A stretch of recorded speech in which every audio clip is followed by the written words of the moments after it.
Good evening, ladies and gentlemen. We're glad you are watching. Thank you so much for joining us on Mtembei TV. This is Open Forum Political Discussion Show, a show that gives you an opportunity to air what you feel and think about the latest development on our political front.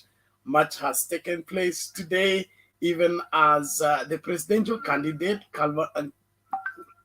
crisscross the country seeking their support and their support base in terms of securing as many votes as they can into their basket before time runs out. It is 23 days to the D-Day.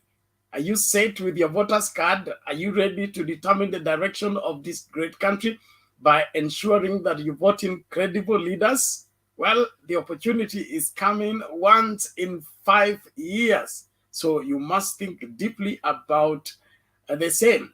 Well, many promises and more promises. Raila Odinga consolidate his vote basket in the city of Nairobi, ndio jogoo wa mjini anasema washamba hawiki mjini.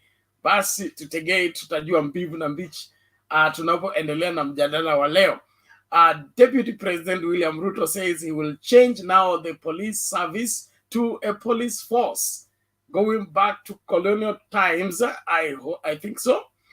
This wheelbarrow thing seems to be real.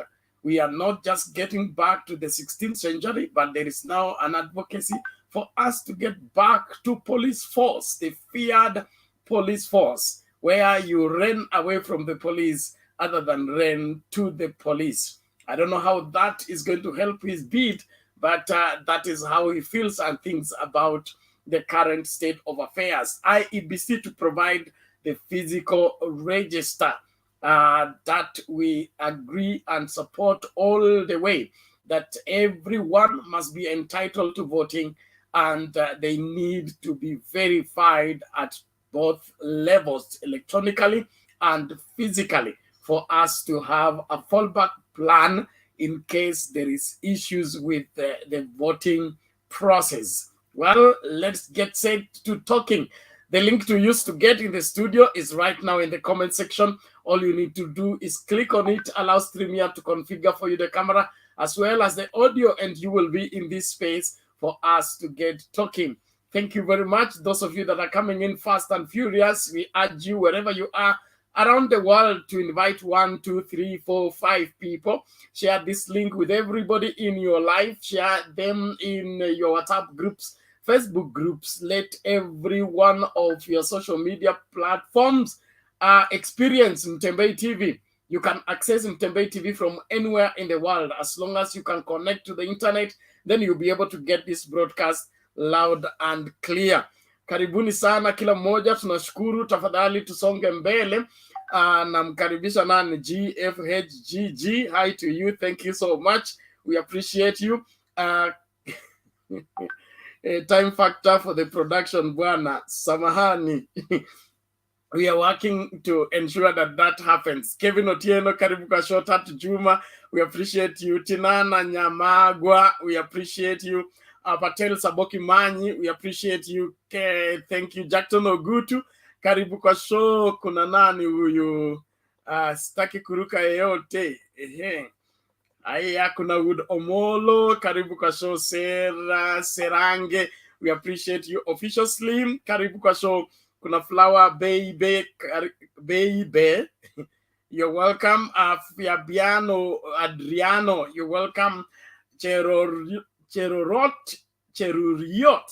I tell you the truth. Karibu sana, tunashukuru. Kuna Hillary Kitienya, we appreciate you. Maureen Adega, hi to you, thank you so much. Kuna Jose Koech, asante sana. Maseta Morris Mangeni, karibu sana.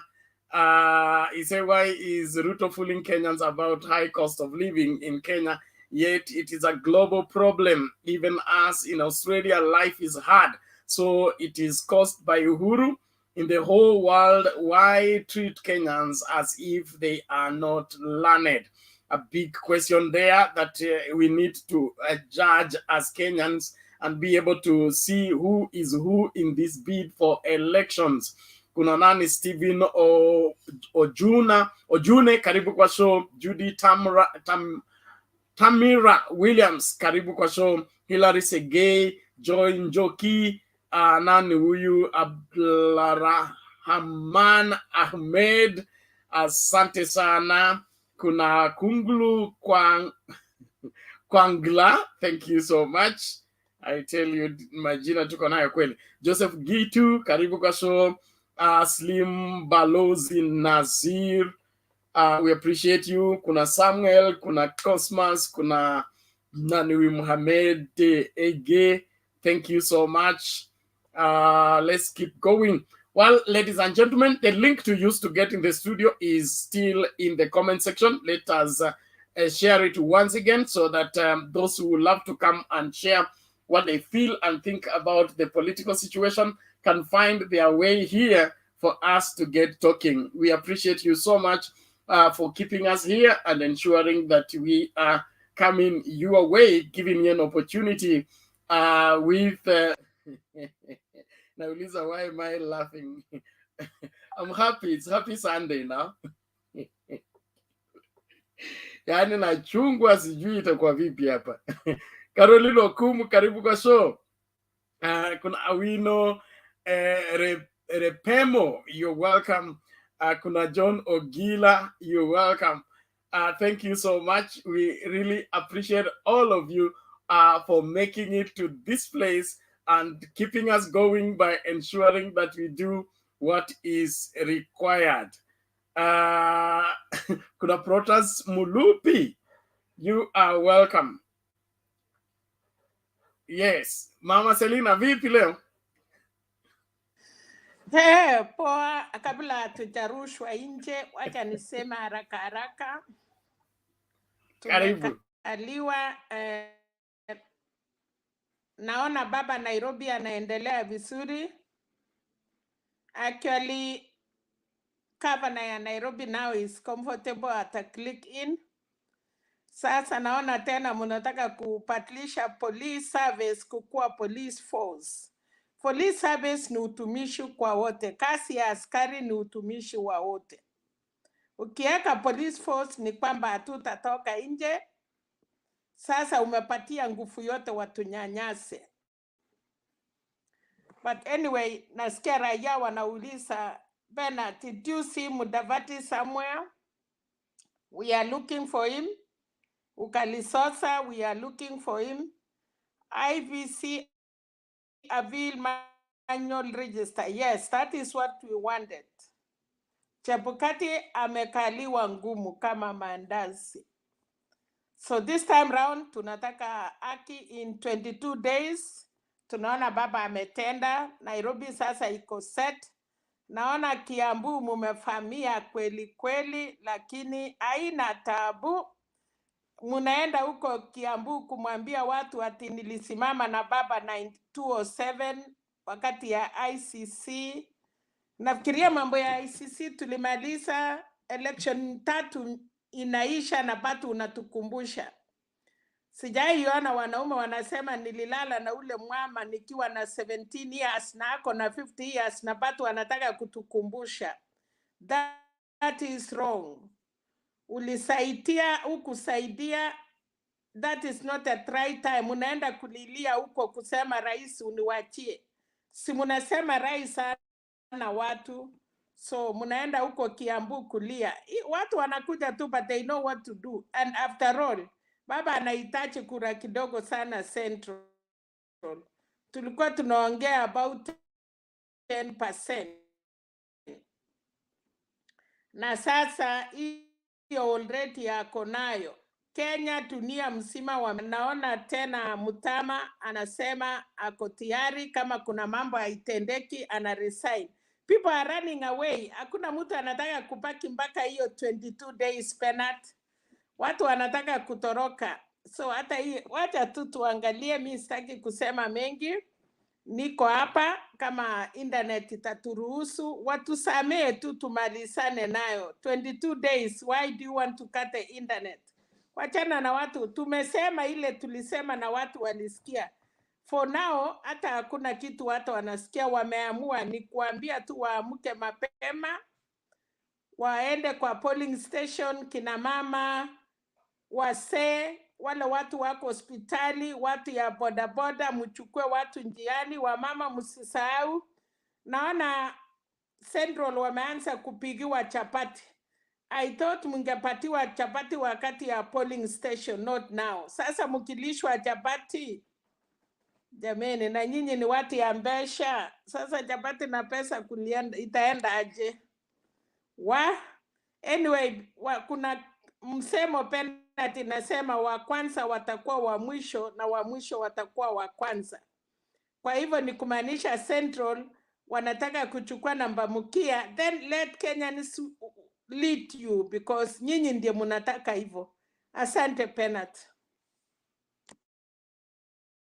Thank you, Marcelina. We appreciate that and we look forward to interacting further. Anderson yuko hapa, atatuambia kule Mudavadi yuko. Mimi nilisikia ako kwa Goslo. Sasa hii amedisappear completely. Anderson, namna gani wewe ni uko Vihiga? Mudavadi umefunikia yeye sufuria gani? Mambo bena. Fiti, namna gani? Niko poa. Mama Salina, mambo? Tuambie Anderson, nimeona leo kwa KTN wakiuliza ule kijana ya kwamba ni kama ameuawa. Actually we need to know the truth, kwa sababu ukisikia kwa KTN wakiulizana kuna chambo.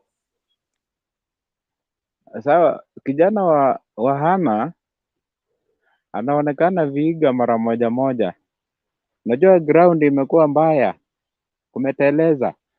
Sasa kijana wa Hana huku Vihiga akionekana sio ati anauza UDA, anataka ANC.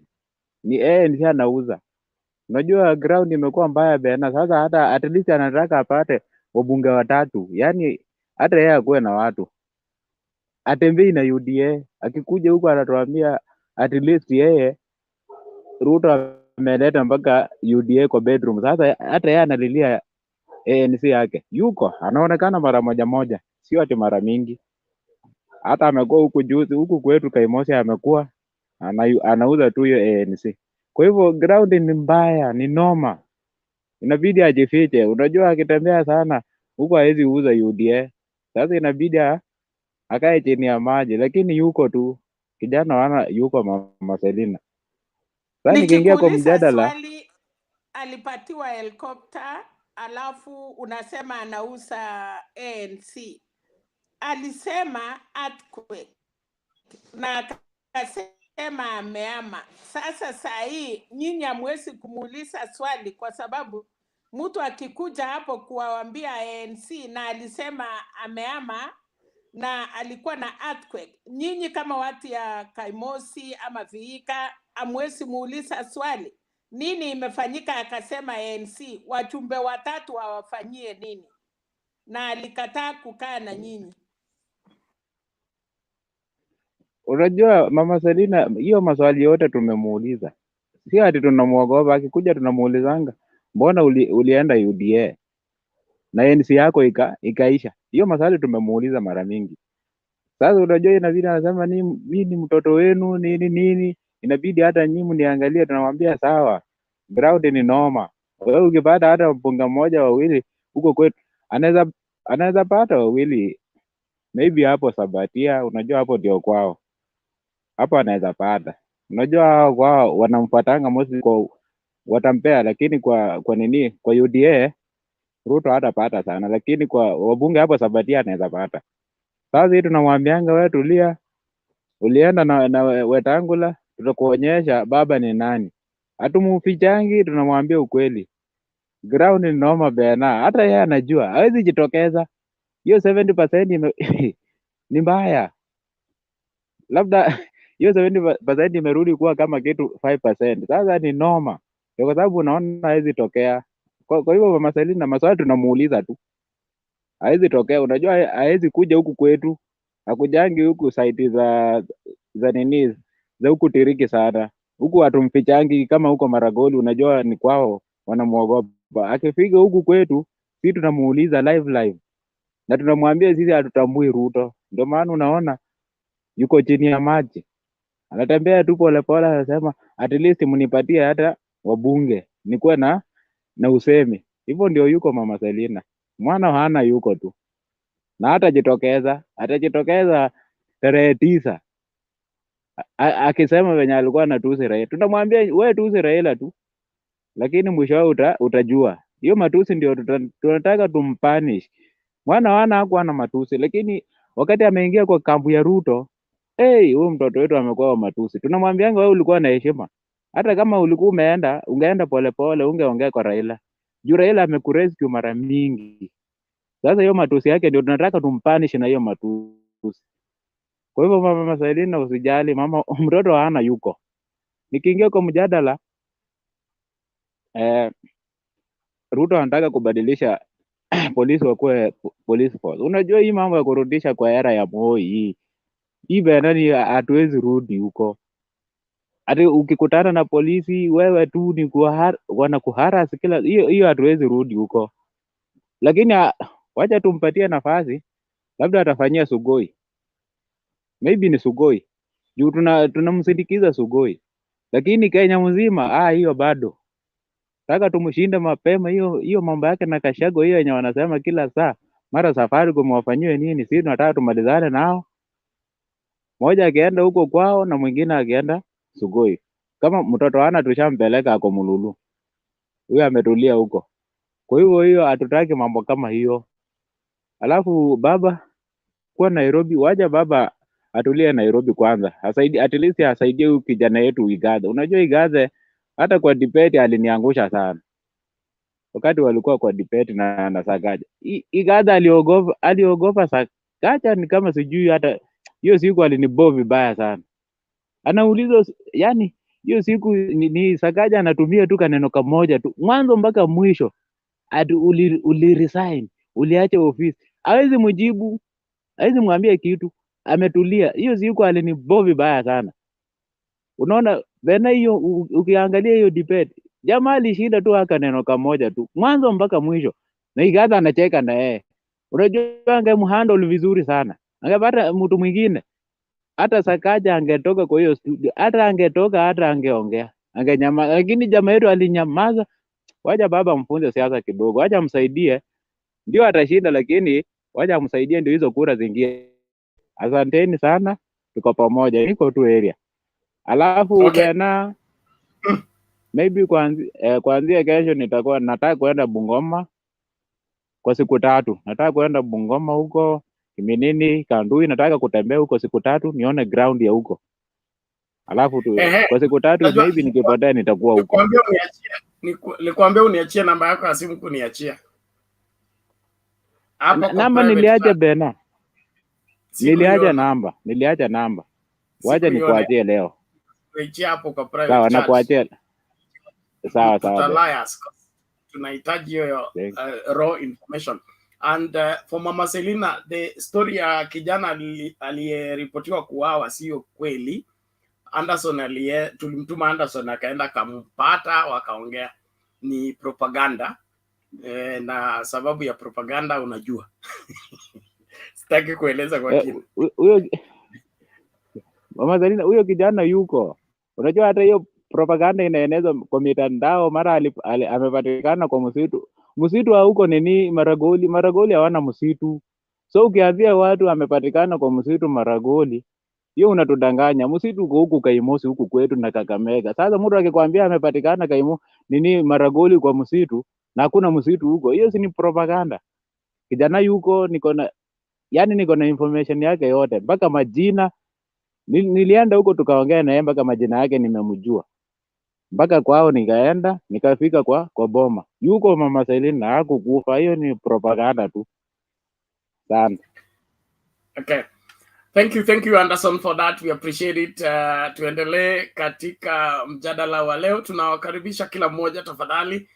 Ukitupata karibisha 2, 3, 4, 5, 6, 7, 10 ili kila mmoja amakinike.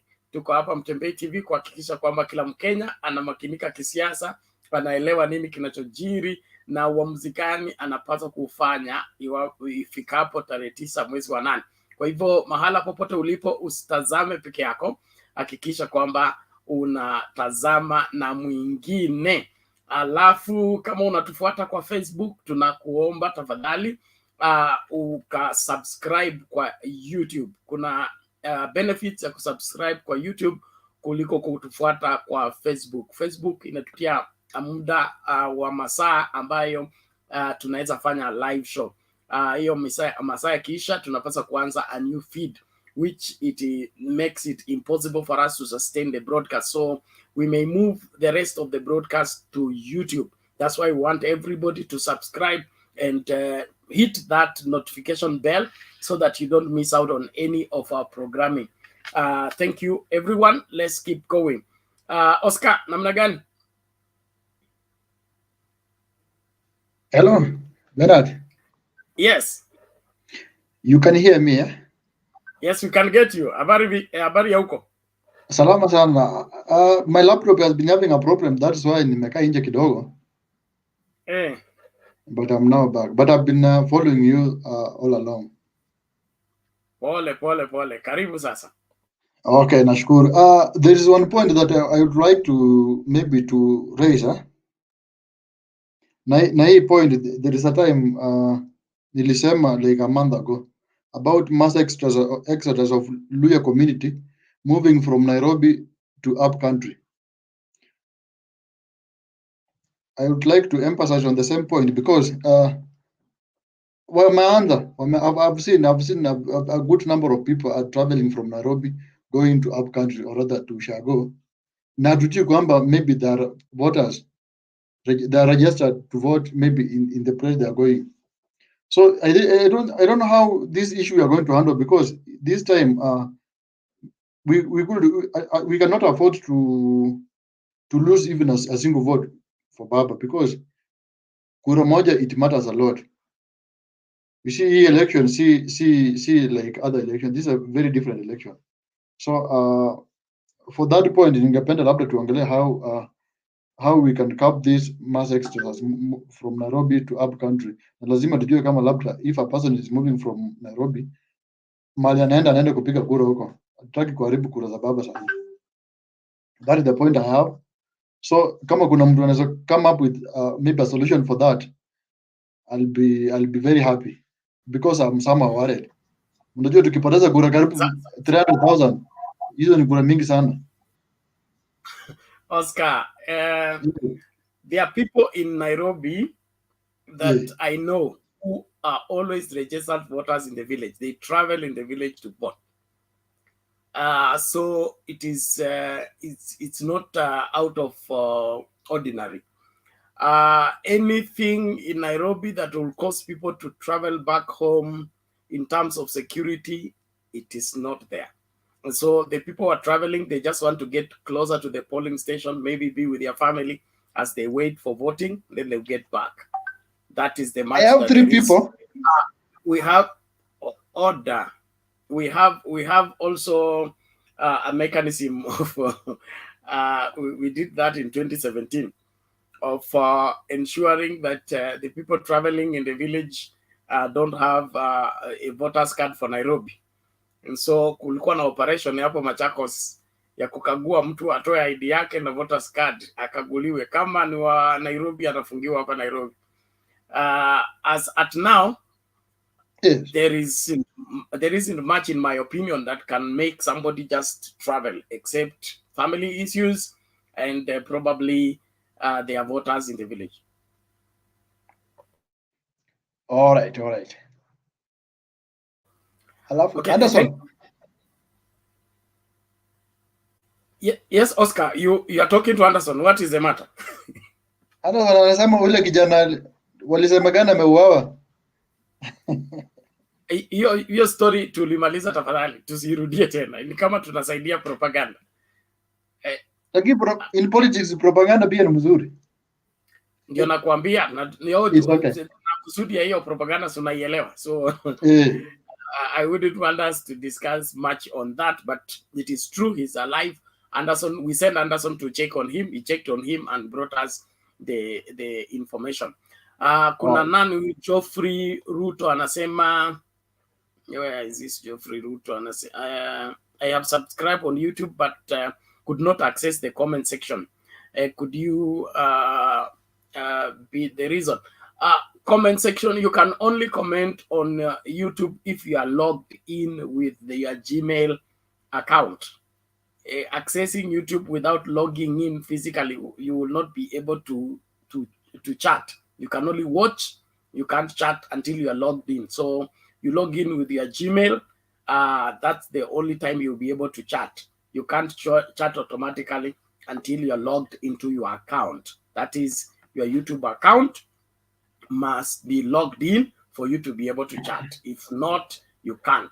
So check that out and see why you may not be able to chat while you are in YouTube. It could be just you're not logged in into your Gmail account as you got into your YouTube. That is, you go to your Gmail account, then click on that wherever YouTube, then get into YouTube through your Gmail. That's when you will be able to chat. Aluma anasema hata yeye kadi yake ya voting ni ya ushago. So tuko tu watu wengi wale wanavote shags. Only that's another debate for another day. We have people who live majority of their life in Nairobi, but they elect the members of parliament, members of assembly from the village. So we wonder, why are you deciding for your villagers the kind of life they should live when you are living majority of your life in the city, yet you're running away from deciding who leads the city?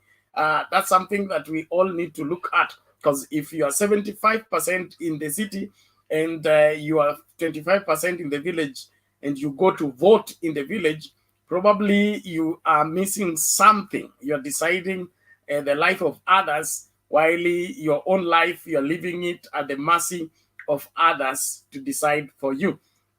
Something that we better begin to think about. Welcome everybody, wherever you are around the world. Please don't watch alone. Invite 1, 2, 3, 4, 5 people to join in the discourse. If you're following us on Facebook, make sure you subscribe on YouTube so that you don't miss out on anything. And when you subscribe on YouTube, hit that notification bell so that you will be notified every time we come live, and you will follow the broadcast without much problems. Well, let's keep moving. Waga the Great. Waga the Great. Habari leo? Mzuri sana ndugu yangu Bena. Naona watu wamejaajaa kweli kweli. Nairobi tuko locked. Nairobi tuko locked. Hata sijui hizi zingine watu wanasema bado wanaharibu wakati wao Nairobi. Sijui wanafanya nini huko, kampeni gani wanafanya. Baba amemaliza tu siku 2 Nairobi na everything has changed. Kuku wa mjini hawezi akatuikia huku kule Sugoi, lakini hapana hapa Nairobi. Vile tu ningewaambia watu tukae gangari. Wale wa kutravel ndio wajaribu waende mapema, kama ni wakuenda wapige kura, lakini mtu asitravel na kura. Usiende na kura nyumbani. Kama kuna wale wako nyumbani na walichukua kura town, pia warudi town. This is the peaceful election we are going to get since we started electing our leaders. Mtu asiogope sijui vita itatoka, vita itakuwa. Na leo nilishangaa Bena, mtu alikuwa ordained jana, leo anaita watu waganga na anaita watu vitandawili. Sasa sijui hiyo donation ilikuwa jana, ilikuwa tu ya kuchezea Mungu, ile kawaida yetu. Najua saa zingine inafaa mtu awe serious. Ukikula kiapo ya kwamba utakuwa mwaminifu, kwa mwaminifu kwa Mungu na kwa watu pia. Si atudanganye Mungu leo, kesho umeingia kwa uwanjani unatupa maneno zile hazifai. Na police kuitwa police forces, hiyo itamchukua muda babangu. Hii katiba baba alitengeneza na wakinorengo wako, wakina Martha Karua wako hapo. Huyu jamaa sioni akishinda, na God forbid hata akishinda hawezi. Na sioni vile atashinda. Labda ashinde kama juu asimami. Simwambie yeye amesimama president na party. Angekuwa mbunge sawa, lakini hapati chochote. Kwa hivyo polisi itakuwa tu ni hivyo vile reform ilikuja ya polisi, hakuna mtu atainterfere naye. Na peaceful election tu ndiye tunaomba Bena. Mungu abariki kila mtu. Mama Selina, wewe ni wetu, tafuta kura mama. Tafuta kura. Kila siku utakuwa unakuja hapo na tuambie umepata kura kama 5. Mimi nakuja na 5 mpaka kikapu ya baba ijae. Sivyo? Mungu awabariki. Okay, asante, the great, we appreciate it, and it's good. Nilishasema hapa kama unapasa kupiga kura ushago ama mashambani, uanze safari mapema. Kama uko ng'ambo unapasa kurudi ili upige kura ukiwa hapa, anza safari mapema. Usingoje siku moja kabla ya siku ya kupiga kura ndio unaanza safari yako. Anything can happen. The flight can be delayed, it can be changed. So begin your journey early so that you arrive in good time and be able to go and check your polling station to be sure that it is valid.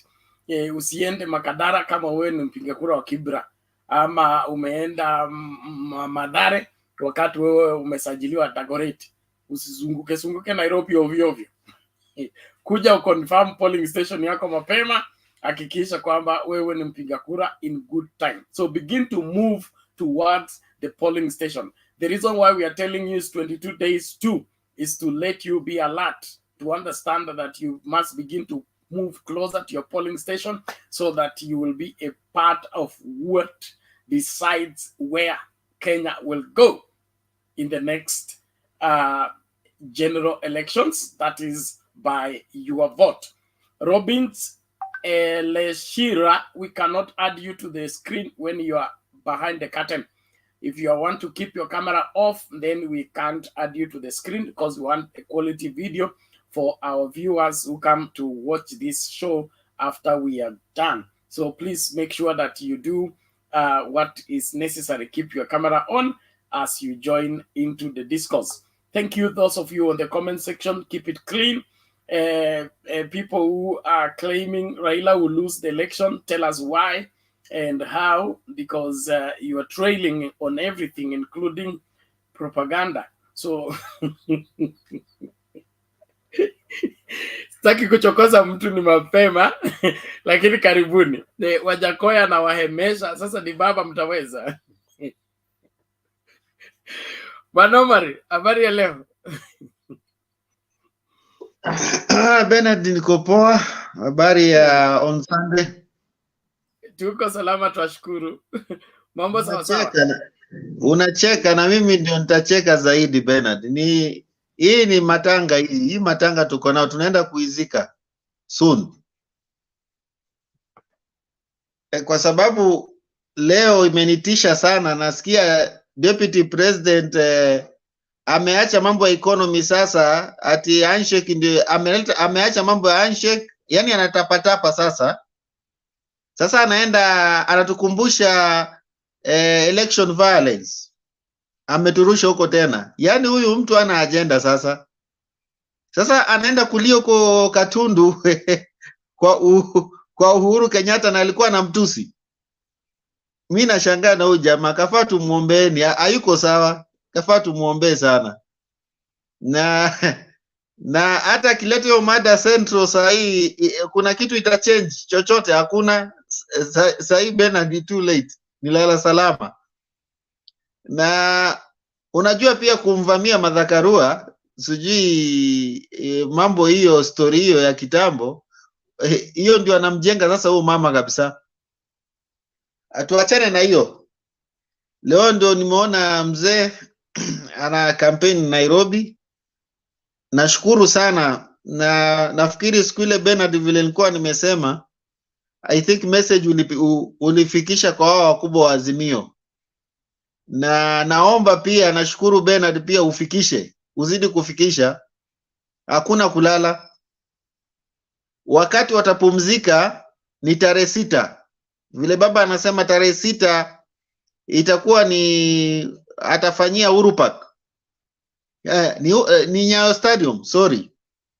Hiyo ndio siku watafunga campaign, lakini kwa sahi Bernard wafikishie, hakuna kulala, wasisimamishe, kwa sababu kila wakisimamisha campaign, wakipumzika sijui nini, unajua vile tunaambiwa siasa ubadilika kwa siku moja. Sasa vile huyu jamaa na campaign na sisi pia tukiwa tu campaign hivyo mpaka hiyo 6, I think 6 mwezi wa 8 ndio IEBC inasimamisha campaign tarehe 6. na nashukuru sana vile baba ana campaign strongly yake, na leo nimeona amejaribu kuambia huyu wa Madhari anaitwa nani, huyu kijana step down lakini naona Bahati naona amekataa anataka kumenyana. Okay, ni haki yake kumenyana. Kama itashindikana wamwache ye mwenyewe, atapoteza pesa yake na ye mwenyewe ataona, lakini tujaribu kuweka stronghold yetu. Ma MP lazima tuchukue wengi sana, kwa sababu saa hii ukiangalia William Ruto ameona hii kiti anaenda kulose, sasa anatafuta majorities. Hiyo majorities pia tusilale, tuangalie, tutarget sana. Na kuhusu hata hiyo swali nilikuwa nauliza Bernard kuhusu Musalia Mudavadi aonekani na Sosa, sijui walienda wapi, ama wameona maji imezidi unga na saa hii ni wakati mi naona Kenya kuisha, ni wakati wataanza kukimbia. Leo nimeona kuna news, nimeona sijui ni wapi, ni Kisii ama ni wapi, wajumbe 100 na ni wajumbe 100 na wale wafuasi wa UDA wameingia ODM. Yani wanazidi kutoroka kila siku, hata nasikia Mount Kenya wanazidi kutoroka. Na kulingana na siasa ya Azimio Western, hiyo ameshaharibu jamaa, na sioni kama tunaenda mbaya. Yeye ameshasema ati atanyorosha Azimio asubuhi na mapema. I think Bernard, wale mapasta wanamdanganya. Sijui kwa nini mapasta wamwambie ukweli. Sijui anakula mfuko yake bado ama hajatosheka. Wammalize kabisa pesa, ndio hakikisha hiyo siku ikifika ajue watu wamemdanganya. Naona bado hajaamini kabisa. Na ile yangu ya mwisho Bernard, ujumbe ni fikisho tu hii message kwa hao wakubwa wa Azimio. Saa hii hakuna kusimamisha, vile wameanza hii siasa yao watasimamisha wakati IEBC imesema hiyo tarehe 6, bas hiyo ndio watasimamisha, lakini kwa saa hii hakuna kusimamisha campaign hiyo tu Bernard kwa sasa. Okay, asante sana Bwana Omar, tunashukuru sana. Umesema William Ruto aombewe, kaombewa jana, kapewa msalaba, kapewa Biblia. Hiyo kama haijafanya kazi, basi hakuna mingi inahitajika. Lakini kama vile sheria ilivyo, unajua Mungu hawezi kusupport kwa wakati unafanya maovu. So what tunasema, prayer is useless when God's ways are neglected. Wewe utakufuata njia za Mungu, lakini unataka Mungu akusaidie. Sasa Mungu atakusaidia vipi? Prayer is not just prayer. Prayer has to be within the framework of what is stipulated to be godly and what God supports. Mungu hatakusaidia kujibu maombi kwenda kuvunja sheria.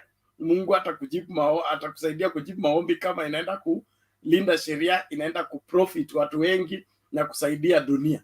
Lakini kama unataka maombi ya Mungu akutie nguvu uende kuharibu dunia, hawezi kutia hiyo nguvu. Yes, Mundu wa nyumba vipi?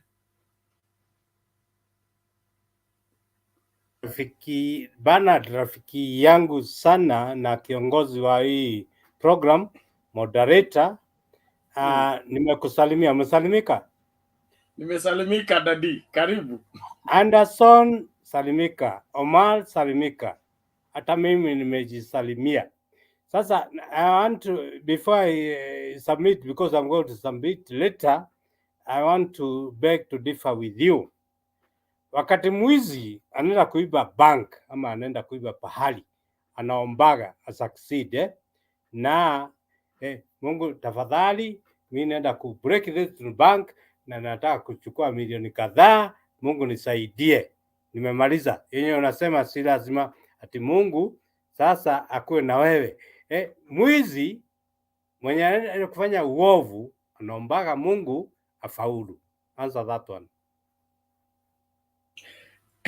Hapo mimi sipingi, we ni you are my senior. Hapo sipingi. Kuomba ni kitu kingine. Maombi kujibiwa ni jambo lingine. Kile nimesema kuomba kila mtu ataomba, lakini anayejibu maombi anaweka mikakati ya maombi gani itajibiwa na gani haitajibiwa. So usipofuata hizo mikakati unaweza kuomba mpaka milele. Tafadhali Bernard, mwizi anaomba aende a break into the bank, na kuna mapolisi wako na maguns na AK-47 na Mungu sijui kama niko namjalia ana succeed, lakini aliomba. Answer that one. It's a very difficult question now. That's a serious debate. I don't want to open it right now, but I'm happy for that observation. Let's make progress. Now, as we make progress, Bwana Bernard, congratulations. Behind now, you begged Nani, my wizard, called Kip. Wizard Kip amekusaidia sana, naona background yako inatangaza ya kwamba sisi wana Azimio tumeongoza na tumewin. Your background yako inanifurahisha sana. Yangu curtain behind the scenes, hiyo inakuwa tu ni curtain nimeweka hapo nyuma. Yako ni smart na inaonesha umati mkubwa na we have won. Thanks for that. Thank you. We are getting set for the swearing in, and so let everybody beware. Get your suit ready. Everybody to be set to be in for the swearing in of Baba. Every other person can come and witness the big day.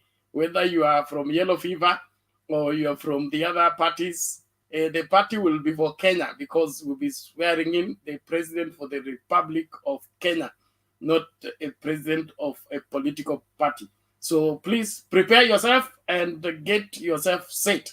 Well, thank you everyone around the world as you continue joining us for the debate.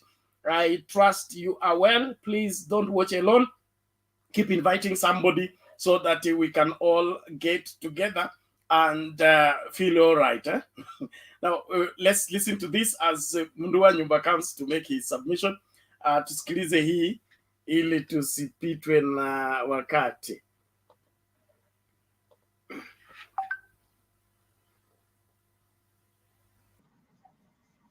William Ruto amepuuza takwimu za kura ya maoni kwa yuko nyuma ya mpinzani wake mkuu Raila Odinga kwa umaarufu, huku mchuano wa Ikulu. Turejea katika taarifa za siasa ambapo naibu rais William Ruto amepuuza takwimu za kura ya maoni kwa yuko nyuma ya mpinzani wake mkuu Raila Odinga kwa umaarufu, huku mchuano wa Ikulu unapokaribia. Kulingana na Ruto, takwimu za hivi punde zinalenga kuwahadaa wapiga kura na kuchora taswira mbadala na kuwataka wafuasi wake kutozitilia maanani, kama anavyotuarifu Francis Kashuri. Baada ya pilka zake kusaka kura kaunti za Wajir na Garissa, hii leo naibu rais William Ruto alitua kaunti ya Mandera kunadi sera zake, huku mchuano wa Ikulu unapojongea. Mandera, mko tayari? Hebu nione wala anasema tuko tayari. Huku takwimu za shirika la Infotrack zikibaini Ruto wamebanwa katika kura ya maoni na mpinzani wake mkuu, kinara wa Azimio Raila Odinga. Katika kinyang'anyiro cha kumrithi Rais Uhuru Kenyatta, naibu rais alikuwa na mtazamo tofauti. Sasa kwa sababu wamekwama, system imekwama, deep state imekwama, manifesto yao imekwama, wameenda kumanufacture ati opinion poll, ati ya kusema ya kwamba sijui wataendelea namna gani, wameenda wakasema sijui NSIS, wameenda wakasema opinion poll. Mimi nataka niwaambie watu wa Mandera na watu wa Kenya, hawa watu tumewashinda na njia zote. Ni wagombea 4 waliofuzu kwa kipute cha Ikulu mwezi Agosti. Ruto, Odinga, Profesa George Wajakoya wa chama cha Roots na David Moore Wahiga anayepeperusha bendera ya agano. Mchuano huo hata hivyo umebainika kuwa wafarasi wawili, huku Ruto akidai Odinga anapigwa jeki na taasisi za serikali. Tumewashinda na mpango, tumewashinda na sera, hawana chochote. Tutawashinda asubuhi na mapema tarehe 9 mwezi wa 8. Mimi naomba watu wa Elwak, tafadhali msipoteze kura yenu. Kura yenu ijenge madarasa. Mchague ule kiongozi anajenga madarasa. Mimi nilikwambia viongozi wamekuacha, lakini wananchi wa Elwak na Mandera wako na wewe. Kaunti 3 za kaskazini mashariki, Garissa, Mandera na Wajir, zina takriban wapiga kura 1617 kulingana na sajili ya tume ya uchaguzi nchini IEBC. Katika juhudi za kuinda kipande cha kapu la kura hizo, Ruto ameahidi kushughulikia masuala ya nyeti yanayoathiri eneo hili iwapo ataingia Ikulu. Hakuna uraia mara mbili Kenya. Vile wale wa Kenya wengine wanapatiwa ID na kitambulisho pamoja na passport, lazima watu wa Mandera na wa Somali wapatiwe kitambulisho na ID kama wa Kenya wengine. Tangu wasalamiane, census namba zetu zote zimekuja chini. Tangu wasalamiane, makamu wa rais, boda ya Somalia na sisi imefungwa, bei ya bidhaa imeenda juu. Sasa watu wetu hapa wanaumia. Lipo pia swala la vijana wanaojipata taabani kwa kushukiwa kushiriki masuala ya ugaidi. Kama kuna mhalifu lazima apelekwe kotini, lakini mambo ya extrajudicial killing, ati mtu anapotea, watoto wanapotea, wazee wanapotea, hiyo mambo tutakomesha. Msafara wa Ruto ukielekea kaunti za Marsabit na Isiolo zilizo na wapiga kura 1251, huku zikisalia siku 61 mbivu na mbichi kubainika debeni. Francis Gashuri, runinga ya Citizen.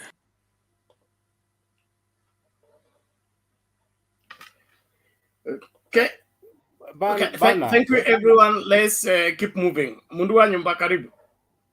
Bernard, why do you disappoint me so much at my entrance place?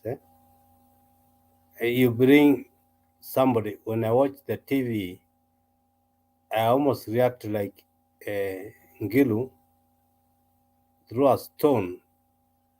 Or there's no stone in my house. I would throw a glass to my screen ya TV, flat screen, ivunjike. Is that a good invitation to me into this system now? Yet I told you very early that yes, I'm appreciating even your background. I'm very happy about the background. Then you disappoint me so much by bringing such a man who talks nonsense. Oh, yeah, I'm very annoyed. Follow. I'll make it up to you. It was not intentional. Just apologize. Maybe it's not intentional, because I started very well, very nice background, very nice talk. Then agreed, Bernard. I know. Kwanza uko na rosari hapo, naona mimi Catholic, so nimekusamehe ya kweli after your confession. Yeah, we should go for confessions ourselves. Now, of course, you're not going to confession to me. Me, I'm a laity. I'm not a priest. I'm not religious. Meaning laity. Sasa, huyo jamaa na ana convince watu wengi sana, William Ruto, na hakuna kitu anaongea ya muhimu. Ni mambo ya inciting the public. He has tried the border, na watu watakachoma gari moja hapa Njoro wakati hiyo hustlers na nini. He talks about alikuwa akienda barefoot shule. Me, I used to walk barefooted 11 kilometers one way to my primary and another 11 kilometers back. I don't shout it here. I don't feel my last born was 22 years. He has been picked outside the gate by a bus. These are different ages. I don't keep on shouting that Uhuru alikuwa akichukuliwa ni Mercedes anapelekwa. We used to walk 11 kilometers one way, barefooted, torn shorts, akuweka trousers, ina viraka huko. Naona siku hizi wanaweka viraka manguo ati ni furaha. Mine was genuine. Viraka huko nyuma imetaruka. Okay? Na convince watu huyu Ruto. Huyu ametoka humble nini? Disappointed.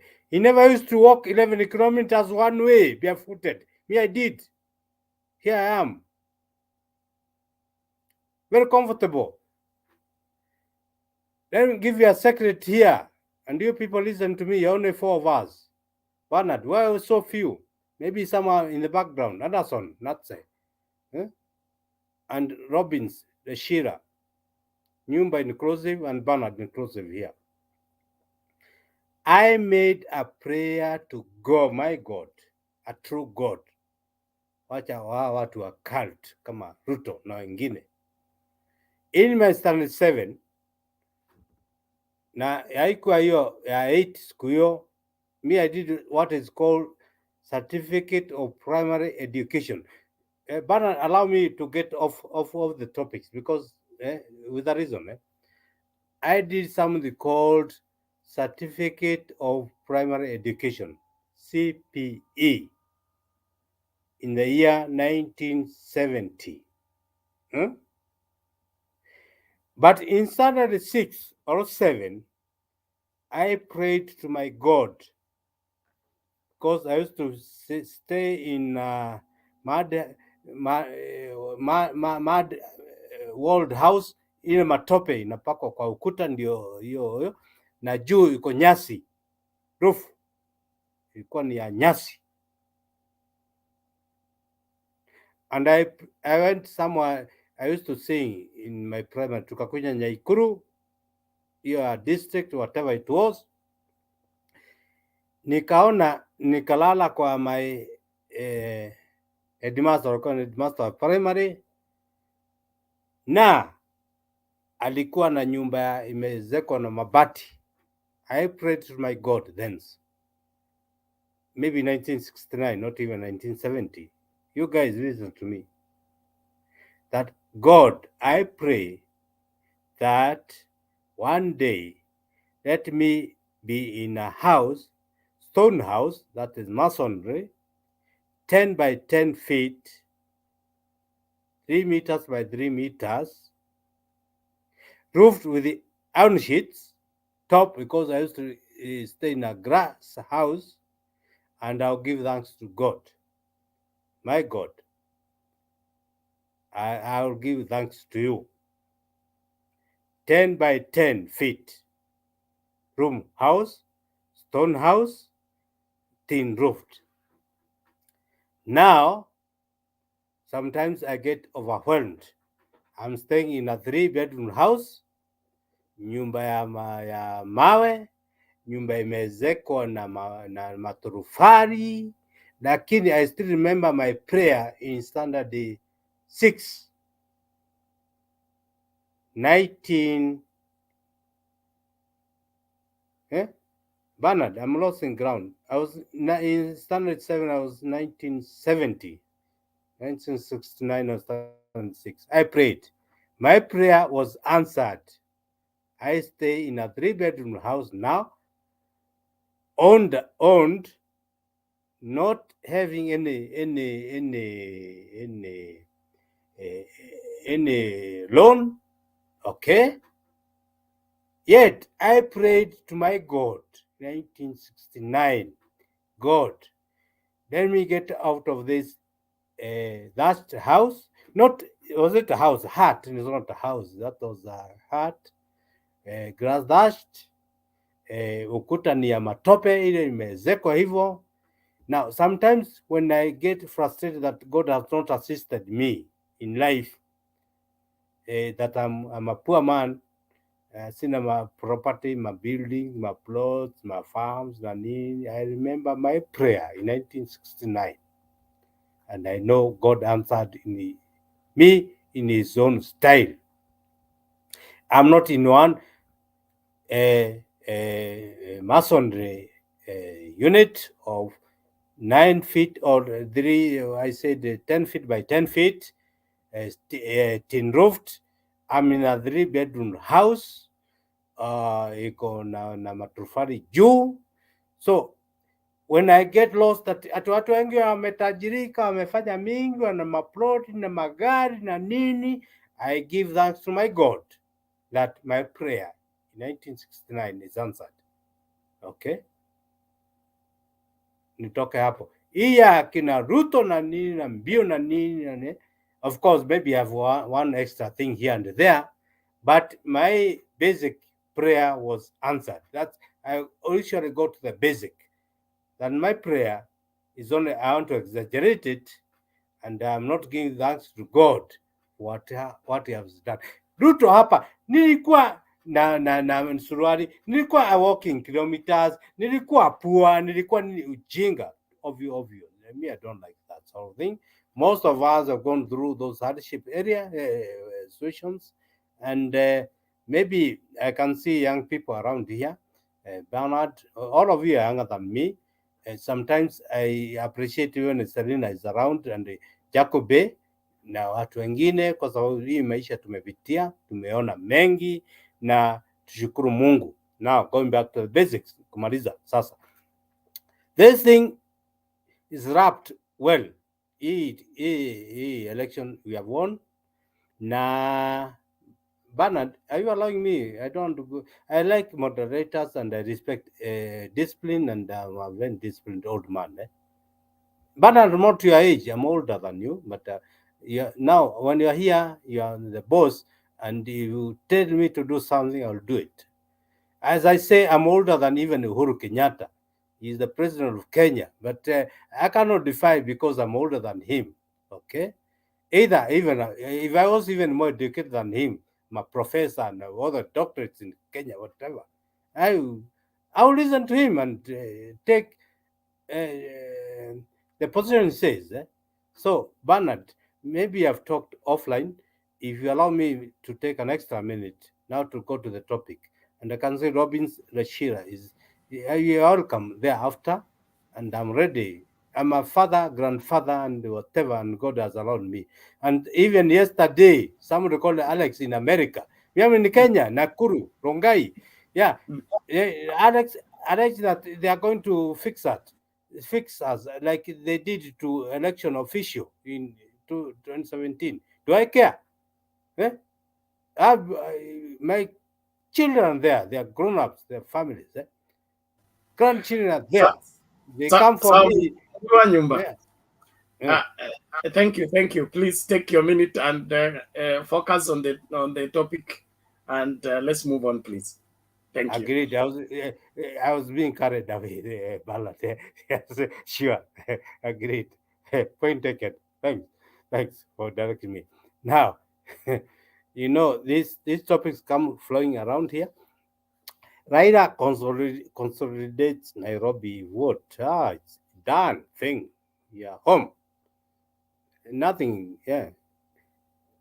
About the big announcement, maybe, I don't know, someone will talk about RUTO to change police service to police force. It's a force. Me, I've been talking about service. Coming out of force was very important, but it's still in that mindset of force. No. The police, they are subservient to me. They are my employees. They should listen to me and say to me, sir, as they do in America. Here they bother you and they boss you around. No, they shouldn't. I'm their boss. So when Ruto is saying again he's going to make them a force towards me, no, he's wrong. Okay. The police should salute me even when I'm wrong and say, yes, sir, you have made a mistake here, agree, and you get a ticket. No. So Ruto is wrong on that. I'm going very fast, Bana, about the topics now at hand. I finished with Raila Consolidates Nairobi. That's automatic. Big announcement. Maybe Bernard, tell me about the big announcement. Ruto change police force to service to police. That nonsense, idiot. Now, IEBC to avail manual register agreed. Very good. election counted down, 22 days to go. Can somebody push this one faster, the clock to move in faster? So on 10th or even thereafter, as we here in Mutembei, we celebrate. I'm done. But I repeat, can I be enlightened about the big announcement as per the topic tonight? Thank you for even giving me that time to get off topic. And whoever is bored, and just allow me for that. I'm an elder, I'm an old man. Sometimes give me a chance to my age. Thanks. Thank you, Mundua Nyumba. You will be enlightened as you continue with the discussion. It is important that as young people, we need to understand the lessons we are offered by the elders. I appreciate what Mundua Nyumba has brought to reality. Nowadays, young people want to clear school today and build permanent house tomorrow. When you share that testimony of praying in 1969 and now God has answered late in the day, that is the faith that the Bible provides. Jesus said, when the Son of Man comes, will he find faith on earth? That people who believe through until they make it, no matter how long it takes. So it is important that we all remain within the system that helps us fulfill our dreams, whether they come early in life or later on in life. God keeps record of our prayers, and he will make them come to pass if we don't lose heart and draw back. Thank you very much. That is a very, very good encouragement for those that were despairing, whether they will come through or not. So it's still in order. It's still in order because we are here to educate and inform and encourage one another beside our debating on the current political affairs. So keep watching. You'll be enlightened about the big announcement even as we proceed. Mama Selina, it seems your gadget is not well configured. Ikiwezekana, anzisha tafadhali, if you're able to get me. Restart your phone from the beginning, switch it off for a while, then switch it on back. And then when you click on the link, wait, I will give you the link through WhatsApp so that you don't join through the public link. Probably that could be where the problem is arising from. Although here we indicated that your gadget is not well configured, so we cannot add you to the screen. So please, if you're able to get me, please do that. You will be able to get through. Thank you very much. Robbins, habari ya leo? Yes, Bernard, unanisikia? Unapatikana vizuri sana. Namna gani? Nimeshukuru sana brother. I'm a new member here, lakini huwa nakufuata but sijai kuja live. Na kuaga member wa ile group ingine ile ya Kikuyu chapter, hata mzee Nyumba alikuwa huko na akatoroka, nafikiri ananijua.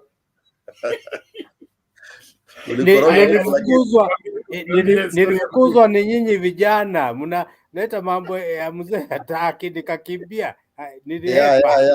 Hiyo nafikiri Bernard ulisikia maneno, vitu zilitupwa huko bwana, watu wakatoroka mbaya sana, but we are glad Mutembei ali-intervene and the whole thing was brought to control. Nimekuwa nikikufuatilia sana mzee, you are a good moderator. I like you are really a level-headed guy. Na huwa nakufuatilia from Facebook, lakini nimekuwa nikusumbuliwa na laptop yangu, but at least today imekuwa nzuri. So I've been trying to kuona ama naweza ingia vizuri, and I'm glad sasa niko ndani ya nyumba. Karibu sana, karibu sana. Nashukuru sana. Nashukuru for everything. Yaani Robbins Reshira, unasema uko ndani yangu nyumba, mimi ni nyumba. Karibu. Bisroy, kama unakumbuka ule Masai Bisroy. Nimekufuata hapa kwa Bernard. Hata jana tulikuwa na a very healthy debate na kina Njiru. Tulikaa mpaka karibu jana ma Friday. I think Friday. Tulikaa mpaka karibu saa 8 na kina Kemere na kina Rose. Na wanakuulizia by the way, Rosa anakuulizia, anasema lazima urudi Thursday. Kila kitu imekontroliwa. Hata Mutembea alituambia kila kitu iko sawa sasa. Otherwise Bernard, tunashukuru sana. There is so much talk about bana. Huyu jamaa hata you even unashangaa utaanzia wapi mambo ya DP kusema kweli. Huyu mtu sasa sijui ni kama ingewezekana kweli tu apelekwe hospitali ndio tujue by tarehe 9 kama ule mtu anaenda kuvotiwa ni mtu ako sane ama ni mgonjwa bana. This mtu ako na mambo mingi sana. A lot of things going on, but we are glad. Kuna mtu nilisikia akisema ati when God wants to make you what, there's something in endaga, when they want to kill you or they first make you mad. Sasa I think hiyo ndio kitu inaendelea. Uzi mambo ya kuchanganya, naona kama jana Bernard, I know wewe ni Mkristo. Hiyo sarakasi ilikuwa inafanyika kwa nini bwana? Mara ni hizo mkuvu, mara Biblia yenyewe ile huwa na quote hata hatujui, na quote zingine hata hatujai sikia. Man, this guy is ni mambo is sad news. And one point before I contribute Bernard, I want to tell you, man, I only wish Kenyans wangejua price ya peace. Price ya peace, Ben. Mimi I've been to the US, nimefanya kazi na my unit imekuwa Iraq for almost karibu the last 7 years. I've seen it all, Bernard. Ati kama kilomita moja unapata kuna check whatever za vifaru za kila kitu, mpaka unashangaa really hawa watu. I wish mtu kama Uhuru, Raila na Ruto na akina Kalonzo na akina Madivi watu wangechukuliwa wapelekwe mahali kama kutoka Baghdad,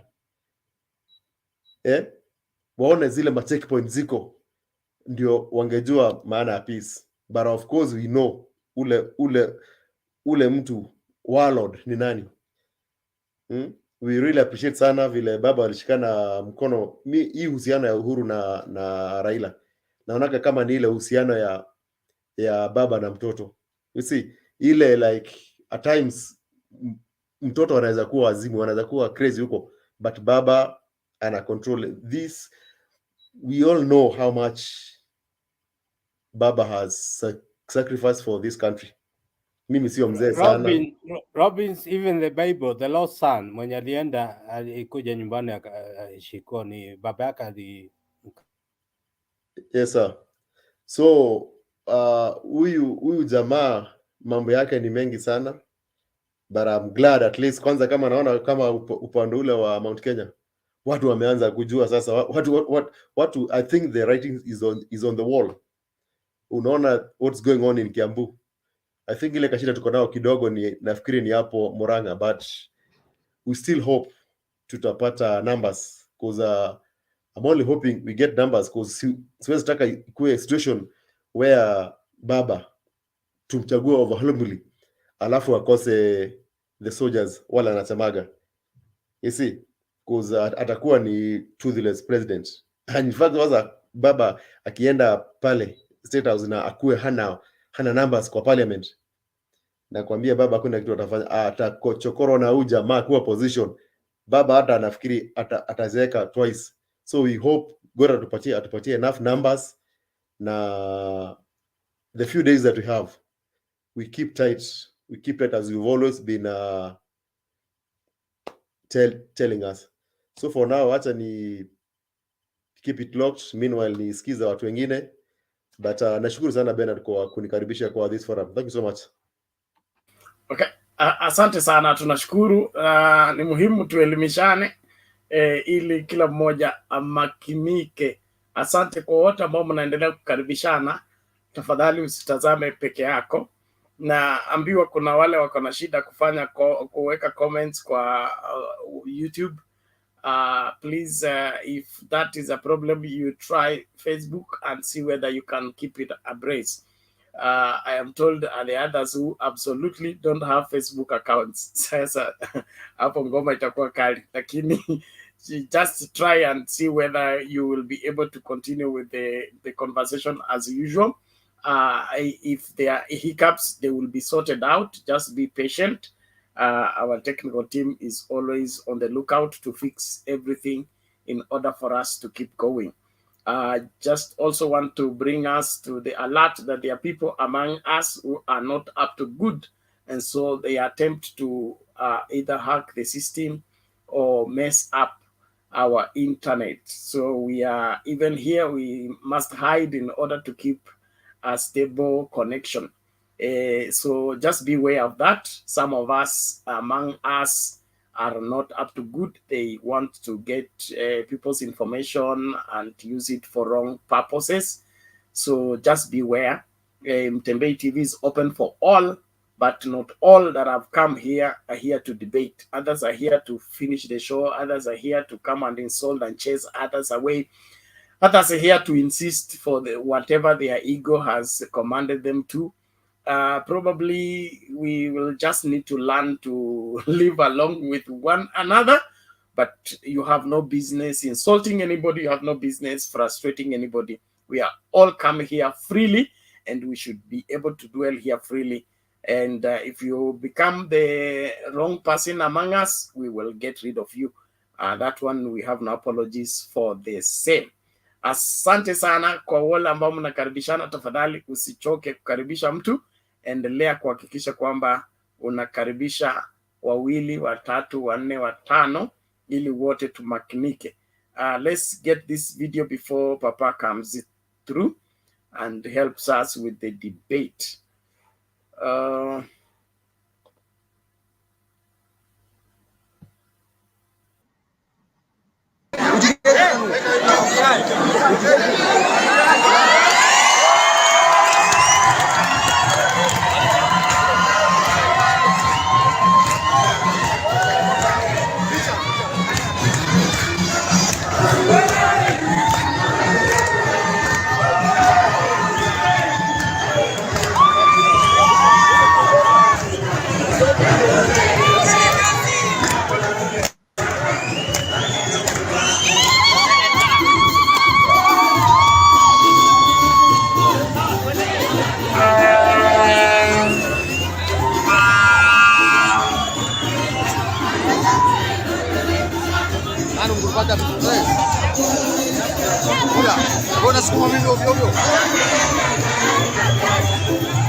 Papa, take it.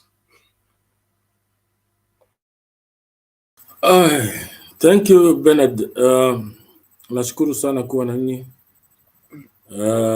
Bwana Nyumba pale, Robbins, Tom, and I don't know how to pronounce this name. Is it Macbad or Macbunde? All in all, na wasalimia nyote. Now, I want to just make a few comments. And actually what prompted me to join you in the studio is a video that I've just seen or come across. And in as much as it has upset me, I've realized that I was simply getting worked up by somebody who is undergoing some mental challenges. Because the video is not something that makes sense, and you would want to believe that he's coming from the multi-president. Now, this gentleman, he says that mimi sio nimeambia kitendawili or something like that. That yes, mimi si Uhuru Kenyatta. Why is he trying to making such condescending statements towards the head of state and towards Raila? Raila is a candidate, a presidential candidate like him. Nobody has claimed that Raila is special, but some respect should be accorded to whatever presidential candidate is in the race. And such statements are are very uncouth and uncivilized. However, I want to urge that the Azimio supporters to stay calm, because if we go back to history, and if there is anybody who followed the ICC proceedings back in the days keenly, and what the investigators were looking for, some of these statements that the deputy president is making would be interpreted as coded messages should there anything thereafter happen, of which I don't believe will happen, because the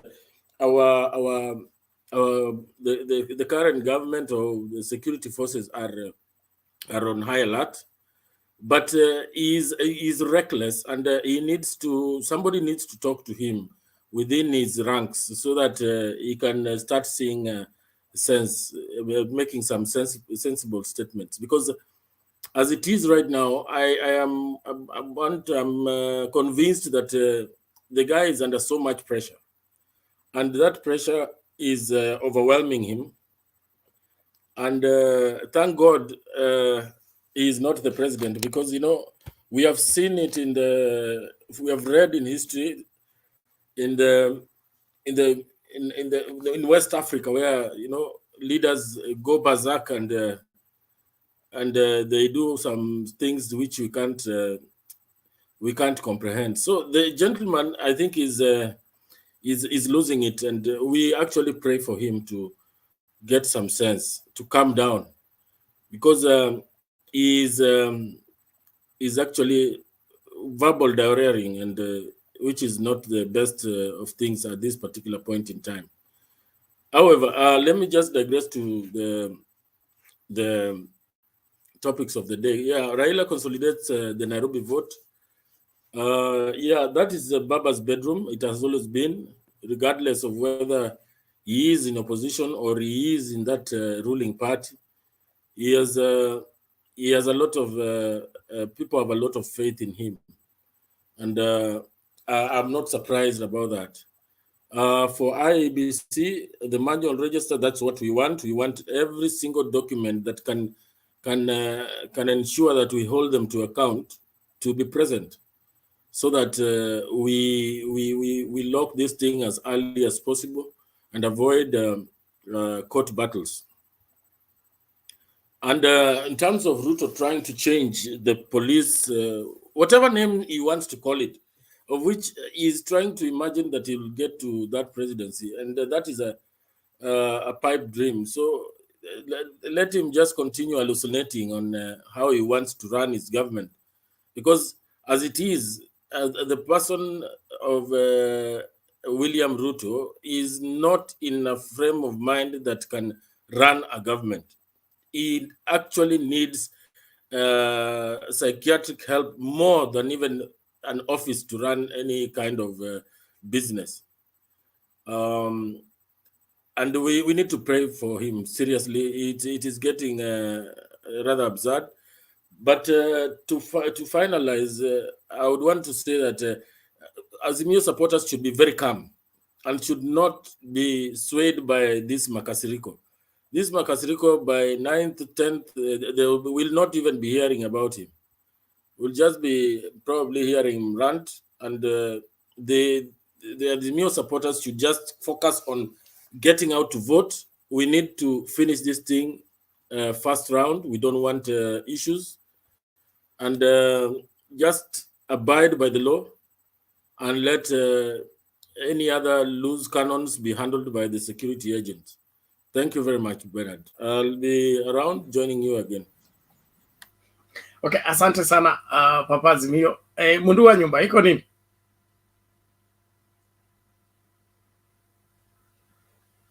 Bernard, iko kitu. Endelea. Na kitu ni hii. Bob Papa Azimio ni mzuri sana na analete mjadala mwema, na hata kuongea kwake ni kuzuri na akili yake ni mzuri. I want to tell all of you in the panel here and the people behind the scenes, wako huko, najua wanasikiliza wengi. There are two things, and I'm very fast, Bernard, just allow me for this. You can be normal or abnormal or nothing, no, or subnormal. You can be subnormal, normal, abnormal. Unanisikiza? Subnormal, normal, abnormal. Abnormal is above normal. Normal is normal. Subnormal, you are below. Okay?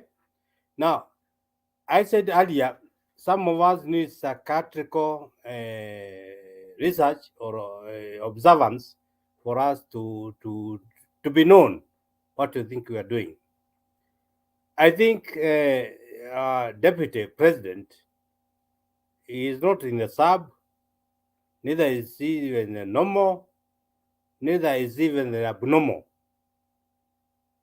Maybe it could be abnormal. No, it's not abnormal. Abnormal is clever. It's something positive. It's not negative. Okay. Now, Bob, I agree with you. We need psychiatrists. We need scientists. We need doctors. We need all professionals to look into the brain of our Deputy President. We are in trouble here. I said, you can be subnormal, normal, or abnormal. Abnormal is above normal if people don't know what to talk about. Now, this is a very dangerous situation that needs clever observation, clever handling, because it can lead us into destruction. Thank you, Bob, for your contribution. I like it. Thank you. Okay. Asante sana Mudua Nyumba, we appreciate it. Thank you, Papa Azimio, we appreciate it. Deputy President, you need to understand him. He's a man who is cornered. There is nothing he can do now that can save him. Whether he keeps quiet or talks, the result is the same. Whether he jumps or sits down, the result is the same. And one of the things that is causing him to resort to anarchy is because he thinks he can cause it. And the truth is he can't. He doesn't have what it takes to make that happen. Let him try it. There is a reason why Matiang is in that office and is still in that office. And there is a reason why the security team is on the alert. This is not 2007. And of course, Nani has finished singing in The Hague. So if he wants to join the chorus, he can go for backup at The Hague. So right now, akubali mambo yaishi.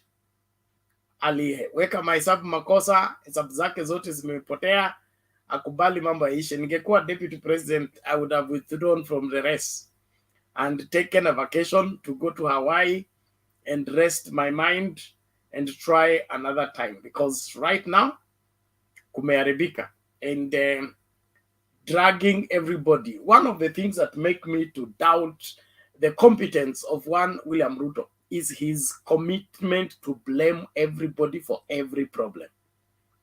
You can't be a leader like that. You are a family leader and you blame your wife, you blame your children, you blame your neighbor, you blame your father, you blame your sisters, you blame your brothers. When will you take responsibility for anything that happened? And right now, he's been blaming the handshake. Now he's blaming the high cost of living on the handshake, as if the handshake caused the high cost of living. Somebody was commenting here. He is in Australia. He said life is high everywhere. Cost of living is high worldwide. It's global.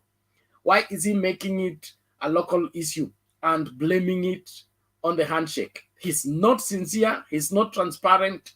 Bwana Ole, is it Olele? Emmanuel amesema hapa Olele Emmanuel amesema jana kavalishwa ile nyororo ila anasemanga tu Ole amevaa. Sasa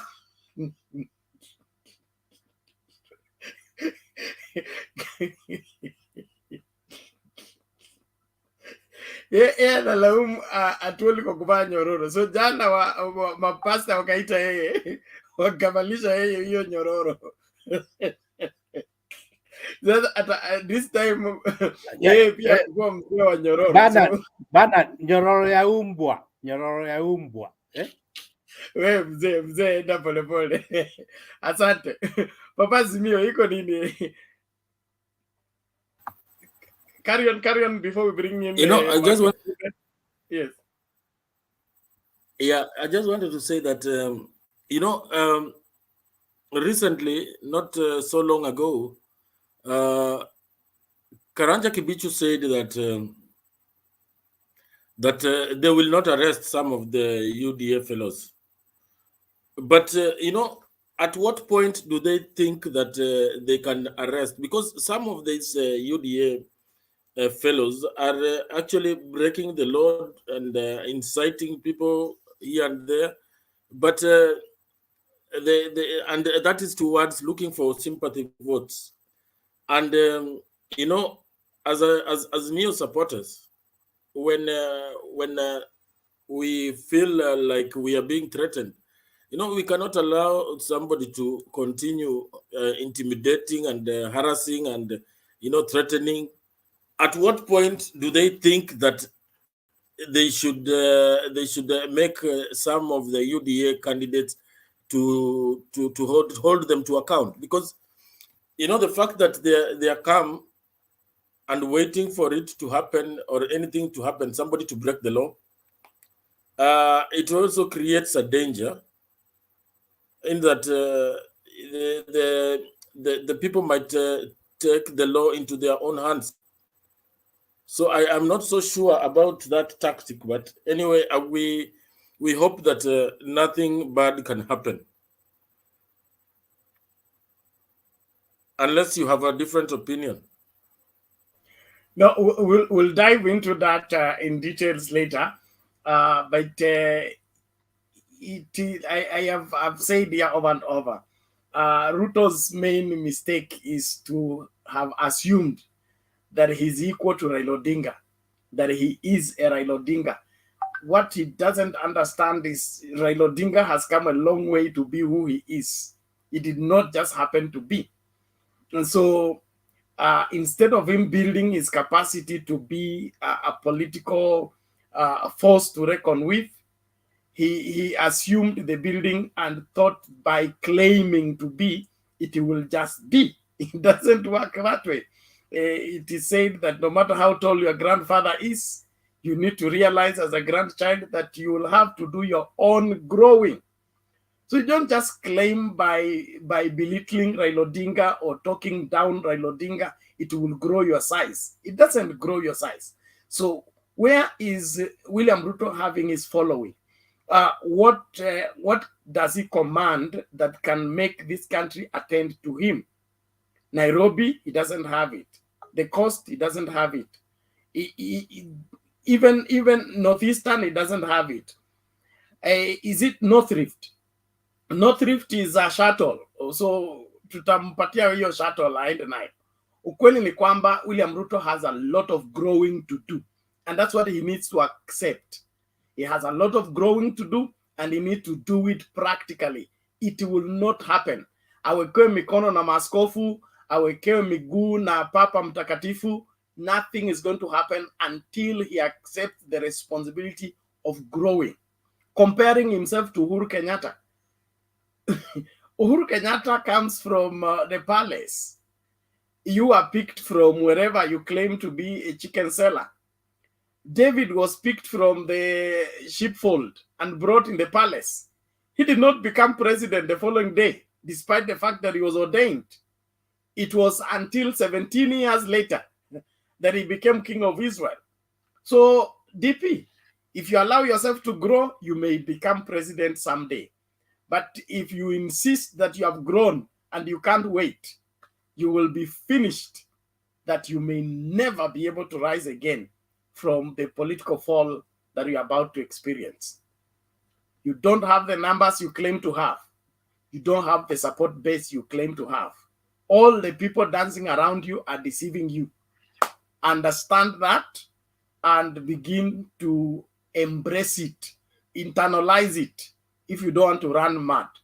But 9th of August is going to shock you that even in your backyard, Baba is going to get more votes in Uasin Gishu than William Ruto.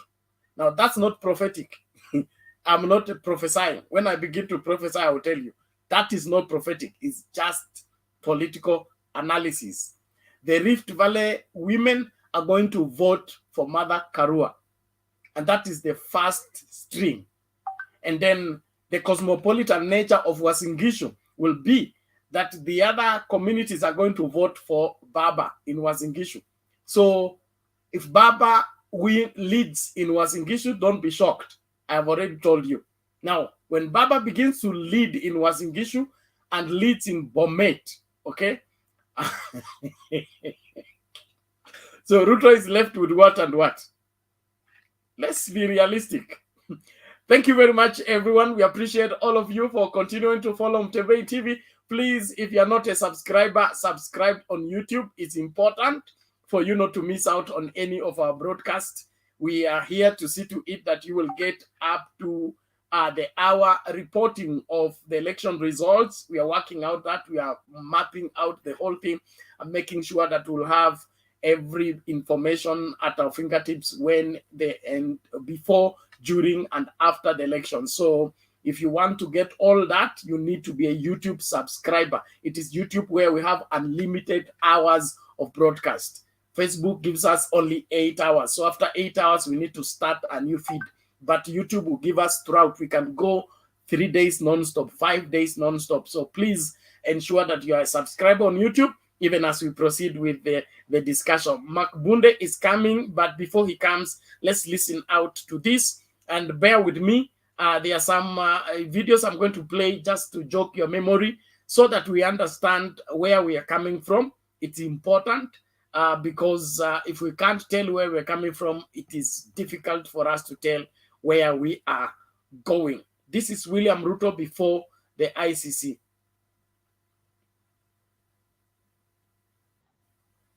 Mambo ya waki tulipinga hapo mbeleni na Mungu ametusaidia, imeanguka bunge. Kesi yote ambayo inataka ifanyike ipelekwe huko Hague. Kuna hiyo. Hatutaki mambo itengenezwe hapa eti tunakuja kutengeneza mahakama sijui Eldoret, sijui Nakuru, sijui Kisumu. Sisi tunataka kusema mahakama ifanyike.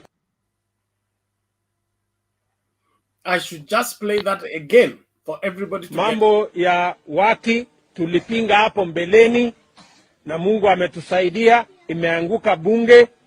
Kesi yote ambayo inataka ifanyike ipelekwe huko Hague. Kuna hiyo. Hatutaki mambo itengenezwe hapa eti tunakuja kutengeneza mahakama sijui Eldoret, sijui Nakuru, sijui Kisumu. Sisi tunataka kusema mahakama ifanyike. So on that, aliyepeleka watu Hague ni nani? Where's Makabunde? Ameenda wapi? Jesus is Lord. Okay. Mr. Kamau drives the bus every day. How are you today? I'm fine. I'm fine. How are you guys? How is everybody?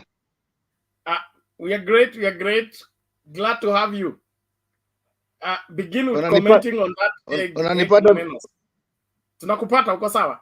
Sasa unajua unanipata eh? You're okay. Sasa mimi unajua I was to talk about it because you know today in Kiambu and the larger Mount Kenya, he was talking that it's Mother Karua and Raila who took them to Hague. Now it is rather obvious and explicit that he said, don't be vague. Let's go to Hague. You know, this contradiction of his man is really confusing Kenyans because on one hand you say this, tomorrow we are not even sure what he's talking about.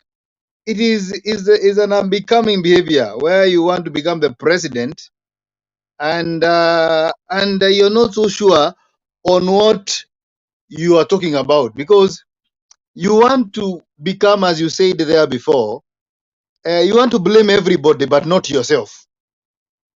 You want to blame Raila because you went to Hague. You want to blame Karua, you went to Hague. But surely, who took you to Hague? You took yourself to Hague. You are the one who said, Lord, we should not make courts in Eldoret, in Kisumu, in Nairobi. Let us go to Hague. Even your friends supported it. Like even Cecily Barire. I saw another video where she's saying, tuende Hague ndio hakutaenda protest ya watu wa Kabila. And therefore, for me, I don't understand him. I don't even know how he's going to be the president. Because in the most unfortunate event, he becomes the president of the Republic of Kenya. And he has told us that he's going to reduce the cost of living. Then the cost of living will not reduce. I think he'll start blaming other people. Sasa unajua, tulikuwa tumewaambia unga itapunguka, mahindi itapunguka, sukari itapunguka, lakini tulipoingia ndani tukakuta ya kwamba handshake iko ndani, ama tukakuta ya kwamba weather imeharibika. You know, when you become that kind of a person, you have blamed everybody except yourself. Then it is so difficult for people to trust you. It's very difficult for people to know what is your real colors. And therefore, for me, as a Kenyan who is right mind and in sober mind, I cannot I cannot encourage anybody to wake up in the morning and vote a person who... Hello, Bernard, unanisikia? Yeah, you are unpredictable. Yes. And therefore, let me Some tell you. hiccups, but you're okay. Continue. Yeah, I think it's the network. And therefore, it is sad. In fact, Moi was, if you compare Moi and the Ruto, if they were in the contest, I'm telling you, Moi was better. Because he could tell people, I remember one day when people were complaining, he stayed for 1 year without the vice president. Then he appointed Joe Saitoti. He told people the truth. He told them, mimi watu wanasema sijui hakuna vice president, hakuna nini. Nataka kuappoint Professor Joe Saitoti, muone kama sufuria ya nyumba yako itaongezeka. Because that is the truth. Nothing changes in your life. In any case, I'm supporting Baba because I know Baba brings stability in the country, but I know that my life, the way I live today, will continue. I vote Baba, the life continues like that. Kwa hivyo, hii mambo ya kuambia watu walikupeleka Hague, na wewe mwenyewe ndio umejipeleka huko, umesema let us not be vague. It is sad. And therefore, as a person, I think the network is giving me problem. Bwana Kamau, it seems you will need to leave and come back later, although we have gotten your point. You need to restart. If you're using router, restart your router. It seems you may haiko stable. It's a bit straining. But we got the message, and I just want to set the record clear. Martha Karua was the Minister for Constitution, for Justice and Constitution at that point in time. She is the one who made the, what is it called, the bill to put up a local tribunal to try all the people who are suspected for the post-election violence. 3 times she brought the motion on the floor of the House, and 3 times William Ruto mobilized the parliament to vote it down. So it is not that just somebody woke up in the morning and said, let's go to Hague. No, there were 3 attempts to establish a local tribunal, of which William Ruto and team were opposed to. Until now, in the video, he says God helped them to stop the parliament from making the local tribunal, and they wanted to go to the Hague. It is not Martha Karua who took them to the Hague. It is not Raila Odinga. Raila Odinga was the prime minister then, And I remember he was on the floor of the House pleading with the House that they should vote for the local tribunal. But the mobilization of one William Ruto and the team was so strong that they shot down the motion 3 times. These 3 times had a period of time in between, like 2 months or something like that, every 3 months. So it was not something that was done the same day or the same week. It was a whole well thought out plan to frustrate the local tribunal. And it was all engineered and propagated by one William Ruto. William Ruto is not sincere. He wants to blame everybody when he is the cause of the problem. And let Kenyans see him for who he is and deny him the opportunity to ascend to power by any means. He's unfit to lead this country, in my opinion. You cannot take Kenyans for fools. After you shut down the local tribunal motion 3 times, you now come around and say it is Martha Karua who took you to The Hague. How many times did Ocampo come here, Kofi Annan begging us not to hand over the envelope to Ocampo? Many times, until you said Kofi Annan is an idle man, is a lazy, idling man. He should go and mind his own business. And now you headed to The Hague and you are looking for an excuse to blame somebody else. That's sickening. Bwana Kamau, ni kama umerudi, endelea tuone. Nilikuwa nasema kwa mjadala yangu leo, nilikuwa nasema nahuzunika sana kama Mkenya kwa kuwa na viongozi ambao hawana kitu inaitangwa heshima na pia uadilifu, kwa sababu huwezi kuwa unasema ulipelekwa the ICC na wengine na wewe mwenyewe umesikika. Na kuna mtu amesema hapo kwa comment, mtumie hiyo clip apatie our striker Junet Mohamed na Joho. Unajua hao ndio wako kwa offensive politics ya Azimio, waweze kuambia watu ukweli, waweze kuicheza wakati tuko na mikutano katika nyanja mbalimbali, kwa sababu ukweli usemwe. Ruto mwenyewe alisema twende Hague, lakini kile hakujua ni kwamba hiyo Hague ndio itafuata ukweli, na ndio sababu katika makesi ya Hague kesi yake ndio imebaki peke yake. Kwa sababu gani? Wale ambao walikuwa witnesses pande yake wote walipotea kwa njia ambayo haiwezi eleweka, na alafu bali unakuta ni mtu ambaye amefanya watu wamepotea na anakuja anavaa msalaba mkubwa kuliko huo wako Bernard. He has won a bigger clothes than yours. So unashangaa hii ni nchi ya matapeli ama nini? Yeye ndiye anaongea juu ya matapeli, lakini ukweli ni kwamba yeye ndiye tapeli mkubwa katika nchi yetu ya Kenya. Ndio sababu unasikia hata ile gari ambayo alikuwa anatumia jana kuzunguka nayo huko Githurai, mwenye anampatia ni mtu ambaye ako na makesi za ukora na tenda katika nchi yetu ya taifa ya Kenya. Kwa hivyo mimi naambia wa Kenya tuangalie bana, tusiwe watu wa kufuata uvumi na mambo ambao hayaeleweki. Tuweze kuweka baba na mama Martha Karua hapo ili tukaweze kuona mabadiliko ambayo tunayohitaji katika hii Kenya. Kwa hivyo kwangu mimi pale ninapoketi nasema we cannot trust him.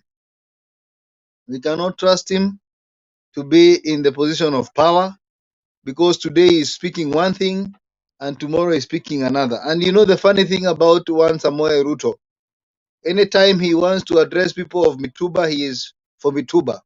Anytime he wants to address people of textile, he is of textile. Anytime he wants to address people of Boda, he is of Boda. So he changes tunes so that he suits everybody. And that is so unpredictable. I think even as we play politics with the people's life, it is always good to caution them and tell them this is not possible and this is possible. And that is why we are so much interested with the Azimio manifesto, because one of the things it speaks about is possible. One of the things, like for example, Baba Care. Baba Care, it is something that it has been done by someone like Obama. We know Obama had a Obamacare, where people who are the poorest of the poorest could access medication to the to the hospitals, and therefore that is something that can begin, and progressively it can reach many people. There also the issue of 6,000, which is social protection, where people don't have any earning at all in a family setup. Then they can register and they can reach. And I know because Mala Karua and of course Baba are integral people, they will make sure that it reaches to the right people, not the chiefs, not the cousins of the chiefs, and not the cousins of the headmen and the community elders. But it will go to the right people and they get whatever they are supposed to get for social protection. But this issue of telling us we are going to get you from the bottom to up, we're going to give you 50 billion, it is not understandable. And therefore, I want to say that we have no problem personally with the one Samoei Ruto, but I think he has a long way to go. First of all, he needs to clean his name. He has to clean his name. His name is tainted, and after that, then he can come and tell us. You remember me? I was accused of land in Kirifi or Taita Taveta. I've returned it. I've returned even the land in of Weston. I've also confessed of the people who have disappeared in my office. So I'm a clean person. Please elect me as president. But as things stand now, Bernard Bernard, this is not a person who is suitable to be the president of the Republic of Kenya after 22 days. We also know, and we are very much aware as Kenyan people, that because once you are crooked, then you can even use uncouth mean to win the election. We are very much observing what Mr. Chebukati is doing. We don't want any bungled or bundled, whatever you use the word, which one you use. We don't want an election that is going to put this country into disarray. So we are telling even Chebukati, wherever you are, please conduct an election that is verifiable, simple, and is authentic. So that at the end of the day, the person who wins, because we know Azimio is going to win a big margin, over 70%, then we can continue as a peaceful and a progressive country. Thank you, Bernard. Okay, asante sana Bwana Kamau, tunashukuru kwa mchango wako na maoni yako. Ni muhimu kila mmoja hakikishe kwamba unadadisi kiongozi wako ambaye anakuomba nafasi ya kuongoza. Usipatie uongozi kwa mtu yeyote. Biblia iko kinyume kupeana uongozi kwa vijana ambao hawajakomaa. Biblia inasema tusikue na haraka kuwawekelea mikono kwa sababu wamejitolea kwa kubadilika. Unaweza maliza tu ordination alafu anarudia yale makosa ambayo walikuwa wametubu. Kwa hivyo inapinga tusiwekelee mikono kwa wale watu ambao hawajakomaa. Uongozi ni kwa wakomavu, si kwa watoto, si kwa vijana. Uongozi ni kwa watu wazima ambao wamekomaa kiakili, wamekomaa emotionally, wamekomaa psychologically. They are able to handle pressure without breaking down. And kwa sababu Kamau ameongelea kuhusu msalaba huu, naomba niongelee nami. Huu msalaba hauna nguvu zozote, okay? Si ile iliombewa, okay? He is just dressing code. It has nothing with spiritual power. It has nothing with the God and the godliness. It's just a dressing code, pure and proper. So I don't wear this because I'm a reverend or it identifies me as a reverend. It's just, in fact, I bought it online. So sikuletewa na askofu yeyote. I bought it myself online and it was delivered to my house and I put it on. Hata sikuitakasa. So ni nyororo tu kama hizo zingine. It is for dressing. Msichanganye na zile ambazo ziliombewa, zikatakaswa, zikapewa nguvu za kwenda kushinda uchaguzi wakati imeshinda kurekebisha tabia ya mtu. It's important that I make that clear and want everybody to understand that the Christianity of external looks without internal change is irrelevant, unacceptable, uncalled for. And everybody perpetuating that is part and parcel of the Christian problem and the hampering of the preaching of the gospel. If you're going to preach the gospel, then we must stand for the same all through, not for to use it when it favors us and stand against it when it does not favor us. But all in all, tuko hapa kuchapa siasa na kuhakikisha kwamba kila Mkenya anamakinika. Kile naomba tu mahala popote mlipo ni kujitahidi kuhakikisha kwamba unadadisi MCA wako. Usipeane kura yako bure. MC wako, MCA wako, MP wako, women rep wako, senator, governor. Kwanza MCA na governor. MCA na governor.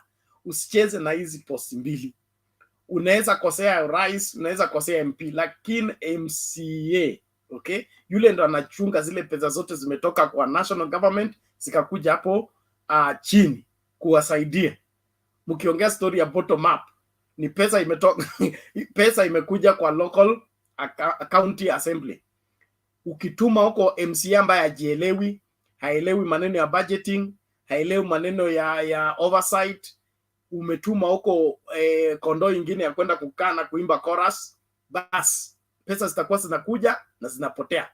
Ndio tuko na barabara Kakamega, tuko na jengo mpya Kakamega, tuko na stadium Kakamega, okay?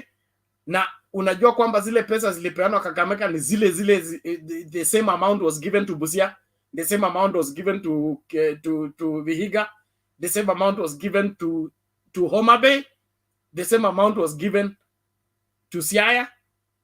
So why is it that we have a stadium in Kakamega built by the county government?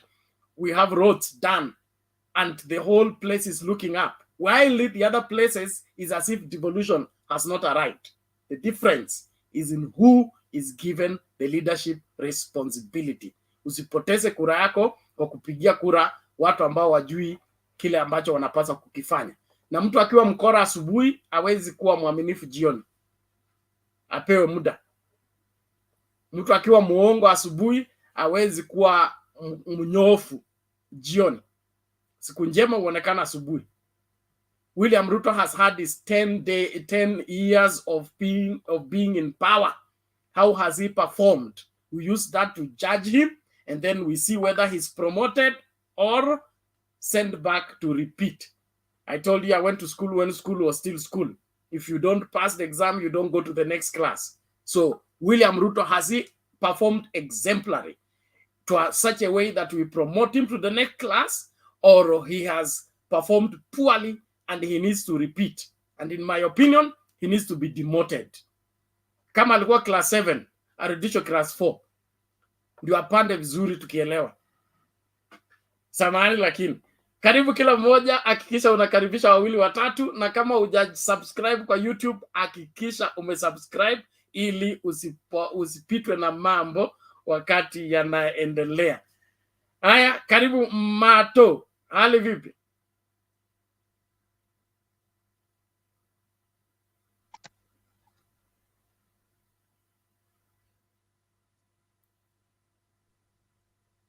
Mtumishi. Vipi lakini? Vipi bwana? Leo nimekuona lakini kumbe preaching yako inakuwaga mzuri hivyo bwana. What's the whole service? Thank you. Lakini shati umebadilisha, haikuwa hiyo, si ulikuwa na ya black. Wenda pole tafadhali. Mimi niko uhuru kwa nimeona ala kipa mekuja. Woi, Saitan leo kimeumana.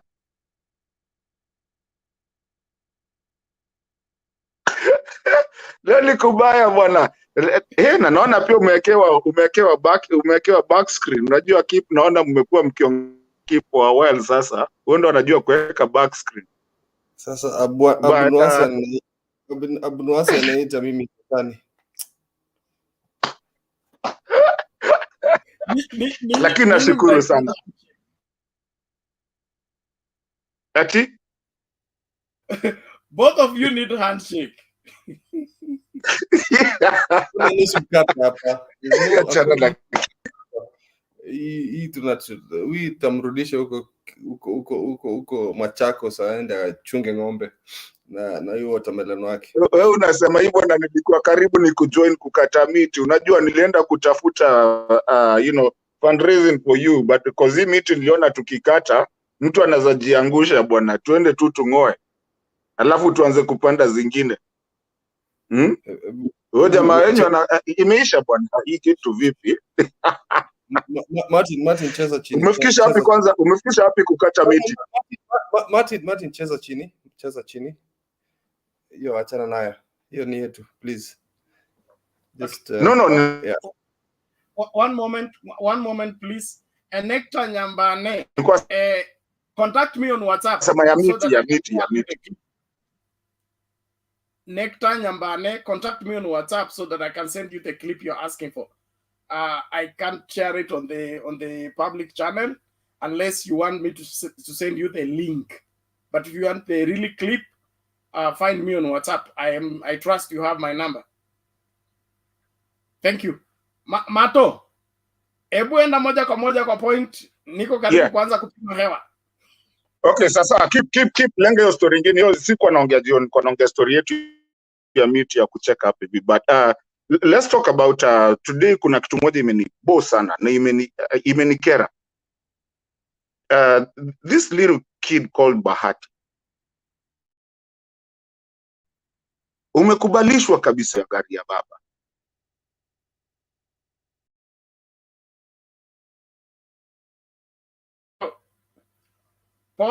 Pole. Wewe umeongea kwa mtoto wa mama, umeongea na mama kwanza. Atakuripoti kwa mama. Wewe ni mtoto wa mama.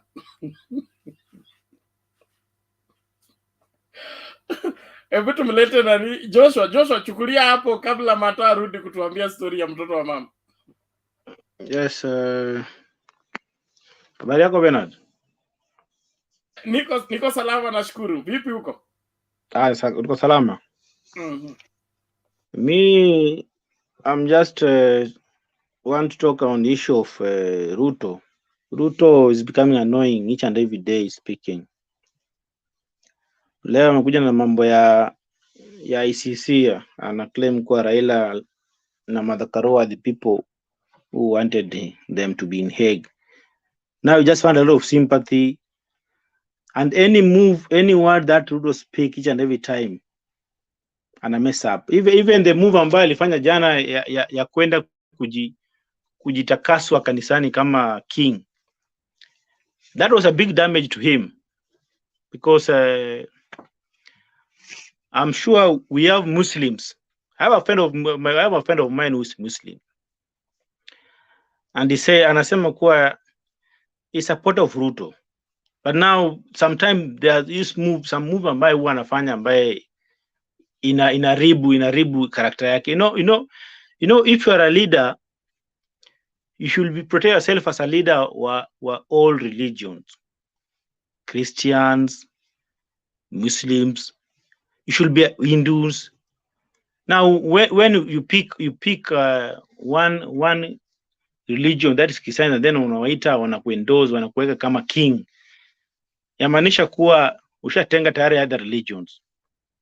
But you saw the other time Martha Karua, Muslims came and they endorsed Martha Karua, and you see Christian, they go and endorse the candidature of Raila and Martha Karua. You know, because if you are a leader, you are a leader of all religions. But now if you pretend that, you know, what Ruto was trying to do yesterday, he wanted to do he wanted to do some sort of political mileage to Raila. Ionekane kuwa yeye ndio yule mtu ambaye anampenda Mungu kuliko the other guys. But I'm a damage. I'm telling you, any move that Ruto is making, he mess up. When he pick Rigathi Gachagua, ali mess up. Any word that is an ahata, like the other time he abused Eugene Wamalwa, and a mess up. Anything he's saying is messing up. So sometimes we wonder, mtu ametusi watu in the course of the week, and then after 2 days, now is a clean person, anavalishwa chain kwa shingo. So I wonder sometime with the kind of characters our deputy ana portray here in Kenya. So to me, I am not happy with him. And then Raila was in Nairobi consolidating vote. I'm sure Nairobi, by right now Nairobi is being locked. People thought that maybe Raila is not campaigning in Nairobi, but now he's coming out strongly. And I just want to, before Mato, I know what Mato wanted to speak about. Kijana anajiita huyu mdogo anaitwa musician anaitwa Bahati. I also wondered, amepanda gari ya baba, and then Raila anasema kuwa atampatia kazi instead of him humbling himself. Anainuka anaanza kama taki. So I was not happy with him because I don't know plan yake ilikuwa nini. However much he was not happy with the idea of Raila as a young boy who's very humble, and I'm sure that hajafika at 40 years.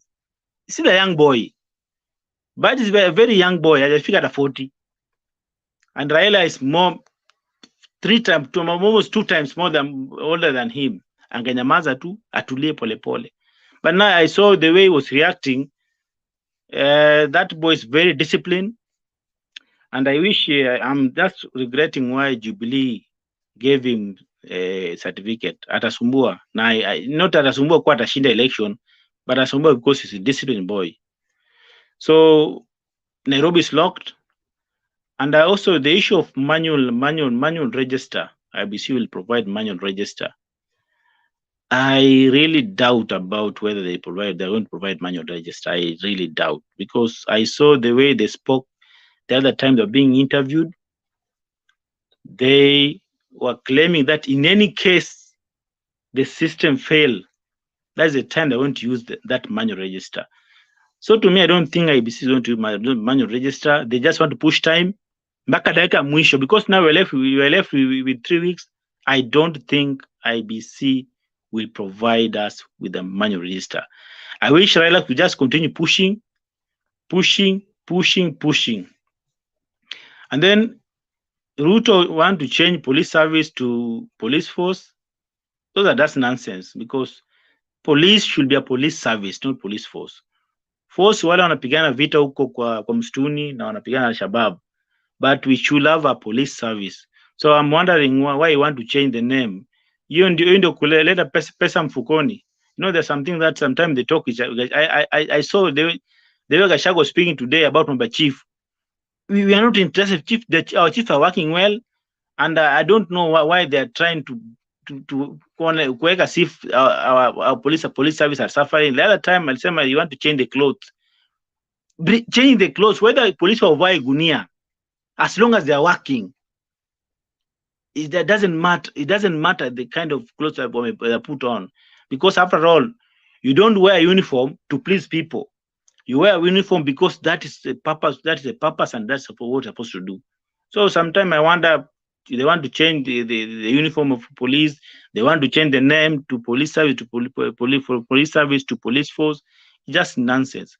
So I'm seeing already these 2 guys, RUTO and Gachagua, they started sensing dangers of being defeated in this election, and I'm sure tarehe 9 mwezi wa 8 they're going to be defeated. And then there's something that I want to talk about, the governorship of Nairobi, and this one, because I'm a resident of Nairobi, and I'll vote in Nairobi.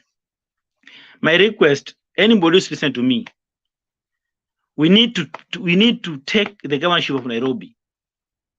I always talk to my friends that in any case, umempigia Raila kura, kindly don't compromise. Convert your vote to Igade. Because I had some few friends of mine wanasema kuwa watapia Raila kura, but now wanampatia Sakaja. And I was telling them, kindly convert your vote to Sakaja. No, convert your vote to Igade. Don't compromise like what the other time we compromised 2017. Tulipigia Raila kura, and then unapata some of people walikuwa wanapigia Sonko kura because they think kuwa Sonko is the best person. There's nothing Sakaja has done in Nairobi. Sakaba was just a chairman wa TNA, and then he was nominated, and then later akasaidiwa na Jubilee kama Senate. Nothing Sakaja's done. So in any case, we'll be voting for Raila. Kindly convert your vote to Igade. Thank you very much. Okay, thank you. We appreciate that. It's good for us to vote for responsible leaders. You know, that somebody is vocal doesn't mean that they are leaders. And the issue of management of Nairobi, it should not be put on another experiment. We experimented with Sonko, it didn't work. We can't experiment with Sakaja. Sakaja has not demonstrated any form of responsible leadership that can convince anyone who is rightly thinking that he's able to run the affairs of Nairobi. He couldn't run the affairs of the COVID committee. The COVID committee, ile committee ilikuwa inasimamia maneno ya COVID, okay? Ilimshinda, yeye akaanza kuvunja sheria za curfew mwenyewe. So wewe ukimpatia to preside over the largest economy in the country, the majority of the GDP is in Nairobi.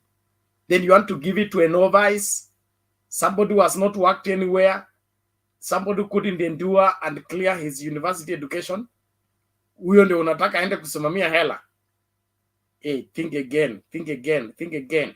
Tusipatie uongozi kwa watoto, tupatie uongozi kwa watu wakomavu. Mtu mkomavu ni yule ambaye amekomaa kiakili, amekomaa kihisia, amekomaa kisaikolojia, anaweza kujicontrol. Somebody who can't control themselves cannot lead. So let's not make a mistake of giving people who cannot rule themselves to preside over most important city like Nairobi. Forget the Sakaja madness. Let's give leadership to somebody who has demonstrated leadership. He has worked in different farms. He has demonstrated the ability to make profit in different farms. We can trust him because he has withstood pressure and converted companies that were making losses to begin to make profit. He knows the way. Let's not experiment with another person who we don't know how he's going to perform. He will use another 3 years to experiment. The remaining 2 years, he comes back and says, nisaidie tu na zile 5 tena, nitarekebisha. The madness that we are being served by one Deputy President, William RUTO. After 10 years, he's still coming back. He says you want 5 more. You can't. If you didn't do it in 10 years, giving you 5 more is giving you too much. Mato, ulitupwa nje na net. Karibu back. Welcome back. I think nimeanza kuvamiwa pia mimi. Na kuna mtu hapa ananiambia nisitaje Sakaja na venye nilikuwa niende huko, lakini wacha basi niache. Anaitwa Otieno Weeklies. Sakaja. Yeah? Unless unataka kukampenia yeye, hapo ndio tutakuzima. Nimeambiwa Wycliffe ameniambia huko sijaribu, acha ninyamaze basi. But I mean the truth be said, I didn't like the show. I mean the campaigns today because I saw them struggle a lot. I don't know why. Is this Mawade people were really walisumbua baba kabisa, unajua, and that's not a good show. If you're going to fight if we're going to fight internal fights, let's not do it when we're doing the presidential time of doing it, because it makes us look bad. It makes Baba look bad. It makes Mother Karua look bad. It makes, like, I think, well, I understand Kalonzo because najua huyo kule yuko, but it makes all the, I mean, it makes us look bad when we have an rowdy thing. I wish wale watu wenye wana mobilize when you are huko chini, and that's why you find Baba today doesn't say any name. He just says MCA Azimio, Nini Azimio. He doesn't want to say anything because the sibling rivalry is becoming too much.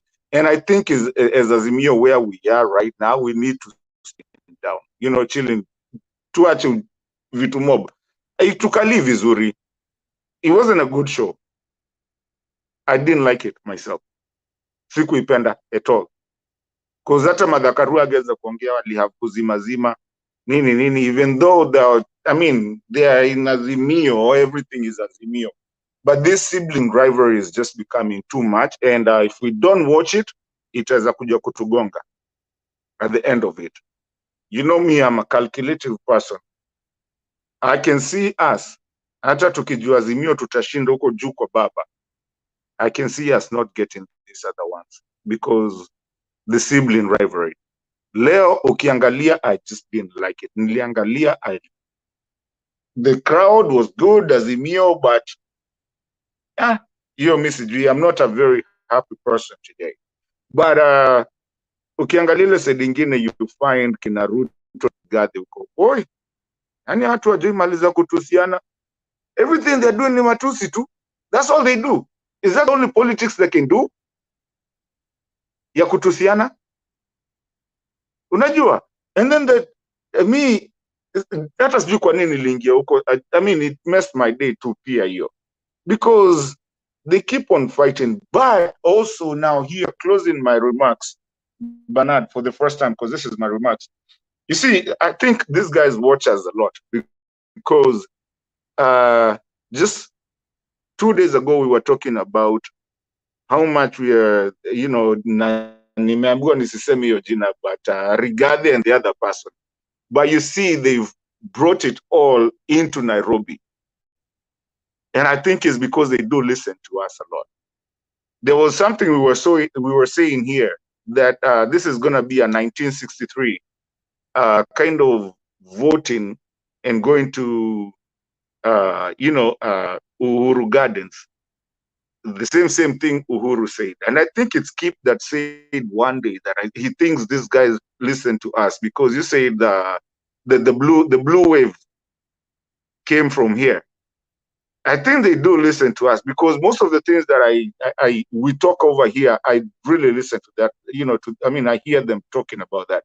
But other than that, I think today was a good one. I think today was mobilizing Igade, so that trying to do Nairobi, but on an overall area, I didn't like it because there was too much rowdiness moving on, and our leaders that we wanted to speak did not have the chance to speak. Keep, I think Bernard amepotea. I think I'll let you take you're my elder on this one, so I'll let you take the.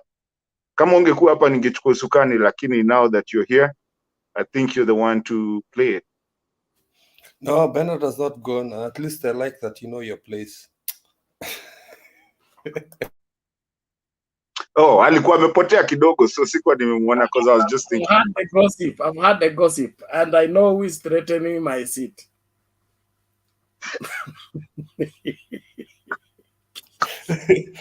Where Deputy President William Ruto? But I mean deputy, but I know my place. Deputy is just an assistant. Now kuna deputy sana, so. Endelea Mato, thank you. No, nile nilikuwa naona umepotea, alafu unajua sasa sitaki kushinda nimeongea mingi because that was my first contribution, na sijui nani ameongea nani hajaongea. I think I was gonna wait for Baba, and all those people, watu wameanza kuingia sasa, now the team is becoming real. So nilikuwa niseme wacha niachie hapo, nitaendelea. My brother is watching today, nilimwambia watch. Unajua tulisema tuite watu, so my brother was like, I'm gonna watch you today. Akuko nyuma anasikiza tu. Okay, asante sana kwa kufanya kazi nzuri ya kuongeza wale ambao wanatutazama na wale ambao wanafuata matangazo yetu. We appreciate that, and thank you for the contribution. It's important that we keep educating Kenyans. I have a weak connection to my camera, but it's working out. Don't worry about it. Yeah, a little shaking, disconnect it.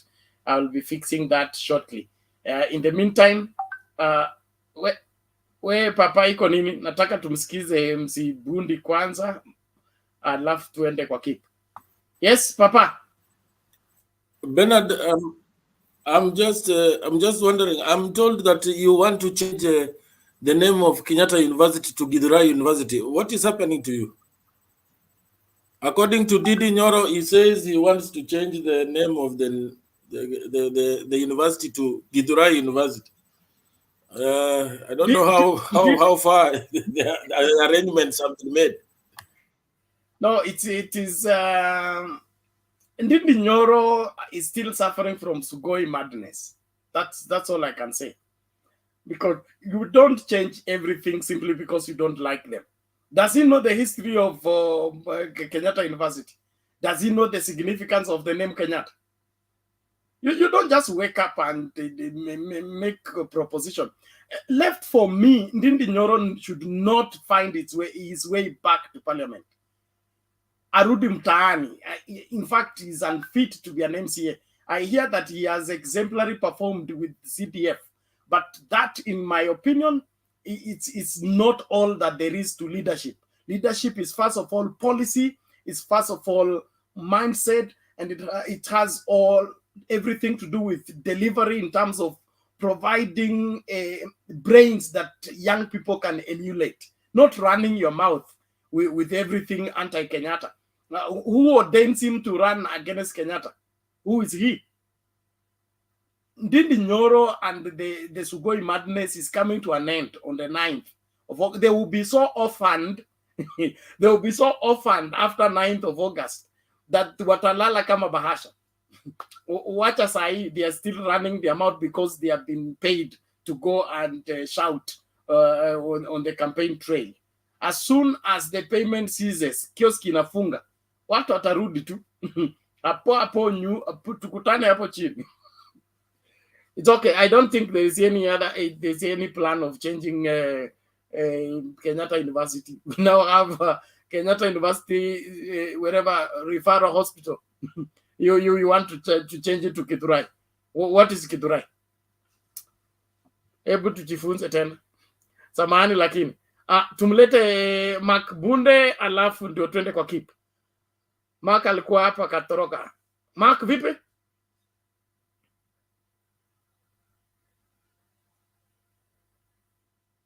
MC Bunde, uko hapo?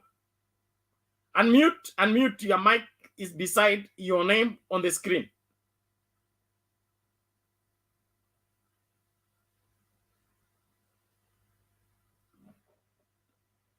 Hey, Bwana Mark, the broadcast is allergic to silence. You click, yes. There you go. Continue. Ume mute tena. Unmute and then speak up. Yes.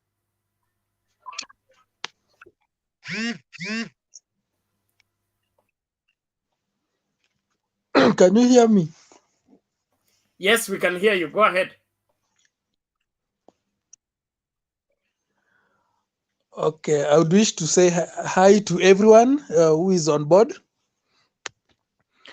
Okay, it is being pronounced Makbunde. So I'll only talk on two things about the consolidation of votes in Nairobi and the 22 days remaining to elections. To say it, as much as the captain is doing what is expected to do and the duke doing what is expected to be done, us also on the ground, I wish we encourage each and every individual to ensure that not just to, but to be aware of which is their voting station, not that the D-Day is when they're struggling. That's number one. Then number two, when that day reaches the day of 20, actually, right now it is 21 days to go.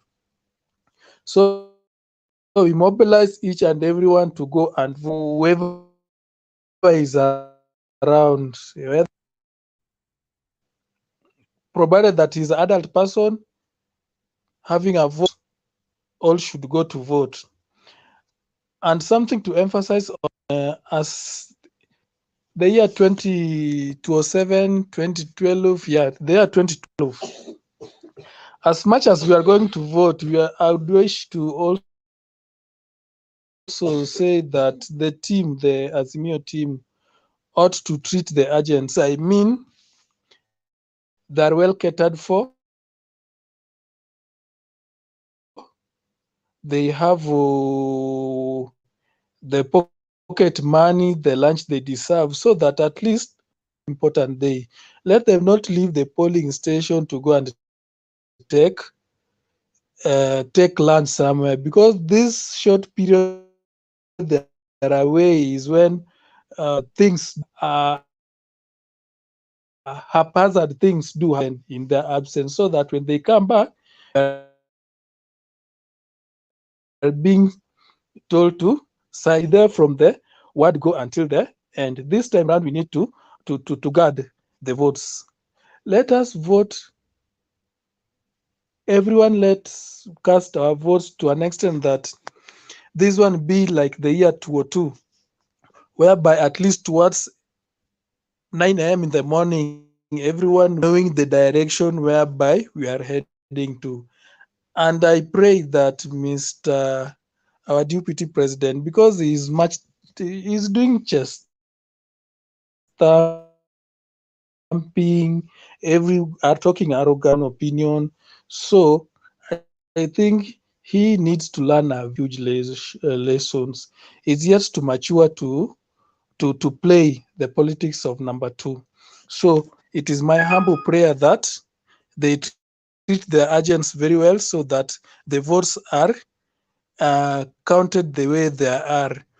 Without rigging, I think to me, no one can beat the father of politics in Kenya, because right now it is only Baba. Then the next thing is that to me, Ruto is not a bad person, but he lies in front thing. I fail to understand. Does he even sit down and replay what he has talked of? Because today he's saying the same thing, tomorrow he's against it. For an instant, do you remember the time he was a minister in the year Minister of Agriculture? That one was around 2011. They were preparing to go for election.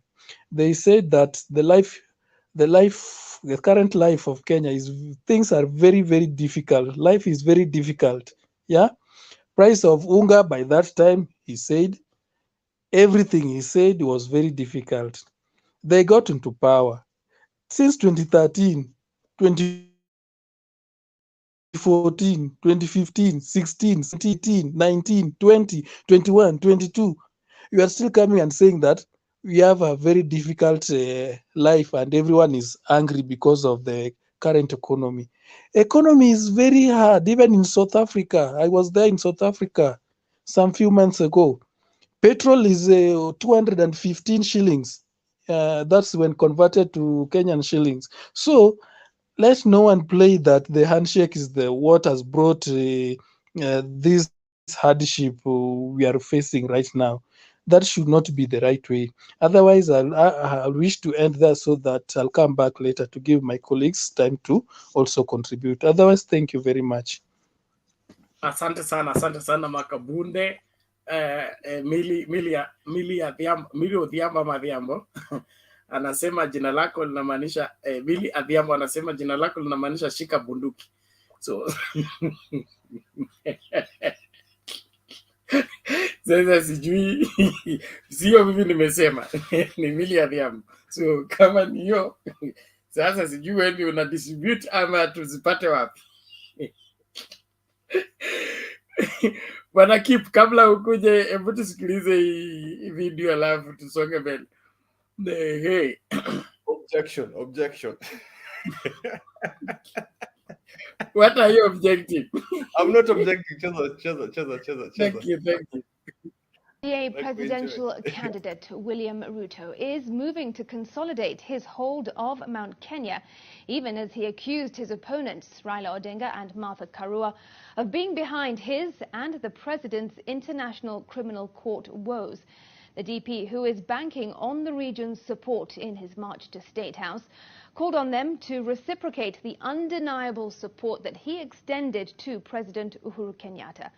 NTV senior political affairs reporter Kennedy Mureithi was on the Kenya Kwanza campaign trail. 22 days to the elections, Deputy President William Ruto and UDA presidential candidate is working towards securing the Mount Kenya voting bloc. His entourage is working round the clock to find ways of replicating the support he and President Uhuru Kenyatta enjoyed in 2013 and 2017. He has been in Kiambu County for the last 2 days, an area that boasts of about 2 million votes. Here, the UDA flag bearer calling on the electorate to stand with him as he accuses President Uhuru Kenyatta of betraying him.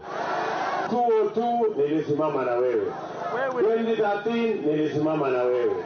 2017 nikasimama na wewe. Wakati Maraga alilete shida nikasimama na wewe. Ruto says it is baffling for Azimio One Kenya presidential candidate Raila Odinga and his running mate Martha Karua. Karua, si ndio walikuwa wanasema mimi na Uhuru Kenyatta tupelekwe hii? Ni wao ama si wao? Hawa si ndio wamekuja walivuruga serikali ya Kibaki? Walivuruga hawakuvuruga. Mmoja alikuwa anauliza carpet, mwingine ana resign. Ni kweli ama si kweli? Martha Karua na yeye akasimama kiti cha urais ati akifikiria hawa watafungwa achukue hiyo maneno na kura zetu. They are scavengers. Waliangalia Uhuru Kenyatta afungwe Hague, wakiscavenge haikuwezekana. Ruto imploring on the Mount Kenya region to complete the journey started in 2013 and where President Kenyatta promised to pass on the leadership baton to him after his 2-term stint. Watu wa Gatundu na watu wa Kiambu, jameni, tarehe 9 mwezi wa 8 mahali in the August elections. Niambia rafiki yangu anaitwa Mosheru na Matiani, hii mpango ambao wameanza ya kuandikisha ati watu photographers kwa polling station, ati wanasema ajira kwa vijana photographers. Tunataka kuambia hiyo mambo tumejua ni nini. Tayari mumeona huyu mtu ameanza ile mambo yake ya kawaida. Sijui register iko shida gani, hataki manual register. Ndio hiyo mara IEBC, mara Chebukati, mara manual register. Wachana na hiyo mambo yote. Wewe unashindana na mimi. Wacha mambo ya register. Kennedy Mureithi, NTV, in Gatondo North Constituency, Kiambu County.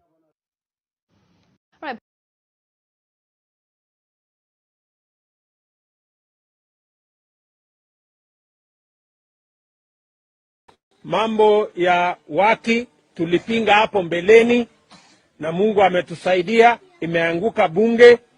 Kesi yote ambayo inataka ifanyike ipelekwe huko Hague. Kuna hiyo.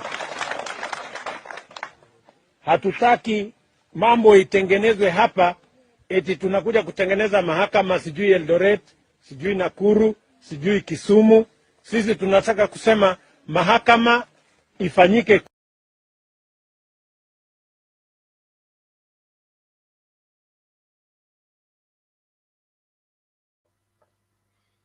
Kip, you can pick from there. Yes, so I like what Ojuang has said there. Unaona iko background yangu, the mama, just like the US, she's pointing at you to vote, not me, the rest of you to vote for her. Tunasemanga Martha the 6th, because the 5th has been secured. The 5th ni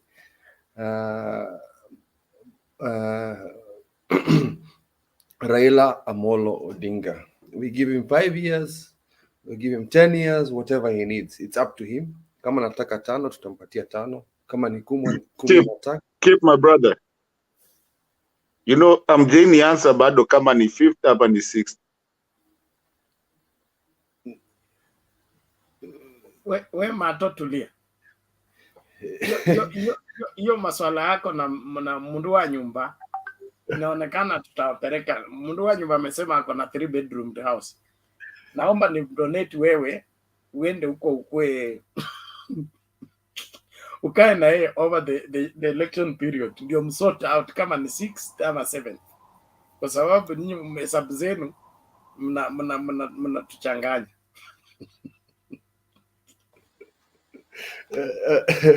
But this just salamia kila mtu, habari zenu wote nyumba. Robins, Papa, Mato na hiyo mathematics yake mbaya. Makbunde, huyu mtu wa risasi hapo. Mike, mtu wa kuficha panya, dawa ya panya na hiyo dap. Endelea kuficha hiyo. Owen and Miss Mora, my favorite kissy lady.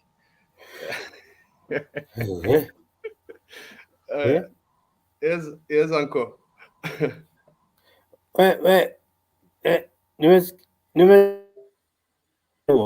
From nowhere nikipita nilikuwa nimetoka kwa scenery. Sasa nini nafanyika? We mathematics yako, acha Bernard akuulize hiyo mathematics yako imetoka wapi? Mwambie aniulize. Bernard, umeuliza swali hapo na hiyo story ya Mato kusema ni 6th ama 7th. Mundu wa nyumba ndo alianza. Akasema wakati Uhuru alikuwa anaenda Hague, aliachia urais mtu fulani. Alafu akarudi akachukua. Mbona tuhesabu hiyo? Kweli, we are going for the 6th president, not the 5th. Ruto was the president of Kenya for a period. He was. Na Ndeto anajua hivyo, the truth. You people refuse the truth. Tunaelewa hizo mambo sana. Unajua nyinyi mnafaa kuenda kwa hiyo komiti yenu ya sijui ati, mimi nakwambia Raila is the 5th president. What is a deputy president in your concern? Ni sele president ayuko ama akiwa incapacitated hata jo deputy anakuja as keep tafadhali, let's exhaust this issue. You know, Ruto was not an acting president.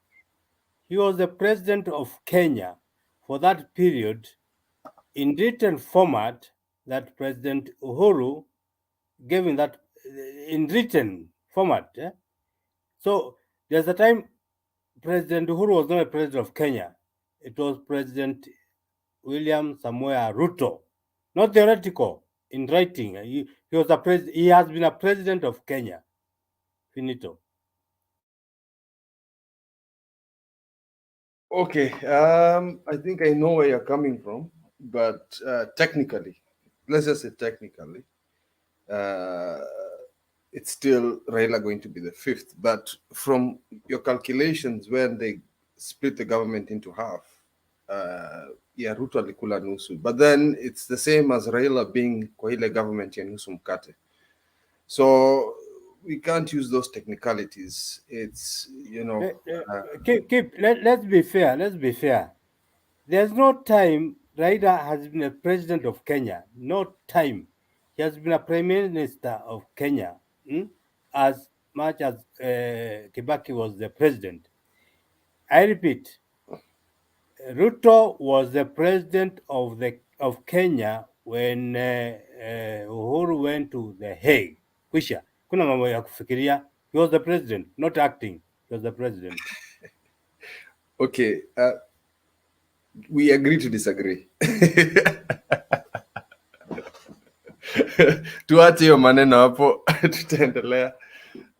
Na mimi nasema kwamba tutaendelea kukata miti, na my brother Mike ametoka kidogo sababu ya internet, ataendelea kuficha hiyo mambo ya dawa ya panya na hiyo dap ifichwe. And the only way we can do this, my friends, we've got 3 weeks. I want you to share. I mean, just take a few seconds. It's not going to take too long. the link on your phone there for YouTube. Just put it on your WhatsApp group na usambaze kwa kila mtu kwa magroup waweze kuona hapo. Martin has invited his brother to watch. I've invited some of my relatives to watch this. I never used to do that, lakini tuendelee kusambaza hii. Let's get more views, let's get more subscribers. There are bloggers for Azimio and UDA that are watching this program, and there's quite some important information and opinions that we as citizens can provide to the rest of the country. So endelea kuzambaza na mnisaidie kukata miti huko Sigoi, na mimi sitaacha hiyo, kwa sababu kutakuwa na kazi mingi ya kupanda hizo miti tumekata, because I'm an environmentalist. Sasa ni kupanda hizo miti is to build our country back. There are some of us who want to come back home, and we cannot come back home when there's a monster running our country. And that is Ruto. I am not ashamed to say that. He's a criminal. His court cases have been court cases zake zingine, they've been confirmed that he broke the law as the deputy president by stealing land. So this si kitu namwekea ama nasema tu hivyo ovyo. There is a court case where it has been finalized na amelipa, meaning that Deputy President Ruto is a criminal.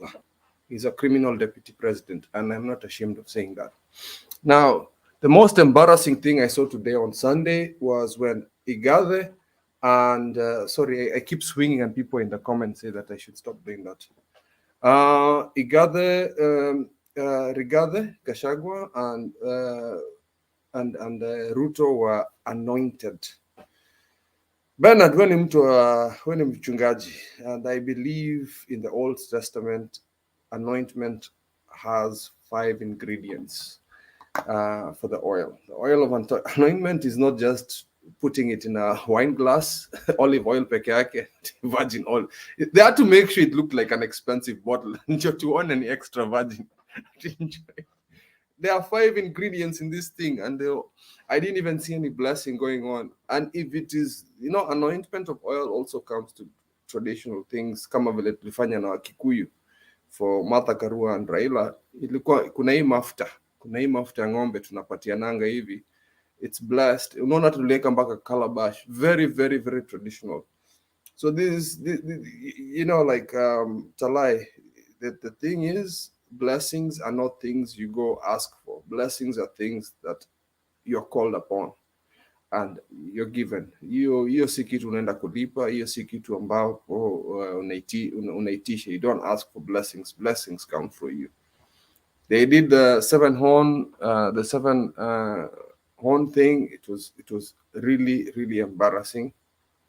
And I don't think we need to put Christianity in such a bad look, because the more and more we do this, we are actually making our country less religious, because we are turning people away from the main objective, which is to God. Then our Muslim brothers and sisters are like, why aren't we included in this anointment? Nyumba, sorry.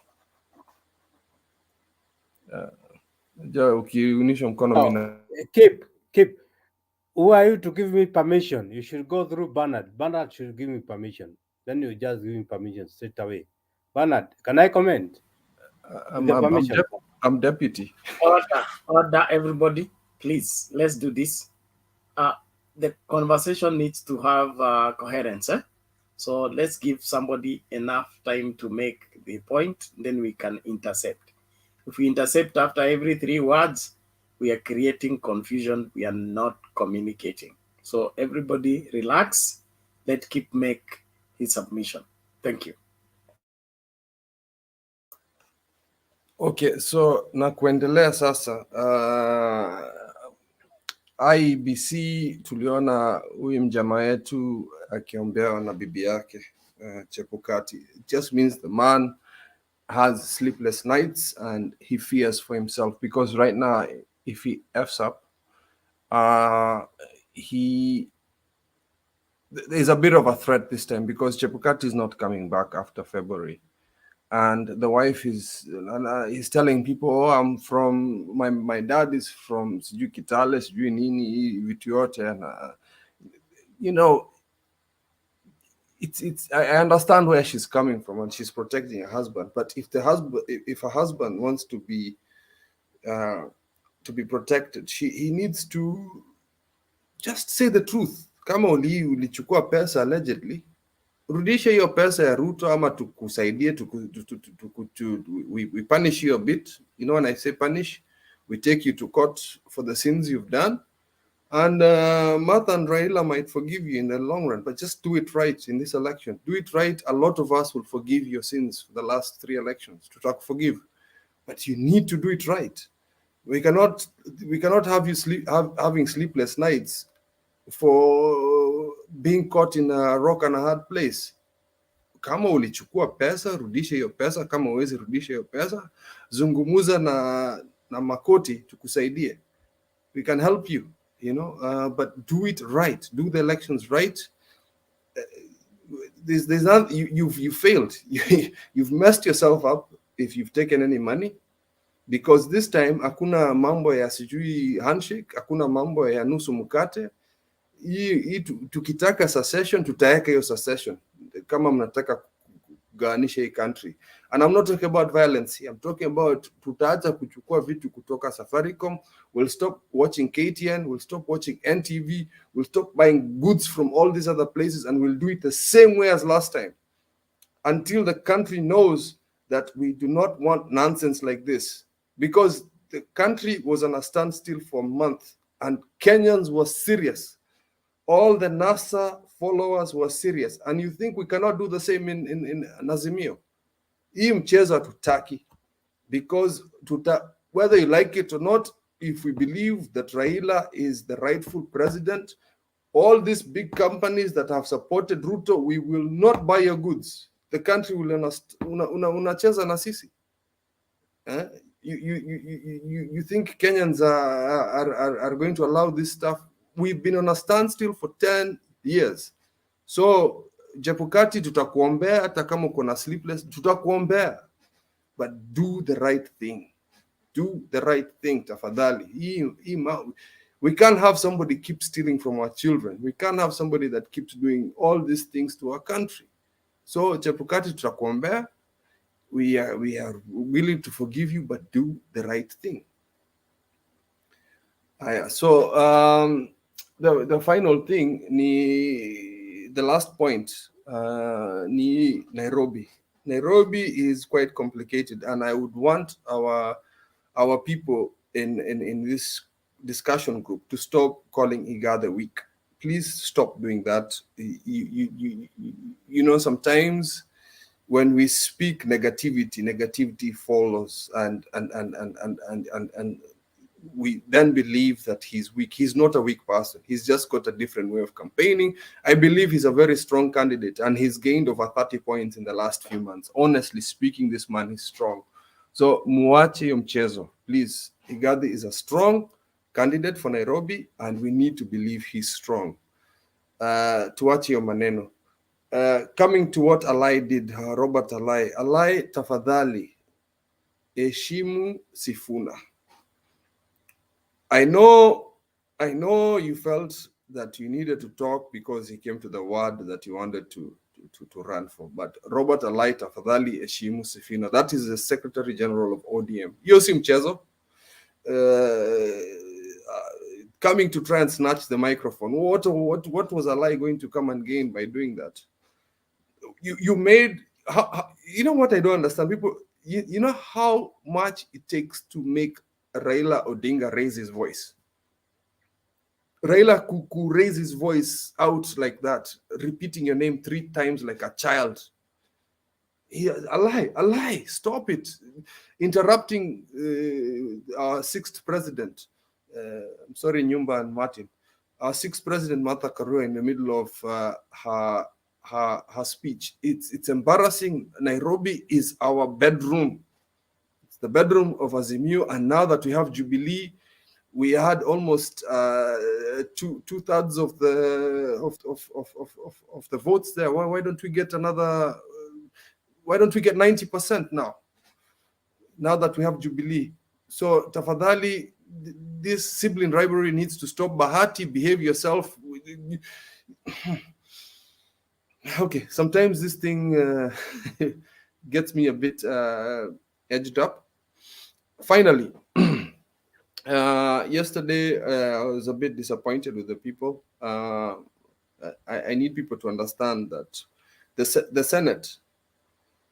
Senate judgment, just like the US, should be final, because when somebody is being impeached, it's like a court ruling and it should be final. Hii mambo ya kwenda kuchukua kwa any judge, hata kwa judge, hata tutaki kwenda, forget about the East African court. The judgment of an impeachment should stop at the Senate, period. Because when you go, an impeachment is like a court case. When Trump was impeached, it was final. Whenever any president is impeached, it is final. It's done. So ilifika Senate waliacha in the US, waliacha wakumimpeach. But I'm saying the impeachment process is like a court case, and then it can become precedent, so that, as Alex, my brother, said yesterday, that when the governors are summoned by the senators, when you summon a governor to the Senate to say mbona walieka wheelbarrow ikakuwa 80,000, we can watch that on TV and question why those wheelbarrows were 80,000. We can question why 90% of Kingi's government's money was taken in Kilifi. We can question why the money has to go through Rigathi, making him a billionaire overnight. We can question why Nairobi County had 2 corrupt governors. We can question all these things, so that senators have the power to have checks and balances for the governor. So mimi kwangu, kwa maoni yangu, it should stop at the Senate, so that the Senates can know hata hao wakitaka kuingia kama governors, it's a hard pill to swallow, because you have to be ready for that leadership. You have to be ready to manage that county, so that ukiona peers wako kwa Senate watakuwa na kugonga njoo hata hao wanataka kukuwa governors, njoo wakutoe. So you have to do the good job so that usitolewe. That is what we Mambo Sonko anafanya. I know it's according to our law in Kenya, but we need to set precedents that once somebody has been impeached, it is final. It is final and it should be done. Olara na John nimekukasirisha leo, but impeachment should be final. Asante sana. Okay, so it should be final. Thank you for your submission. But like any other court process, there is room for appeal. Let the appeal go to the maximum available court. When it is overruled there or ruled otherwise, then we are doing justice. Denying somebody from seeking redress is infringing on their rights. So everybody has a right to appeal if he's not satisfied by the verdict. But my advice would be that the coming in parliament need to look at that law conclusively, because the matter around it is not clear. And then we can't use that kind of saying that once impeached, final. Let's have a law. Hold on. Let's have a law that expressly says the same. Expressly puts it clearly that once you are impeached, it is finished. If we don't have a clear law that stipulates that, it will be a ruling that will not go well with most of the people. If you remember the impeachment of Kimunya, the proposal for his impeachment was done and the vote was taken and it was passed. But before it was concluded, there were some proposals, amendments towards the motion to impeach him. and there was a clause that said he should never hold public office. I remember the person who moved the motion was Michuki. To rescue him from that, he said he will be impeached, yes, but we cannot ban him from holding any public office in future. So let's punish the wrongs, let's correct what is wrong, but not send people into oblivion without proper law structure. I stand to be corrected. Mundua Nyumba. No, hold on. How do we make our Senate strong? That's why I'm saying order. Yeah, I've raised my hands. Order. Subiri kwanza Mundua Nyumba. Still the chair. Yeah. Thank you. Order. They cannot just Hold speak from on. nowhere. Everybody hold on. Thank you. Thank you Yes. very much. Let me finish with keep Mundua Nyumba, you are coming, please. It is wrong for us to keep the viewers hanging or leave them hanging, and we introduce something new before we conclude the previous one. What I'm suggesting is that the new parliament should look into the law around that impeachment, including the Senate, so that there is a clear roadmap. We'll forget the point you want to raise. We'll forget the point you want to raise. If we keep on holding on, and is a point of the subject matter by Kip, who is misleading us, and you also, you have misled us. So when you keep us waiting for so long, we forget whatever we wanted to say about. You know Mundua Nyumba, wewe unavuta kamba kwako, mwamba ngoma uvuta kwake. Okay? Mimi niko hapa nasikiliza nyinyi, nasikiliza kwa niaba ya watazamaji, na nataka watazamaji waelewe nini kinaendelea. Sisi tukimalizana tu huku wakati watazamaji hawaelewi kile kinaendelea, sisi tunaharibu show. Unanielewa? So kazi yangu ya kuintercept ni kwamba kile kipa amesema tukimalize, ili ukileta cha kwako watazamaji waongezee ama ukosoe kile ambacho tumesema. Lakini tukifanya in between, we create confusion instead to the viewers, not us. Sisi tunaweza elewana among us, but the viewers get lost in the process of having different people intercepting unnecessarily. So relax for a moment. I just said in conclusion that whatever Kip is saying is okay, but we should have a law that gives a clear roadmap. How do we deal with impeachment to its conclusion? What are the verdicts? If the redress is sought in the law, how do we respond to it? Because the law seems to be gray in that area. So the new parliament and the new Senate need to give a clear-cut roadmap. And you know that the law applies going forward. It does not apply going backward. And so from the next review of the law needs to apply for the future, not for the people who have been impeached already. Thank you. Nyumba, karibu. Asante, it's not a contribution per se in matters arising, but thanks, Bernard, because at my age, I'll forget the point I wanted to raise if you keep me too long waiting to put my point against Kip and you personally, because the issues you have raised here, they are against my thinking and my thoughts. Now, Kip, one thing, when I say something, I mean it. Or let me go back to Bernard. Bernard, now look, you are not theoretical here. What Kip has been leading us into is not right on some issues. And as I said, we have to be very fast and thinking. Of course, sometimes I put it in writing so I remember. Now I don't have a pen or a book. By the time we are reaching somebody submitting on the same, I will have forgotten. Here, and we're in agreement, we are not going to belabor if the Raila will be the 6th or 5th president. No.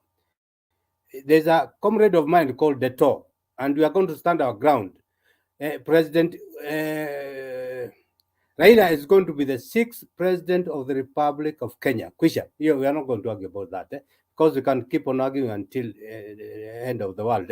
Now, tumemaliza. So, Yeah, sasa na Bernard nawe sasa una support huyu Kip. Wacha niwachie hapo kwanza. Give somebody else a chance because before I laugh at you guys, I feel I enjoy Wewe myself. mtu wa nyuma, nitakupiga faini ya mbuzi 2 na kondoo.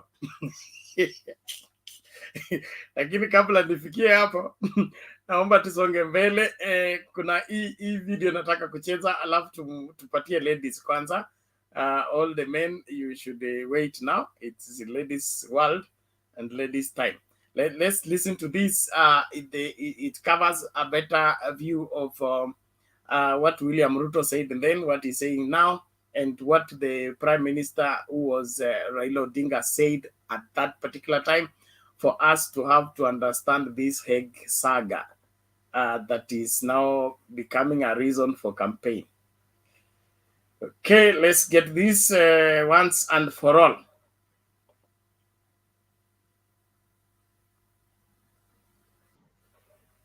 Mambo ya waki tulipinga hapo mbeleni na Mungu ametusaidia, imeanguka bunge. Kesi yote ambayo inataka ifanyike ipelekwe huko Hague. Tunaona hiyo? Hatutaki mambo itengenezwe hapa eti tunakuja kutengeneza mahakama sijui Eldoret, sijui Nakuru, sijui Kisumu. Sisi tunataka kusema mahakama ifanyike. Siku ile Uhuru Kenyatta alikuwa anahitaji mwanaume wa kusimama na yeye. Kitendawili alisimama na yeye. Yule mama Karua alisimama na yeye. Si ndio walikuwa wanatupangia tutupelekwe Hague? Hawa saa hizi na utapeli ati wanajifanya ndio marafiki ya Uhuru Kenyatta. Ni utapeli, si utapeli. Kama Uhuru Kenyatta angefungwa siku ile, hawa watu wangekuwa wanaongea nini saa hizi? Wangekuwa wanaongea mambo mengine. Mimi nawauliza, msikubali hawa watu watudanganye, kwa sababu hawa ni fisi wamevalia ngozi ya mbuzi. Ni kweli ama si kweli? Hawa majamaa ni mafisi, si mafisi? Si ni mafisi hawa? Si walikuwa wanasema ati tufungwe? Saa hii wanajaribu kudoea. Tunawaambia please be honest with yourselves. Ama ni aje jameni? Watu wa Kiambu tunakubaliana? Katondo toihamwe. Pio. Neduraiguithania. Pio. Kabisa. Hebu nione wala wanasema tunakubaliana kabisa. If the government is willing and ready to hand over the suspects when and if Moreno Cambo asks for them. You can be a suspect, Mr. Speaker. It's not a convict.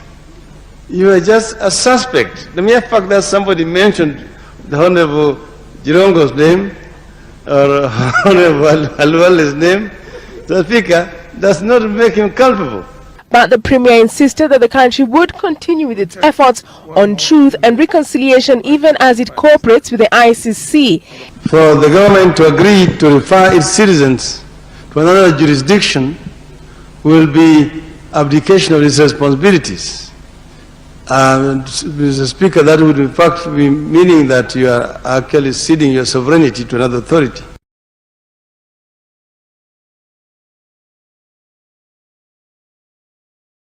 Don't be vague. Go to the Hague. Don't be vague. Go to the Hague. They said it. Thank you for that. Now, now we'll have ourselves to judge on who is who where. When somebody becomes economical with the truth, he loses the ability to lead the right way. So he can only lead the wrong way. And that is why he must be stopped at all costs. You don't get somebody who leads wrongly to help you get the right path. I've shared here a story of one honest person in Nairobi. At least there is one honest person in Nairobi who has a sticker behind his car, and it reads, "Please don't follow me. I'm also lost." Now, that's a good one. it helps you not to waste time. So if you're lost, you're lost. Tell us so that we don't follow you. But if you keep insisting you're the one that knows the way, yet you are lost, we risk following you. Nataka tumsikize Mora, alafu tumsikize Mkenya Spain. Naambiwa Mkenya Spain hapa amepata degree ingine. Na Alex ana suggest usaidie nayo Sakaja. Sakaja ako na shida ya degree. Ichapokuwa angependa sana kuwa governor. So utaconfirm hiyo wakati unafanya submission. Mora, karibu. Habari leo? Hey, I'm good. How are you guys? We are great. We are great. Thank you so much. Karibu. Happy Sunday, everybody. I know it's already nighttime in Kenya. Yeah, I'm just gonna be brief today. I won't take too much time because I know everybody wants to contribute. So I'm gonna go straight to the topics of today. I'll start with RUTO. I really don't know what's wrong with this guy. I think he's losing his mind. He stopped campaigning on his agenda and manifesto. What he's doing right now, he is campaigning with questions, like he stands at the podium wherever he stands, like on the cars or whatever, and all he's doing is asking questions so that he can get responses from the crowd. Those type of people, they are very unstable. I mean, I've worked with a lot of mentally ill patients. They're very unstable and they just want reassurances from people. That is exactly what RUTO is doing. All he does is huyo mtu akitendawili mnamjua, huyo mtu sijui mnamjua. I mean, he is not like telling us anything new or stressing on his agendas or his manifesto. He is, in my own judgment, he is very, very unstable mentally. And if he's not checked out, I think by the 9th of next month, the guy might have, like we call it, a mental breakdown or like some mental attack. Honest to God, the guy is not stable. Ms. Bora, that is why we're cutting down trees in Sigoi. We want to make sure that doesn't happen. Tunakata miti Sigoi. But somehow anaweza jinyongea hata kwa nyumba yake, si hata kwa mti. Msikate miti keep. Wacha huyu mtu achukue kamba kwa hardware. Unakata miti ya nini? Afanye the necessary. Mundu wa nyumba. Stay in order. Unajua we mundu wa nyumba, we ni mzee, okay? Na wazee ndio wanalinda vijana. Aswa kijana yule anataka kujua, wazee wanashikilia kwa sababu wanamguide, because he will set a bad example. Na katika kimila, mtu ambaye anajaribu kufanya hivyo alikuwa anachapwa viboko vizuri mpaka aape ya kwamba hata jaribu kufanya kitu kama hicho. Agreed, Balan. Let's continue. Agreed. Thank you. Agreed. Thank you. So I'm still on RUTO. He says he wants to change the police from service to police force. Why? I didn't listen to him say the reason why he wants to change that. But like I said earlier, he's very unstable. Now he's running on unreasonable points that don't really make sense. And he makes like, he says things, he doesn't back them up, and most of them are lies. So when you say the truth, you'll remember what you said. But when you lie, it's hard to remember all your lies. So he makes very many, he's making like huge promises that he's not going to keep. And then he brings up those promises in forms of questions, and the crowds will say, yes, they'll agree with him. And he actually plays on people's emotions. That is how he has managed to brainwash a lot of his followers. He makes huge promises that he knows is not even going to achieve, even if he becomes president. I have an issue with that because he's misleading the electorate, he's misleading our country. And then about the people that defected, that is my constituency actually in Kisii. We had close to 200 people defect from UDA. And I actually spoke to my mom today. She's like, oh, almost everybody like around our home, everybody is actually voting. There are people who had said they were going to vote for UDA, but almost everybody that my mom knows is voting for Baba. So that is really encouraging from Kisii. And Mama and Baba, Azimio is on their rampage. They are cruising in Nairobi. They are consolidating everybody. They are helping Igathe, and that is a very good thing. They articulate issues. They don't like waver and start telling us all manner of nonsense like RUTO tells us. They keep to the Azimio manifesto. They keep to the agenda. They just stress on it and they repeat it, so it's engraved in people's brains. I really love that. And then they will need to continue with the campaigns. I don't know who I had talk this afternoon rather, that they cannot waver. Yes, they cannot stop. They have to continue campaigning. Whether we know we are winning, we still have to keep going. There's that one vote that we don't want to leave behind. There's those few undecided voters that we want to make sure vote for Baba and Mama.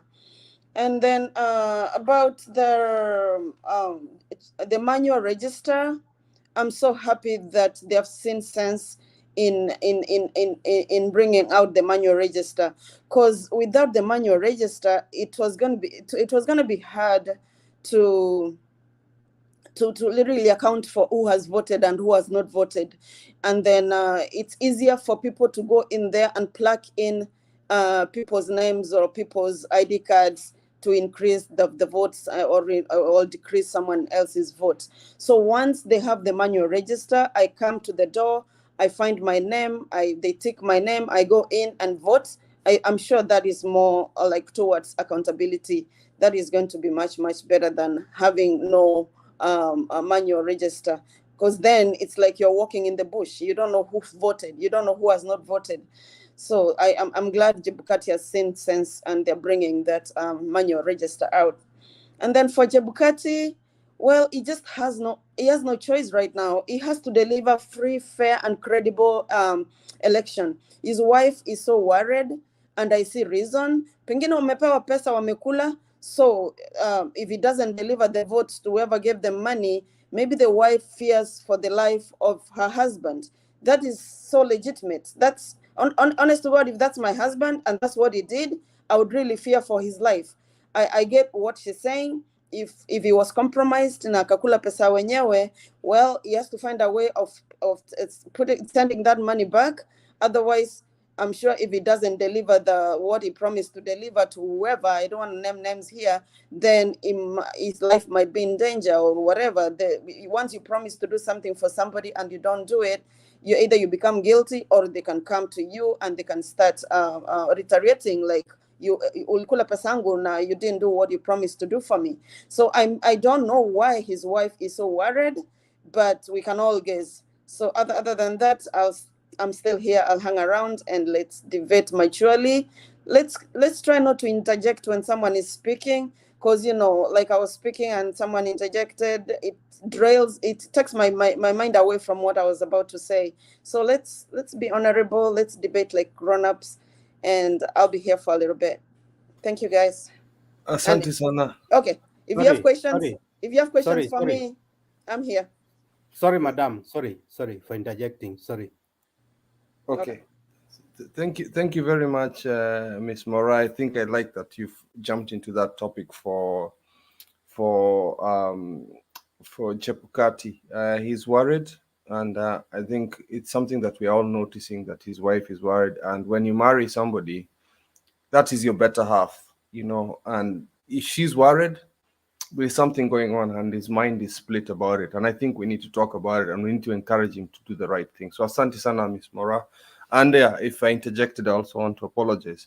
But moving along smoothly, I think Bernard aliniachia chairmanship kidogo, lakini amerudi. But I think the next person was Mkenya Spain, of whom I would like to congratulate for her degree Well done, madam. Wewe ndio unaweza kuwa sasa senator ama not senator, governor of Nairobi. We will vote for you if you had gone there, not that silly man called Sakaja. Wewe ndio unajua degree yako najua una mapicha. You have the proof. We know you've paid the fees. Unajua hivi vitu yote tunajua. We've seen pictures. So karibu madam, and congratulations. And then Bernard will take over the chairmanship. So karibu. Thank you. Good evening. Hello from Spain. Here is very hot. We are around 46 degrees Celsius. It's at night, but it's very hot. As you can see, I can't do without this one. I have to take something so that I can just blow fresh air for me. Thank you, Kip. And also thank you for those who are congratulating me on the chat. It wasn't a degree really. It was my master's. I did science. That is, I graduated on teaching on science. That is philosophy. Those who know the logical thinking, the thing. And that's what I was doing, but that's not what I came to. You need to export that to all UDA members. But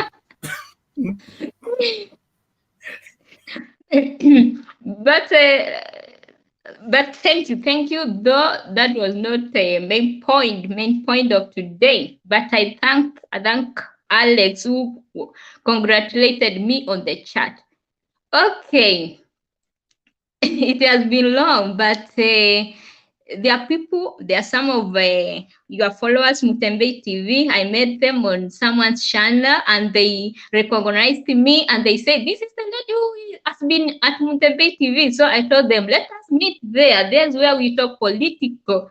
And also those who joined my channel, that is Mkenya Spin Angape, I've told them, let's go to Mutembei TV and to debate there on political issues.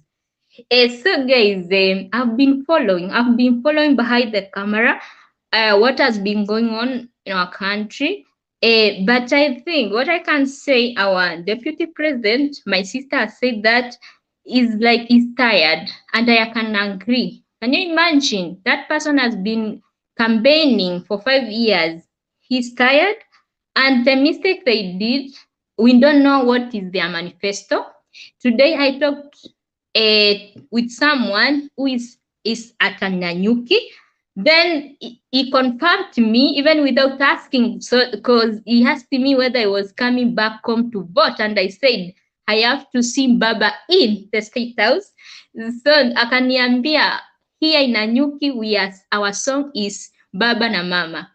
And I can say Kenyans are cheating our DP, that is RUTO. They are just eating his money, and I can assure you, Raila will be the 50th president of Kenya. You agree it or not? Because I've interacted with the people who have come here to visit us here in Spain, and I've asked them how things were, and they have assured me that Raila will be the 50th president of Kenya. You like it or not? Why?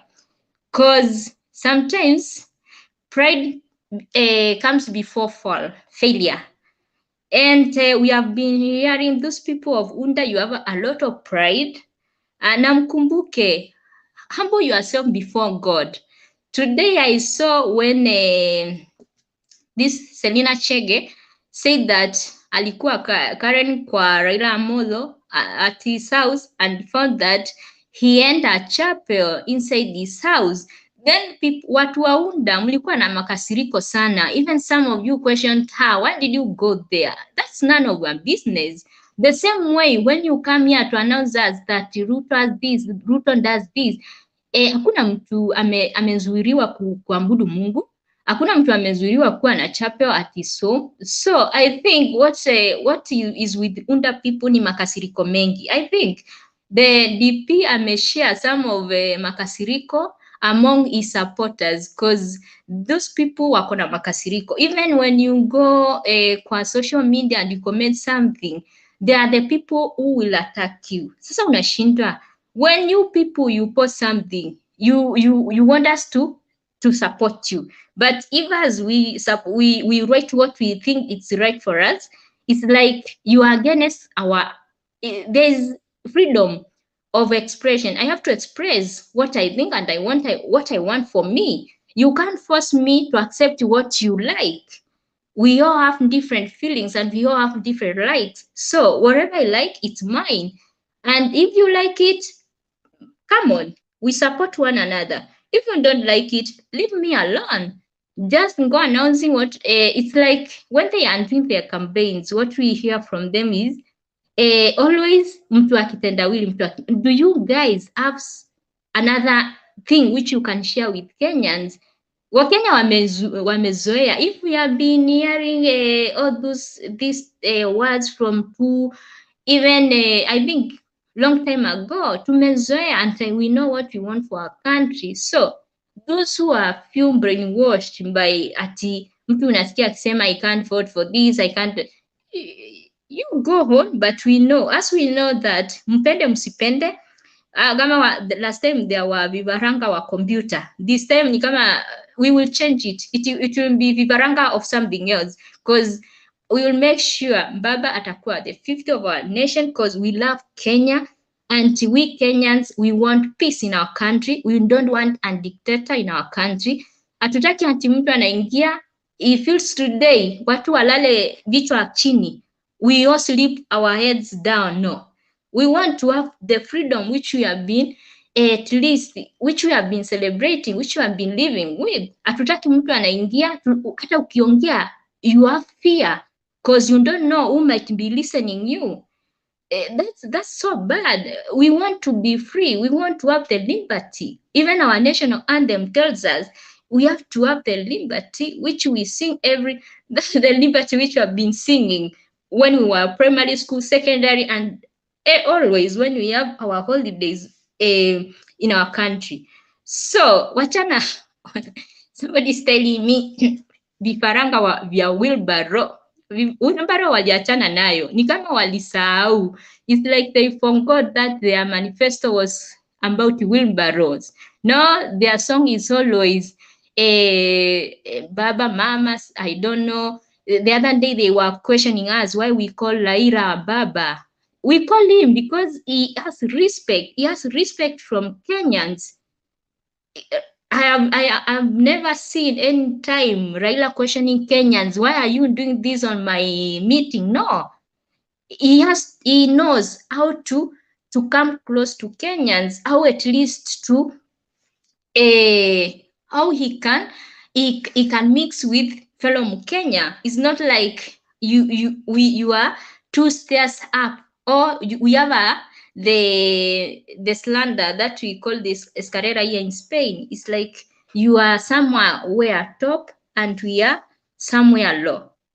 So I think the manifesto which they have been sharing to us, they haven't explained as well. Even we don't know what they are really campaigning about. Mambo ya kupeana chapati. Kenyans, I saw some of them questioning. They were saying it was an hygiene. It was an hygiene for health. That one we can't question. Wapeane chakula, Wakenya wachukue, wakule. Mkipewa pesa, we take t-shirt, we wear them. But we know what we want. So what I can ask my fellow Kenyans, vote yako, sauti yako. Vote wisely. Tunataka Kenya ya amani, Kenya iko na uhuru, na Kenya tunaweza kujivunia. It's not someone who's coming to dictators. We have forgotten about dictation. Hatutaki kwenda kuwa Waganda. We don't want our country to be like Uganda. We want a country where we can move freely, we can have we can speak the way we want, and we can express ourselves the way we want. Thank you guys. Thank you Mutembe for the chance. Okay, asante sana Kenya Spain, and congratulations to you for your masters. Father Dani anasema whatever you have studied is his field, so you need to exchange notes so itabidi mtafutane. Wapi hiyo comment yake? Wacha nitafute tu. Mundu wa nyumba, hold on. Na nikiendelea hivyo ku hold on, mundu wa nyumba, keep na kupatia homework, okay? Ununue foolscapuri moja na bairo kama 6 hivi, upitie hapo kwa mundu wa nyumba, wache hapo, mwambie akikuja kwa show anatumia hiyo, sawa sawa. Uko na deni ya mundu wa nyumba. Wachana na mzee bana, mzee anafanya kazi bana, achana naye. Na nilikuwa nataka kuuliza swali moja. Kenya Spain ana masters ngapi?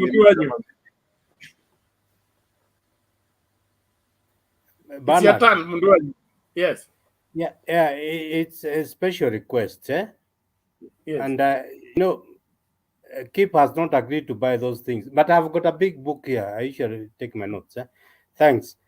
I'm requesting not even to put my submission in full, but whoever is ahead of me to give me permission, submit, and also congratulate Mkenya for what she has done.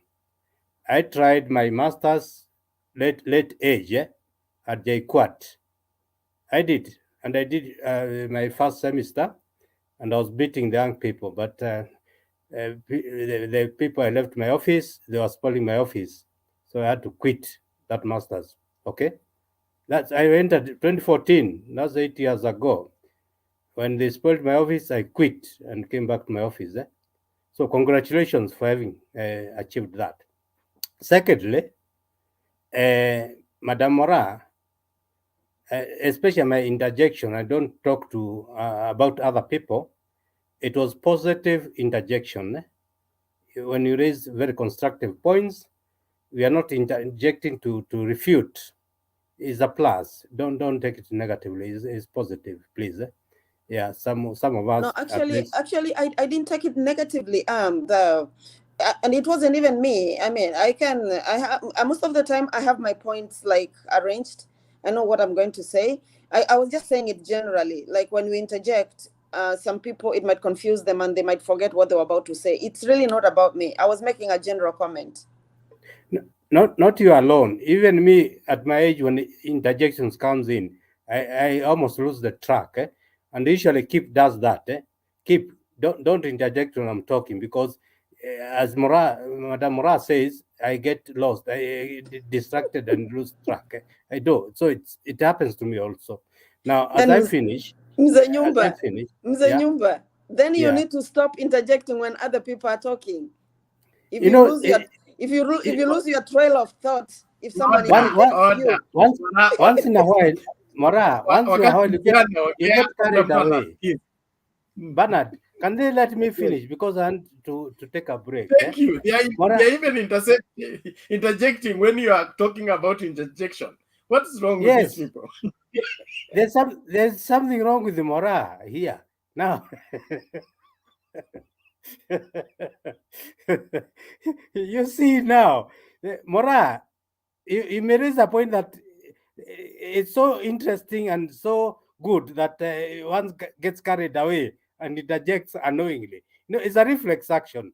It's not actually something one thinks about. It's a reflex action. Now, as I finish, I've concluded that I want to take a break. But before I do that, maybe I can raise 1 or 2 points. Bernard, thanks for that. The interjections are not ill-intentioned. It's a plus. And even when very constructive, Kenyakwisha, no, there's no Kenyakwisha. Uda guys come here, and then let them hear me. Like that one guy called there is the black man, the black, and also there's this comrade called they are constructive, but some come with very destructive attitude and mannerisms. Those ones we don't tolerate. Raila Consolidates Nairobi vote. Big announcement.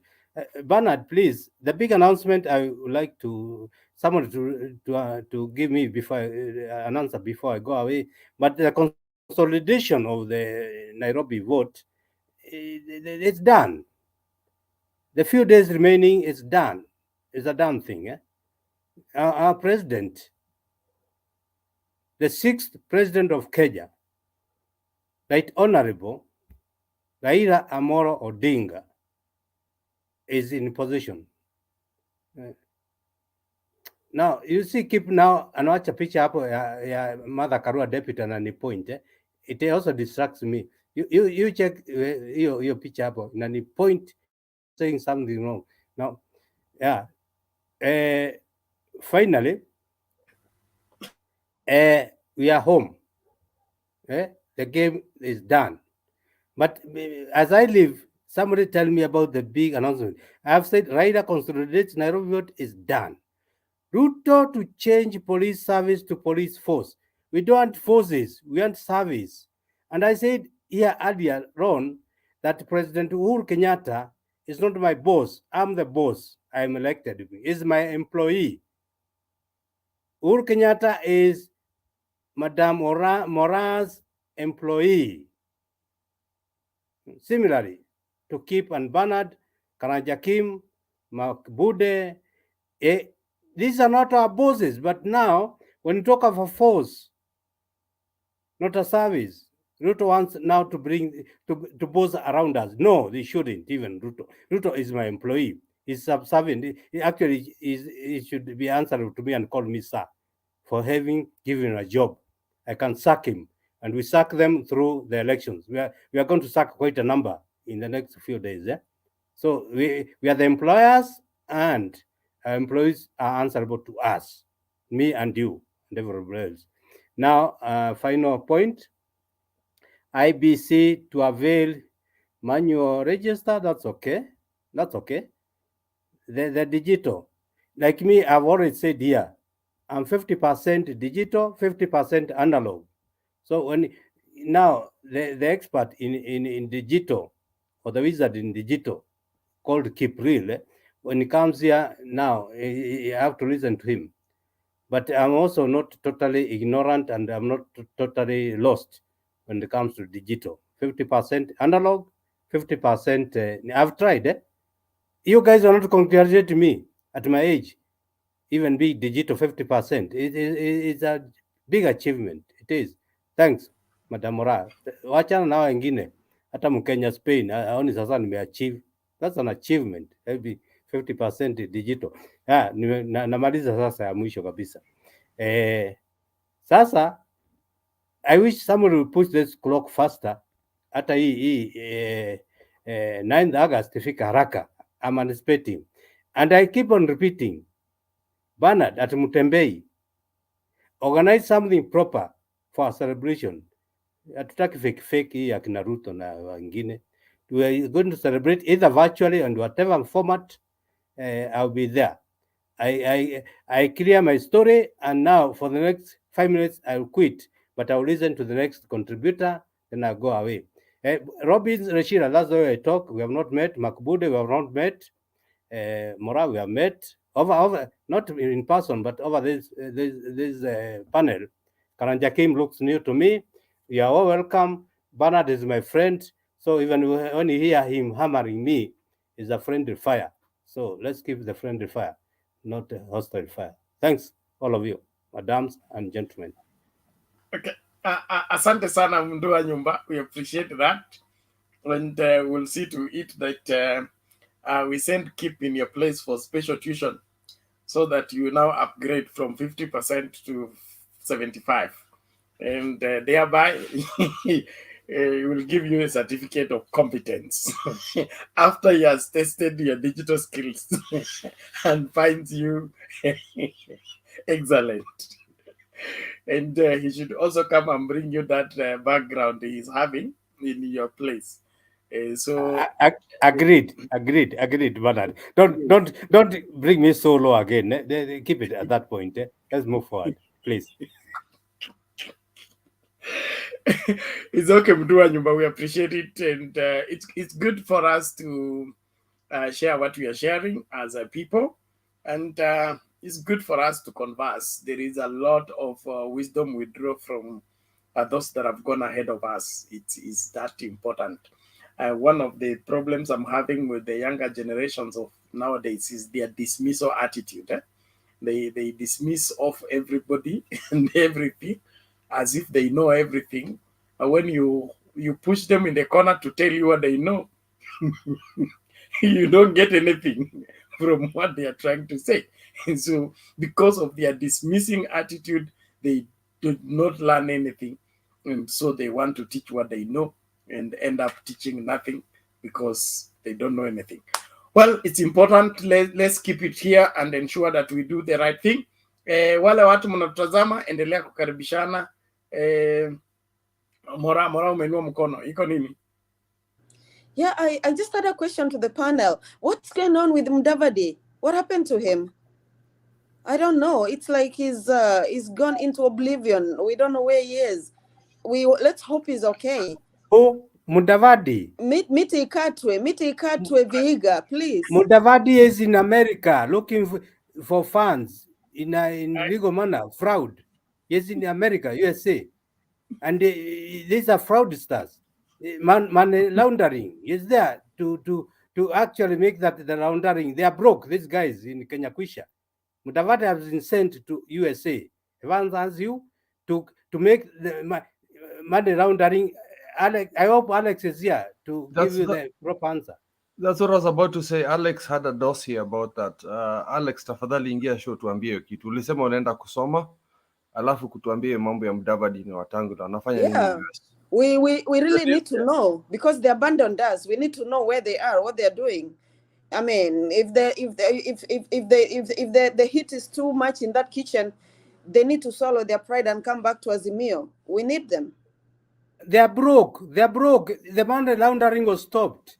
So and they are looking for other ways to launder money. They are finished. That's why they are called Kenya Kwisha. Thank you. Thank you for the straightforward answer. We'll get to the bottom of it. Ngoja kwanza. Unajua, if you talk from every corner, na you are creating confusion.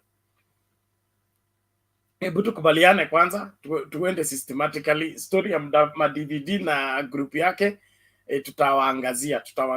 Kuna maswala Bernard, I've seen someone in the comments say like Mudavadi was in Dallas. I'm in Dallas. I've not heard anything like Mudavadi is here. I don't know what they're talking about. You can't hear if you are sneaked in to collect the money that was left behind. How do you hear? Jesus said he'll come like a thief in the night. He has come as a thief in the night. You can't hear. So let's wait and see. Because you know what? When these politicians and dignitaries come from Kenya, we all know, and they make like a town hall meeting or something or a dinner, and we all go, whoever is available or willing to go. We all go attend, and if it's support they need, we support them. But how does he unless he just came to sneaked in to get money from a bank, not from us, not from contributors? I'm not interrupting, Mr. Nyumba. Mora, I can't believe you are in Dallas. Since you moved from Minnesota, you went to a ghetto, and that's what I said yesterday here. Dallas is a ghetto. And Daktari came here and said, oh, it's the biggest metro. I told him, people in Dallas don't know politics. Mudavadi has been in Dallas for the last 3 days. And he has been meeting very selective people. That is unbelievable. It is. I like unbelievable. Unafunza black hiyo kizungu. Unajua black hajajua hiyo ba. But anyway, he has been there for 3 days. He met some people yesterday. Unfortunately or fortunately, he met Penny Nyagaka. Penny was very excited and all over in the chat, in the comment section. Akasema walipiga picha na yeye, akampea kadi iko na flag ya Kenya. I don't know why Penny was saying that. Anyway, that's the nature of UDA. But he's still there. Yeah. So he's okay and kicking.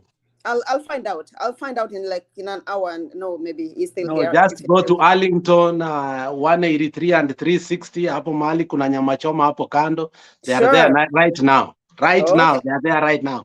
Okay. All right, will do.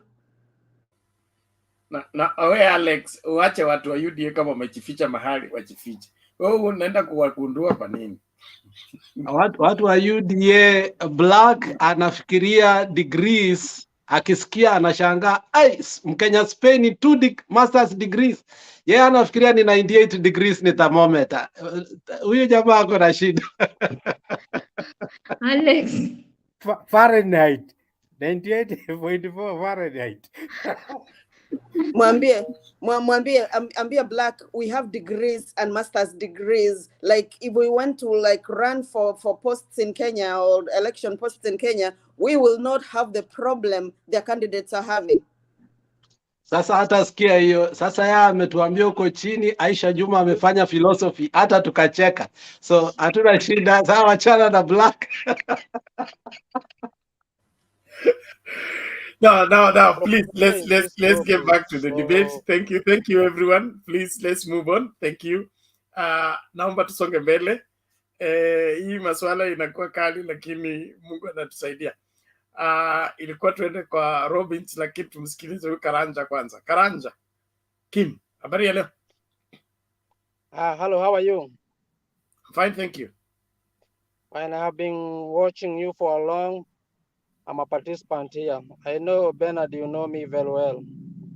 My status remains okay. You have come with a new name. No, you used to be calling yourself Mr. President. No, I have like 2 accounts. Okay, I know you know me.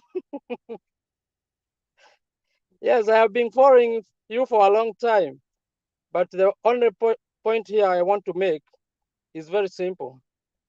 We in UDA, we don't go for propaganda. We just go for the facts. That's why we sometimes don't argue things that each and every Kenyan, 10 million Kenyans can watch and see. I have like been that, watching the way. Continue Wait, don't interact, please. Don't interact. You are the one who just told us when somebody is making a point, should not be interacted. Wait. I have been watching some comment from Azimio bloggers who are trying to propaganda and say the popularity which our 5th president, Dr. William Samuel Ruto, who has a legit academical education, is fake and worthy. But I'm telling you, in Central, in Nairobi, we have caught you red-handed. In Rift Valley, in Coast Province, we have caught you. So, slowly but sure, we have only less than some days to take over the country. But for you, you will continue putting some propaganda here, but by the end of the day, Bernard, we will be together here celebrating for our win. I'm still waiting for that day. Any question? Okay, let me give Robbins. Robbins, you have a question for Karanja or information? Question better. Mr. Karanja should give us facts, man. Should give us facts. Those are just rhetorical words. Let him give us facts. Ya mambo ya kusema sijui Central sijui nini sijui tumefanya. No, he should give us facts. What does he mean take over the country? Do they intend to overthrow the government or what? What is the meaning of take over the country?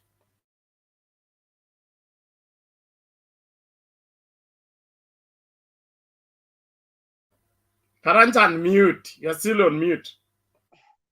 I don't mean that take off the country as you want to propagate it.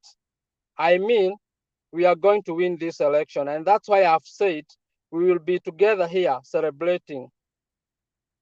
We in UDA, we go by fact. We don't go by propaganda. That's why I've said in Kiambu, Central Province, in Nairobi, we have numbers, but not by so putting ourselves here.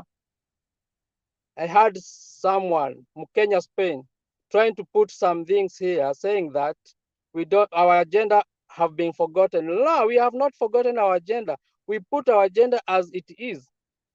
The bottom up, the wheelbarrow is still the way to go. We have been putting our electors at a point whereby they understand our agenda.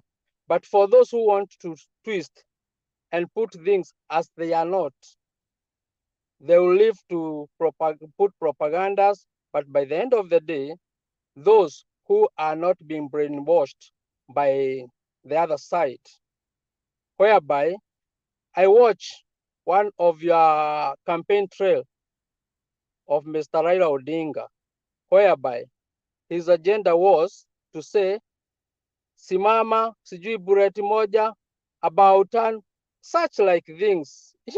You people, you should not be there watching such like things. You should be watching things which are reality. You should be listening in a high academic way, whereby we are talking about to check. Excuse I've me. given you time to answer the question. You are raising what is not I make my point. You will ask me a question if there is one. No, you need to. You should answer the question you've been asked, not to That's begin. what I'm trying to answer. Campaign. That is what I'm trying to answer. That's the answer I'm trying to answer. The question. Don't try to answer. Just answer the question straightforward. I'm putting the fact as they are. I have said, if you go for a campaign trail and you start telling your followers that Karanja, about we did not ask you to advise Azimio on how they should campaign. Let me put Just it as it state is. your facts. How are you going to win these elections? Using That's what? what I'm trying to put it. We are going to win this election in this manner. Our agenda are very clear. We are educating our electorates in a manner that they understand. But in the other side of Azimio, and I'm going to put that point here. I'm going to put that point here. In the other side of Azimio, your presidential candidate is going for a campaign trail and telling her followers and trying to tell her followers, you can take me out. Well,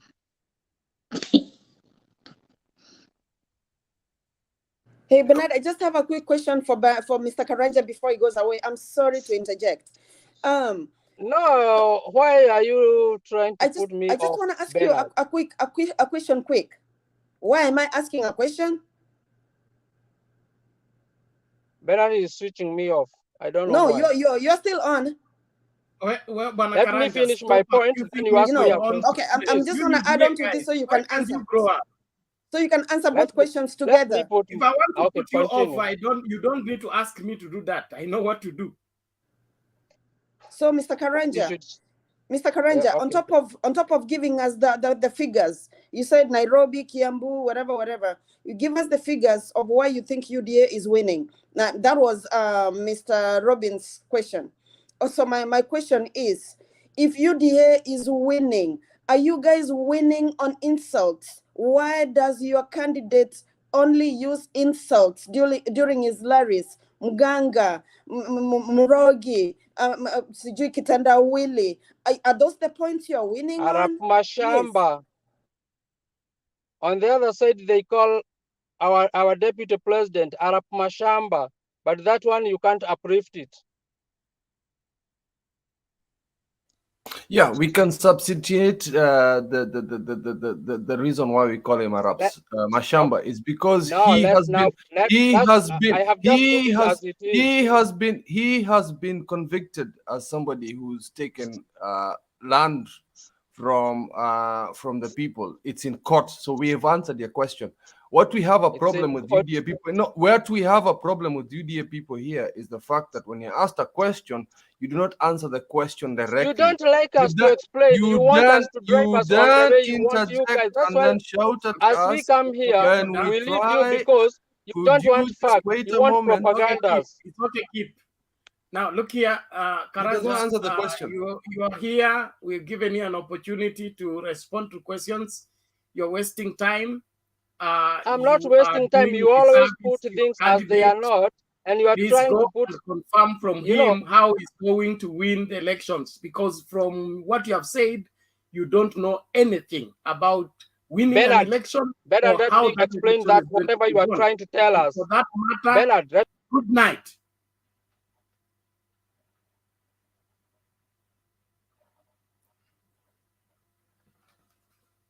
I think we have better things to do with our time other than somebody coming here to take us round and round over nothing.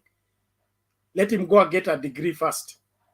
Somebody said nimefungia mtu nje hapo kwa sababu ana degree. Mimi sina habari kama una degree. Wewe njoo studio, acha kujificha alafu nasema nimekufungia nje. Kwani mimi niko na tester ya degree. Njoo hapa, hakuna alcohol ya degree hapa. Njoo utoe point. Lakini ukikuja hapa una disappoint watu kama huyu Karanja, we lock you out because I don't think I have time for such. Na sio mgeni hapa. Karanja amekuwa hapa, alikuja akijitanga Mr. President 9 months ago. He has not improved anything. He's still telling us the same thing he used to tell us. Alikuja hapa akasomewa sana na Shiko. Karibu apelekene police station. All that. Shiko knows him by his village name, his village place and all that. Hawa ndio watu wale walikuwa wanatetea Moses Kuria kuleta counterfeit goods. And they are angry with Uhuru Kenyatta because Uhuru Kenyatta aliban counterfeit goods. Their shops zikafungwa huko Kirinyaga Road na huko what is it called? The other upper part inaitwanga there is Kirinyaga, the other one. Why am I forgetting the name? After Crossroad, kama unajua Nairobi. Crossroad ukikuja huko, ukikuja OTC hapo Nyamakima, yes. It's called Nyamakima. So hizo vioski zao za Nyamakima zilikuwa zinauza counterfeit chargers, counterfeit electronics, zote zikafungwa kwa sababu ya kuban over those counterfeit things.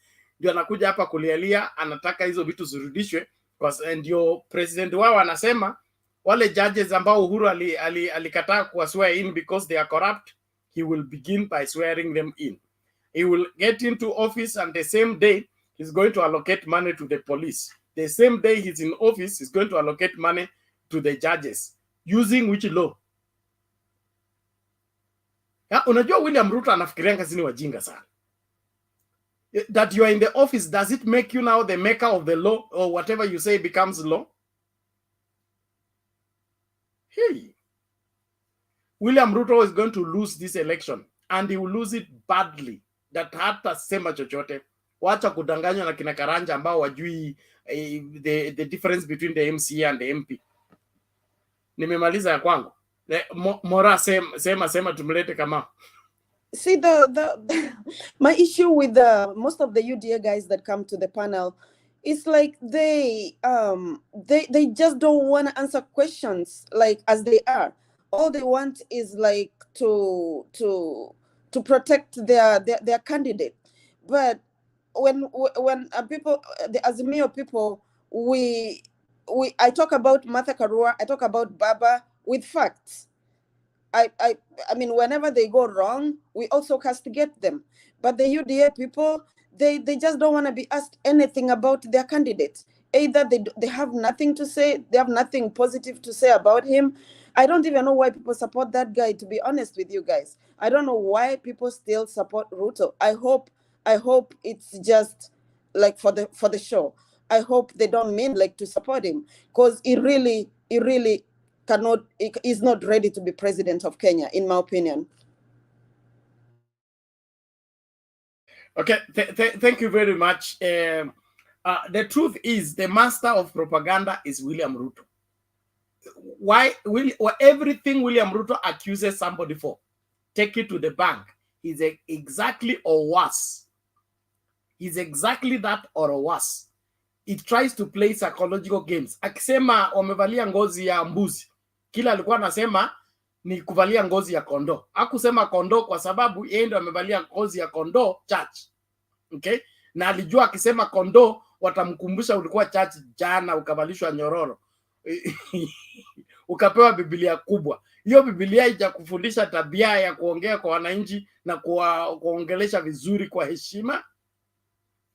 So anajaribu kutwist mambo ambayo ni William Ruto doesn't have support, not national support, not even village support.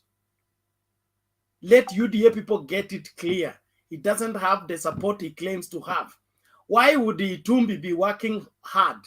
Akichukua picha za crusade za Reinhard Bonke, akiongeza hivi, anafinyiria gari la Ruto katikati ya picha ya crusade, ndio a post tuone kwamba William Ruto akona support. Why would he be taxing this man with his creativity of graphic design?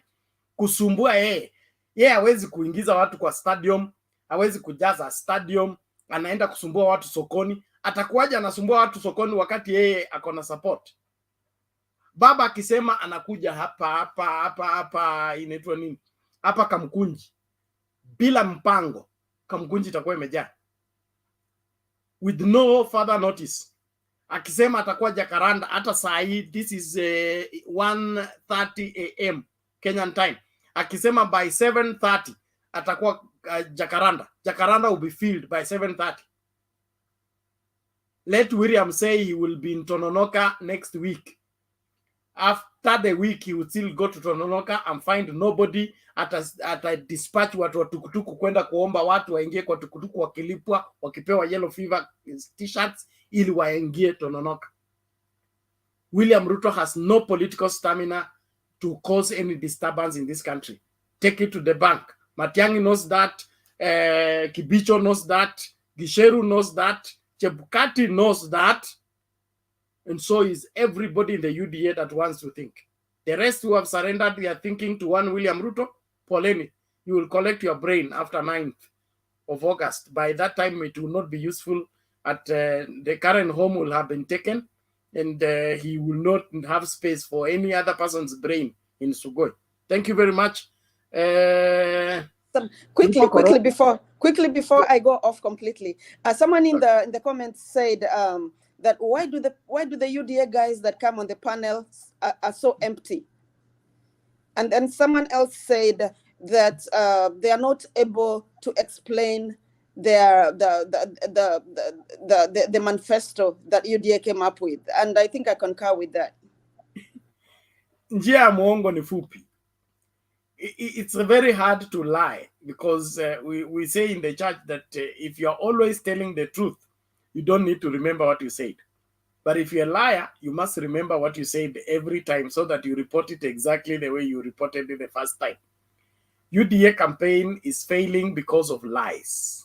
Lies here and there. They talk about state capture. Now they are talking about how to capture the state. They say the police should be free because the police doesn't have its own budget. I thought every budget is decided at the parliament. Kuna mtu anajitengenezanga budget yake. William Ruto anaambukiza watu ujinga. Robbins, karibu tafadhali. Bernard. Bernard, I guess you can hop on to the next person. I'm on to something on the sidelines. Yeah, I'll be right back. Okay, thank you. Mr. Kamau? Yeah, I just wanted to tell Azimio people, don't be distracted. You can see how that person is inconsistent, is buffering, he lacks clarity.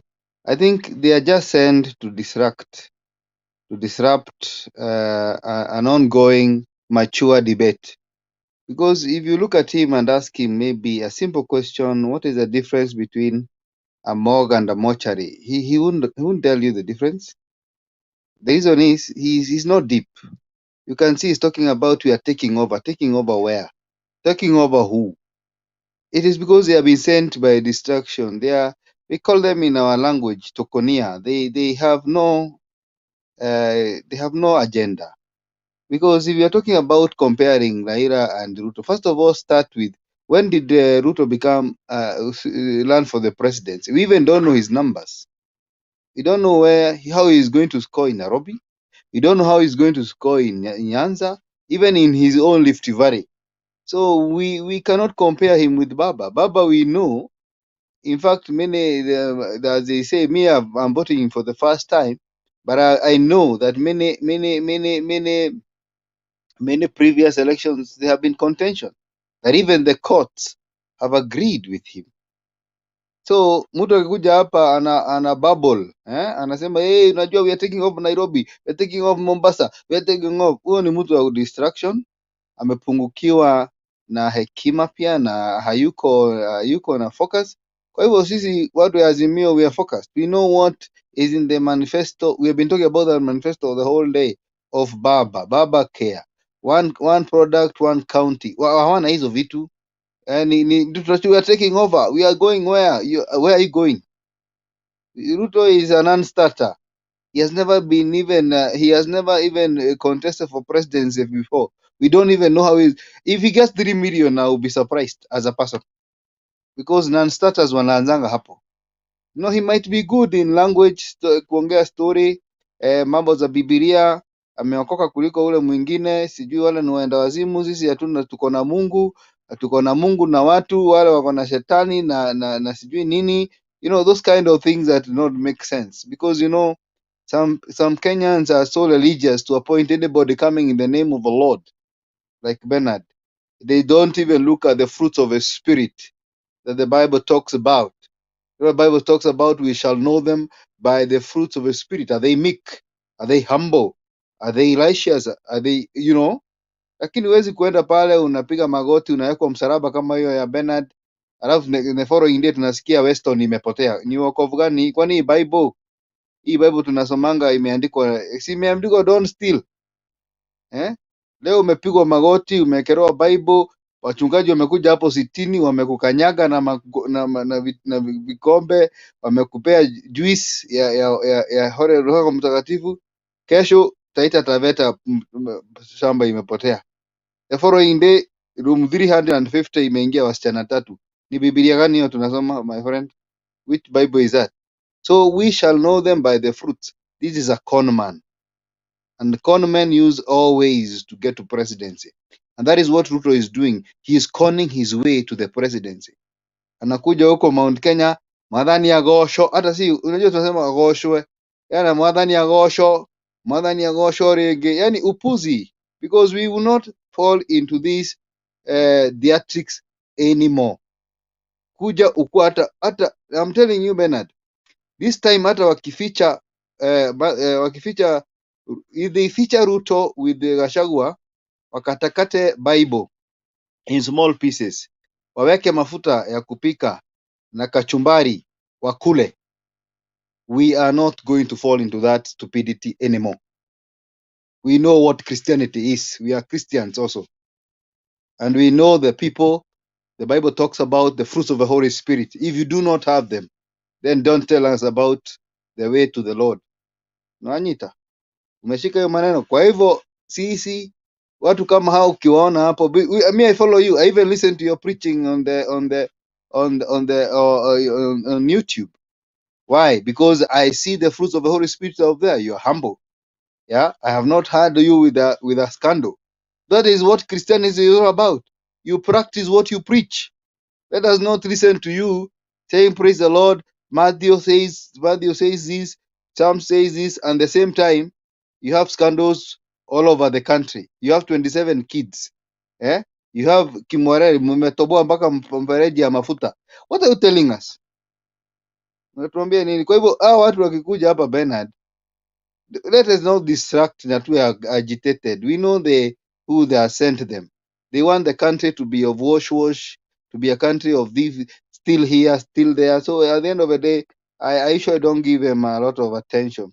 But as I said, I had not changiad about this subject of here today. I want to say this. It is the law of Kenya. IEBC should know this.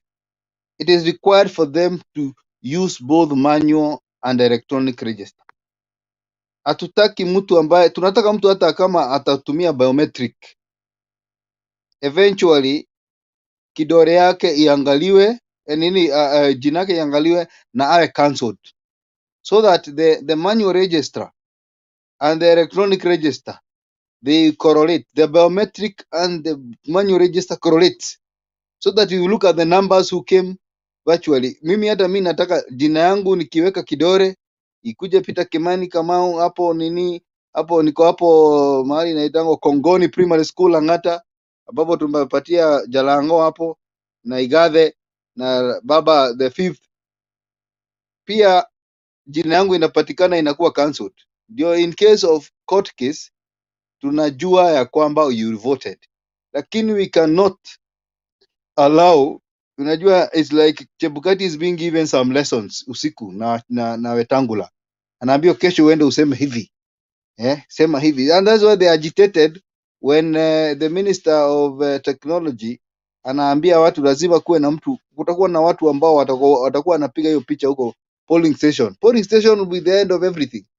Hakuna mambo ya kutransfer anything, so that at the end of the day we do not joke around with the 50 million Kenyans by bringing hadithi hapa, alafu muibe kura, alafu muende katika mbele ya kanisa mmevaa msalaba mseme niliwaambia ni Mungu. Sisi tuko na Mungu, Mungu ni wa UDA. Ama hiyo story hatutaki. We want reality. We are not looking for a bishop as a president. If somebody is confusing this presidential candidate, I mean the president of Kenya should be a bishop, is wrong.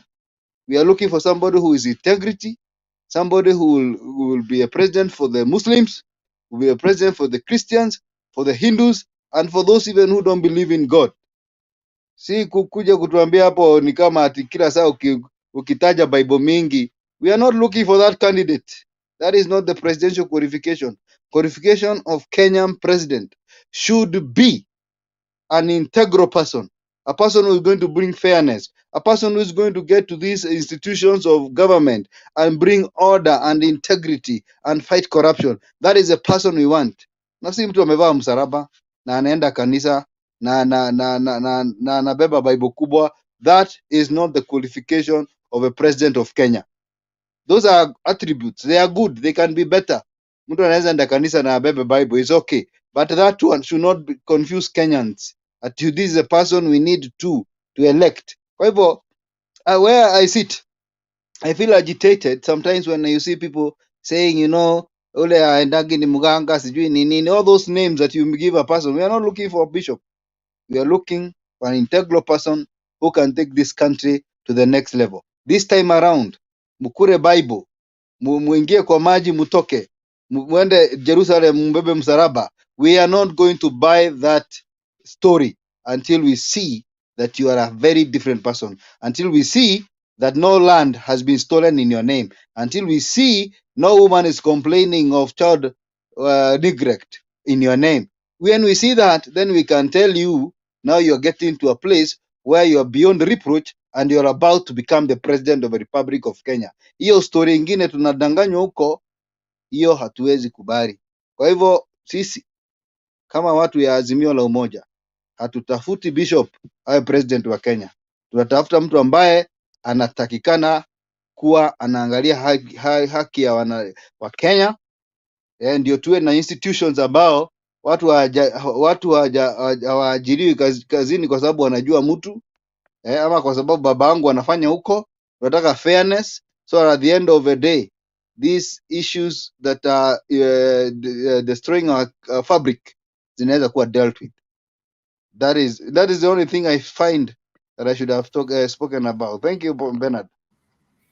Okay, thank you, Mr. Kamau. We appreciate that, and it's our civic duty to see to it that we demand high standards for people asking for high offices. That is the least we can ask for. You want to be the number one man, then show us your number one standards. If there is none, then you shouldn't be anywhere near that office. We must first of all be the best before we are declared first. So before William Ruto demonstrates his character to show that he's national, he has the interests of this country at heart, he's focused on bettering the lives of Kenyans and bettering the Kenyan nation, he's not fit. There is this Geoffrey Ruto. He says with all confidence, why are you struggling that much, staying on Mtembei Forum until 1:30? We are not here because of UDA. UDA is the least of the threats that we have in this country. We're here because we love Kenya and we want Kenya to go better. You miss the point. You think we are here because we are afraid of UDA? UDA is the smallest thing in this country. Very tiny as far as the destiny of this country is concerned. And I'm not saying that because God has spoken to me about it. It is simple fact. UDA is a scam. It's a scam among the members of itself. The chairman is threatening to leave. The treasurer left. Oh, so what are you people talking about? UDA is the smallest thing in this country. It's the least of our worries. We are up here because we want this country to be governed rightly based on the available law and securing the future of our children and our children's children. That's why we stay awake. We're not staying awake because of one small snake that wants to threaten people. We will not do that. So go and advise your leaders that you are the least of our concern. Baba alisema Ruto ni kitu kidogo, na nakubaliana na yeye. Ruto ni kitu kidogo, hawezi kutusumbua katika inji. Atapelekwa Sugoi mapema tarehe 9, na watu wa Sugoi wenyewe ndio watampeleka, hata sio sisi. Sisi tutaenda kuvote in a new government. The people will take William Ruto to Sugoi are from Sugoi, they are from Wasingishu, they are from Bomet, they are from Kericho, they are from Elgeyo Marakwet. Those are the people who are going to send William Ruto at home. And when they deliver him at home, they will lock the gate. He won't leave that home again. Except the people from Hague come for him and will gladly hand him over to go and answer for the charges he has to answer. So, musijaribu kunini kufikiria hiyo story ati we are staying awake because of UDA. UDA does not even feature in my prayer. It's the least of my concern. How do you intend to scam Kenyans for 5 years and you think we are still blind waiting for you to come with your scam? After 5 years, tumekusoma nje ndani. We can smell you miles ahead. Before you say what you're going to say, we already know it. So, please, go and have some kamkunji with UDA people and tell them how watu wametusoma, change tag. We are not... Please, go and advise UDA and their team. They can scam Davadi, they can scam Weta, and the other people who are volunteered to be fools. But the rest of Kenyans, tumejua ukweli, na ukweli umetuweka huru. We can smell you from far. And so, claim you are having Mombasa. You will be shocked. The shock is not going to come from Nairobi. The shock of William Ruto is going to come in 2 regions, North Rift and Central Kenya. When the results begin to fly in, he will freeze in the chair.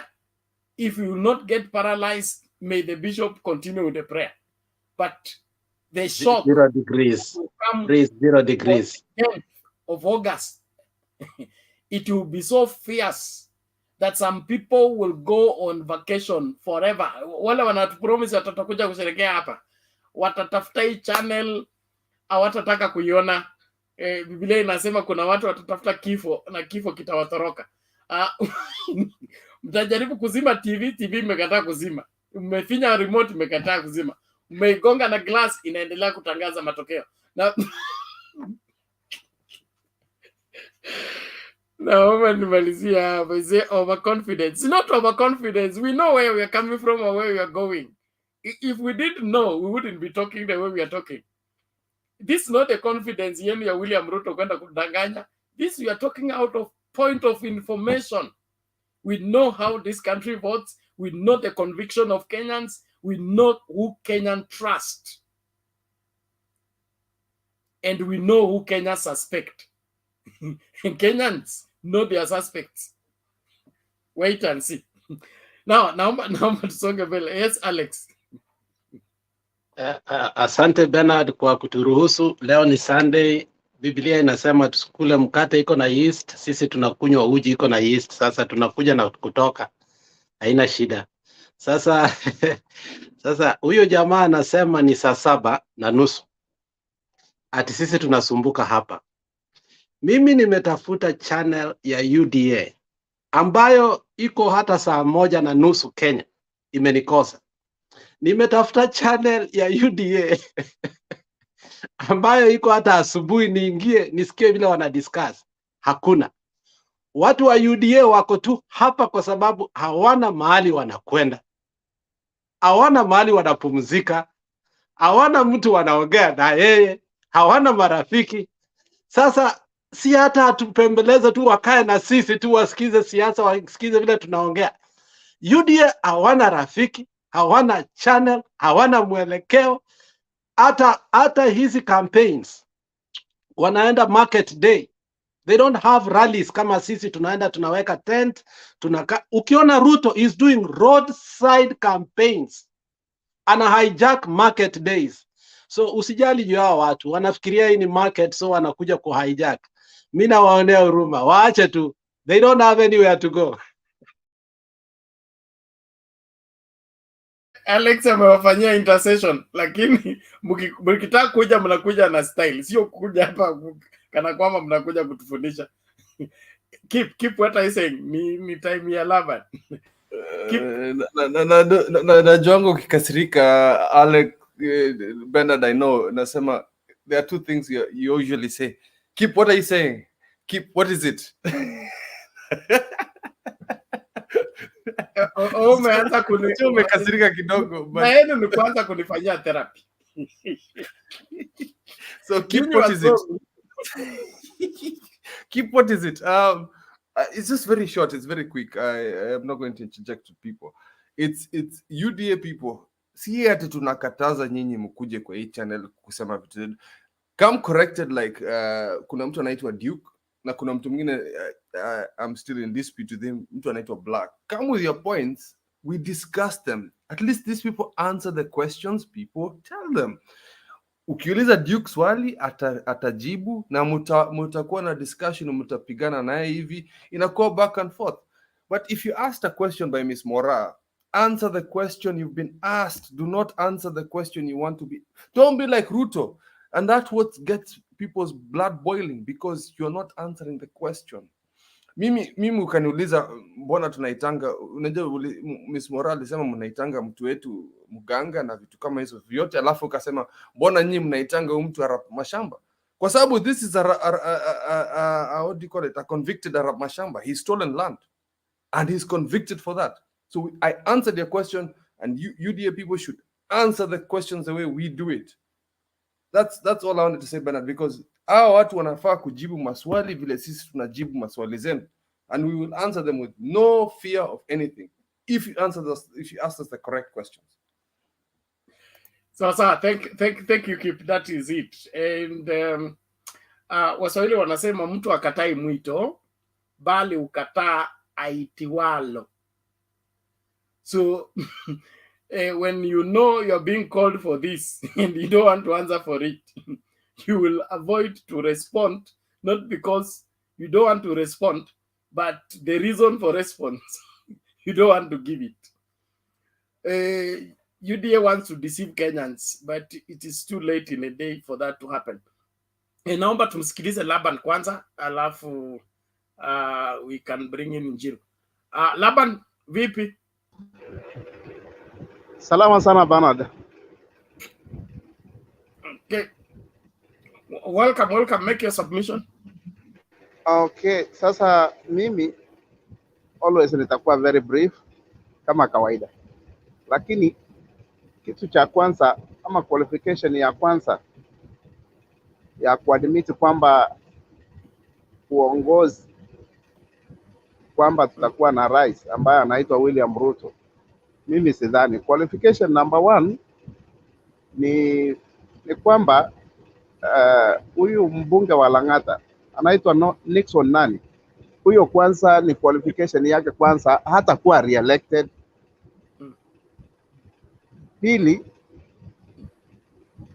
iwe kwamba ama kwa njia yeyote kwamba sio eti tutamshinda vile wanasema eti hatutawashinda. Hana uwezo wa kuitisha hata maandamano Nairobi, hiyo hana.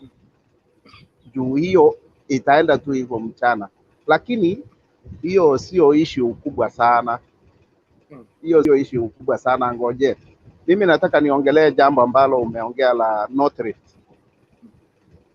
Mimi ninakaa North Rift kidogo, nimekaa hapo kidogo na naelewa hiyo area vizuri, lakini ukumbuke kwamba kuna wakati mambo ya demarcations ya boundaries ilikuwa suggested kuwe na Eldoret Town Constituency. What happened? Walisema ni kama wana create diaspora constituency for the Kikuyus kuingia katika mji wao. So ni kwa sababu gani walikuwa wanakataa? Wanakataa hivyo kwa sababu moja tu, wanajua kwamba the area ambayo iko within Eldoret town, hiyo haitakuwa na mtu ambaye atafae under that constituency, ambaye hatakuwa anatoka. Lakini anyway, sitaki kutumia lugha ambayo ilikuwa inatumika. Ile kura yenye inatoka Uasin Gishu, I assure you, na hiyo iweke somewhere not less than 40%. Uasin Gishu constituency, take it to the bank, hata inaweza kuja 50-50.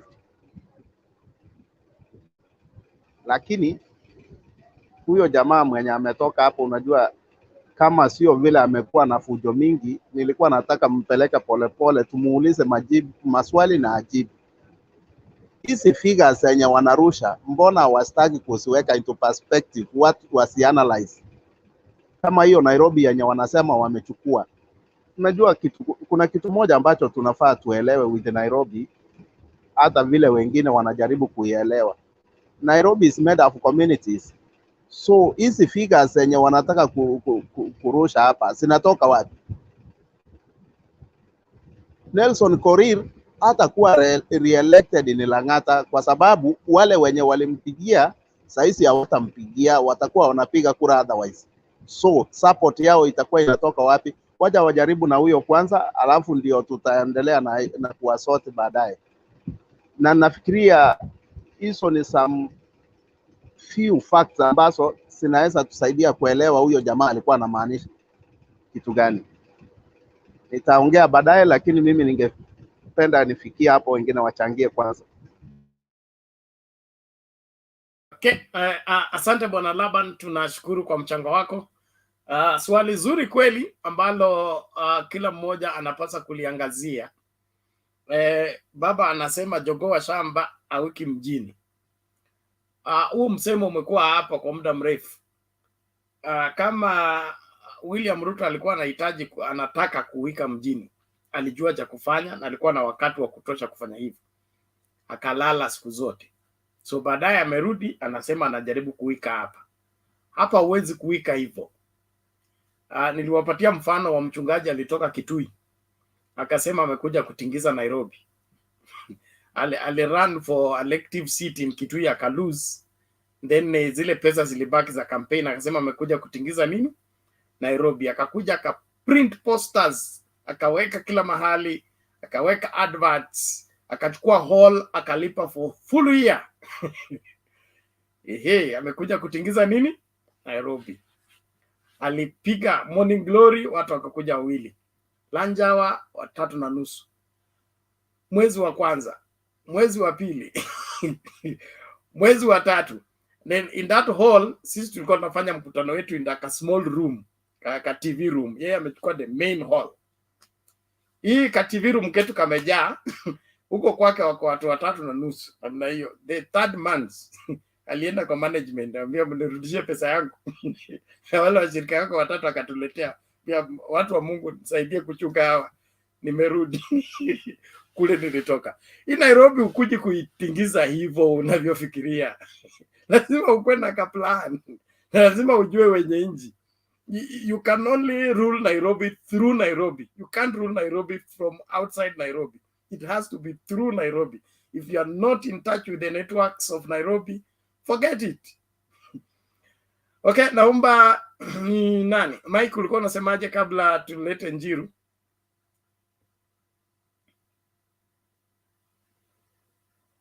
Bernard, nilikuwa tu nataka kuongezea kwa hiyo umesema Washingishu, I don't know how to pronounce it. To know how cosmopolitan it is, Mandago, when he saw his party was trying to play monkey business, he said he would stand on ODM and he was going to be voted by ODM members. Actually, he even got a nod from the party leader Raila, who said he is okay with Mandago. That is how universal Shingishu is. People who voted for Mandago voted on a universal platform, not from a tribe perspective. They like Mandago as a person, not as a Kalenjin or as a Jubilee person. So Ushangishu politics is very, very balanced. It is not tribal, as people might want to portray it. Thank you. Okay, so thank you very much. Yes, Kip, is that lifting hand or you're greeting me? I tend to kind of disagree with what Mike is saying. Yes, it's very metropolitan, but that is at the Eldoret area, because Eldoret is connected by all the sub-counties. What Mandago did was very clever is, when Buseki was consolidating most of his votes in Eldoret town, that is why he lost. He actually went for the metropolitan part of the city, of the country. I think I can call Eldoret a city now because we deserve it, but RUTO did not give us that.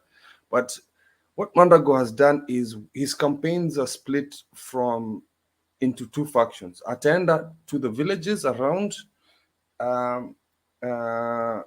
Wasingishu area, and then also towards the end of the campaign, then come into the city. So he's actually a very, very clever politician. Mandago is not a joke. So yeye ataongea na watu wenye wanatoka diaspora people to Wasingishu, and then also talk to the villages part. So he mixes both. So Wasingishu is similar to Kiambu.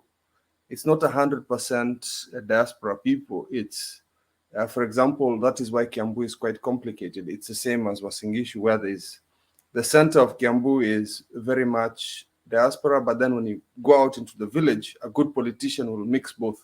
So I agree and I disagree with you. It's both. It's both. You have to strengthen your politics to both the diaspora people and the people that are in the villages. That's the only part I disagreed with you. But otherwise, your point is quite strong.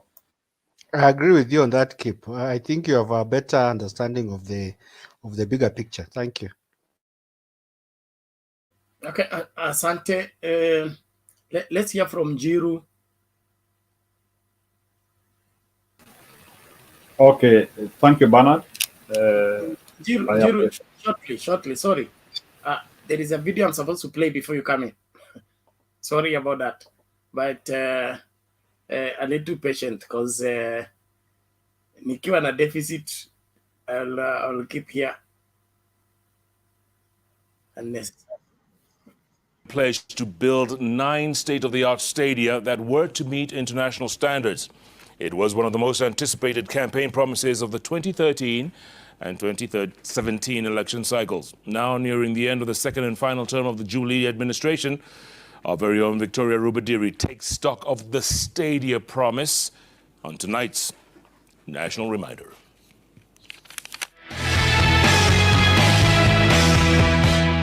When the outgoing Jubilee administration unveiled their manifesto in 2013, President Uhuru Kenyatta and his deputy, William Ruto, promised to build 9 stadia across the country.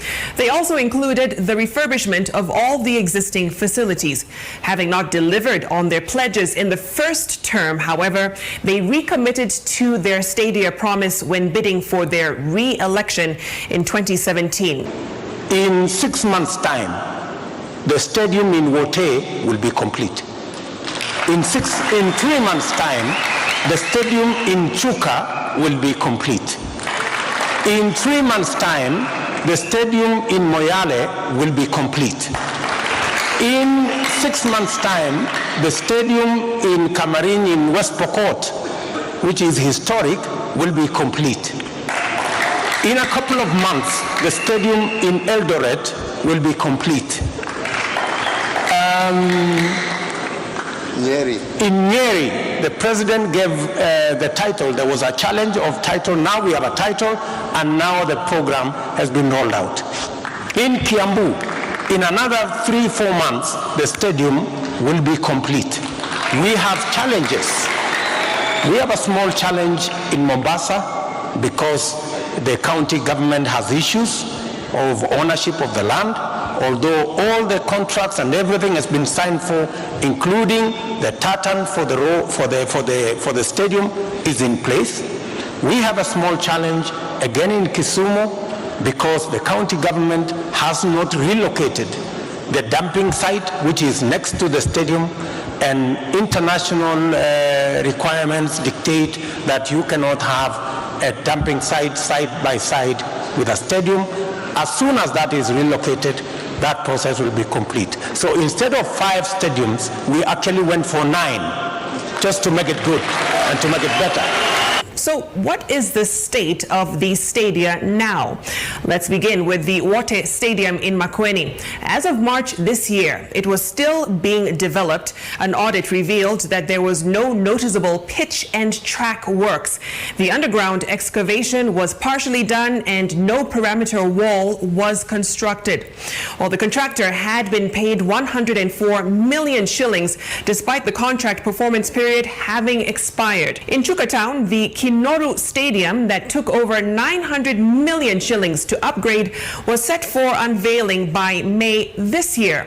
Some hitches, though, with the delayed works were reported, with the contractor issuing notice to stop works due to non-payment of 488 million shillings. There hasn't been much word on the progress on the stadium in Moyale. The latest information from the Sports Kenya board was that it would be complete by mid-July. This is the same timeline given for the Kipchoge Keino Stadium in Eldoret and the Ruringu Stadium in Nyeri. As for the stadium in Kamarini, by April this year, it was not complete. An Auditor General report released last August revealed that the pitch and track works had not been started, and the contractor had abandoned the site. The contract sum was for 287 million shillings, and this was for works that included construction of Kerio Valley Viewpoint, a VIP pavilion, changing rooms, reference rooms, and medical rooms, as well as anti-doping rooms, stadium management offices, pitchworks, and track lanes. In Kiambu, the stadium in Kirigiti is one of the stadia still under development by the Ministry of Sports. Construction work on the historic stadium was 50% complete by last June. Well, the cost of the 16,000-seater facility was 600 million shillings. In an interview with Radio Citizen in March last year, Deputy President William Ruto said the planned construction of the stadium in Kisumu was interrupted when an issue with the piece of land arose. Construction of the 415 million shilling Jomo Kenyatta International Stadium in Kisumu, however, began in late 2020 and recently played host to the Afri-Cities Summit. Now, the plans for the Mombasa Stadium also stalled over land issues. According to the Deputy President, there is no word on when the construction will begin. Well, Sports Kenya officials paid 537 million shillings for a feasibility study of 3 international stadiums that were to be built in Nairobi, Mombasa, and Eldoret, and that was to go for 110 million shillings. According to the Auditor General, there was no evidence that the feasibility study and designs were put to use, despite the consultant completing it. She added that, quote, although the sites had been identified in Nairobi, Mombasa, and Eldoret, only one formal agreement had been signed to initiate the process of acquiring the land, end quote. The Auditor General's report released last year revealed that hundreds of millions of shillings were paid to contractors, yet no substantive work was done in the 2.5 billion shilling stadia projects. In addition, no tender documents were provided by Sports Kenya for contracts on the Kamarini, Ruringu, Kipchoge Keino, Wote, and Kinoru stadiums. That's your national reminder of the week. lest you forget.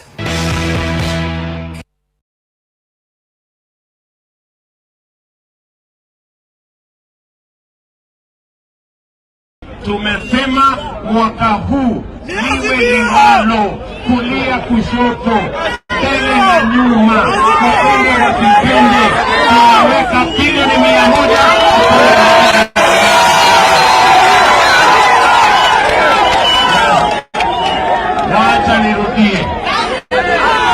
Wacha nirudie. Mambo ya ajira inaongelewa miaka mingi.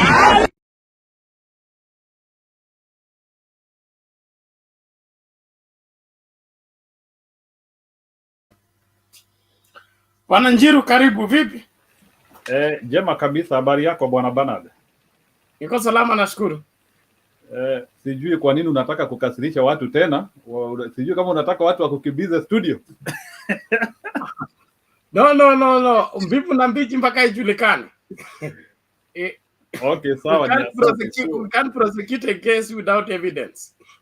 Yeah, correct. I agree. Sasa sijui ni wakati wangu ama what are you planning? Sorry? Ni wakati wangu or what are you planning? What are you planning? Can I make my presentation ama unataka kufanya ukiendanga? That's why I'm giving you opportunity to make a presentation while I am here. Nikiendanga ukwe sasa wewe ndio chairman. Wow, nikienda hao watu watakuzuia utafanya submission. Ni sawa, haina shida. So I want to go off script today. Sitaki kwanza kuongea story hiyo ya Mr. Ruto kwanza. I want to first of all give my people some confidence hapa. Jana nilikuwa nafuatilia hii list ya the people who have qualified or the people who have been who are vying with the different political parties, and I was able to see some good data which should make people positive.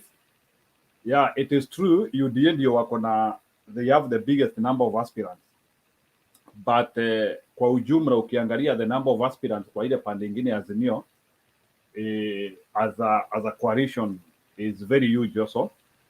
UDA wako na around 267 people who are vying to become MPs. I think for the Kenya they are having close to 60, na ANC they are having around 70. Hii pande ingine ya Azimio nayo ODM is topping with 188, Jubilee is having 179, DAPK hiyo bado namba sijajua, Wiper is having around 69, na Kenya is having close to 60, and also some other parties there. So na pia independents we are also having also another very huge number. So ukiangalia KKA, I think they are having slightly close to around 400 aspirants. Ukiangalia ipande ingine ya Azimio, the aspirants are close to over 550, all political parties. So independents, they are close to 300 hapo. So kuna kitu nilikuwa nikijaribu kuangalia, looking at those numbers and looking at the success rate. Naturally, what happens is that major political parties, they have a higher success rate of winning. So unakuta major political parties, their success rate is close to 40 to 50%. Affiliate parties, smaller parties, their success rate is between 0 and 5%. So going by that, actually, there is na ndio nataka huyu jamaa ako hapa wa UDA anatuambia ati ni motion yetu tunapiga hapa, hakuna kitu tunafanya. These are some of the things he should be able to evaluate for himself. There is a likelihood if UDA goes the way they are going, sifikiri hata kama watapata MPs 120. I don't know, based on an evaluation of that data, I don't think they can get 120. I can see a scenario where Azimio, I can see where Azimio is going to get, okay, out of 290, they are going to cross over a half, that is 145. So I can see Azimio might get close to 200 MPs, close to. Wanaweza kataa kufika 200, but they could they might get shortfall of around 12, 10, but they are going to get too many MPs because of the nature of the representation which is here. So that is one thing which huyu jamaa anasema ni mshene tunafanya hapa. He should take keen of that. Very few people are vying on KKA. UDA ndio iko na aspirants wengi sana, and you know very well for the Kenya and ANC their success rate will be close to zero because they are checkmated by DAPK on the other end. So those are some of the things this guy should leave. So the only people who might get seats in the UDA, and out of the 267, the maximum success rate they can get is around 40%. So you can get the number. So let me contribute onto your video umetuchezea hapa ya Mr. Ruto. You know, the problem which I have with the deputy president is one, the speech which is supposed to be given by a technocrat, somebody who has done some engineering course or some construction management course, yeye anajifanyanga ndiye anajua. Hizo stadium deputy president alikuwa na describe hapo ni ma stadium ambazo zimetengenezwa na banana leaves, if they were stadium. So I'm saying hizo stadiums, deputy president, they are stadiums. I agree they are stadiums, but hizo stadiums, hizo deputy president ameongea hapo zimetengenezwa na banana leaves, papyrus reed. Unaona ile manyasi unaenda unakatakata kule, papyrus reed, migomba, unaona migomba, nini miti hivi, alafu hizo si stadium hata utapigilia misubari. Those are stadium ambazo ni za utafungilia makamba tu. So in other words, this is how a stadium looks like. If you want to do, especially kama mumeona ma stadiums, by the way, we have done a very good stadium right now in Kenya. Kama kuna mtu amefuatilia Kirinyaga, they did a very good stadium in Mwea, and that Mwea stadium imetumia miaka 3. I hope people have been able to see that stadium. Ilienda kufunguliwa juzi. It's a bit attractive, it's a good one. So Kamanyarin one, ama inaitwa Kamanyari, hiyo Kamanyarin one nataka nione. So what happens is that when the deputy president wa Kenya anasema stadium kutakuwa na stadium itatengenezwa in 3 to 4 months, that is the biggest of the jokes which can be done in the 21st century, because that 3 months are not even enough to even do construction drawing. If at all you want to begin with construction drawing, 2 to 3 months are not even enough to do site houses. Unajua ukipea contractor kazi anaanzianga na kutengeneza site houses hapo, kumobilize material. So hiyo miezi 4 alikuwa anasema hiyo ni time ya kumobilize material, kuacquire site, to do some confirmation here and there. But when Kenyans in their millions can sit down and listen to such a lie and they crap, I feel as if I can pour tears. And some of those Kenyans ambao hata walikuwa nampigia makofi hapo ni watu wameenda shule, they might not be having, wanaweza kuwa hawana experience ya construction, lakini najua kuna mtu hapa hata amejenga kanyumba yake ndogo. Hata kama hajajenga, ulijenga ile nyumba ya uvijana, ile tu nyumba kidogo kidogo tulikuwa tunajenga kabla ya tutairi. Like hiyo nyumba yangu ya kutairi karibu, mimi imenisumbua karibu nimeijenga almost half an year. So Sembuze Stadium, my dear brothers. So what I'm trying to say is that we are now seeing the greatest liar in the human history unfolding. I'm telling you, the deputy president of Kenya will be used as a reference case in the next 200 years. So right now, it is not serious. Right now, it is not serious.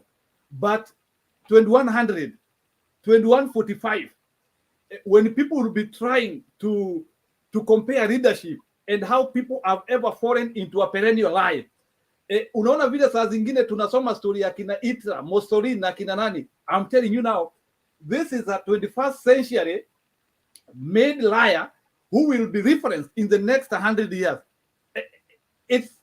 Let me tell you, in my profession, it's so sad I cannot listen to such a thing. It's so sad.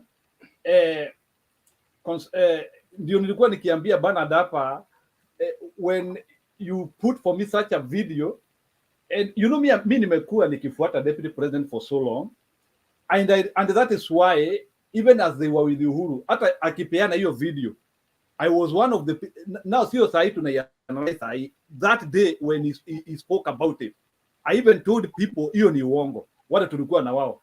So now watu wakaanzia, now people, because unajua pia kulikuwa na hii element Mutua, kulikuwa kunasemekana kuna barabara ya rami Mutua aliweka ati na miezi 3. So watu wakaanzia kushikanisha hiyo mauongo sasa. Let me tell you, people can build quickly. I don't deny. But there are two concepts of how you can be able to build quickly. Either you break your project into very small projects and you give many contracts. But hata ukipeana contract mingi, kuna zile kazi ambazo lazima ziishe ili zingine zianze. So unakutanga, there are those jobs which have to finish. Like for example, uwezi chimba mtaro na unakoroga at the same time. So those are the issues. And I think when you are telling people, okay, let's follow like a typical case, like when they are hosting like the World Cups. You see like ile stadium inajengwa Qatar, wametumia karibu 6 years. Hiyo yote. Yes, I know they are serious stadiums at the world, but what I'm trying to tell Kenyans here is that when somebody tries to tell you that we will do for you a stadium in 4 to 6 months, and you are there clapping, I think.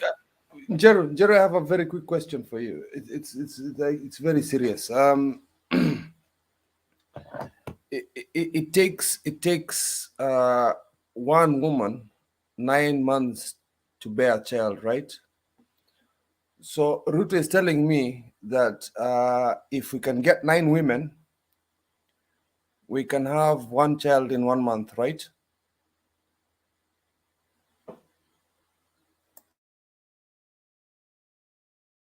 Okay, Kipo umemaliza? Yeah, that was the question. If I had 9 women, I can have a child in 1 month, right? Well, forget about the deputy president, because I don't want to analyze him. I want to analyze the professional part of that speech, which he never gave. You know, to him, he just gave a political statement in the name of woodwinking. The same way he is collecting pastors so that he can woodwink us to think he is very religious, so that now we can fall into his religiosity. And that is what Kenyans need to know. You are dealing with somebody who is conscious then he can lie, and the same concept he is proposing, they are the same concepts which are making other countries suffer. Kama sahi nimesikia story ya Sri Lanka ndio anatuproposia. Some analysis from some people. Exactly the problem, because the president of Sri Lanka came into power on the same gist, on the same concept ya hii concept ya kufurahisha nini, kusema everything is possible, what blah blah blah, hii kudanganya watu mingi. Today Sri Lanka are in a very bad hole, hawawezi toka through kufuata a populist person who was not able to handle a good managerial and a reconstructive concept. I understand all our countries, especially developing countries, we need a reconstruction agenda because of the problems COVID has brought, because of the loans we have taken from these developed countries. I agree, we need a reconstruction agenda. But the reconstruction agenda which we want cannot jeopardize our existing mechanisms of financing. So when the deputy president is trying to tell people that he is going to overhaul the whole financing system and come up with a new system which he is saying that he wants to fund only the people in the bottom. And in any case, our economy is naturally of the people in the bottom. Hatujai kuwa ati na watu matajiri Kenya. We only have 0.1% rich people. That one cannot be a representative of the population. He is only using an outlier. When, like, for example, out of 50 million people, we only like have 1,000 billionaires.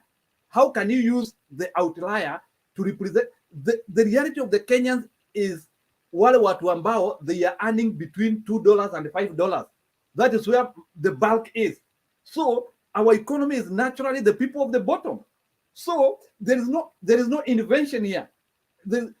So we are dealing, watu wa soko wamekuwa toka 1960s, watu wa mitumba wamekuwa toka kitambo. So we have been dealing with these small people. Au watu wa mazao ndogo ndogo, hata tumekuwa tukiwaita for angels in my community, tunawaitanga wakulima wandogo, alemia nini. We call them wakulima wandogo. That's our economy. So when the deputy president is just using a vocabulary, a hustler, which is the name of mukulima mudogo, which I have used it as early as I was 2 years old, mukulima mudogo, wakulima wa kahawa pale majani chai, sisi ni wakulima wadogo. So when you try to use a vocabulary to represent the same people, is sad. And then Kenyans are falling to the same lie. I think you don't need to evaluate Mr. Ruto. You only need to look on where he is coming from, and you will know that this is a person who you don't need to listen to. Now, he did not achieve these stadiums. Now, he is extending you to other promises. And now, the same person is also having issues, character issues, and anafanya nini. So, when you connect all these things, you realize that you are having somebody who will plunge our country further. Yes, I understand we have issues, but even if we have issues, our issues need a collaborative effort. Kwanza tupigane na upisandi. The deputy president hajawahi taja the word corruption since he was born.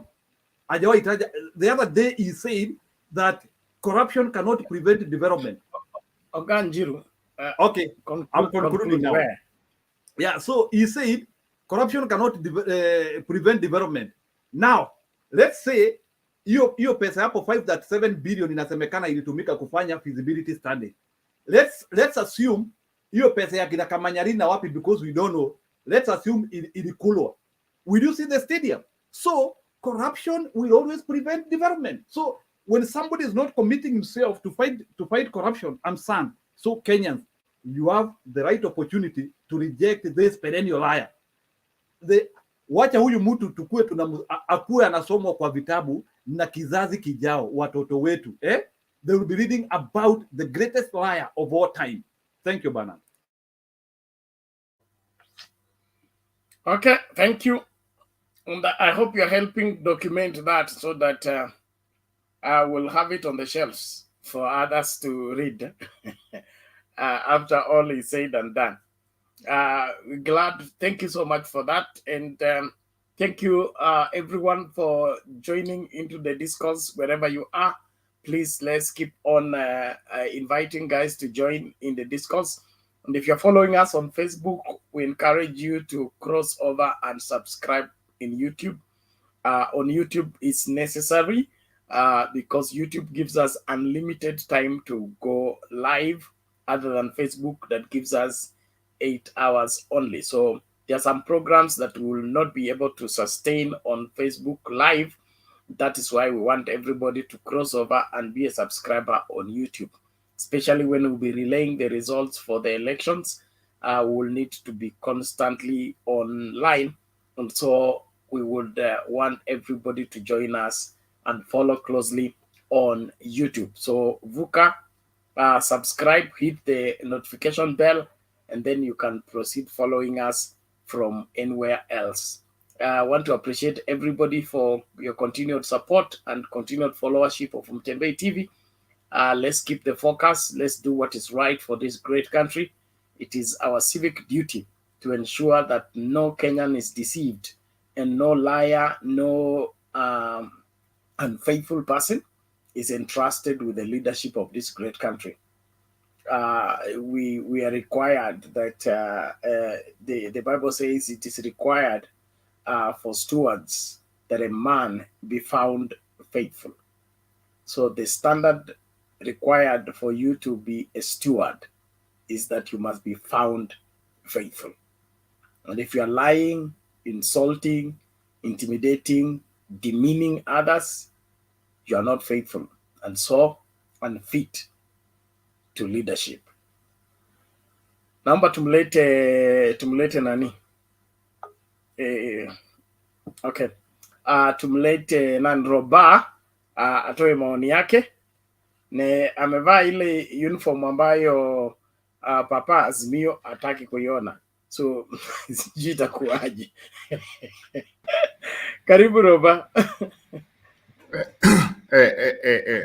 Thank you, Bernard. Kama hata kuiona, unajua he has trying even to get my name. I chased him, he had to get a different name, so he cannot be able to shake me up. So I'm waiting for the night crew to come in and tutaonana kina Mizo wakikuja huko. First of all, let me congratulate Kenya Spain. Thank you for your achievement. You know, nimeona your message you wanted to go away. I was just like, please, just all. Congratulations. Some of us, we value education. I mean, it's not easy to have a master's degree. I remember when I did mine in military college, imagine all the research papers, APA format, or whatever it is. Sometimes you run to maybe, you know, trying to steal people's work. But that's an achievement. You have a degree, you have undergraduate, you have a master's, like not many people. That one, nobody would ever take it away from you. Congratulations. We look forward for you to serve our country. Thank you, everybody. I see most people keep my friend right there. I know the last time we were here, we were talking about Hitler and other people, and I was defending RUTO and defendable. Some of you think I'm a more. I'm not. I'm the original ODM. I've been waiting since 2007 to celebrate. 2007. 2007. Imagine how many years. So I can't wait. So, I mean, there's hope. So let me go. I don't want to take a lot of time.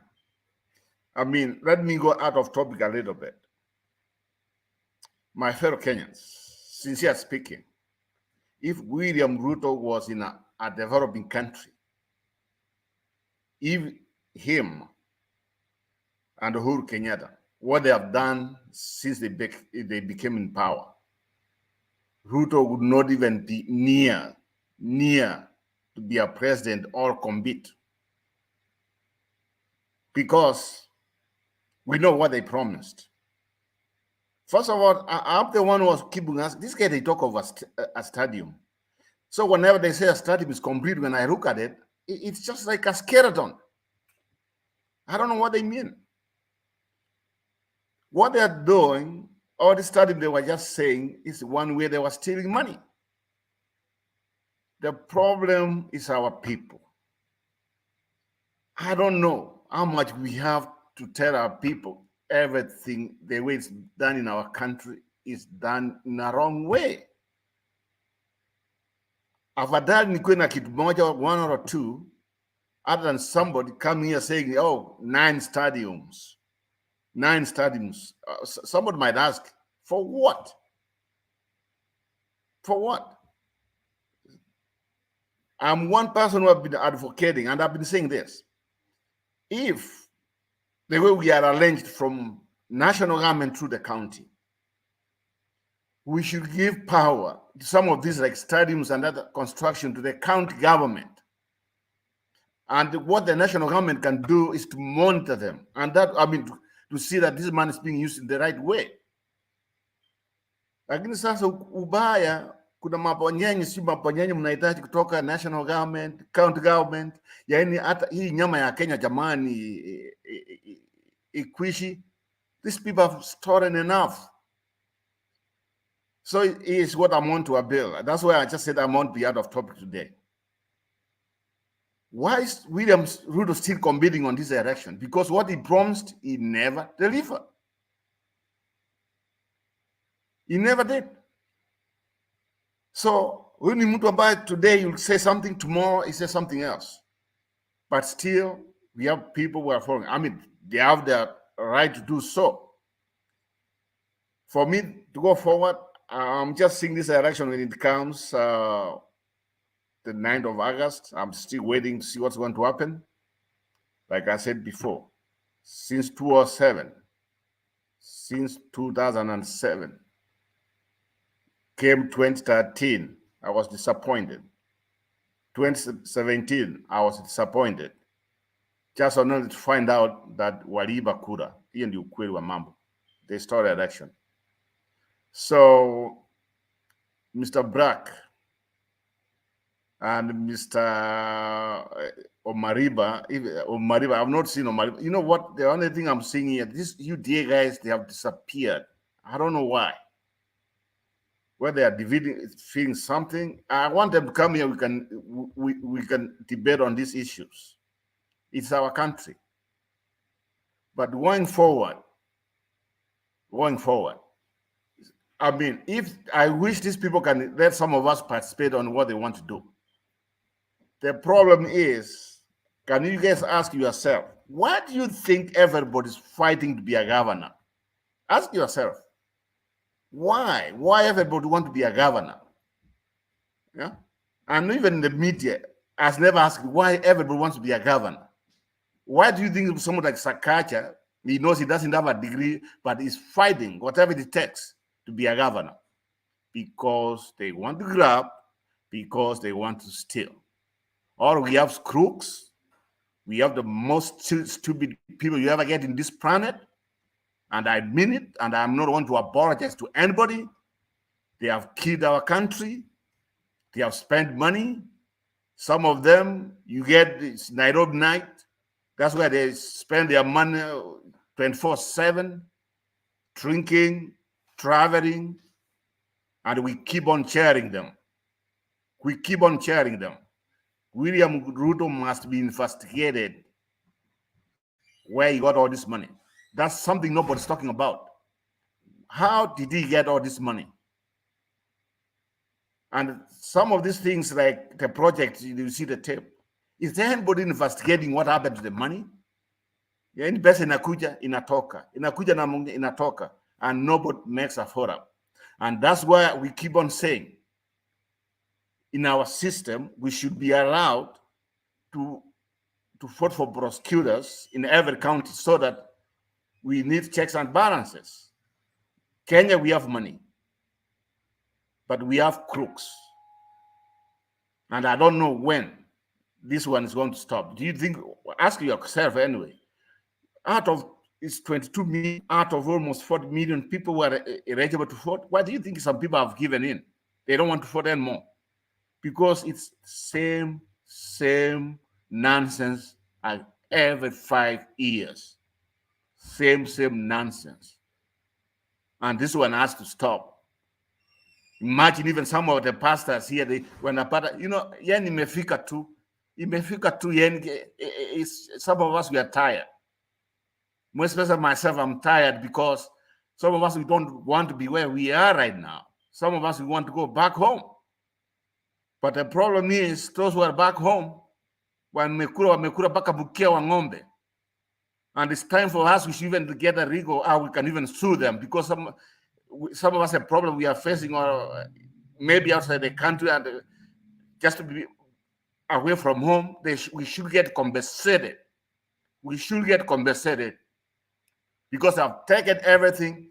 They have taken some of us, we sacrifice our lot, we send some of this money, even though it wasn't the economy, but this economy never grows. It never grows. And that's why I say, look at the exchange rate right now. I mean, some of us, we might be happy when this money you exchange, but what about people on the ground? When I came in this country, the dollar was like 10 shillings to $1. And now it's almost 16, almost $17, $1. I mean, is that an economy? It's not an economy. As much as we can be proud of our country, but people like William Ruto and some of these people like Gachawa, they should not be given a chance. they should be investigated. What they have done to our country, they should be investigated. Let me leave it there, Bernard. Okay, thank you, Roba, and I'm sure that investigation is already underway. We're just waiting for the new government to take over, and people will be collected. The only thing that we need to guard against is impunity, where people are investigated and then they are found culpable and then they look for a way out. That way out should be blocked. The priority should be get back our money, not even punish the person. Get back our money first. When our money is back in the coffers, then we can see on how to punish the person. We can always refer them to Wajakoya so that Wajakoya can interrogate them on which way they want to be punished. whatever prescription Wajakoya gives, they can be given. But our money, our land, our houses should be brought back. Kama the fate like the hyenas, hiyo tutapatia Wajakoya. Kama haina tu vile watafanya, vile Wajakoya anataka kufanyia haina, tutafanyia watu. I didn't want to say it loudly. Keep away. So now, you guys, I want to appreciate your company. Thank you so much for keeping me awake and following the program. I want to let Njiru to do the remaining part of the program. Father Danny, Darius, thank you so much for continued followership and support and keeping it here. Have a great mass. Catch up with you later after the mass. Mkenya Spain, ulikuwa unataka kusemaje? My phone went off when Mr. Roba was talking something. I appreciate all those who are on chat, those who congratulated me on the chat here. Thank you very much. But remember, it could be better if you congratulate me with PhD. So that could be better for me, and that's what I'm aiming to. Though we can't compare the system of education here in Spain back home. Here it's a bit there's no a lot of complications. That's why here, even if you want, you can do even 8 masters, because here we only have 1 year of masters, and the other part you do your project or investigation, and then doing that is not that it's not that hard, because everything is on your hand. Nothing here you go struggling. Here everything is the materials we have here, the structures we have here are good and best. That's why mwenye anataka kufanya hata akifanya 10, 6, you can do them. It's not that hard here in Spain, in Europe. In generally, Europe, the system of education is a bit better. Then let me just say something, because I was to go na nimeona Mama Selina ameingia and I want to listen now. Because I appreciate her, I treasure her. Is our mother, and we should listen what our mom are saying. So let me just comment something a little. People have talked about our NDP with lies, promises. Even some of those promises we know kwanza leo ni jana ni juzi. He is always promising, and this about religion thing. People are being brainwashed with the religion fact of our deputy president. I really, for me, I feel bad because I'm a Christian, because amechafua jina la Ukristo. Being a Christian, faith, one speaks more than Let me just translate from Spanish to English, because sometimes some Spanish words comes automatic and that one I can't control, because mnakunjua having studied 9 years using Spanish sio kitu rahisi, so sometimes inakuja automatic.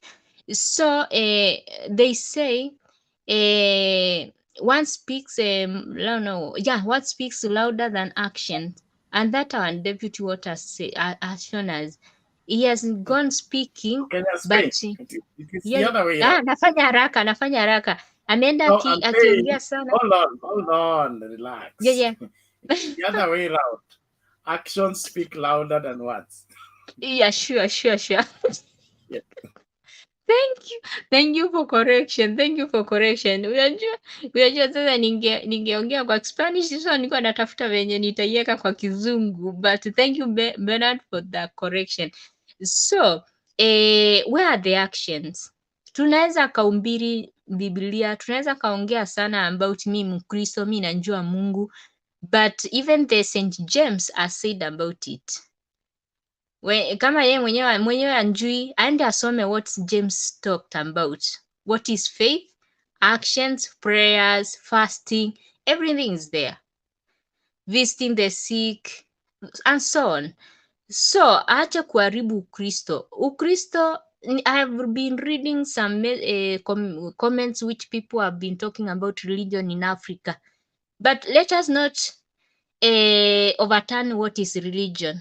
Mtu aache kutafuta umbinafsi yake akitumia neno la Mungu, cause the word of God is a sharp knife which cuts up and down, na itamkata, na Mungu anjui kupembeleza binadamu, itamkata mara mbili kwa. So it's good to respect what is holy. Mtu kama umeimba, don't go covering yourself using the word of God. Kama umeimbia watu, ambia watu, I'm corrupt and I can't fight corruption. Instead of saying corruption haiwezi ikafunga watu kuendelea. No, we know corruption is bad and it ni kama mdudu. It gets from one person inaenda mwingine, and that's how the country becomes corrupt. So good night and may God bless you, my dears.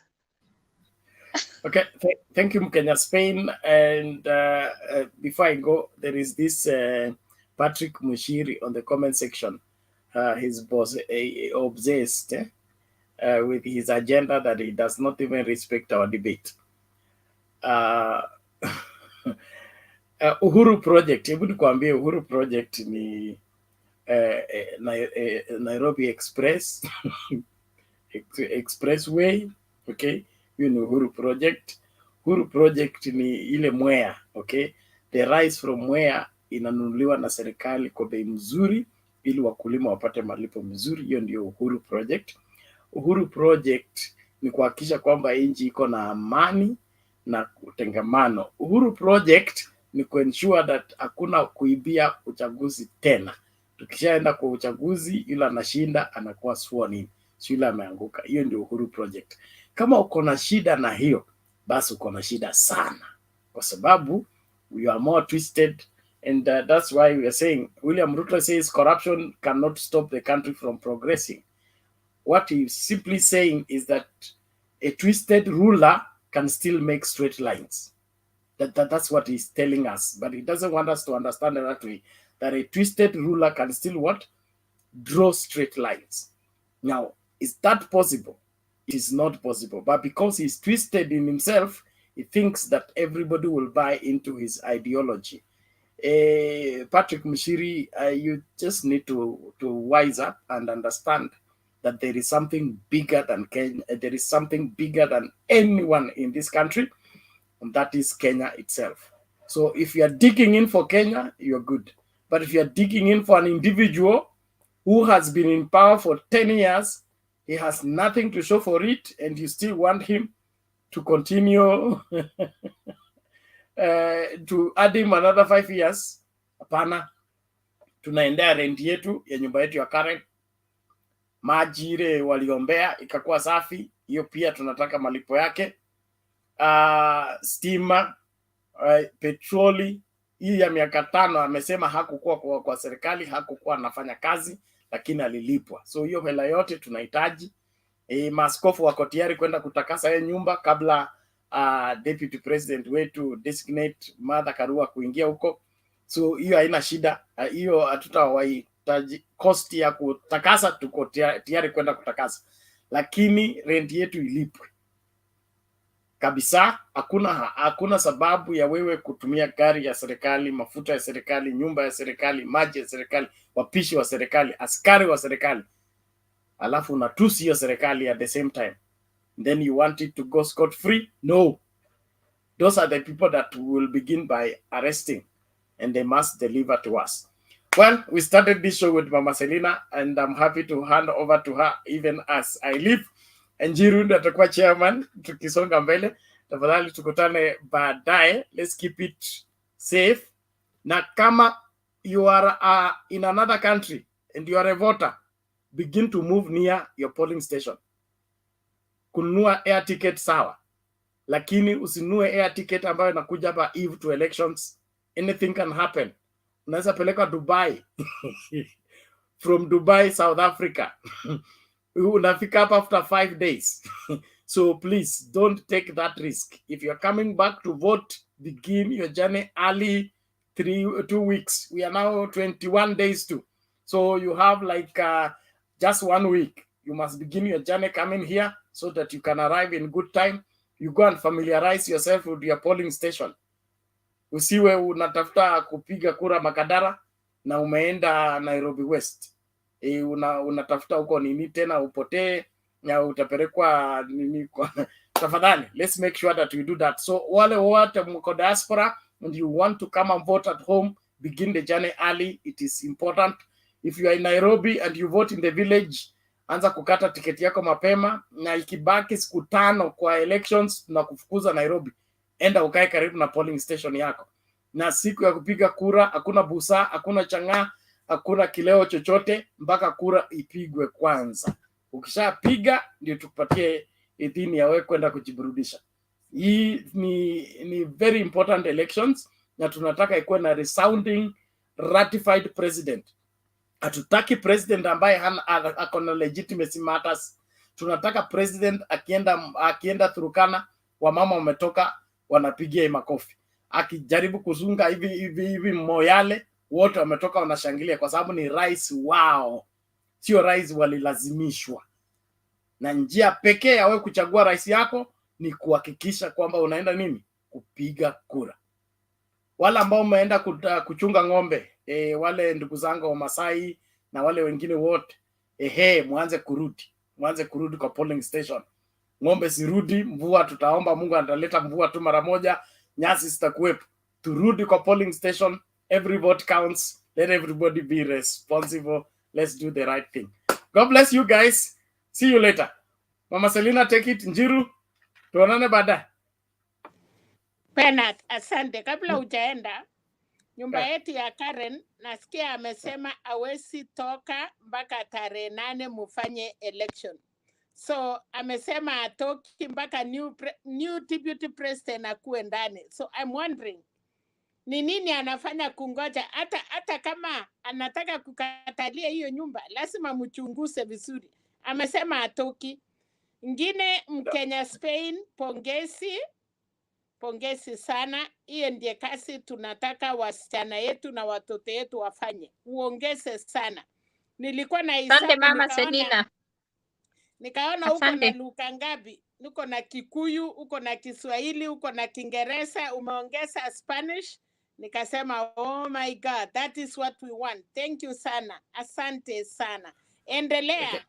Hiyo ndiye mwanzo. Utakuja kuwa President Martha Karua akiretire. That is what we want.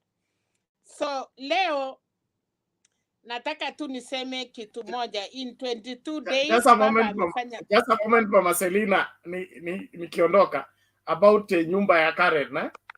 I think he's deceiving himself to think unakumbuka ile nyumba tulipatia Moi.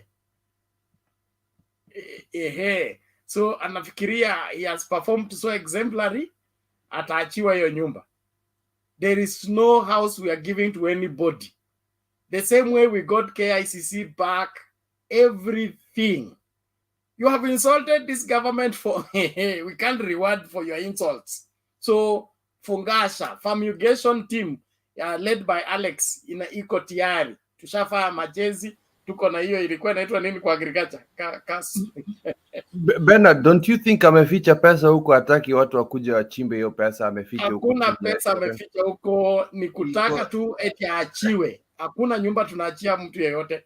Aswa, yule mtu ambaye tutachangia uchumi wa Kenya, he has succeeded in running down the country. Now he wants to deprive the country of its resources. Hiyo nyumba ni asset yetu. Na anasema kuna pesa iko chini ya nyumba anaficha. Hiyo nyumba ilijengwa na anaitwa nani? Kalonzo Musyoka. Kabla Kalonzo aingie, akakuja akaingia. Agatuke mara moja. Mother anaingia kwa hiyo nyumba, ache mchezo. Thank you, mami. Hey, Bernard, from my sources, najua hiyo nyumba ndio wanatumia for as their election head office. That's where they are coordinating from. So that's why maybe he's saying paka uchaguzi, because that's where they are connected. That's his base. Huko ndio rigging center. Yes, that's what kwani sisi serikali. Sisi ni serikali na hiyo network tuko nayo. Inapita kwetu ndio ifike huko. Sisi ndio Safaricom, sisi ndio Orange, kila kitu. Let him wait. Ukweli ni kwamba ameandikiwa barua mara 2 na amekataa kurespond.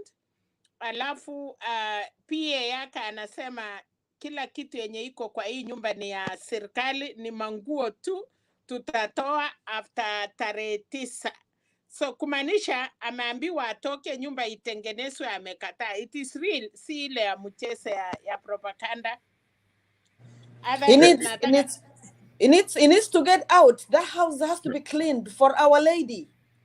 And you know, has ladies, man, come to my house. As ladies live in a clean house, no corruption, new, like the sofas, the sufficient, everything, every nook and corner has to be cleaned for Our Lady. Atoke, Araka. I think the problem is, I think we don't have the way we do transition from one government to another one, and that's where the problem is, and that's the work of Parliament. By now, RUTO and the RUTO, they will be somewhere, like in an hotel or somewhere where they are, the innovation is done, and when the new guys come in, they can get in. But in Kenya, if you don't kupiga 220, that's all. No, but you know, the transition committee is already in effect. The transition committee is already in effect. They don't have to get out like right now, but they like ameandikiwa barua 2. He should be able to say, okay, even if he wins, he still has to come out of that house. That's the house of his, probably Gachagua needs to go into that house. So he still needs to get out and go occupy the president's residency. I don't know where it is, if he wins. But ameandikiwa mara 2, aja indicate any any response. He hasn't said like what he's going to do. Is he going to get out? What is supposed to be done?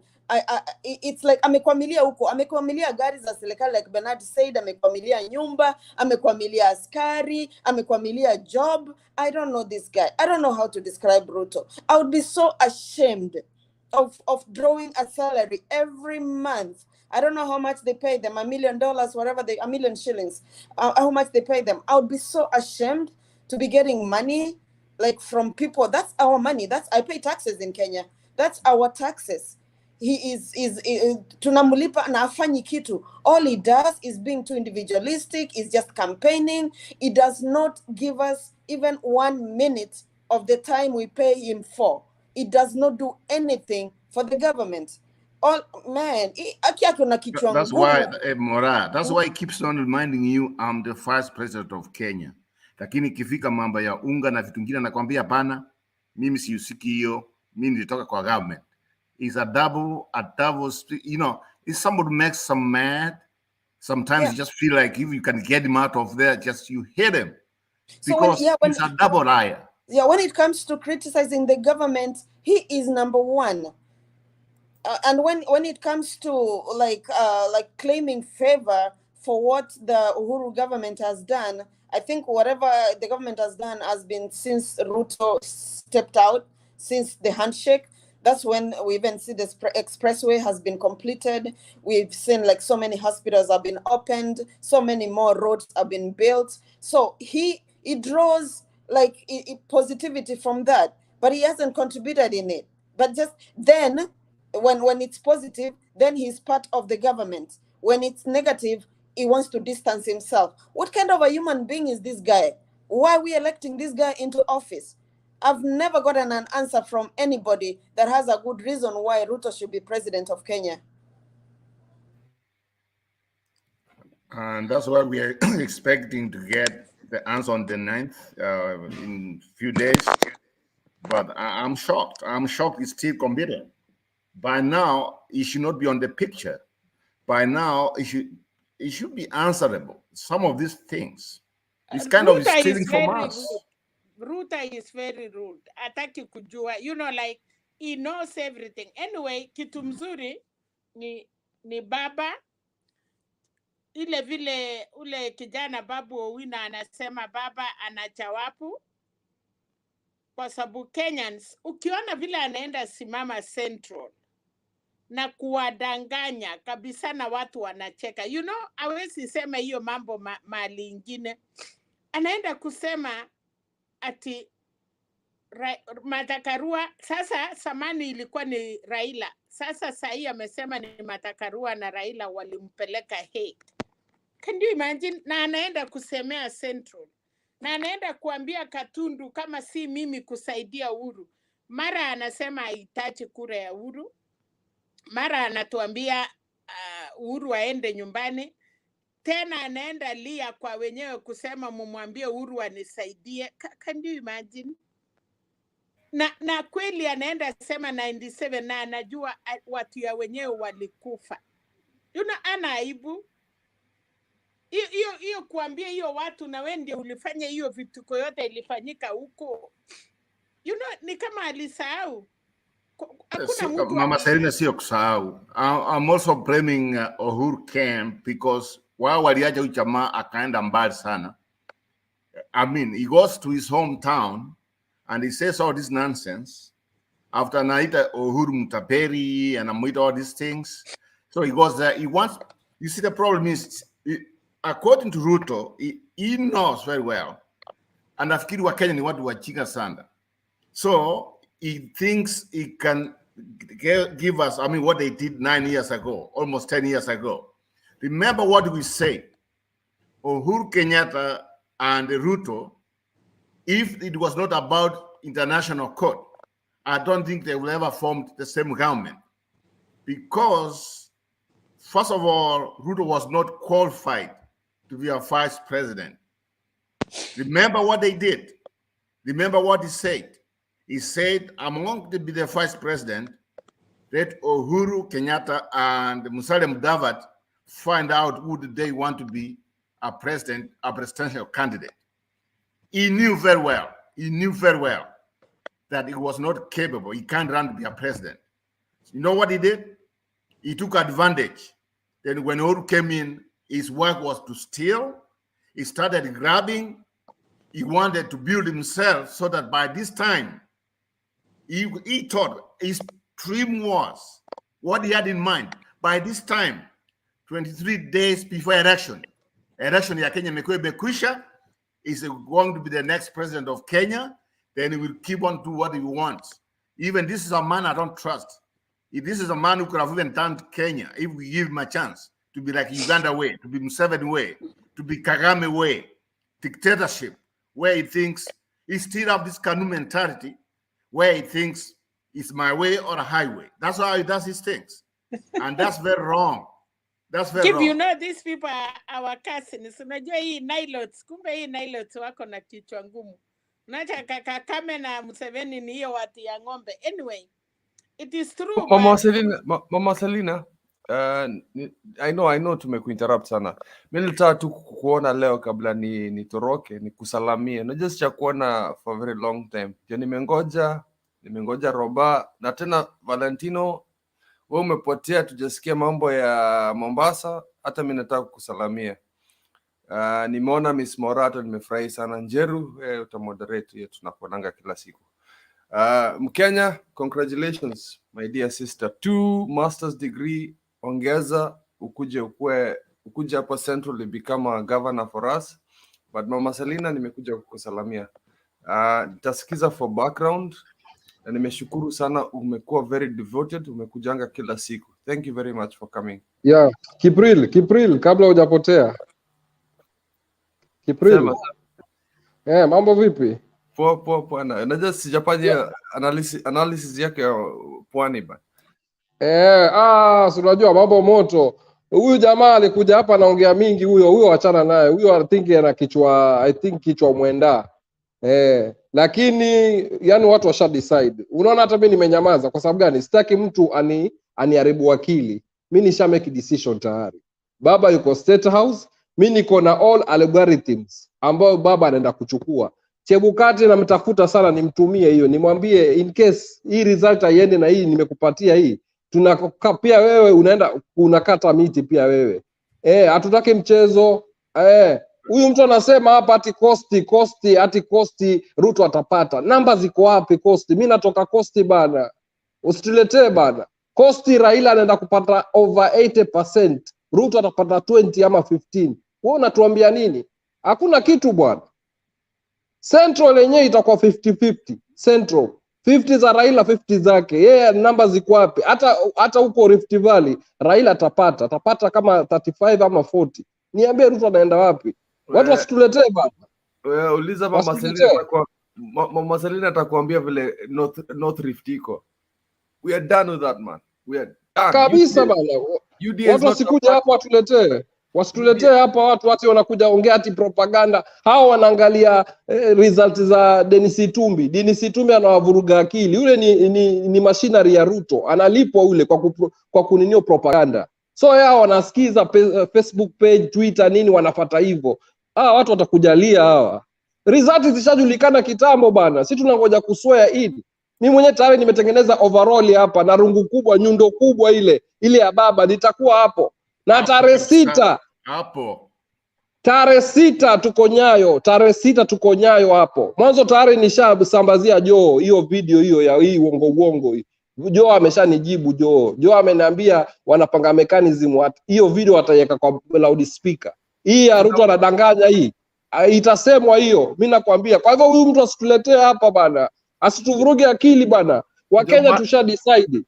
Ndio maana tunamuitanga Joho Sultan mdogo, alafu tunaita Raila Sultan mkubwa. Bas. Na kijembe unajua kisharushwa kwa Junet. Junet najua wanapanga hiyo kitu. Utakuja ona. Wakenya wanadanganywa huku nje bwana, wanatuambia nini bana? Mtu asikuja kwa hii channel hapa bana aonge uongo. Wakenya tushajua ukweli na tusha decide.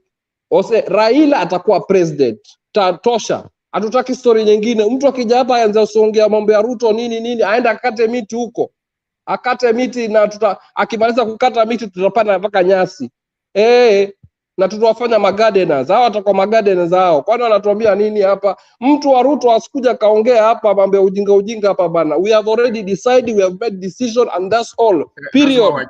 Wachue kama Chebukati akifanya makosa akitangaza huyu mwenye anaitwa nani hiyo Ruto, we are on to announce Papa, and they will not get out of IEBC offices. They will not go anywhere. That will be a dark day. We will not. You know what? Hii hakuna mchezo. This one there's no joke. This one hakuna mchezo. Hakuna mchezo bana, roba bana. Huyu Chebukati kileta ujinga atafanywa kiviuti style. Bana. Tangaza matokeo ambayo ni ya haki. Haya sawa basi. Raila ndio rais, amepata hii. Very good. Hapo sisi tunaanza kushangilia. Mimi uko karibu na mimi uonge stories za Ruto nini na nini. Mimi nakupiga na kufeka. What is the kwani ni shida iko wapi? Rais tunayemjua ni Raila Amolo Odinga. Period. Thank you. Unajua kitu ambayo I've been asking, hakuna mtu ambaye ananiambia. Okay. Wait, let's have order now. Mama Selina, Njiru, thank you. Njiru, thank you for letting us to matter. Thank you Njiru. Now we can shut our mouth. Hii kura itatangasiwa wapi ya ukweli? Kwa sababu Hatutaki mchezo, mchunge sana wasichipungie mahali hatutafika kama raia. Kama si Bomas ni wapi? Tunataka kujua mapema. Nilisikia kama mtu anasema huko Ruaraka huko ndani kwa ami ama sijui wapi. Mama Serena, waje nikwambie. Usifikiri, unajua nini? Ruto ana chochote. Sisi ndio tuko na serikali na sisi tutafanya kitu ambayo iko sawa. Sio kama hiyo last time walikuwa wanafanya vitu kwa sababu walikuwa nayo. Hata Kibaki, it was in favor them. They never won an election. Hiyo ni ukweli. And this time hakuna kitu ambayo, not even 1 inch. Not even 1 inch. He had that's the right thing, or he will be forced to do the right thing.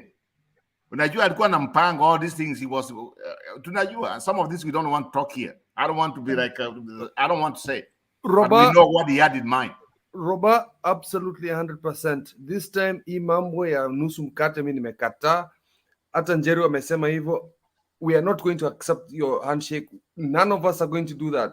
Safaricom, all these businesses that have been dealing with Ruto, we're going to boycott those companies, and we will do it again. And this time it's not going to be for 1 month. We did it for 1 month, and the country was on a standstill, and we will do it again. And there's that CEO. Remember the CEO who keeps on saying the CEO of the IEBC, and he keeps on saying, "Oh, Mama Mboga, he's just talking UDA language." And we want to warn him. We want to warn him. Food production will stop in Kenya. Food production will stop in Kenya, Roba. We are not going to allow this to happen again. Nairobi will be on a standstill, and we're not going to allow them to steal the election. Nusu mkate hakuna. Hii sijua tunasema ati handshake hakuna. It's either Raila is the president or nothing. It's plain. It's the guys who waited for Kim, over. Unafikiri mama ukiona anasema si cheki wakati ya kasi, unataka kuniambia ikifika yake atacheka? Hatuwezi cheka mama. Mama hatuwezi cheka. We're not laughing. Nani anacheka kwa uongo na anajua hiyo mtu acha. Unajua ile kitu cha Bukati atafanya vizuri. A handover atangase, na ikisiti sana Matiang'i na vijana yake wakuwe tayari, kwa sababu sasa huyu mtu hata hatutaki apelekwe kamati. Huyu mtu ni amalisiwe tu hapo. Kwa nini apelekwe kamati? Unajua, whatever they will be, we are on to surround him. He's going nowhere. He's going nowhere until he does the right thing. Vile Kivuito alishikwa shati, alitolewa tu hivi nyuma. Hii makomishana ingine unasema Waarabu hii wa Masomali, hakuna kitu anafanya. Ni Chebukati tu anatolewa peke yake, anaenda kutangaza huko na maneno imeisha. Kenya wanataka amani. Wenye wanataka kutoka after that, sasa tutaongea. Wacha baba apishwe, wacha mama apishwe. Alafu sasa kesho yake kama nyinyi wanaume na wamama tokeni sasa tuonane. Mkutane na Matiang'i. Exactly. By then, Mama, let's just make it sure that people understand this is peaceful. It's all peaceful. We've not instigated any violence here. No, we're not saying violence. Keep, 1 minute now. Let's now keep ni kama ulikuwa unaondoka, you can give your closing statement alafu tuache wale wengine. I think that's what was happening. Nilikuwa kusalamia, lakini Valentino na Mama Salima na Roba wameniongeza moto. Ni sawa. Now let's now have Mama Salima. Jonasema asante sana alafu nitaenda. Mama Salina, I'll be hearing you from the background. Na wewe Valentino usipoteange hivyo. Wacha kupotea. Hii tunataka kusikia. Sawa, mimi sipotei bana. Na watu wasiseme ati nina hasira. Si hasira, hiyo inaitwa confidence. Inaitwa confidence. Sio hasira hiyo. Kuna hasira na confidence, so they should know how to differentiate. That is the confidence.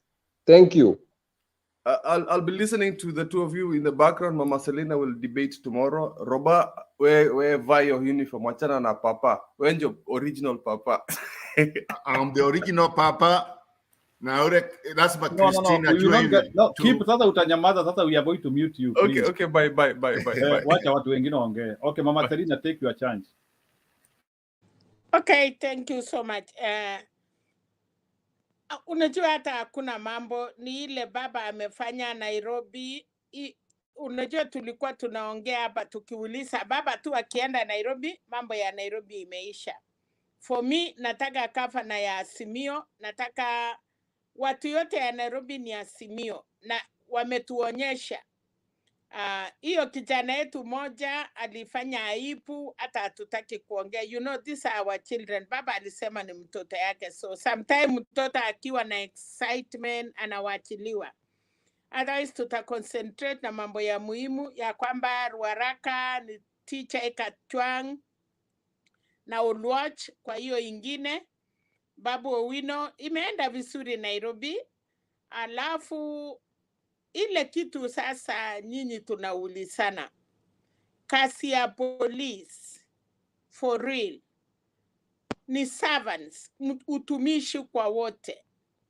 Polisi ametrainiwa kukaa na raia, lakini ukisema unaita police forces, watakuja kupiga nani? Kwa sababu training ya mwanajeshi, hata mwanajeshi na polisi wakutanangi na AP.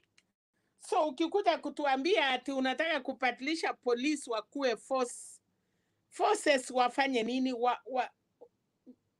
Na army wakuwe nini? Kwa sababu army forces ama wanajeshi ya Kenya wanaitwa forces kwa sababu wanachunga nchi. Police ni watu ya kukaa na wananchi karibu na raia. Sasa ile kitu nashangaa, hii police force itafanya kazi gani? Kwa sababu hata ile ya kuchunga ng'ombe, stock tape, hawaitwi polisi kwa sababu hao wakikuja ni kufagia, ni kupiga, hata kufagia na kukula chakula na kufanya. Sasa I think we are dealing with sick people. Nimemaliza sema Roba. Nkiru, can I come in and talk about the police the way I see it? Okay, so fine. Sababu Yes, naona Mama Selina, wacha nikwambie kitu moja. I think when it comes mambo ya police in Kenya, and you know, in every country, the police are the last person. It's the last person where you go for your safety. I think something has to be done about it. Let's be sincere. The most corrupt people in our country are the police. So one way they can end this corruption is to stop. The best way is stop to nationalize the police. I think time has come where we should look at how do we fund like every county, so that we can come up, every county can hire. But because of police, you need a police on the ground. So some of that police is being controlled from Nairobi. I mean, because the way it's strange, even I think they have started also coming up with county, but I think the model where we can give the county some powers so that they can hire the police. Like what's going on left for Sai? Let's be sincere. Why is it that we are even giving some ordinary people guns, even they are killing each other? It's because our police force is not capable to do some things. And what's the solution? The solution is, why can't we have this issue of going back to the county where I can hire somebody, let's say where I come from, Kisii County, where I can hire somebody who knows north, south, west, and east of the county. But now, if you can take somebody from, let's say from northern Kenya, unamweka western, that's his first time in western Kenya, even doesn't know what it is. And a few months later, he's being transferred to another different place. Why can't we have counties to run the police? I mean, that's the way I just said. Because from what I saw, there's a story which I saw some of these policemen made their billionaires now, and how they got their man nobody knows. Something has to be done.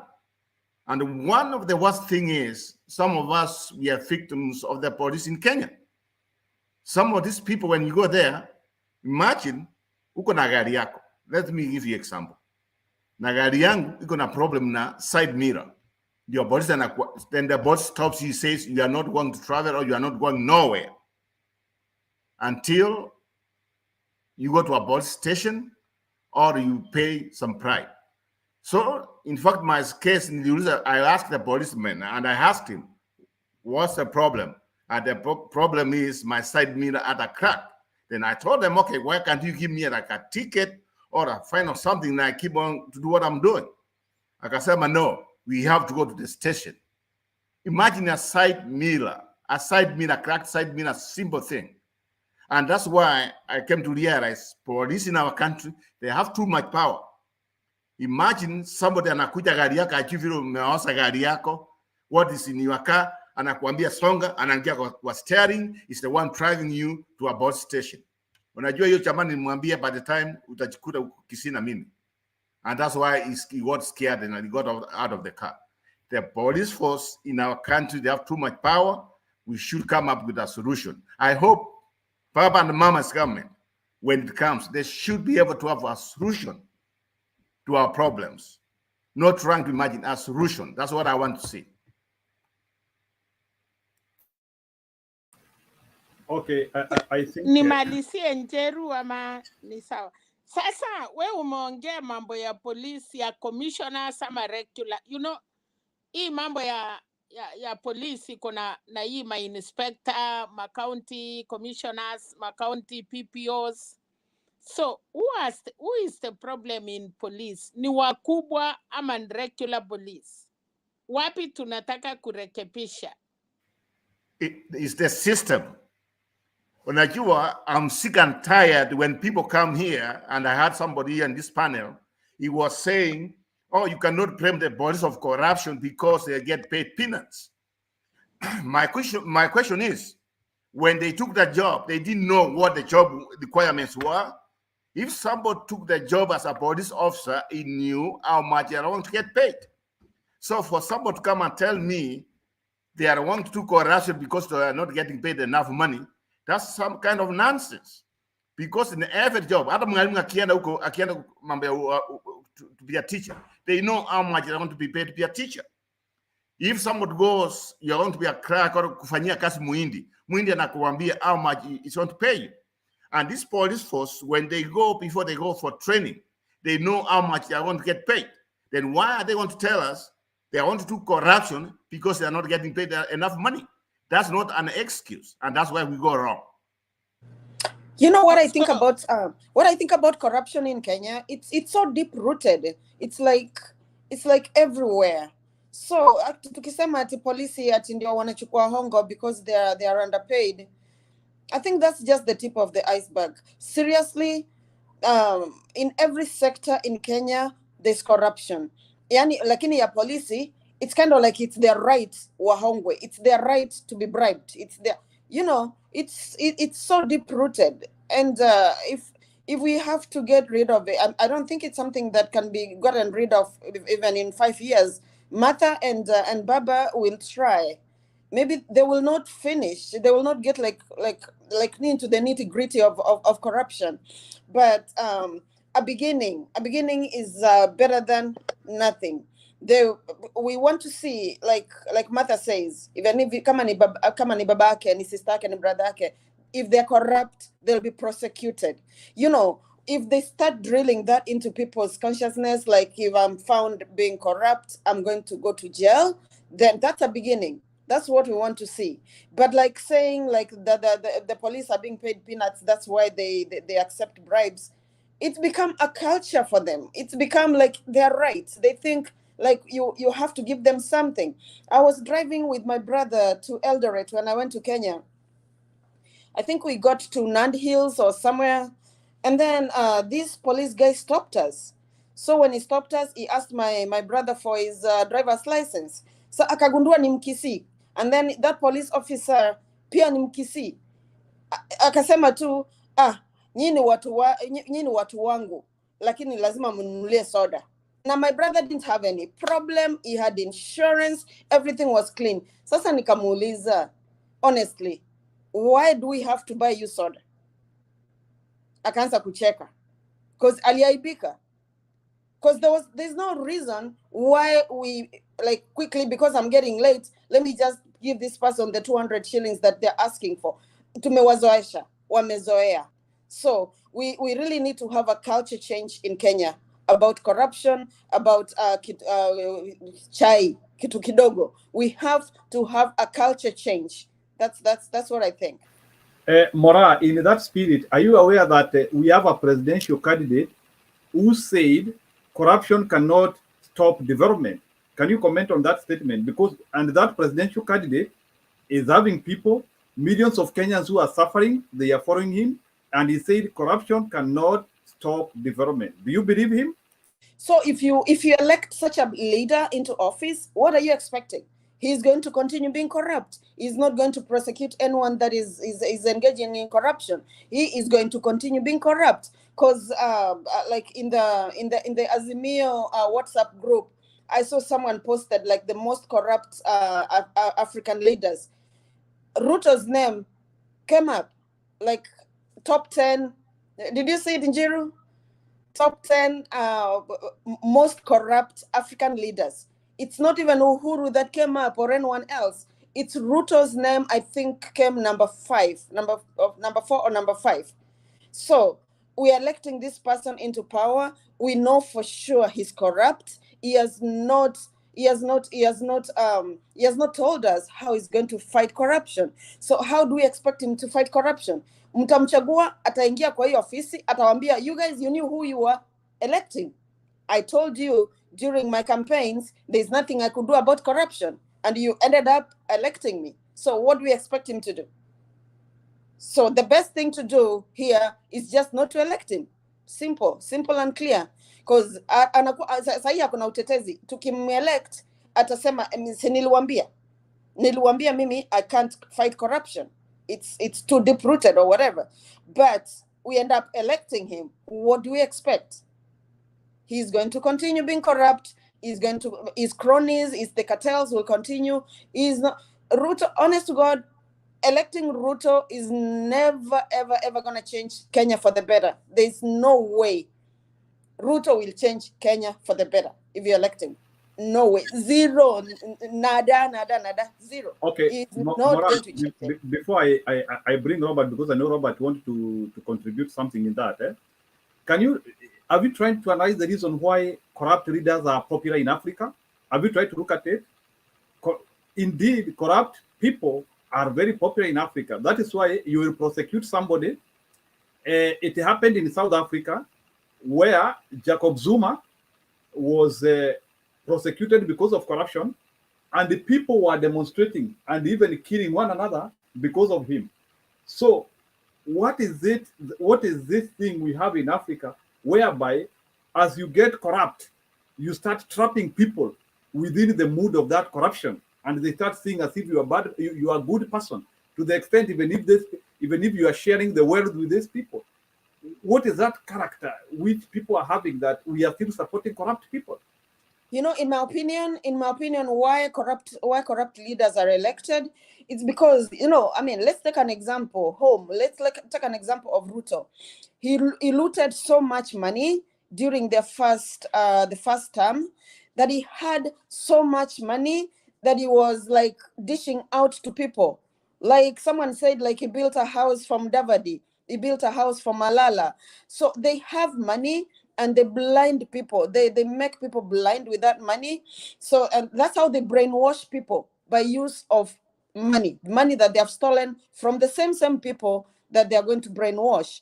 That's what corrupt leaders do to poor people. Poor people, you give them like 200 shillings, and uyu tundio ameninunulia sukari. That is the person that old mama thinks that is the best person, just because at one time alimununulia tu sukari kilo moja. You know, they blind people with the money that they have stolen from the masses. That's how they end up being popular. They are not popular as the good leaders, but they're popular because they dish out money. Okay, Robert. Yeah. So indeed, that's a very good question. Let us ask ourselves, do we have any developed country which has developed where corruption is like the way it is in Kenya? No. Why do you think some of these fast developed countries, they call us stupid Africans? It's because we are more than stupid. The way we are doing our things, we embrace corruption. And this is what I mean. The people who are supposed to investigate criminals, and the criminals include corruption, they are the police. And yet, those are the most corrupt people. So, if a country has the people who are supposed to enforce the law, the people who have taken the oath of office to enforce the law, and they are the most corrupt, then we are threat. So the question comes, where do we start to end this corruption? In Kenya, we decided to have some system, and the system is letting us down. How many times have we ever seen the DCI or anybody have said, hey, wait a minute, huyu jamaa Ruto ako na ndege sita, ako na all this money is using campaign. Where did he get this money? Have you seen anybody trying to find out, to be sincere? How many times have we been told that they want to investigate cancer, or they want to investigate whatever they are got listing or something there? They tell the bank has been robbed, like some of the things Mutavati did. How many times have we been told they are doing something, but at the end of the day, nothing comes out? How many times have we been told, yeah, people like now, where we fail ourselves? Someone like Sakaja, that man is not supposed to be where he is. The problem, the system has failed us down. We have the system, but the system is not working. And that's where we go wrong. And more especially in Kenya. Can you tell me, with a new constitution, with all these things we have, the DCI and all these people, whatever it is, and yet, we are the most corrupt country? I mean, come on. When is the first time I'm going to see somebody arrested to go in jail? Somebody like even a vice president, yeah, it does even corruption where, in fact, you just see it on your own eye and you do nothing. And the so-called police, I mean, they're the most corrupt. They cannot investigate themselves. So the system has to change. If it means somebody will come in and tell these people, all of you have to go home, I'll start hiring new people. I'll give the county new powers to start hiring. You do this, anything, and a small thing, you are dismissed. Dismiss them. Then from there, maybe something will change. But if people like us, we can start voting people like Sonko, we vote for them. Sakaja comes, people want to vote for him, and have the most corrupt people. Then you are the people who are promoting corruption. We should end corruption, anybody who's involved in corruption. Look at the governor of, what's her name? It's the one who was in the youth, the so-called, I don't know, Kirinyaga governor. What the heck is she doing there? The people of Kirinyaga, they knew what she did, and yet they voted for her. The system is letting us down. We have with us the most corrupt people. We have with the most corrupt people. But there's nothing. Nobody's just saying, you know what? I'm above this. We have to enforce the law. There's nobody to enforce the law. That's the problem.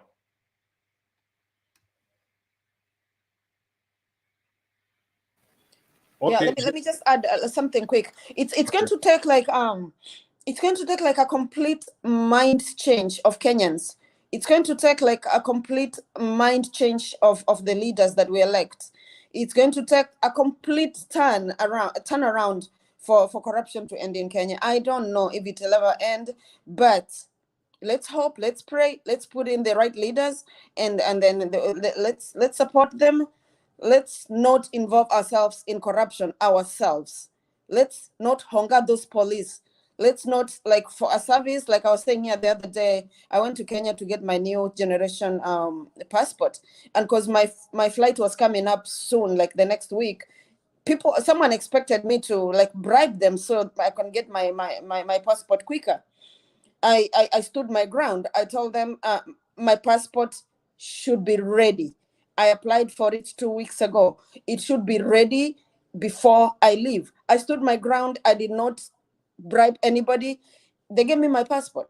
So if we just stand our ground, everybody stop bribing people, stop receiving bribes from people, well, then maybe we can start having a dent on corruption. Otherwise, it's so deep-rooted. Oh my God, it's mind-boggling. It's so deep-rooted in Kenya. Corruption is so much deep-rooted. Njiri, just for 1 second, just then I'm done. Then Jakin Bey or whatever Njiri who comes in. If you want to know how corruption has messed up our country, go to Nyaya House. I'm predicting to you, that's the worst place to be. If you see what's going in Nyaya House, that's a mockery. That place, even maintenance, even other things, is the rest very dirty. Very dirty. And even the building, even I don't know whether people are scared that thing might collapse in time. I want to be sincere with you. And yet you might get our money which was meant there to do maintenance. Go to Nyaya House. Go every keep on going the stairs, going up or down. Every place where you go, even the offices there. There's nothing there. Instead of having computers and other things where they can do to make the things, they have taken the money, they have squandered the money. Now they have all these files and other things. And the people who work there, they are not even working. All they are doing is just taking money from people. You know, I'm telling you the things this. Nyaya House, I predict to you, very soon. I was there last year. Very soon, from what I saw, that thing's going to collapse because nobody even knows what the building is, what they are thinking about grabbing money from people. And when I went there from up and down, there's no even security. There's no even security when you get that building. Somebody just comes and they don't care. You can just get in and do anything there and just, you know what? Mungu ndiye anasaidia watu huko Kenya. I'm telling you. I hope those people, they will listen to us. If I was somebody to do with safety and other things, I might even just go some of these buildings in Kenya, some of these government buildings. Nobody even think about them. All they do is just grabbing. When they will start collapsing one by one, when things start not working, that's when you realize some of us, we saw this one coming. Nyayo House. That's not a safe place to be. And I'm telling you, whoever is listening, that's not a safe place to be. But where is the money? Where does money go for maintaining even that building? That's how corrupt it is in Kenya, in our country. Jakedbe?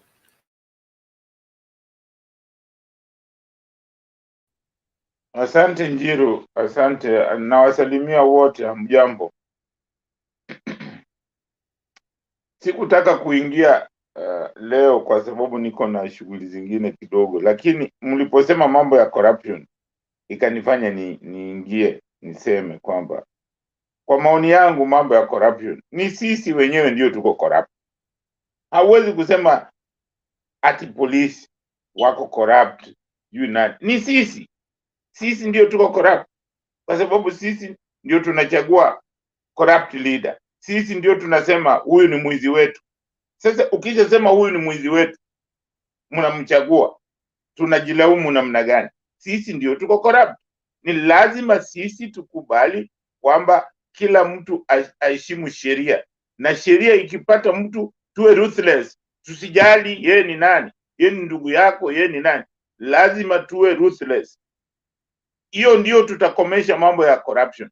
Lakini kusema ati corruption sasa mnasema Martha Karua ndio afanye au Raila pekee, sio hivyo. Sisi wote tunatakiwa tuikemee corruption, sisi wote wana Kenya, kwa sababu utakuta mtu anataka sijui passport, anasema mtu fulani atakufanyia. Huyo mtu fulani anakufanyia, kwa nini afanyi kazi? Kwa nini wewe unataka kufanyie? Why? Kwa nini uendi too straight in the system? Sisi wa Kenya hatutaki kufuata sheria. Hata kama mtu akija akitutusi kwa macho yetu au akitutemea mate, as long as ni mtu wetu, is alright. Kwa sababu angalia, umesema vizuri, mtu kama Sakaja, kama umekuja kuomba kazi na you don't keep time. Hebu niambie, kama umeenda kwa interview, wewe unaambiwa ukuje saa 3, wewe unakuja saa 5, alafu unaulizwa kwa nini umekuja, unasema sio, hakuona haja ya kuja mapema, alikuwa anataka kupatia watu wengine nafasi. Hiyo utapata hiyo kazi? Huwezi kupata hiyo kazi, kwa sababu inaonyesha kwamba wewe sio mtu unatii sheria. Sheria, ukitii sheria hakuna corruption, lakini ukikataa kutii sheria, hiyo ndio corruption inaanzia hapo. Kwa sababu ukitii sheria huwezi kuchukua kitu ya mtu. Angalia, kuna vitu hata mataa mataa yako traffic lights ziko Nairobi, iko red, mtu anakuja anakuhutia na anapita. Sasa mpaka hizo traffic lights sasa zingine uzioni maana yake ni nini, hujui hata maana yake ni nini, kwa sababu watu wote hawatii sheria. Awe msomi, awe nani, hakuna mtu anatii sheria. Tutaishi namna gani kwa nchi ambayo hatutii sheria? Hata kitu inaenda kukuua, kama tuseme traffic light iko red na wewe unakuja unavuka tu, hiyo kweli tutazuia corruption namna gani? Ni lazima sisi wenyewe tuanze kuzuia hiyo. Angalia Sonko, anataka watu kule Mombasa, anasema huyu ndiye atatuokoa, na ameshindwa kazi. Watu wengine wanasema atawaokoa. Hiyo tunaenda wapi bwana? Where are we going? Alafu tunasema ati hii ni kazi ambayo inatakiwa sisi wote tuikemee. Tuikemee, kwa sababu mimi wakati nikiwa nyumbani saa zingine naonekana ni kama nimetoka planet sijui gani, kwa sababu saa nyingine mtu anafanya kitu unamuuliza, bwana wewe mbona unafanya hivi? Wenzako wale wengine wako pale wanakuangalia kama wewe ambaye umeuliza huyo mtu anafanya makosa, wewe ndio una makosa. Unaona, watu wetu ni lazima tuamke. Wa Kenya, kama tunataka kama tumechoka na corruption ndio inaleta ukabila, corruption ndio inaleta ubaguzi, hiyo corruption ndio inaleta hizi vitu zote tunaona hizi ni kwa sababu ya kutotii sheria, kutokuwa na nidhamu. Kwa sababu kuwa na nidhamu, lazima ujali mwenzako, lazima ujue laini. Uingereza ukienda popote unakuwa safi, unasimama kwa laini, unangojea zamu yako. Hakuna, uwezi kuja eti sijui na haraka, hapana. Mnaweza tu kumpisha mzee au mtu yoyote, mkitaka mtampisha, haya afanyike, aambiwe wewe enda tu ufanyiwe, njoo. Lakini kila mmoja anasimama anasaviwa. Hakuna mambo ya kusema ati unapita huko juu mwingine anasaviwa na nani, hakuna. Ukitaka passport yako uendi hata huko, unatuma, unaandika kila kitu, unaweka kwa posta, alafu unarudishiwa.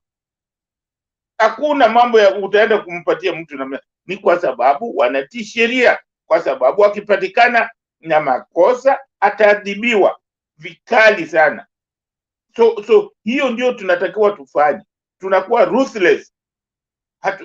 Mtu akikosa, nimewapatia mfano wa Prime Minister wa Uingereza, amepoteza kazi saa hii kwa sababu ya kusema uongo. Kwa sababu ukisema uongo ni kusema utii sheria. Uongo, ile uongo alisema ni uongo kidogo sana, hii ambayo sasa mwisho imemfukuza, ni kwa sababu watu walifanya party kwa resident yake na akasema yeye hakuona. Baadaye polisi waka investigate, wakapata alikuweko, wakampatia fine, walimpatia ticket. Hiyo tosha. Hiyo hakushtakiwa, hajashtakiwa, amepewa tu onyo, na polisi wakikupatia onyo kama huyo analipa fine. Lakini Ukishapatiwa onyo na polisi na wewe ni prime minister, unawacha kazi, utii sheria, umekosa. Na sisi mtu anakuja anatusi watu, huyo mtu anaiba, huyo mtu ameiba, tunamchagua. Alafu tukishamchagua tunalia, oh, kuna corruption. Excuse me gentlemen, let's stop that nonsense. Sisi wenyewe ndio tu stop kusema hiyo mambo ya corruption sisi, kwa sababu mimi nimewaambia kuwa masikini jeuri. Ninakuunga mkono. Unaweza kwenda mahali unakuta watu wengine ni masikini, hawana chakula, lakini hawaibi kitu. Hata ukiwacha kitu yako hawaibi, na ni masikini, hawana chochote. Lakini mahali pengine utaenda utakuta watu ni matajiri, lakini uwezi kuacha kitu, wataiba. Ni tabia ya mtu. Hiyo ni tabia ya mtu, sio kwamba mtu ni masikini. Tabia ya mtu, tabia kutotii sheria ni tabia, na hiyo ni lazima tuanze kuangalia watu kwa tabia. Tusichague tu eti huyu ni mtu wetu. Hapana, tuangalie tabia ya huyu mtu, ni mtu wa tabia gani, tabia yake ako na nini. Inaweza kuwa kwamba hujampata ameiba kitu, lakini unaona tabia yake ni mtu atii sheria. Mtu ambaye hatii sheria, huyo ni mtu corrupt. So ni lazima tujue kwamba sheria lazima tufuate, na tukitaka kufuata sheria ni sisi. It must start from us, sisi wenyewe, kabla haijaenda kwa mwingine. Asanteni sana. Okay, thank you, Bwana Kedube. Let's push the conversation going. I think it was a time of Valentino. Valentino, before you left, I think it was your time. So Valentino, Wangira, Papa, that's the lineup.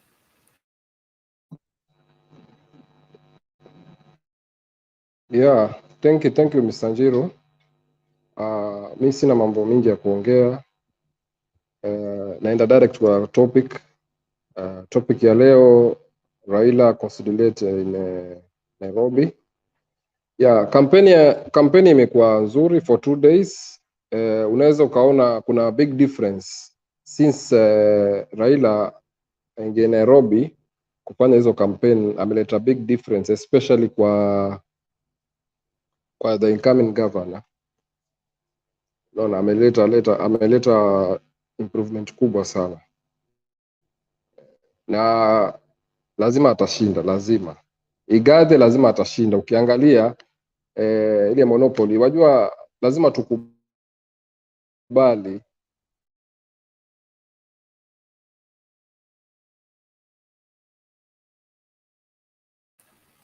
which is mostly sorry network kidogo. Unanipata? Yeah. Uchaguzi wa Kenya in real sense huwa inaenda na tribal matters. Ukiangalia kiuzuri, hatuwezi tukaenda kando na mambo ya tribal. Hiyo nao ni fact. Ukiangalia Nairobi, the reason as to why nasema kuwa Igathe atamshinda Sakaja, kwa sababu ya first of all deputy yake ni Mkamba. Ukiangalia majority of the Kambas ambao wako Nairobi ni wengi sana. Kuna Wakamba ambao watapata support, alafu kuna Wakikuyu wanapata support hapo pia.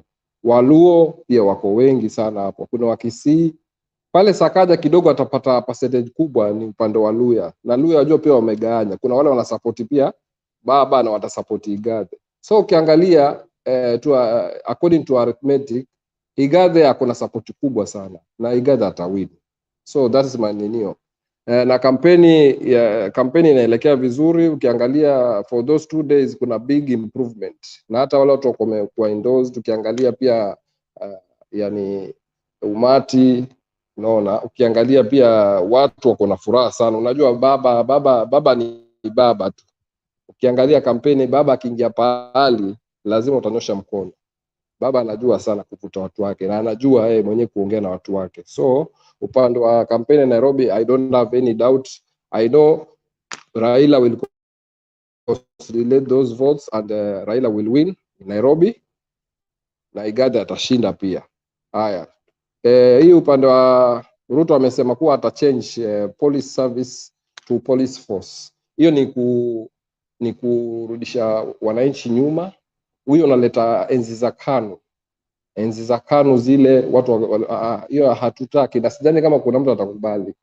Sidhani kama kuna mtu atakubali kabisa hiyo, kwa sababu tukiwa tunaelekea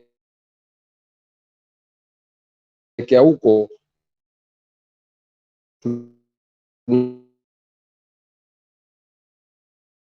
tunaelekea zile enzi za Moi. They are to serve people.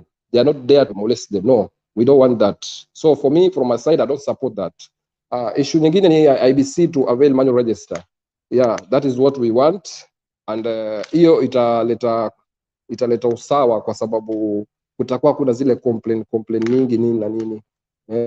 Majority of voters watavotes, because wakikosekana kwa through transmission system of biometric, watapatikana kwa manual register. So that is very good.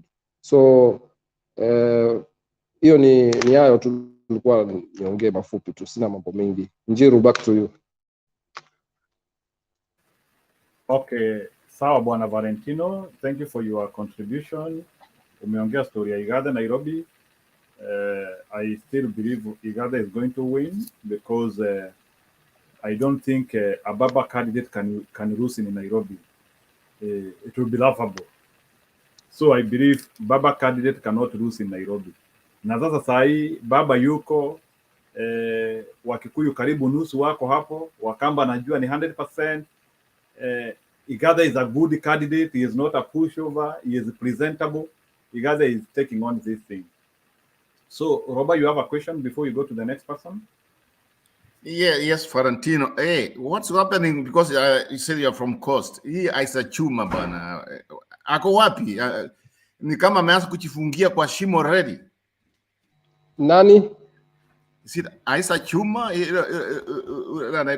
What's her name? Who wanted to be Grief governor? Yeah, or UDA? Aisha Juma. Yes, Aisha Juma. Yeah, Aisha Juma. Yeah. Aisha Juma. Yeah. Aisha Juma akona, wajua ground kule, sisi kuleta watu karibu na mambo ya pesa. Unaona, naunga watu ili apigwe kura. Lakini hakuna kitu. Mtu asikudanganye. Kilifi is an ODM zone. Unaona hata Kingi sahi ameona hana option. Kingi sahi ameanza kwenda kwa Ruto huko ampige ninio ili angalie kama atapata kitu yoyote. Lakini yewe ukiangalia Kingi yeye ndio iko head wa chama chake. Na yafaa yeye ndo ana consolidate votes, watu wa vote. Unaona? Yeye ameacha kule, ameenda shikana na Ruto kule. Unaona, ODM kule inapata umaarufu mkubwa zaidi. Kwa ground kule Kilifi, mtu asikudanganye, Kilifi is an ODM zone. Whether people say what or what, ODM itachukua. Mombasa pia same. Kule kidogo watajaribu kidogo ni Kwale ndo kuna competition Kwale. Lakini ukiangalia Malindi, Kilifi, Mombasa, Taita Taveta, Voi, Wundanyi, Mwatate, Taveta kwenyewe, kote huko Baba atazoa kura mingi sana. So cost iko locked. Mtu asikudanganye, wao watu wanakuja hapa wanasema ati Ruto atawin. Cost hapati kura. Tusidanganyane. Mimi I can even bet with anyone. Cost iko locked. It's as simple as that. So history wanadanganyana, hiyo ni yao tu. Yeah, sawa. Hey, Valentina. Mbona walisema, okay, why did she not participate in the gubernatorial debate? Someone said it's because she doesn't speak English. And then where is her degree? Because they said like she doesn't even have a degree. I don't know how she got cleared to run. Yeah. The reason as to why alihepa debate, hiyo ni monopoly ya UDA. UDA wana kuangana hiyo nini. Ukiangalia most of UDA ni nio coffeesants ambao wana participate katika hii election. Hiyo ni kama monopoly yao wao wamepanga kwa meeting zao. They don't like to participate in debates, lakini si ati kwa sababu hawajasoma ama nini. Those are strategies, because wanajua maswali mengi watakaoulizwa pale ni yale yale ya kumhusu rais wao ule ambao wanamtaka. Unaona, that's why they find it very difficult, kwa sababu Ruto hayuko pale kuwatetea. Haya maswali wanafaa wajibu wao wenyewe. Sasa wengi hawawezi wakajibu, na wengine wakijibu watakuwa na expose. That's why wanaepa debates. So that is the reason. Aisha Juma si hata ongea English, anaongea English lakini degree yake iko na question mark. Unaona, Aisha Juma bana, yeye mwenyewe ameolewa akiwa form 2. Ule ukweli, ameolewa akiwa form 2, akasiasa sasa ya chini hivyo basi. Hakuna madigri yoyote amepata yote. Hiyo ni siasa tu, hakuna. Yeah, I think Valentino, I agree with you that you know, some of these candidates who do not want to appear for debate, including even their main presidential candidate KKA, they also have scandals which are glaring. Yes, they might have the qualification and the papers and everything, lakini kama huyo mama the other day nilisikia ni kama kuna mtu alikufa kwa campaign rally, and that is something which can be resurrected in a campaign rally. The same thing is even also happening to the KKA. Hii unasikia wakisema wanawekelea media bias. Kama saa hii mtu kama Rigathi Gachagua akona too many issues to handle. Forget about hata hizi vitu anakuja kushikia watu chapati hata kama hajaosha mkono. Forget about those. These issues ya Rigathi Gachagua is professional experience kutoka 1985 to 2000, and now again when his brother became a governor, so many corruption issues which have happened, including court cases which are not complete, and it can be more suicidal for such a candidate to appear in a presidential debate with somebody who doesn't even have a single scandal. Somebody has like 15 scandals, then you are debating with somebody who has close to zero, ana kitu. So utakuta in the name ya kuuliza hiyo maswali, they will be saying the media is biased, but that is how your life is. Martha Karua is a bit older than Rigathi Gachagua, but Rigathi Gachagua looks to have a more tainted life and lifestyle compared to Martha Karua. So Rigathi Gachagua will be roasted in the debate for real, because he cannot be able. You can imagine somebody is being given a mic for 2 minutes and he commits like 10 mistakes only with a mic for 2 minutes. Then that individual, you give him the mic for 90 minutes. You can try to predict what will happen. That one will be a killer shot for that ticket.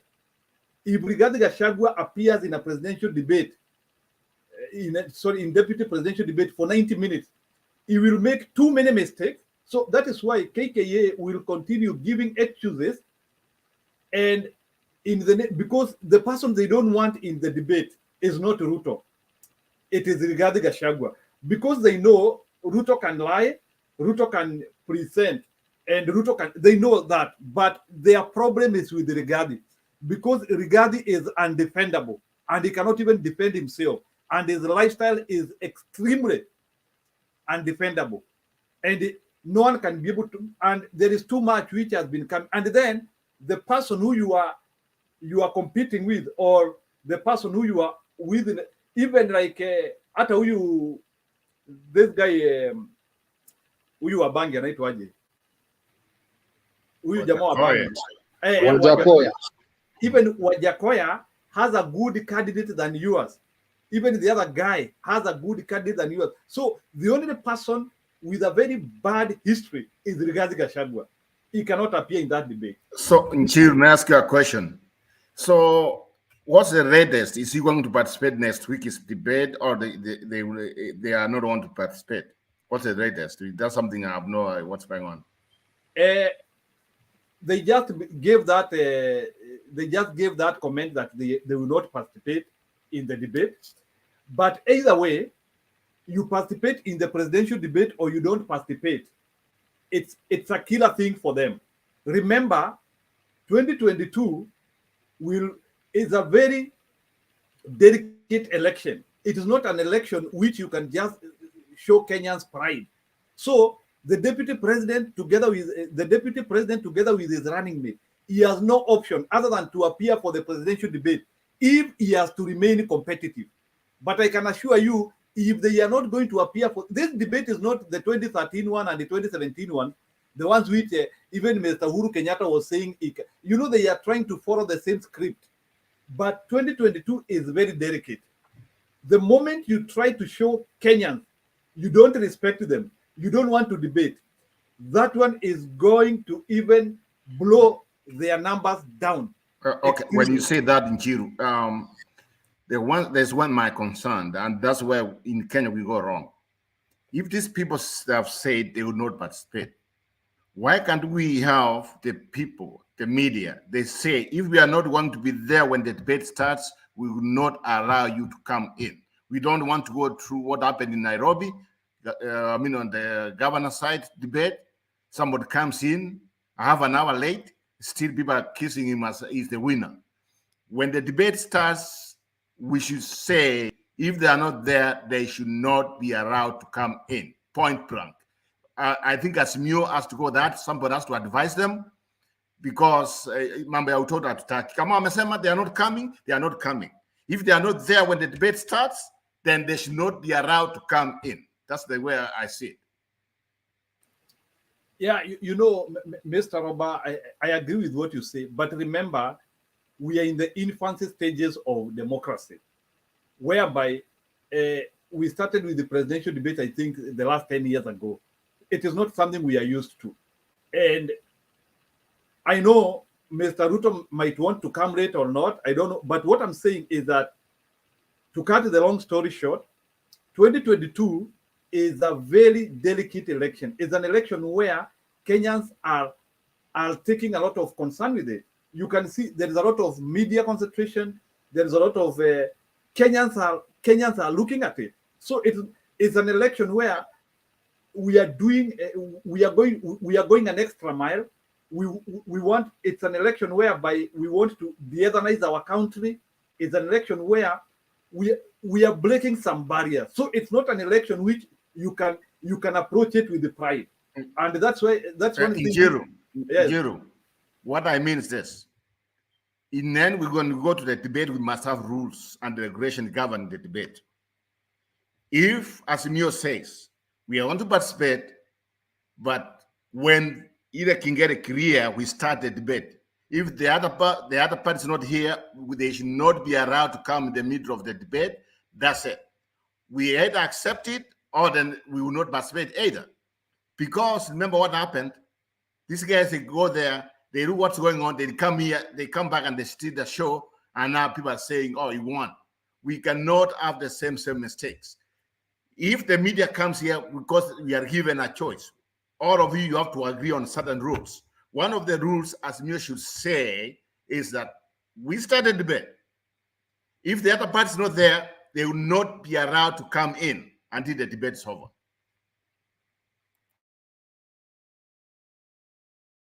Okay, fine. Let me make my in 1 minute, and then other people can also add the same issue. Maybe we also have Wangira contributing, then we have Papa. So this is what I would say about the presidential debate in just one comment. You see, you want every time when you are not confident with yourself, or when you have too many issues, because one thing which I know is that the presidential debate is an opinion, is a time to clear out the air on some of the things. It might not change a lot in terms of the approval numbers, because many people might have decided, but it makes voters to understand the people who they are voting for. And I know Azimio might agree to the rules, but the problem which I have is the committee which is doing that. They might still be too lenient, just like the way they allowed Sakanja to participate in the debate 20 minutes later, which showed a lot of unseriousness of that committee, by the way, because it was not something which was supposed to be allowed. But also remember, it couldn't have added a lot of value if Igade debated alone. at least the fact that Sakaja was able to participate in that debate, we were able to see the two sides. But what I would ask is the Presidential Commission should at least be more rational, and they should not give people advantages, because whatever Sakaja did, he was given an advantage. He was around to be aware of the debate. People are advising him. He is getting more Kenya. He is being helped. And now he has even been given a concept. To me, I took it as cheating. So Sakaja cheated on this debate because he was given immediate statement to come and hammer Igade. And the commission should not allow that. They should make the procedures fair to everyone. So they should not try to give somebody an advantage, and allowing somebody who has come late. It is a wrong precedent in our country. They should not allow it. But I don't know how Azimio can be able to rubber stamp, because remember, debating somebody is always better.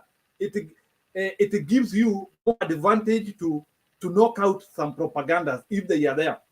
We should not allow Raila to go into a debate where he is alone. So me, I would say, if RUTO is not going to come into the debate, Raila should not go there. We should also not allow, we should not give these people an advantage to know our candidate. So if RUTO is not coming, Raila should not debate. In 2017, I know there is a debate which Raila did it alone, to the extent that our opponents were able to understand our candidate, and they used the same debate to build propaganda against it. It is simple. If RUTO is not coming, let's not have that debate. Let's concentrate on our usual campaign procedure, but we should not allow these people to understand our presidential candidate for 90 minutes, giving their analysts and their think tanks concepts to understand our presidential candidate when theirs is not there. It is also an academical concept of presidential election cheating, and that's what they want to do. So they don't want to appear for the debate. They want our presidential candidate to go there so that they can get 90 minutes of free analysis, so that they can now build agenda against Raila Odinga. And Raila Odinga should not fall into that play. If RUTO is not coming, he should not debate. Otherwise, he is going to give them details which they will use against him. So if we are giving details, KKA should also give their candidate to also give details. But it should not be two-way, because it is a professional method, advanced method of cheating, which they want to apply. And I think Azimio should know it's a very well calculated cheating method, which if you are very creative, you can understand it. And they are doing it creatively and collectively. It was used by Jubilee and it worked. That's what I would say.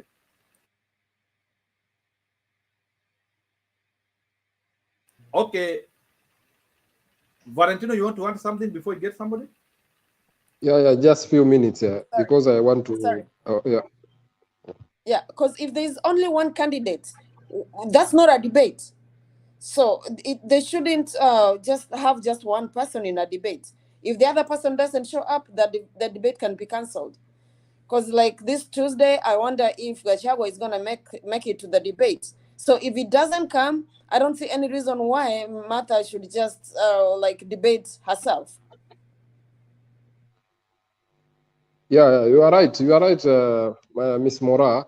But also, I do remember there was one time, the last time when Martha and Baba, they had the journalist just asking them questions on how they will run the country if they are elected.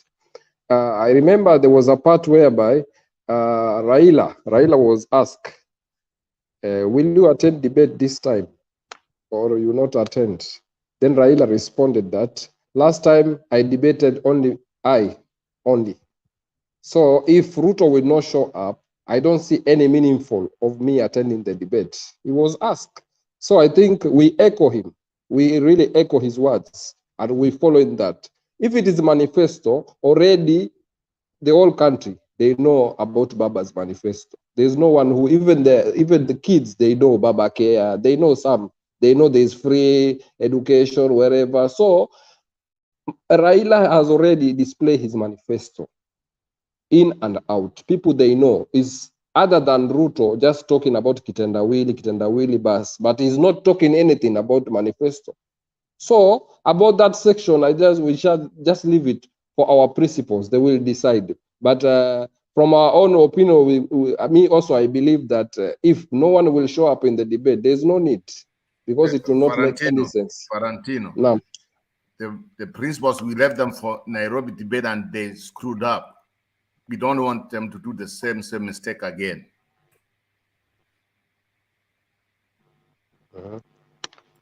yeah. It's okay. It's my view. It's my view. Everyone has his own opinion. Yeah, but for me, it's my view. Yeah.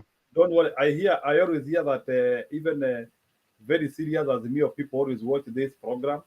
I hope they can be able to pick some of our opinions. So if they know, please don't subject us to humiliation by participating in things KKA don't want to do. That humiliation is not good. That's what I would tell them. They are intelligent enough, they can get the right thing. So let's have Wangira, then Joshua, you will come and ask your question, please. Let's Wangira do his presentation. You will come.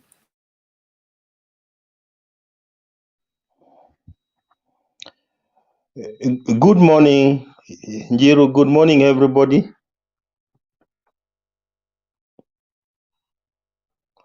Oh, okay. Let me just make my quick submissions. Let me just start from where my sister left it on the issue of the police. And I don't really know what that thing scrolling down there that says Ruto wants to change the police service to a police force means. But I am among those Kenyans who think that the police have not changed much, because when we promulgated this constitution in 2010, we wanted to give to ourselves a police service that was to strive for the highest standards of professionalism and discipline, a police service that was to prevent corruption and promote and practice transparency and accountability, and a police force that was supposed to foster and promote relationships with the broader society. So the question that I would perhaps be asking is whether we have achieved this particular police service that we were supposed to have given to ourselves in 2010 when we promulgated this particular constitution. Because I agree with many Kenyans that, there is still a big problem in the Kenya police, and especially in the Kenya police, what we call the National Police Service, and especially where corruption is concerned. We still have many members of that particular service who are still corrupt. I've never met an ordinary Kenyan called Mwalimu, boss, or Mkubwa, or an ordinary Kenyan called a clinic officer at a health center, boss, or Mkubwa. But there is this culture in this country where you'll find ordinary Kenyans calling police officer Abari Mkubwa, Abari boss. Then I wonder, when did a person you have employed to serve you become a boss to you? When did he become a Mkubwa? This is your servant. Your servant must never be your Mkubwa. And those are some of the things that have gotten into the heads of many policemen. Many policemen think that they are bosses to ordinary citizens of this country.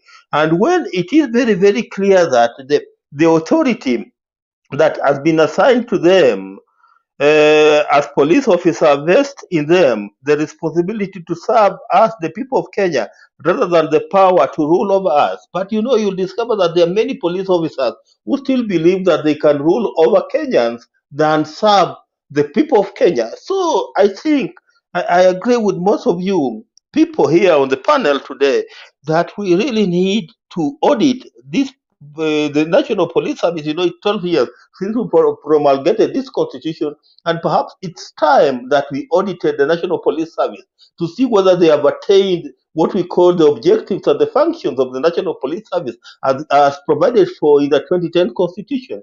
Because we don't want to continue with a police service that is corrupt. We don't want to continue with the police service where a police constable on the street believes that he ni bwana mkubwa or is a boss. He's supposed to be a servant. So this is an area that I've not heard Raila Odinga talk much about, but I believe that if he becomes president, he needs to do something about the national police service. We don't want to continue having a national police service that is corrupt. Nyumba was here 2 days ago and he gave an incident at the Gilgil Way Bridge where somebody knocked his car wrongly, but because how that person perhaps was in a position to manipulate the police in one way or the other, they came and changed the whole topic. They were even telling him that you were the one on the road. We want the police, that will apply the law evenly, because they are the people that we have at the grassroots, in the villages. They are the people that are supposed to be our first point of contact when there are issues of law and order. And if we have a police that is not a transparent police service, and where we are supposed to have it at the first point of contact on matters of law and order, then we are likely to continue having a lot of problems. So I agree with most of you people that there is a need that something is done about the police, and in fact we make it live per the provisions of the Constitution, Article 100 and Article 245, that is very, very clear on how the police should operate. Let them operate within this Article 245 so that we can have a police force where every Kenyan is comfortable to face them. That's all that I would perhaps say about that issue of the police. I don't know what Ruto means by saying that he'll change it from a police service to a force, because I don't know what he really actually meant by that. But me, I'm just concerned with what the Constitution says about the police, the type of the police service we should have. And I agree, it's not only the problem in the police service, it's a problem across the board, especially in the public service. Imagine even in the international corruption perception index, Kenya is doing very, very badly. Last year we are number 128 out of number 180. That just tells you that Kenya is a very corrupt country. So we need to do something about corruption. That one I agree on. That one I agree on. Another thing that I want to say is on the issue of Mike Mbuvi Sonko here. Look at the type of leader, the type of people who want to load themselves on us as leaders. Look at a person like Mike Mbuvi Sonko. We all know his character. We know what type of a person he is, but he thinks that he can load himself over the people of Mombasa and become the governor of people and become governor of Mombasa. The Supreme Court was very, very clear that Mike Sonko was rightly impeached, and that was the law, and that is now the law, what we call case law.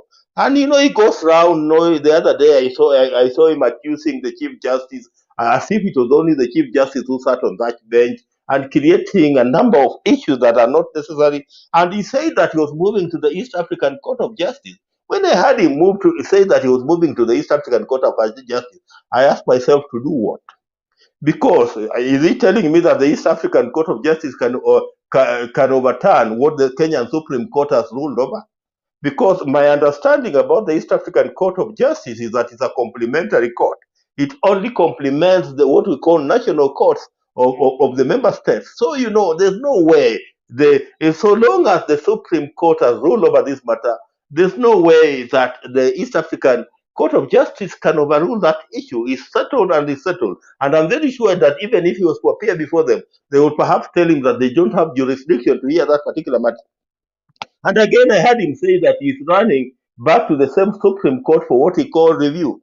Review is when you have new evidence on a matter.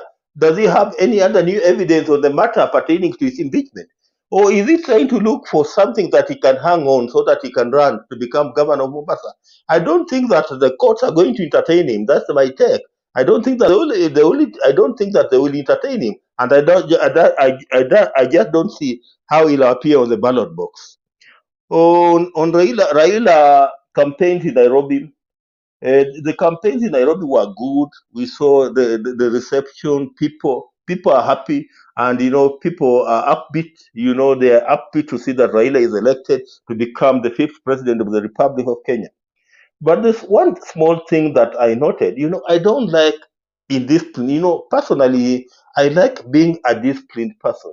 If you have been given a party ticket to run for MCA in Kileleshwa, like what Robert Alai has been given, and you fight before the party leader, we're supposed to become the next president of the Republic of Kenya, that's a very bad sign. And you're even fighting the Secretary General of the party.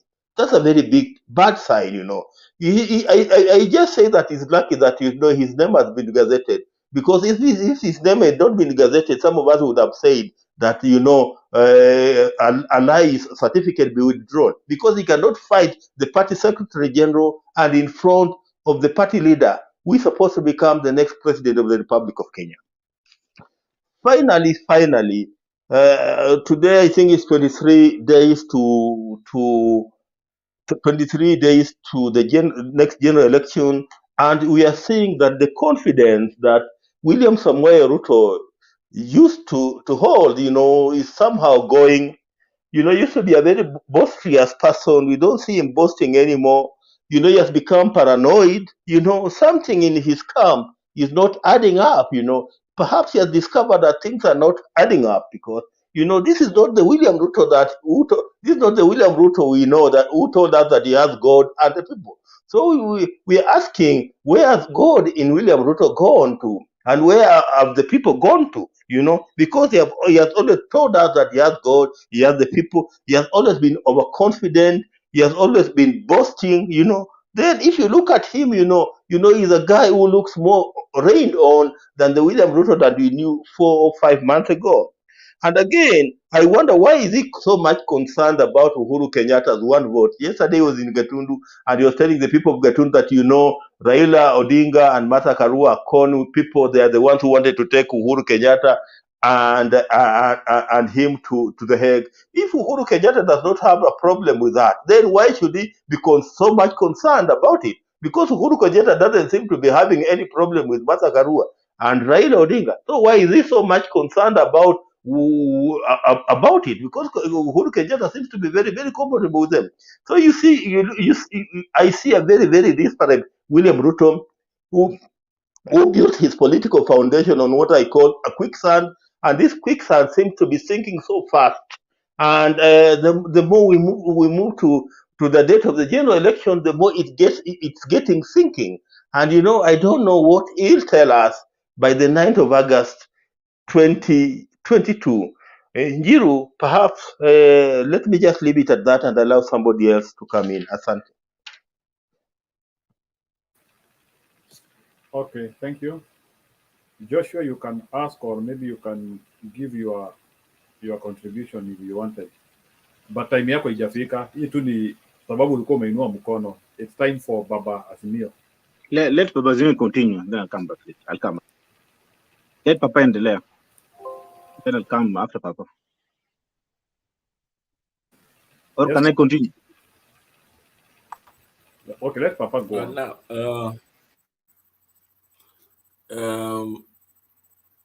thank you very much, Njiru. Taken quite a while before I could join you. Let me touch on one or two things, maximum 3. There is something that Wangiri has spoken about, one of the topics that is scrolling there regarding the police. One thing is that Ruto should not be taken very seriously on that matter, because one of his henchmen, Duale, is the one who moved amendments to the National Police Service Act, which removed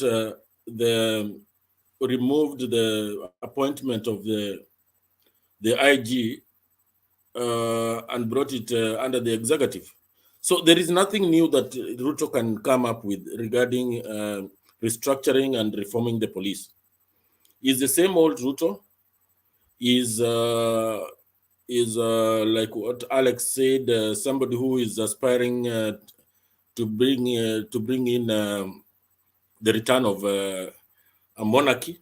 So there is nothing new that he can bring to in terms of reforms.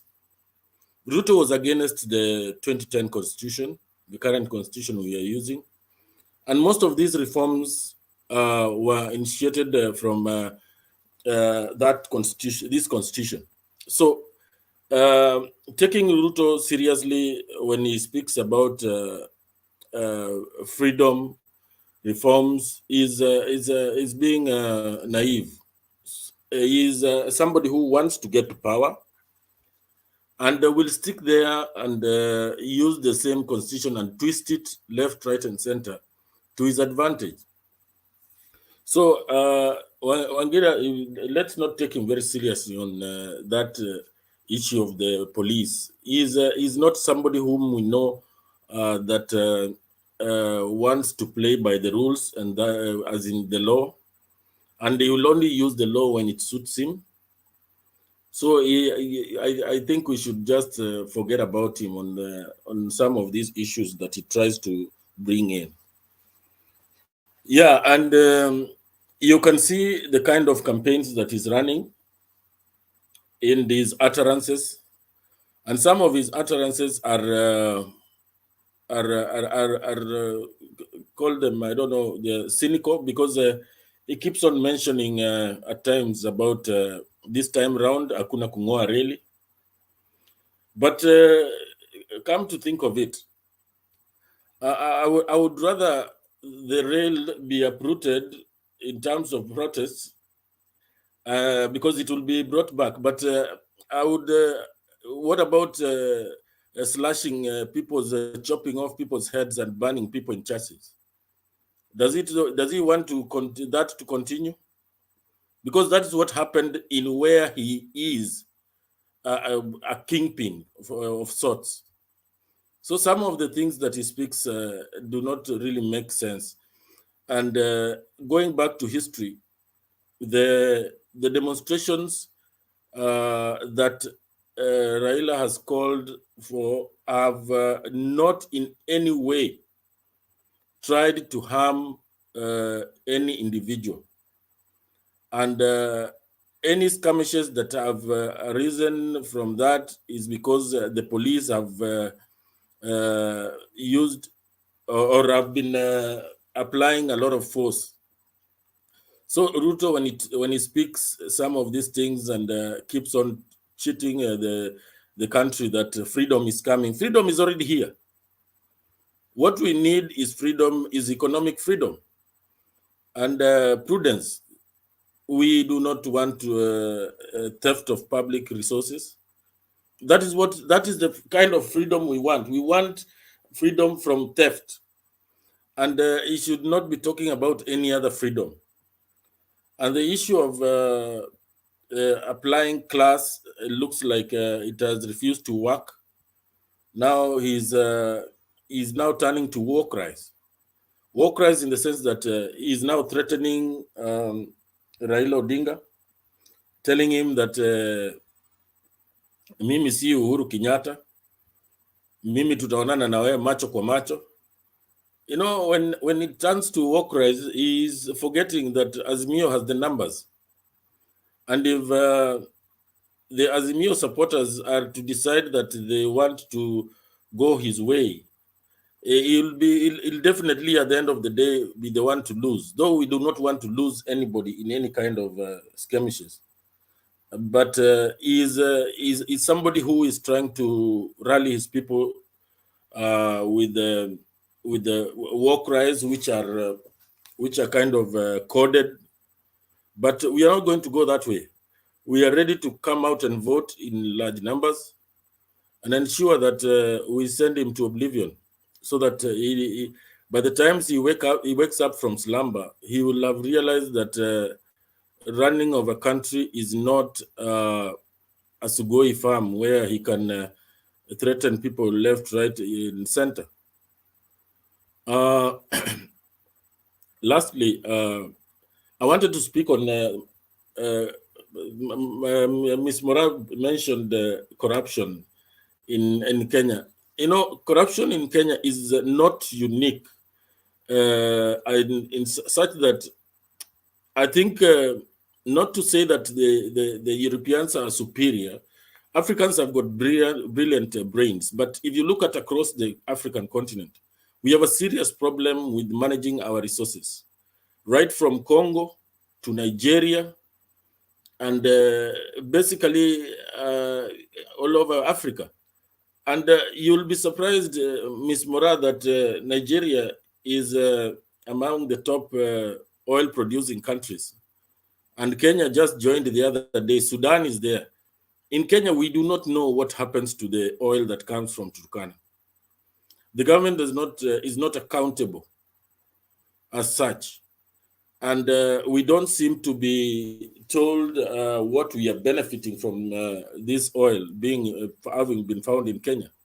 And now when you go to a place like Nigeria, Nigeria's oil is refined in Atlanta. It is ferried across the Atlantic Ocean, refined, and then sent back to Nigeria. You can see that is it's like a common problem in the African continent. And since we got the oil in Turkana, attempts to try and revive the refinery here in Mombasa, I've met a lot of, or rather stiff opposition. There are some interest groups politically. There are people who want to benefit from that, forgetting that this oil, if well managed, can actually alleviate poverty to a great percentage. But the corruption seems to be a very serious, deep-rooted problem in the African continent, and it is only leaders who have the will to change their own countries that can do something about it. I'll leave it at that, and I'll be around for quite a while. Thanks. Karibu Themba, nimekuona umeingia. Na kusalimia sana hapo Themba. Haya, Themba salimika. Good. So, Bwana Themba, before you come in, allow kuna jamaa anaitwa Joshua a present. Then once Joshua present, everybody will have done. So you will come and do your presentation. Then we can do a cycle, unless kama kutakuwa na new entrance. Welcome on board. So Bwana Joshua, go ahead. Yes, thank you sana Bwana Njiru. I just want to start with the issue of police, and RUTO want to change it from police service to police force. Why they change it from police to police army, police service, police army, any name that you may call it. But if you cannot do an overhaul in police, then changing the name will not matter. But the only way you can change the narrative of police being corrupt is corruption should start from the top. You know, police are just junior staffs. So if we cannot deal with this issue of corruption from the top leadership going down, because realize even during recruitment of policemen, we normally have a lot of corruption for them to be recruited and them to be selected to be policemen. There's so many corruption there, being bribed. So for them to clean up the issue of police being corrupt, they should start with the top. Like I was very bitter with issue of Sakaja finding his way to governor with a fake degree. It is true that Sakaja, he doesn't have a degree, but likely Sakaja is finding his way to be a governor. So those are corruption that we need to deal with. Sometimes I just wonder, why can't DCI do their work to investigate Sakaja's paper, and they come with the evidence that Sakaja doesn't have a degree? Because like we may claim that Igade may beat Sakaja, but anything might happen and Sakaja find his way to be a governor. So I could have wished that they should have dealt with the issue of Sakaja, because even a child knows very well that Sakaja doesn't have a degree. But now we find our courts, they're lenient, they're allowing for Sakaja to move on. And Sakaja, those are part of corruption that we're talking about. So for us to clean this police service, I think we need to clean our system by removing corruption. If all leaders can be clean, and I heard the way Sonko was claiming yesterday that however much has been denied. You have Walukwe.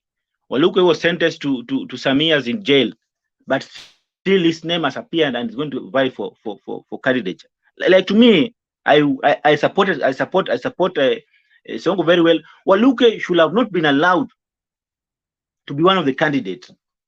And I wish that if voters can hear what I'm saying, that if anybody has been linked with any corruption here in Kenya, can we stop him? Someone like Kidero should be stopped to be a governor in Obey. So sometimes I normally wonder with voters, like Kidero now he has a huge number of followers, and likely Kidero may find his way to be a governor. Likely Sakaja may find his way to be a governor. So for us to clean this police force, for police service, we need to seriously deal with issue of corruption. And I'm sure Baba will come in, he will deal with this issue of corruption. Secondly, now issue of Raila has consolidated his vote in Nairobi. I was very happy with the way they conduct himself, and the way one of us has said, well, Mr. Wangira, the kind of behavior we saw. How can leaders fight publicly? Robert Alai and Edu Sifuna. But to me, I don't trust Alai. Robert Alai has been a blogger since those years. Now he's pretending that he wants to be a good leader. As long as you are a blogger, someone like Dennis Itumbi, that guy is a blogger, he's a liar. Alai has been a liar all this time. Now he wants to come in politics. So anybody who's a blogger, it should be stopped by. However much is in the ODM, but a blogger, they are always there are always people who are liars. Me today you cannot tell me that Itumbi want to be an MP, and then being that is in Zimio or being that is in ODM, I'll just elect him. So to me, Robert Alai has been a blogger all those years, even 2017. He was the one who was attacking. He was the one who was attacking NASA. So I don't trust Alai. And to me, if you can get another candidate in Azimio who is vying in Kileleshwa, can we stop Alai to be an MCA? And then there's an issue that we talk about. I've not heard people talking about this issue of IEBC to avail manual register. To me, I don't trust that IEBC will avail this manual register. These are just words. They're trying to please people. Because I remember when they were asking an interview about this issue of manual register, they tried to defend themselves, the reason why they don't want this manual register to be there.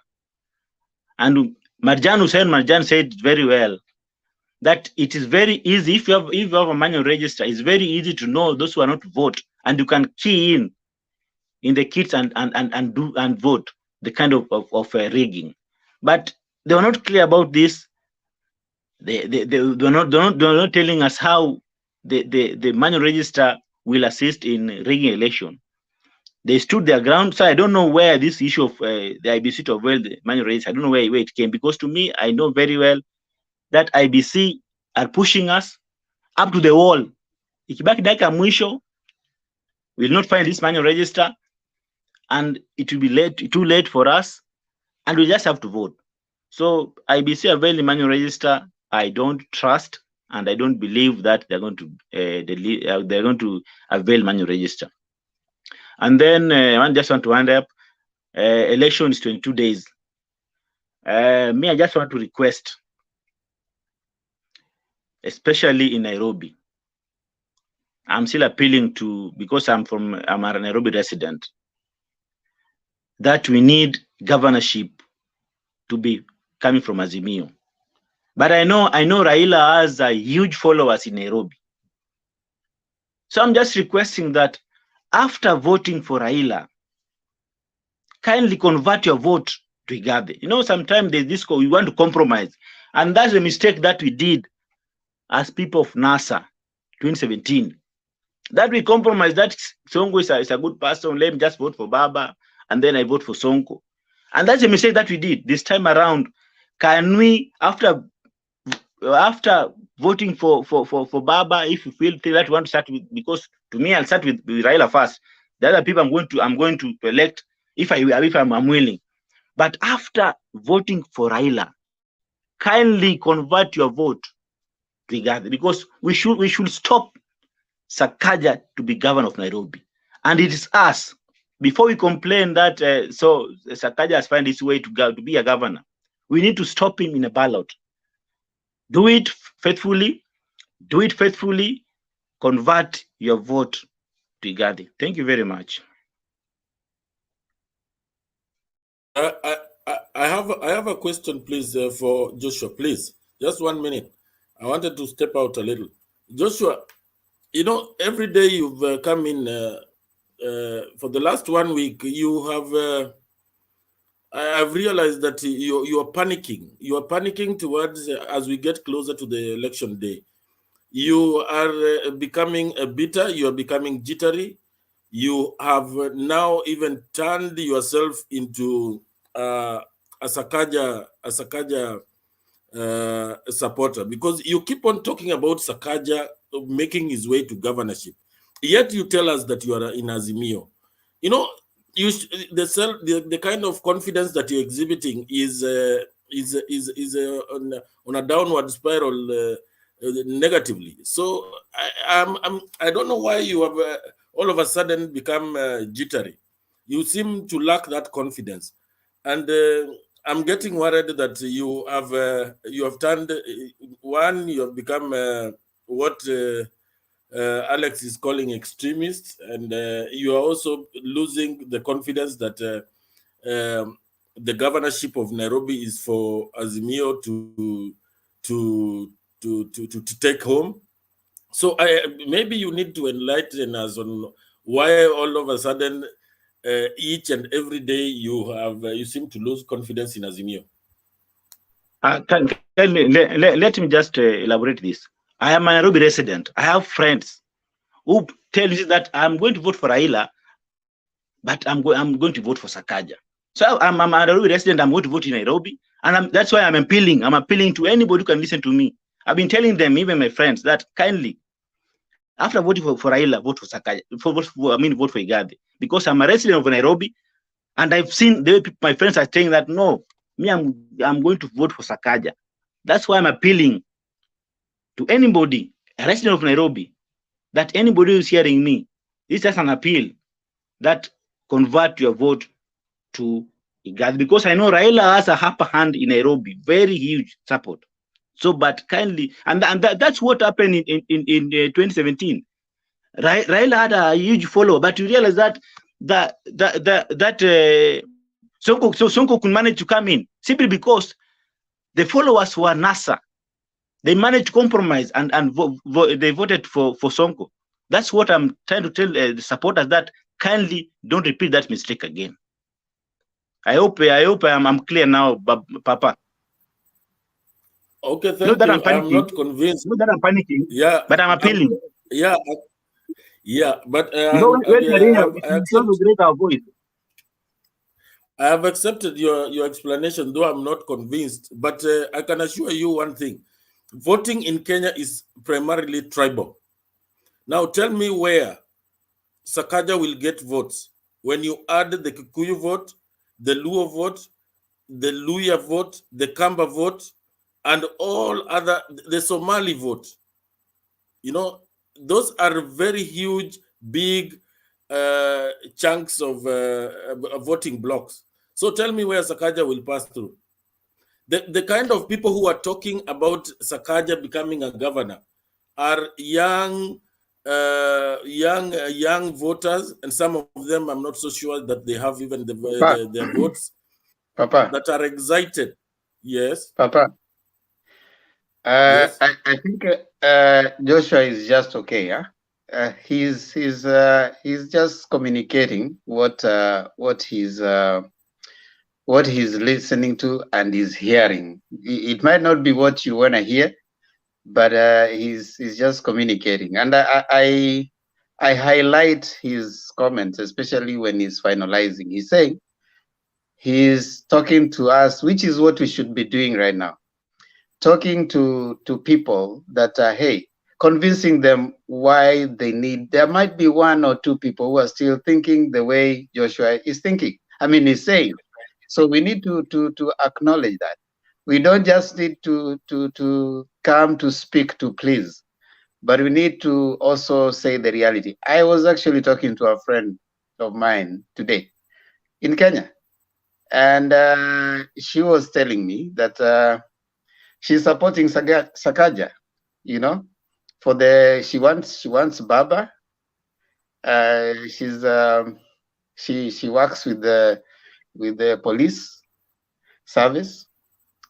She wants Baba, but she tells me that she's for the governorships they are you know, thinking about Sakaja, you know.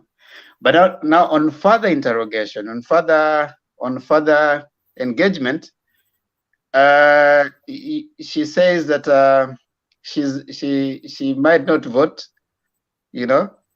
Then I ask what will make you not vote, you know. She's like you know, I don't think I'll have the time to go voting. She's fairly young.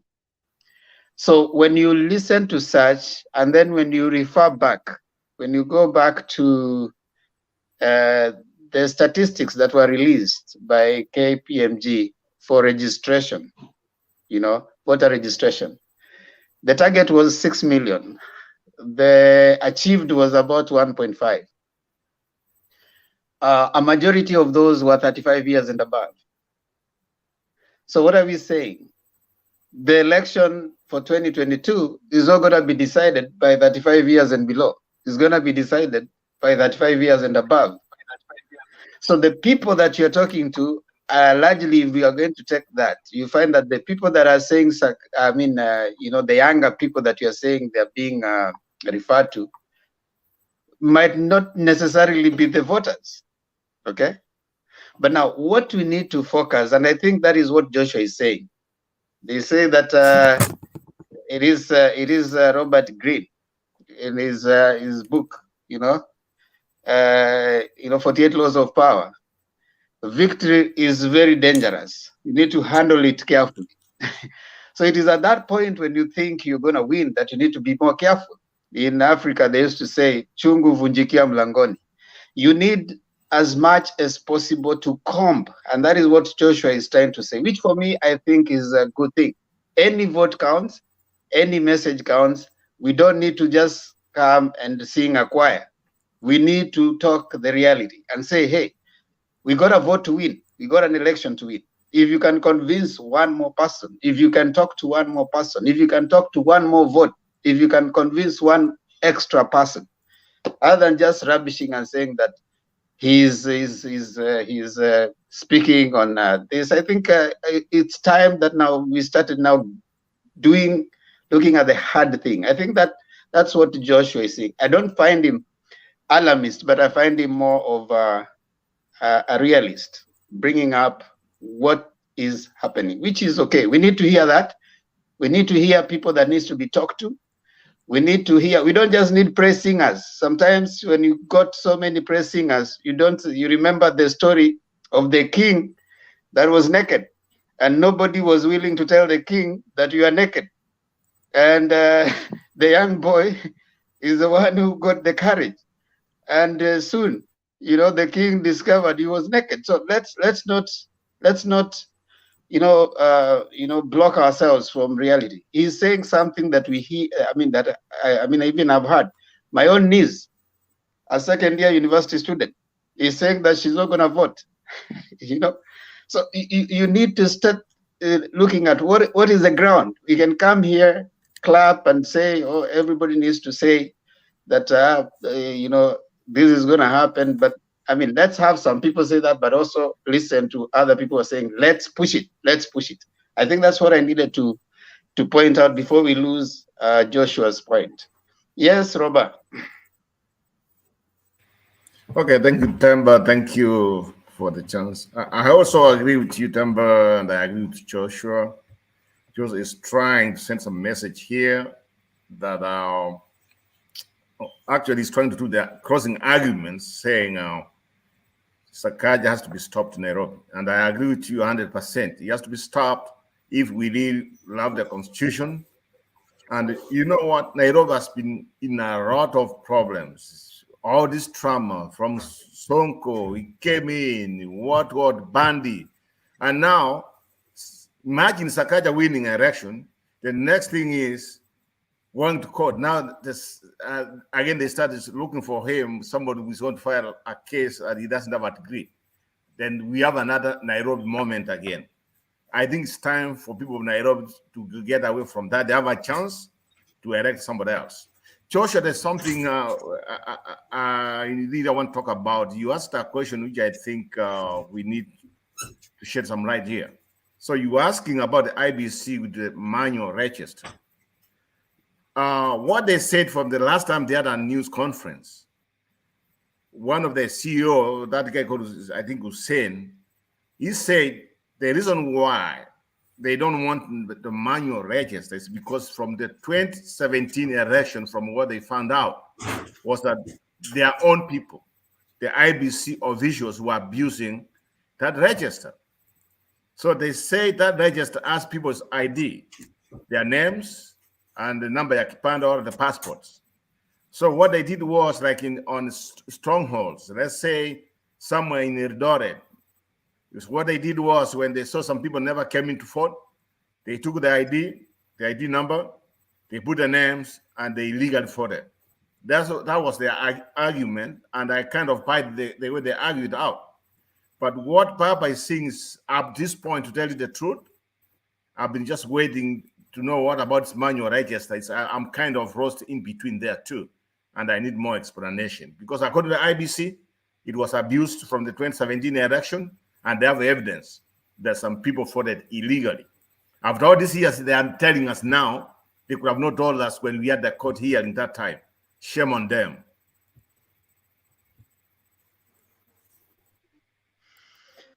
Okay, Kuseo, you have something you're pointing. Then I bring in their people. I think Mora hasn't spoken. Yeah, I'll just point out. Oh, good evening, Papa, Wangira, Roba, Themba, Mora, Otieno, and Joshua.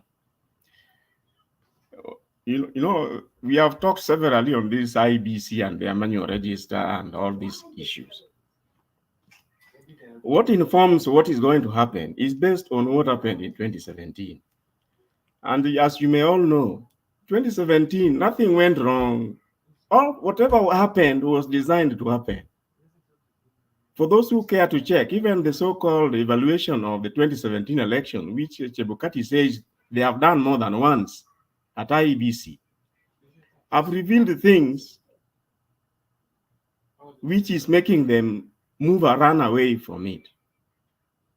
And remember, you see, people are saying that the manual register is supposed to be used as a complementary in the event of failure of the electronic system.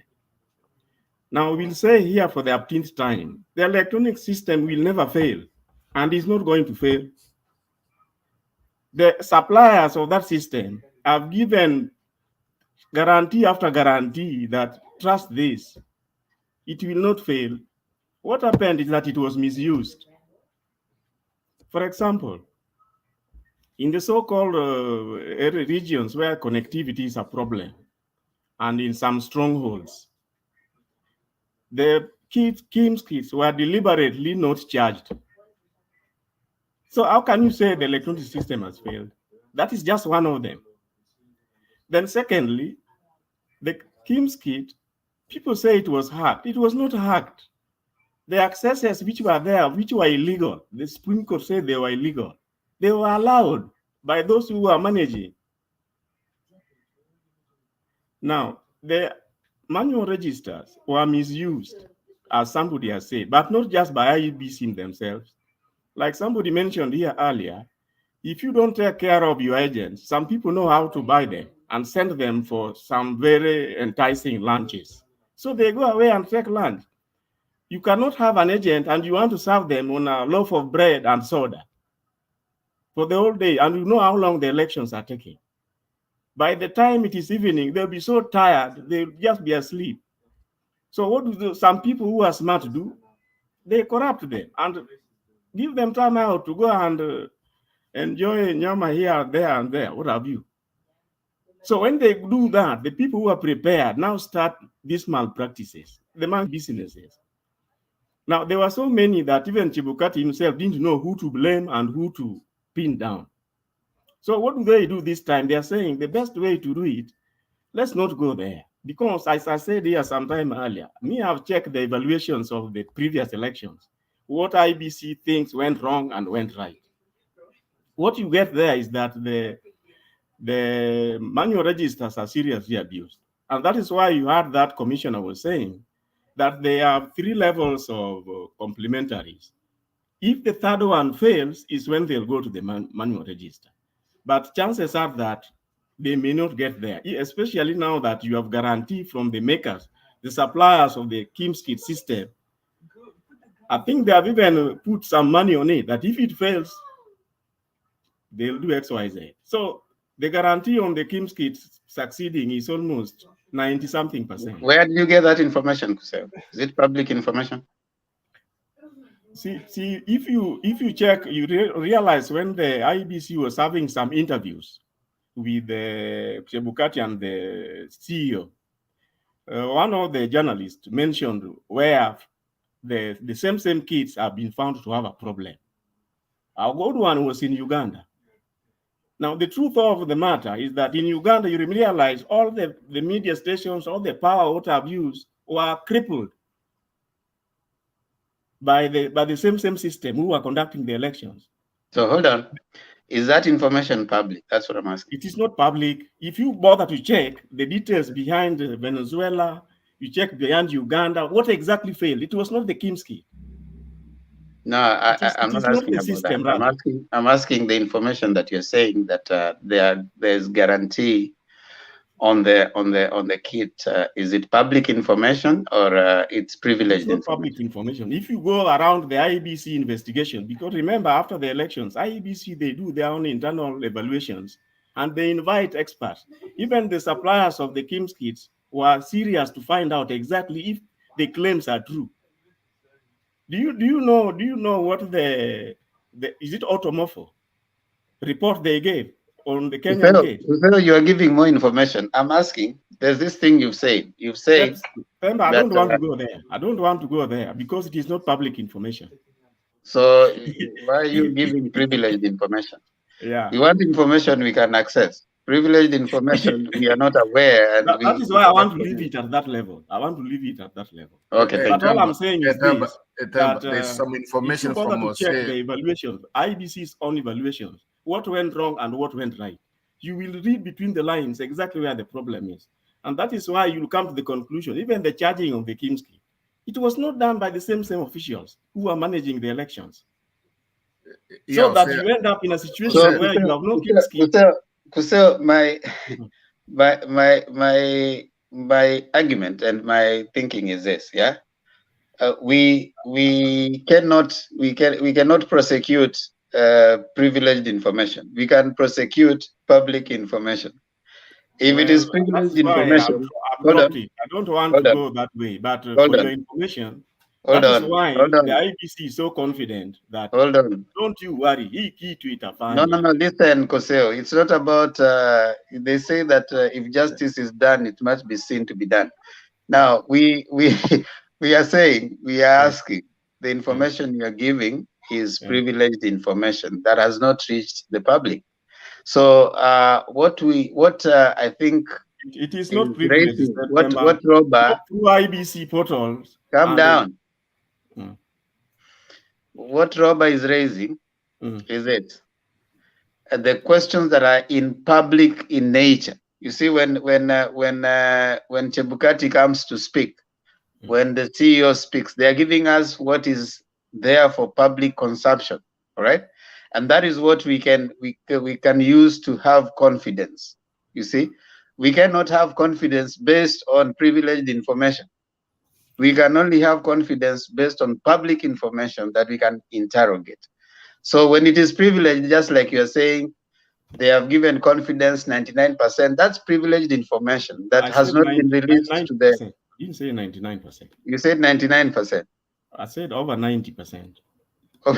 No, it's going down. No, so, that's what I said. Over 90%. All right. So let me allow Robert. Robert was giving a follow-up, then I bring in Joshua, then we bring these other people here. Yes. From what I know, what's in public is whatever kits we are using right now, it failed in 2 countries. And for me, that's a red card.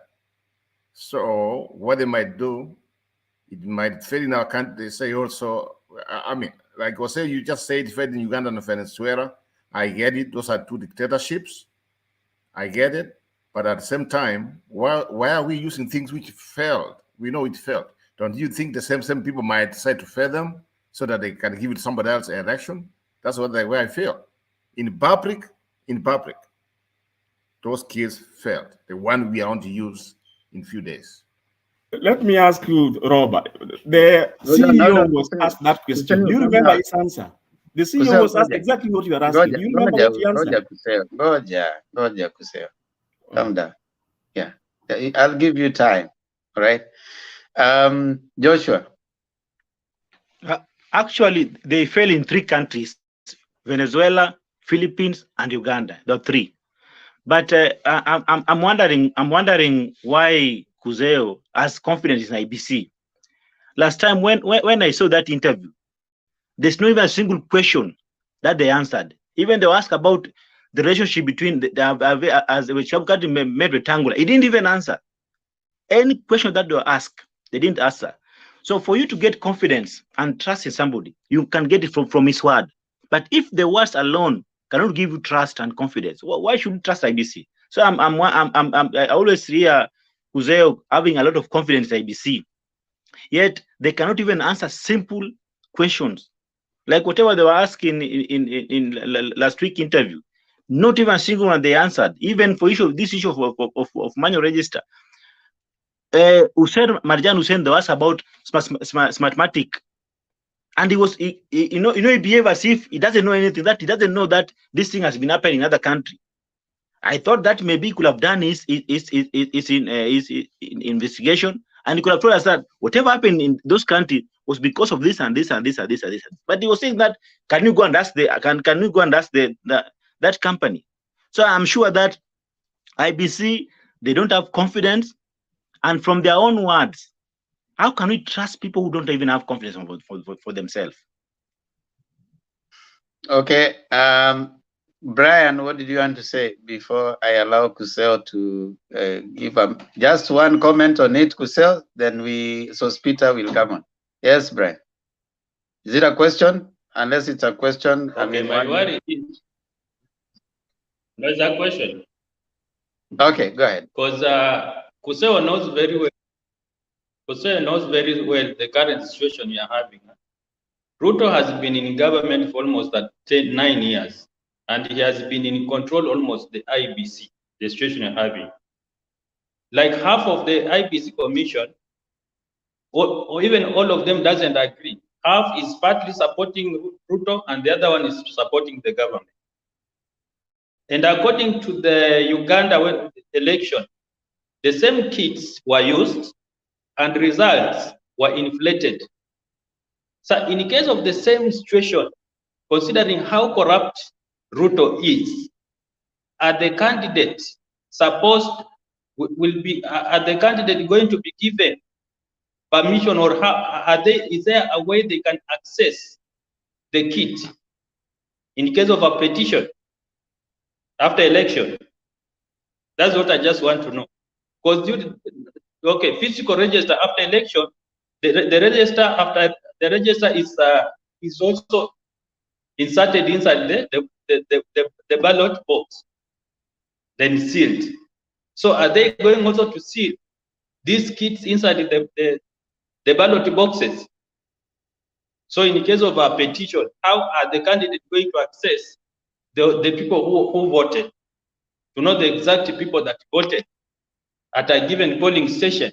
So that's another question. Because with the physical, you can get the booklet, count the people who voted against the votes.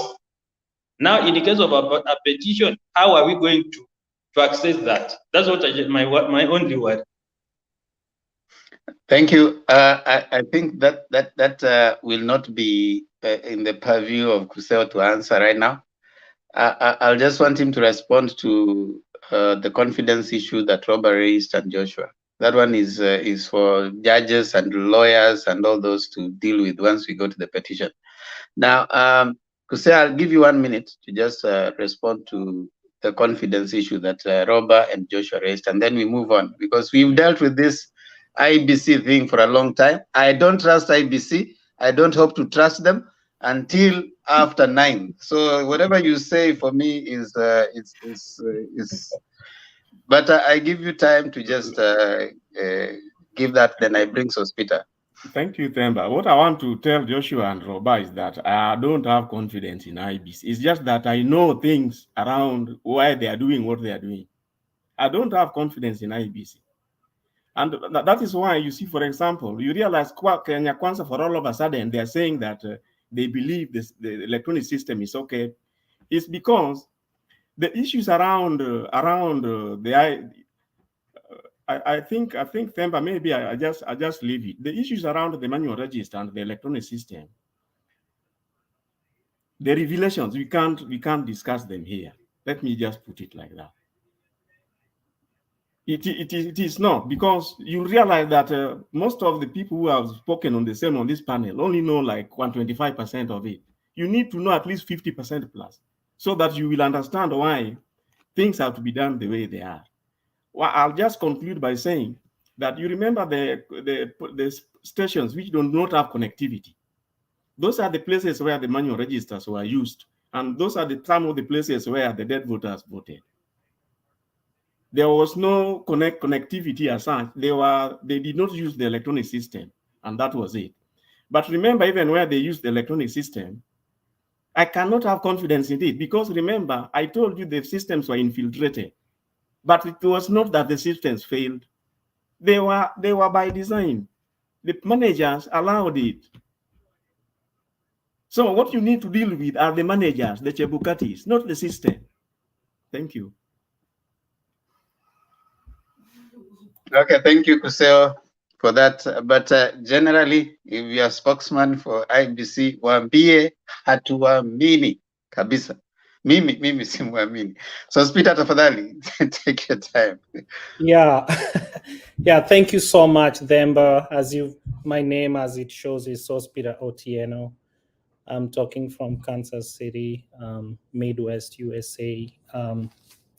Yeah, so I agree with you guys. I mean, Chebukati, I'm even surprised that he's still in office. I mean, how do you get such a judgment that is so adversarial and continue being in office? I mean, it points to his lack of conscience, a lack of patriotism, and he's going to run an election after bungling the 2017 general election.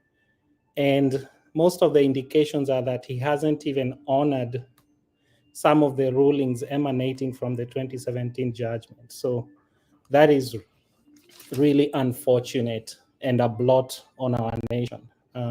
But we have no choice. I mean, he's using all the loopholes in our laws.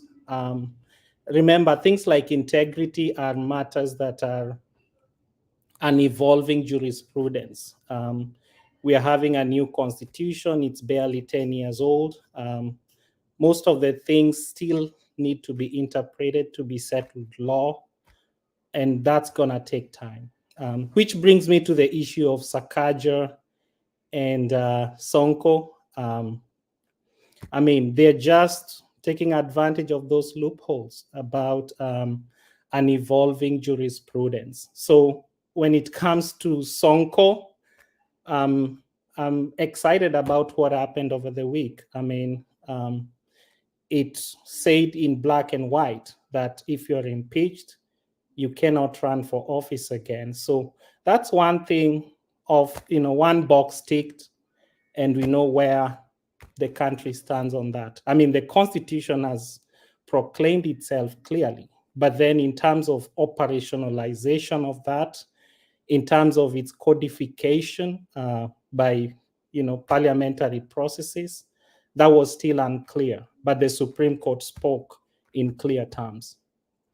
The Sakaja issue is still evolving. I think, for example, if he gets elected, I think those things will continue. He can still be impeached over the same. And especially if Uganda opens their servers and lets us know what transpired. It's an ongoing illegality. And, at some point he'll have to be answerable to those. I mean, if he's held accountable. And, at some point he'll have to be answerable to those. What's going on? Okay. So about RUTO.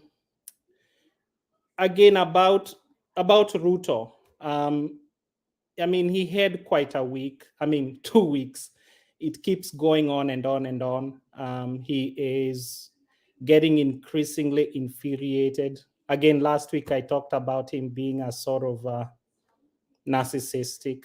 And narcissists, it's very easy to get into their skin. I mean, it's very easy to infuriate them. And the more you get closer to a circumcision date, for example, of which August 9 is, I mean, he's going to increasingly get scared of the date. It's like the day of circumcision is coming. He's got to face the knife. He'll either come out of it successful or, he's going to be vanquished. So he has to, react to it emotionally, because that's how he deals with things most of his life. For me, I've always viewed Ruto's political life as one of being rebellious. Rebellious not just to the way things are, and not because he's guided by certain core values like freedom, liberty, or pursuit of happiness, but rather by the desire to just be rebellious, to try and maintain the status quo, because he benefits from the same status quo. He's one guy who has betrayed his generation by aligning himself with, I mean, it's not bad to align yourself with KANU, but to preside over, I think it was very murderous organization like YK92. Jirongo talks of seeing him, strangling somebody. So I don't know how that is confirmed or not, but, he's had quite an illustrious life that is very rebellious. He rebelled against Moi. And again, even when he worked with Uhuru, somewhere in between, after 2002, he again rebelled against Uhuru and charted his own path. And Raila was a beneficiary of Ruto rebelling against Uhuru. And after the 2007 negotiations had been done by Kofi Annan, he was the most rebellious of that group. Then fast forward to 2010, he opposed the Constitution. I see him as a guy who's been opposed to the soul and heart of Kenya. He wants to perpetuate a system that's not where Kenyans want to go. And the contradictions are that he is an intelligent man, but then he's a scientist. So you wouldn't say that he's been exposed to, things like the age of enlightenment, where human beings are in pursuit of liberty and happiness, the natural rights of mankind, he's probably not been exposed to that literature. So even though he's educated, he's more of a biologist, but then he's never, unlike most of the progressive politicians in Kenya, he's more homegrown. But then even though you are homegrown, you gotta look out there and know what progress is, what liberty is, what freedom is. And to him, development is more of things, more of objects, more of roads, that so long as he's building roads, nobody should ask him questions. In one of the clips I've seen him talk of, that corruption cannot stop a leader from from implementing their development agenda. So to him, corruption and development and progress can coexist, which in my opinion, it can choke a nation to its core. Now, again, about his opposition to the very ideals of Kenyans, the very ideals of our founders, in pursuit of justice, peace, and unity. May we dwell in unity, peace, and liberty. He's always been against those things. And that explains why he's talking of reverting to the old way of doing a police force instead of a police service. I mean, that's ridiculous and very sad. So I think I get there unless somebody has questions.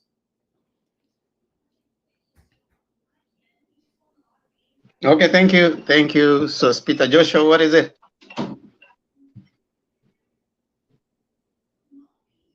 Does anybody have a question so far? Yeah, No, Joshua has a question. Okay. I just want to add something on RUTO. Just to me, I think the way RUTO is behaving just okay. He's messing himself. Like this issue of him being ordained as a king. Mm-hmm. I'm telling you that I'm on the ground. I'm in Kenya here. There are some Muslims who are not happy with it because they are seeing that RUTO is favoring Christians. He ought to just been endorsed the way Mother Karo was endorsed by Association of Muslims. But when you go and you think that you're making political mileage by being ordained, it has really bring a harm to him. Muslims there are almost 1 million in Kenya. They've started rebelling against RUTO because they're saying that RUTO seems that is from like Christian than Muslims. So already Muslims are started rebelling because they're seeing the way RUTO is behaving, trying to favor Christian than Muslims. Thank you. Let me throw in something there. Just for argument's sake, what is so wrong with RUTO's ordaining? RUTO being ordained? Mm-hmm. I think it has to do with, we are a multi-religious nation. And so, I mean, it's not even, the problem is not even him being ordained. It's about a pattern. I think that was a culmination of so many things. He's talked of putting up a church inside the current home. Nothing wrong with that, but I think those are private matters, He's using that religious thing for political mileage.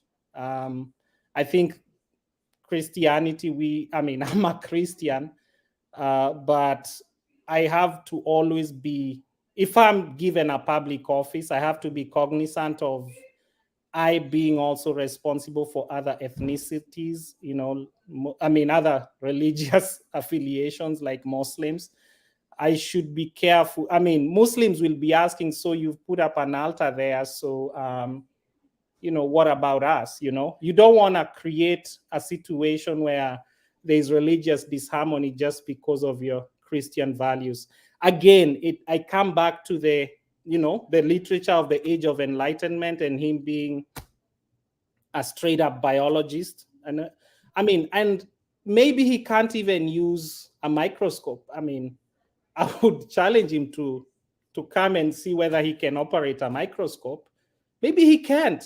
Maybe he never even, you know how Kenya rolls, you sing Sakaja things, but it has to do with him not being cognizant of the literature of the Age of Enlightenment, which really emphasizes about separation of church and state, about the rights of man, the inalienable rights, you know. So that is the transition from when mankind was like the white man is the only person, that blacks are not people and they are worthy of being slaves. That's when the world began to shift from not looking at women as equal to men. I mean, you all heard about what he's been talking about in Bungoma, you know. I mean, he has a low opinion towards women, you know, and that is why what we are having right now is I mean, we all know that 2/3 gender rule, yes, it's an aspiration.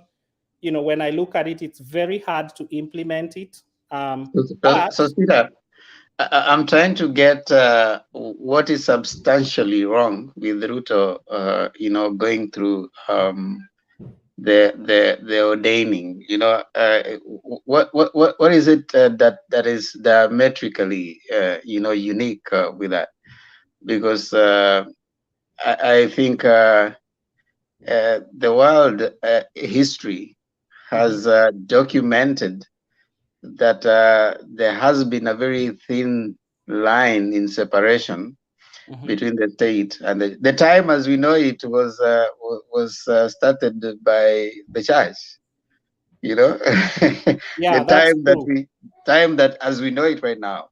In England, there's the Church of England that is very entwined into the politics of the state. Yeah. In the US, where you were, there has been evangelicals coming up towards the election time. There have been, you know, different religious organizations that come up, you know, around the election time, and sometimes progress their preference. In the age of civil rights movement, Martin Luther King Jr. was a reverend. He was a church guy. He preferred the non-violent movement that was progressed by Mahatma Gandhi, but they differed with Malcolm X of the Nation of Islam, because Malcolm X, his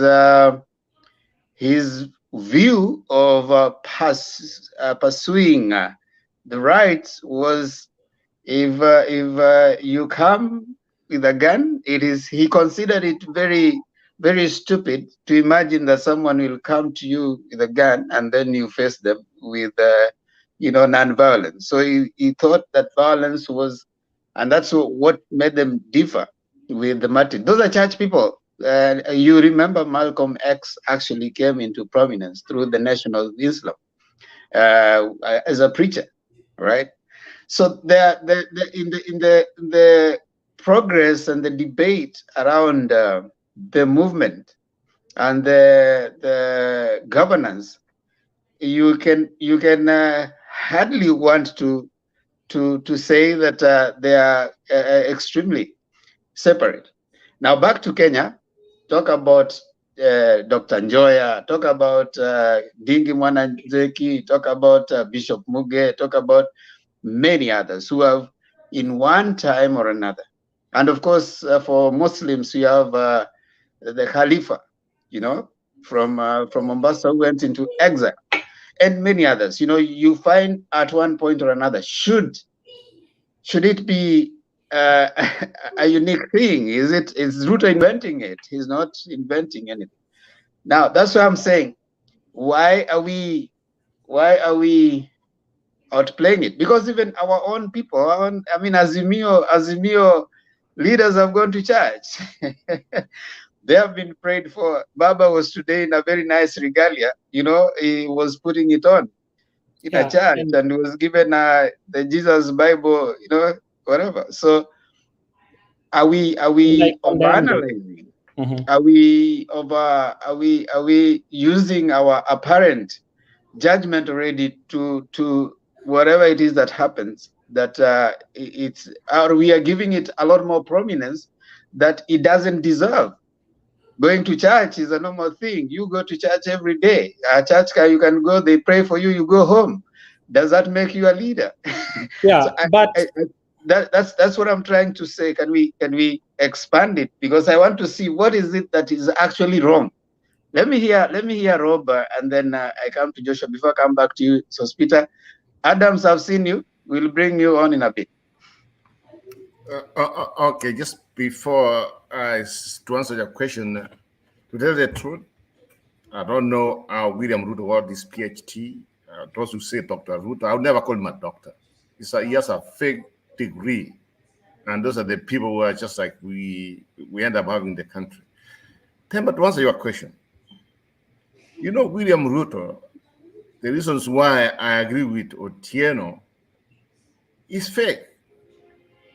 For all these years, he has been stealing money, going to every church he knows, more especially in central Kenya, teasing this man out. So he's trying to buy power through the church because he knows very well the church can reach some of these poor people. So, not only that, another thing he has done is this. He has used the church as a weapon to win against your opponent. The case I can compare with William Ruto is with Trump. Here's how they match. William Ruto takes all this money to a church. He comes out. Every Sunday he's just there. He wants now to be ordained or tell you what they have done. But at the same time, he's quoting wrong type of verses. Wrong. Guess what we did the last time? That was Trump. Remember when he went that square where the protesters were and they stood there with a Bible and he held a Bible in the wrong way upside down, even doesn't know where the head of the Bible is and the way it's supposed to be? Those what we call dictatorship. And William Ruto is a dictator who was trying to use a church to gain power. Such a people should be stopped. Okay, thank you. Joshua, I still didn't get my answer from Robert. Maybe my question is yes, Joshua, then I can get back down. Remember, we have two words here that they can move together. We have endorsement and ordination. Ordination is a very holy word as a Christian, because if you go to Bible, the people who are used to ordain kings were prophets. So it's a very holy word.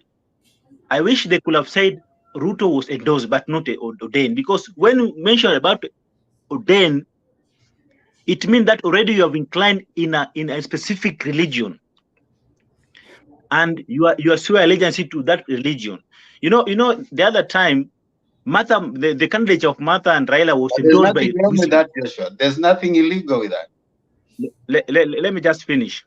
Here in Kenya, it's not like other European countries. People vote according to ethnicity, according to religion. So to Ruto, I'm not saying that whatever he did was wrong, but what I said, that already he has damaged himself, because no, hold on, Joshua. Do you go to church? I do. Okay, you subscribe to a particular church, right? Yes. And there are some rites that you do in that church that you don't do in every church, in other churches, isn't there? Yes. So would you therefore say, if you're seeking leadership and you do those practices, you can use that against other people from other churches? Then get me clear. The term ordained, someone has been ordained. Ordained is a very holy. The only person who can be ordained is only a church minister. No, that's according. No, Joshua. Joshua, listen. You see, how many religions do you have in Kenya? Do you know that? How many religions do you have? You have so many religions. So many religions. And what creates a religion? It's doctrines and dogmas, right? So you cannot, if that was true, then you'll only be having one religion. I mean, even those who profess Christianity are over 100. Why? Because all of them have some doctrine that divide them one religion. I mean, one whatever Christian subscription to another. So you cannot purport like you're saying that only. So, for example, there are some churches where like we have a bishop, then there's a reverend. Others don't have such kind of organizational structure. For you to be a bishop, for you to be a reverend, you have to do certain things, right? So while I would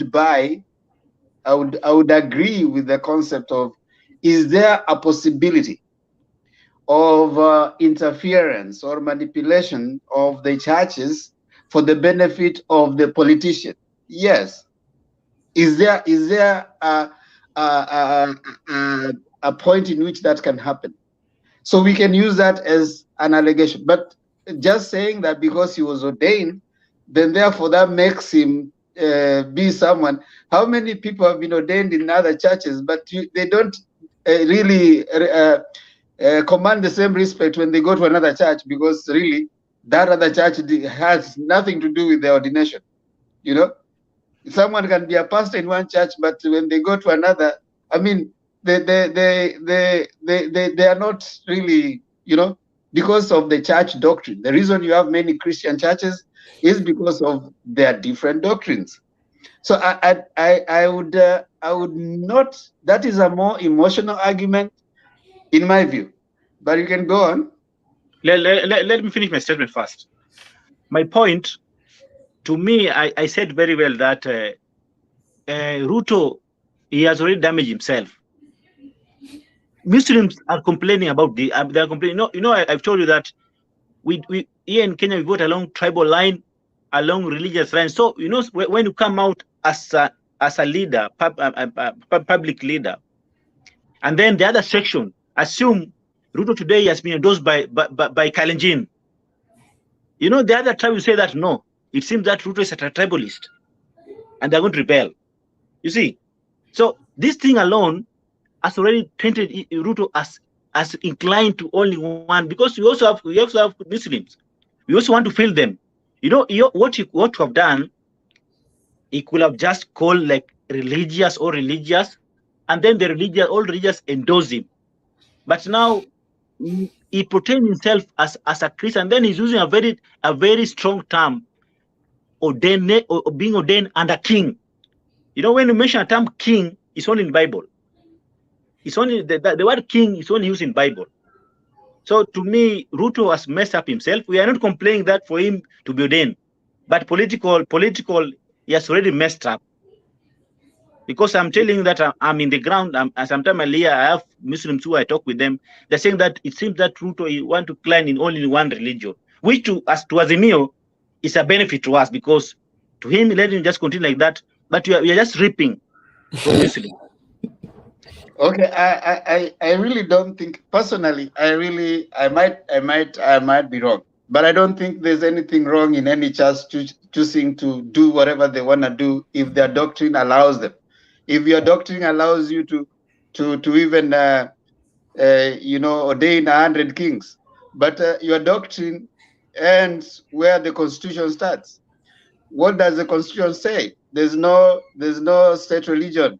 That's what the Constitution says.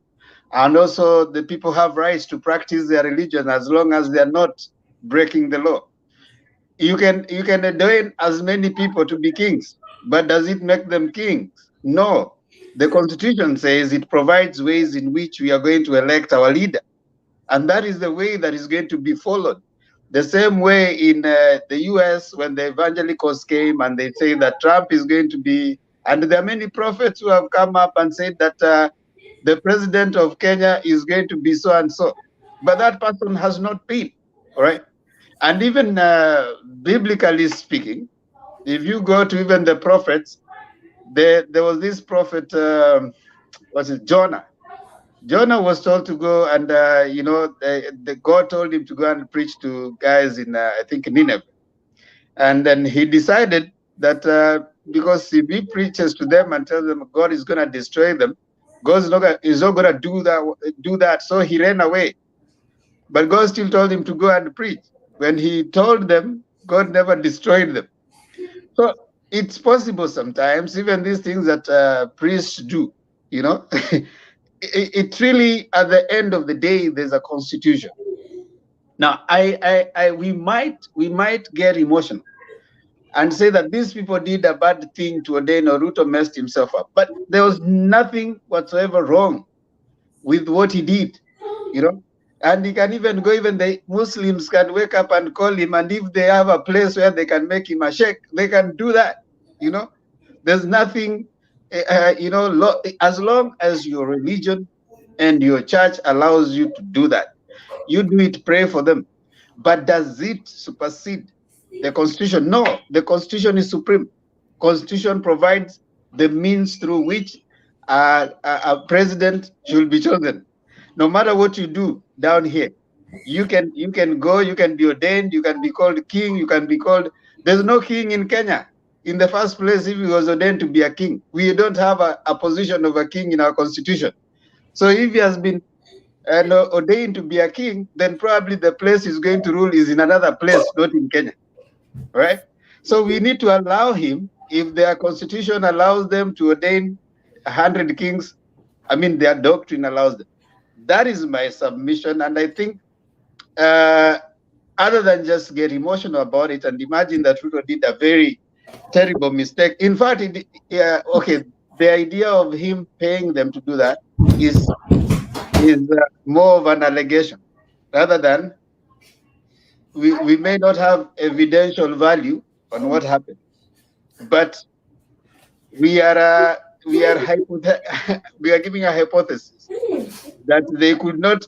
Could we also therefore say all the other politicians going to church, that is also what is happening? That Akorinos who met and then they endorsed Baba and Mama, they were also paid. Because the other side also would say that Baba was prayed for yesterday and he was given some Bible. Did he also pay those people to do that? Right? Or he only pays, it is only paid when it is this side, but this side it is not paid. This side it is the Spirit speaking.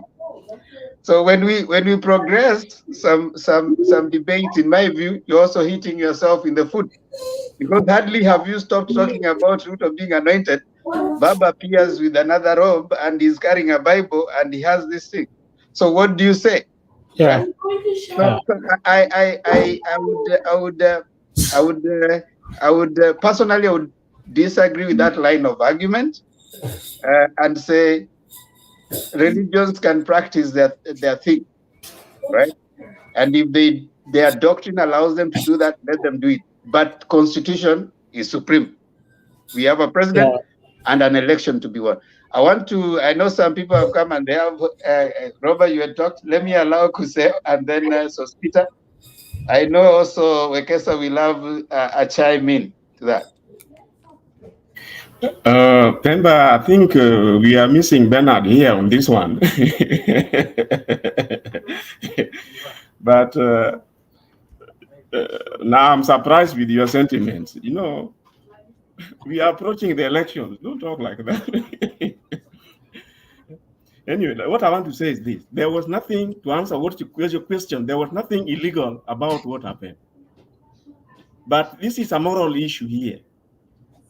Now, in the normal practice, from what we know how people get ordained, they take how many years even to lie there flat on your stomach to be ordained, like you see them doing in some churches. It is not a one-day kind of thought, then in the evening you are ordained. It is really belittling those churches who are involved. It is a moral problem. Remember, 2 days ago, what did the deputy president tell us? He looks at Wamalo and he's seeing a woman. Even for those churches to go ahead at they are ordaining him, you need to be seriously clean before God, even to accomplish this, to be ordained. Now that is why yesterday I was asking which churches were involved. Are they properly registered churches who are practicing the faith? Anyway, it was a moral problem, not a legal one. I agree with you. It was nothing illegal about it, but morally, Kenya being 80% religious country is a Christian, they say something is not right. Thank you. Okay, let me ask Peter. Yeah. So you have wondered what we would say about Raila wearing that robe. Actually, with Raila being in that robe disgusted me. And I even asked, I think Kipril posted it somewhere, and my response was, what do we say? And I even showed him a picture of Ruto holding a cross, and wearing the same robe. I think it was Diniam Samba or some Luo traditional church Nomia or something. Yeah, both sides. It's disgusting. It seems blasphemous, sort of. If you're Christian, God says the church is his bride, and to go ahead and desecrate it by making it a tool for your own political aggrandizement and sacrifice it at the altar of advancing your political ideals. I think, to me, that's blasphemy in itself. I wish Raila declined, to wear such a robe and even making it a national photo or something. And I agree with the person who said it's a moral issue. Of course, it is a moral issue. Nothing legally wrong with that. It's like, it's like saying you're gonna smoke cigarettes. I mean, nothing wrong with that. It's okay. It's totally okay. But we know nations like Nigeria, something happened in the 50s and the 60s, and now they continue to have an agitation that is along religious lines. It starts from things like this. I mean, for a person aspiring to become president, getting entangled in things like this, it's not really good. I mean, I would say I'm a religious fanatic. I mean, if we are not talking politics and national things, you would think I'm a religious fanatic, but I have to separate church from the state. I mean, even England, at some point in the 16th, 17th century, things were very rough. And at some point, for the same reasons, England had to separate from the Catholic Church and stuff. Serious things do happen. And many wars have happened around the world because of things like this. Nations have disintegrated because a politician or a leader or a king wants to use the church as a tool to advance their political agenda and to try and make people conform to certain ideals. So Muslims are seeing things like this. I don't think they like it. They don't like it. It's making them become suspicious.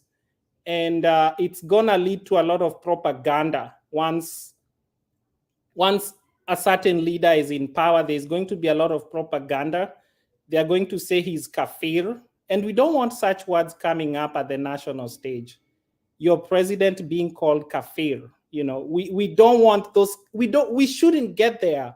We can prevent it. It's like, even here in the US, they are very careful when there's a suicide bomber, and even if his name has a lot of Khalifa, they try to stay away from that kind of talk and making it. So Peter, you guys are just skirting around the topic. You're just skirting around it.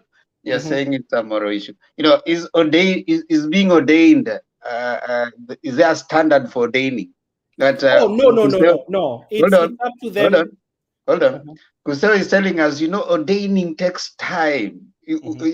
That's according to your religion and what you subscribe to. All right. Yeah, that's so true. Is there something like you're saying standard?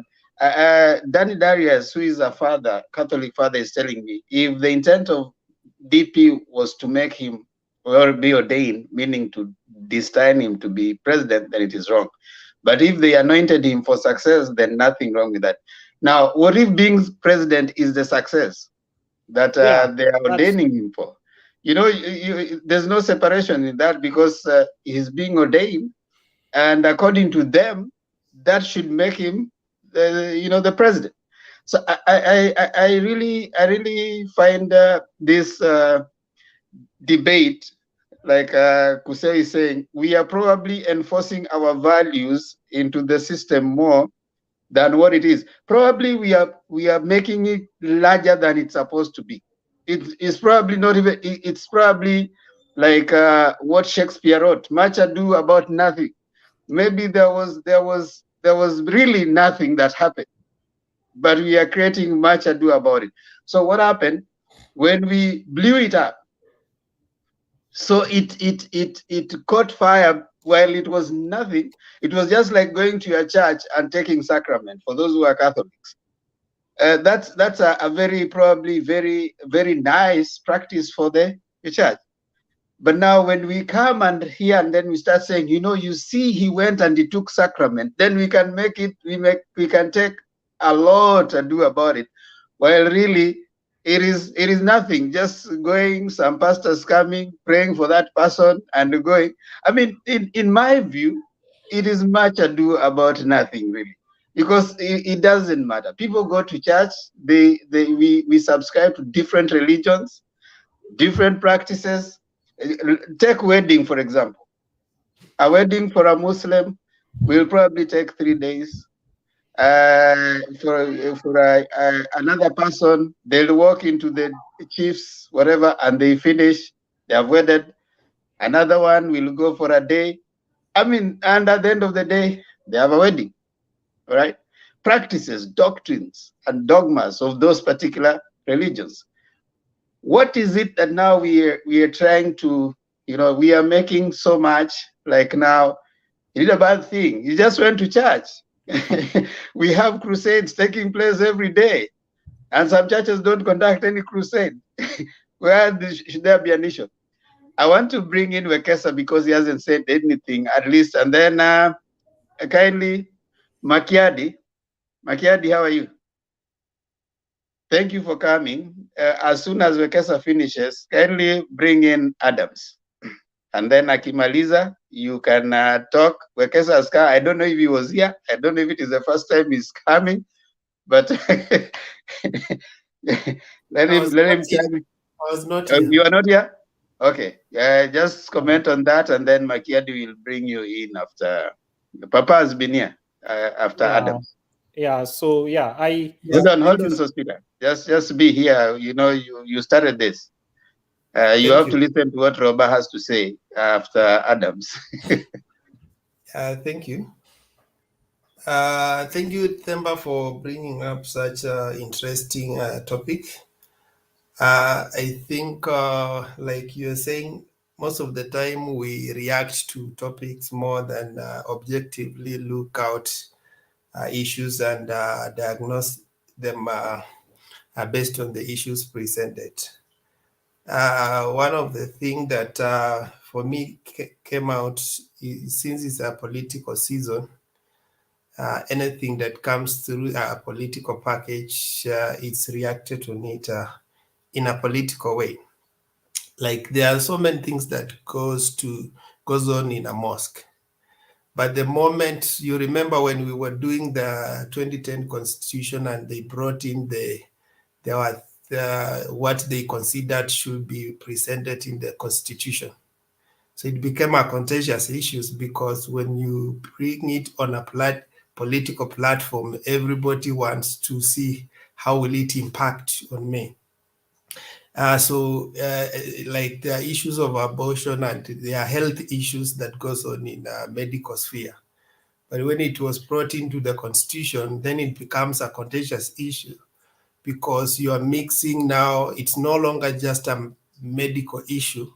There are also moral issues, because there are people who now there's people who interpret it through a religious sphere. There's those who interpret it through a medical sphere.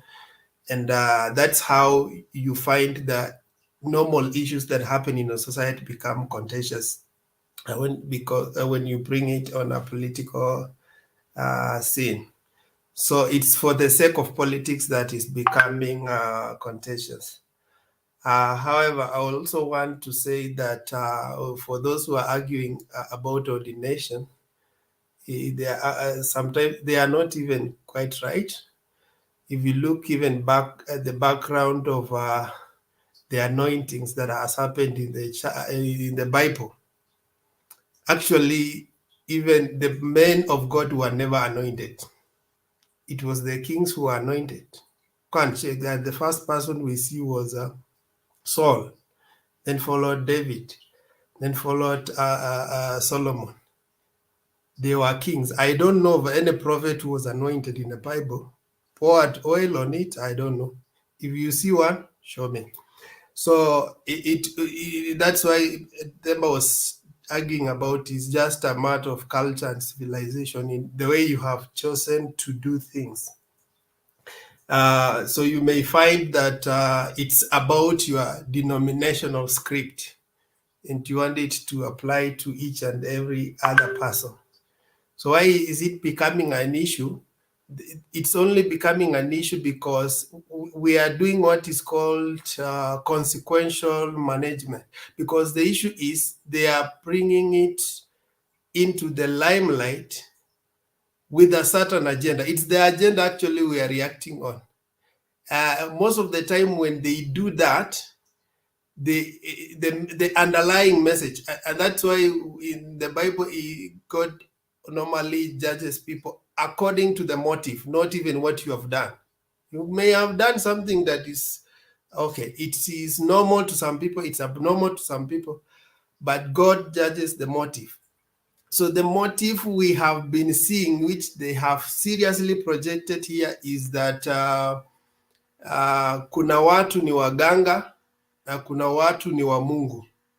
That God has a candidate, and therefore the other candidates naturally fall outside God's matrix. You see that it's a very bad card that they are using.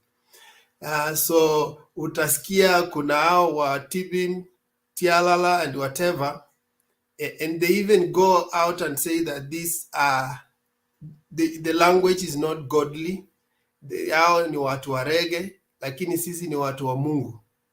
So when you see people are reacting to that, it's not the oil that was poured on the head. It is the message that was, because politicians are very crafty. They sit down and craft a message and they come out with it, and they want the consumer of the information to believe.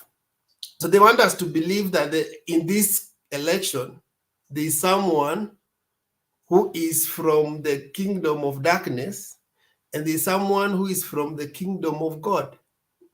It's not the first time. 2013, we were told that Uhuru was God's chosen. And consequently, they started branding other people antichrist. There are even leaflets which were floated outside, and you meet, there are people who are antichrist, there are people who are anti-church, and that message has been running. You remember when Aida Odinga talked about regulation of the churches. Immediately, they swung in. Why? Because their script has always been that there are people who are antichrist. So what is the antidote? When they do that, Baba was also to go to church and wear a robe and tell them, I'm not opposed to church. He's actually just, they are now doing the political squaring out.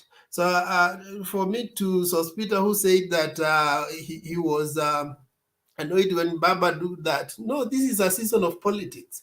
When someone comes out and tells you that I'm religious, and he wants to use that and to tell you that you are antichrist, tell them I don't have a problem with the religion. And that's why I'm wearing that. And then when you go to the rope about blasphemy, it depends also in the Bible which order of priesthood you subscribe to. Because the priesthood, when you look at the priesthood that was order of the house of David, David was both a priest and a king. When you come to Melchizedek, he was both a priest and a king. And you remember the story of Abraham. He said he went and gave tithe to Melchizedek, who was the king of Salem, but he was both a king and a priest. So it is not wrong for you to be a priest and a king at the same time. It just depends on the order of priesthood you subscribe to. Are you subscribing to the priesthood of Levi, priesthood of Kina David, who were both in the political circle and the spiritual circle? So for me, Baba wearing a robe, it's not the first time they're doing it. Don't tell us that Islams will have a problem. You go in the victory celebration and see Baba wears all the council of Islam. They normally wear when they go to mosque. They wear those things and they remove shoes like any other person. And when they come to our cultures, maybe they have come to Leland, they want to identify. And for me, this is what Paul said. When I go to Rome, I do as Romans.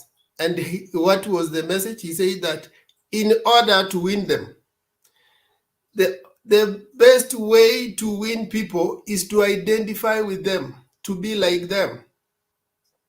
But if you want to look like different, the same way RUTO wants to look like he's Christian, but these other people are wrong, he may not win their vote. And as a national leader, you cannot present yourself as a Christian candidate. You need to present yourself as a nationalist.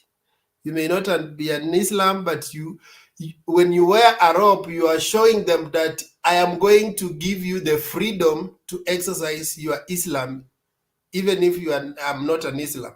When you wear a robe of traditions, for example, you have gone to Mijikenda and they make you an elder of Mijikenda, you are only telling them that as a president, I will allow your culture to go on. I'm not going to destroy it.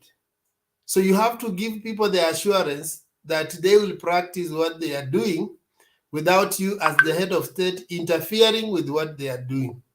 So for me, that is what brings out a statesman. You don't have to look like you're partisan, you are pro this group and the rest. Because the other extreme of it is that there are states which, for example, they have ratified Islamic laws and everything else. When you are there as a Christian, you can't practice. You do it underground. So those are the extreme. If RUTO may come on and wants to be an extremist where it is a Christian law and any other person atafanya jini ya maji, so that is the extreme that people may fear. I think for me, that is my observation. I don't know what you think. Yeah, Robert. Thank you, Akes. Akes, I agree with you. Of Mr. Tino, so Peter, for Papa to go to that church to wear what he wore, there's nothing wrong with that. But here is the difference. This is where I draw the red line, him and RUTO. RUTO went a place where to be ordained means getting some kind of power or responsibilities. Are we going to give power to a thief who was stolen from us? Are we going to give a power to a prostitute who has just done all these things, just with all these women, with all these kids? I've never had Papa has an extra kids on the streets like he does, Mr. RUTO. So are we going to give, or Dennis, now we have turned, our country has just turned to, we are ordaining even crooks. It's downgrading Christianity. It's just bringing Christianity to a situation where I'm just like, really? Yeah, somebody who was there, even he can't even, he quotes a wrong wrong pipe of fast. That man is doing it to gain power. He's not doing it in good faith. But there's a time when he went to a church, he wear whatever he wear. I don't have a problem with him doing that. But to say you want to get power and other things to be ordained and other things, hell no. He does not belong there. That's my own opinion.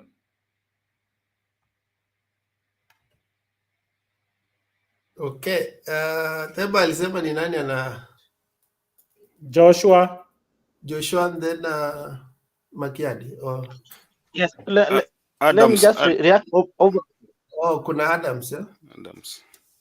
So Let me Joshua just react, and then let me just react over this term ordain. And Wekesa BCC and tell me any church that ordain other person, the person will be like I'm an NSDA. We only ordain our pastors. If you go to Catholic, they ordain the priest. Any church will only ordain the servant of God. But now here come a case, just a politician is being ordained. Like in Bible, the only tribe that was being ordained was king from Israel, but not from any other. The only Israelites who God could send the prophet to go and anoint the king of Israel, but not any other tribe. So when they are using the term ordain a politician, they're misusing this word, because me, I'm an SDA, we only ordain our pastors. Catholic, they ordain the priest. Any other church, they'll only ordain the servant of God. So is RUTO servant of God? So they misuse this word. That's why we are so bitter. Did Being they prayed use the for. word or it's us who are putting Which that? church was Ruto using? That's where it starts. They Which use church? the word ordain. My question first. You see, sometimes we argue. The word ordain is a very strong word, and the I'm word ordain. asking, wait before you say that. Did they use the word ordain, or it's just because you have seen it in the headlines? They use it. Did they use the word ordain? They anointed RUTO while in ordained. When you're being Of course, anointed, and that's why I began by my argument. Yes, as a king, as a king. In fact, when you look in the Bible, there is no servant of God who was ever anointed by oil, except the kings only. So if he was anointed by oil as a king, I don't have a problem. It's just the Old Testament way of doing things. Maybe when we come to the New Testament, I'll ask myself, was there anybody who was poured oil? Only the sick people. Even the servants you are saying they are not. They use the term ordained. In New Testament, they were not. It's they only use the term ordained.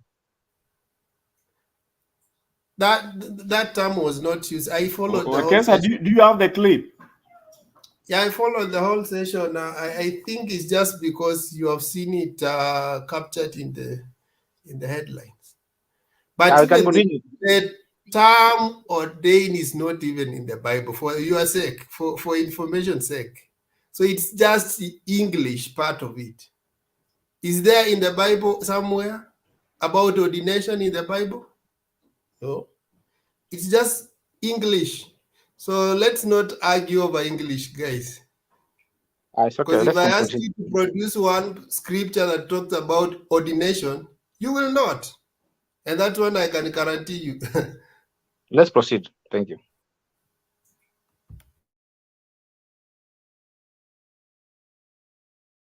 Adams. Lord Adams, take charge. Thank you. Today I'm having trouble with my internet. I don't know whether I'm audible enough. Can you hear me, Mr. Wekesa?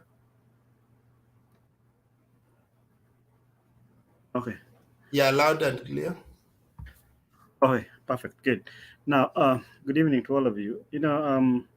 Been listening to this debate, but I don't know. I tend to, the main issue here. Personally, I don't see anything wrong with whatever William Ruto did or whatever the church did to him absolutely nothing wrong. The problem that we have on our side, the Azimio side, is that we are selfish. You know, it is just we are feeling bad that the guy, whatever was done to him, the Azimio people feel bad about it. But there is nothing wrong with that thing. I don't see anything wrong with it. I heard one of us here mentioning that the things like I'm one of the kings. You cannot be called a king. Kings are not in the world. You know, they're only in heaven or where. We have so many kings. We have so many nations who call people kings, including Africa. In Swaziland, we have King Muswati. He's there even today. We have King of Morocco, King of Spain. We have so many kings. Just our neighbors here, Uganda. Buganda Kingdom is still there. Our neighbors, the Baganda Kingdom. Actually, Mr. Wakesa, you know, it is that argument that made me to change my name and add the word Lord so that somebody can talk. These are just words. We have human beings. We have people called Jesus. There is nothing wrong with that. It is just, you know, we've been indoctrinated so much and brainwashed with religion to the extent that we lose our morality. We lose what we really are. That is the problem that we have. Now Adam is Lord.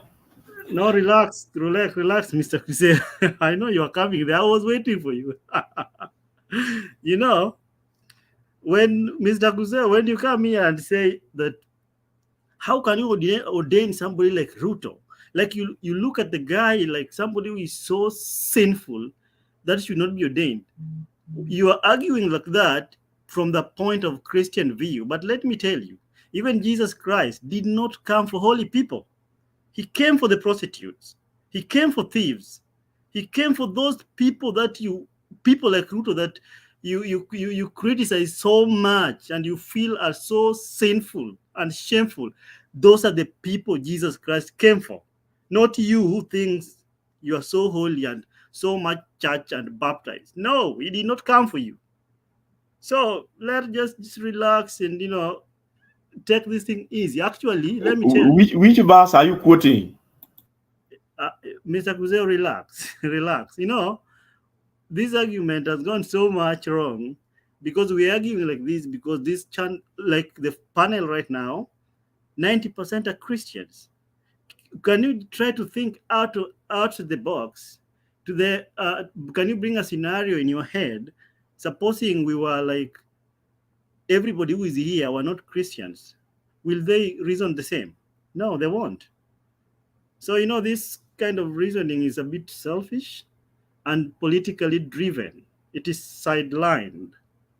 And I'm very sure whatever happened to, I don't support Ruto, but whatever he did, if it was done to Raila Odinga, all of you will not be talking here like that. You will be seeing everything correct with it. And for your information, Kenya became a multi-party state in 1991-92, at the eve of 1991. And Jaramogi Oginga contested for presidency in 1992 on Ford Kenya. Yeah, on Ford Kenya. Oginga Odinga, I think around 1991 December, Jaramogi Odinga was ordained in a church in Migori County called the Legio Maria.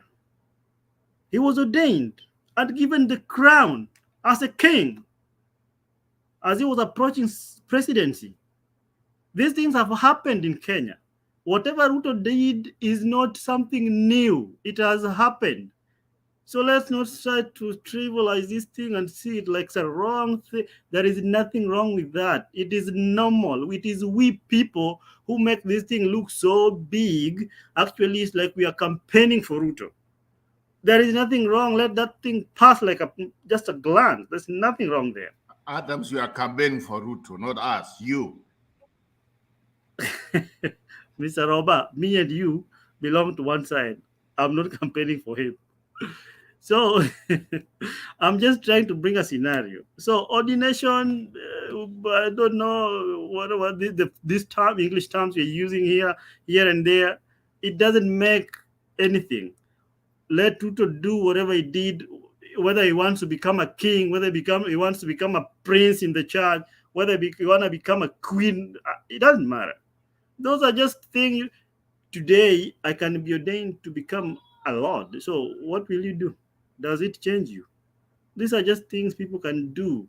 It's a coronation. These things are just whatever Ruto did was just a coronation.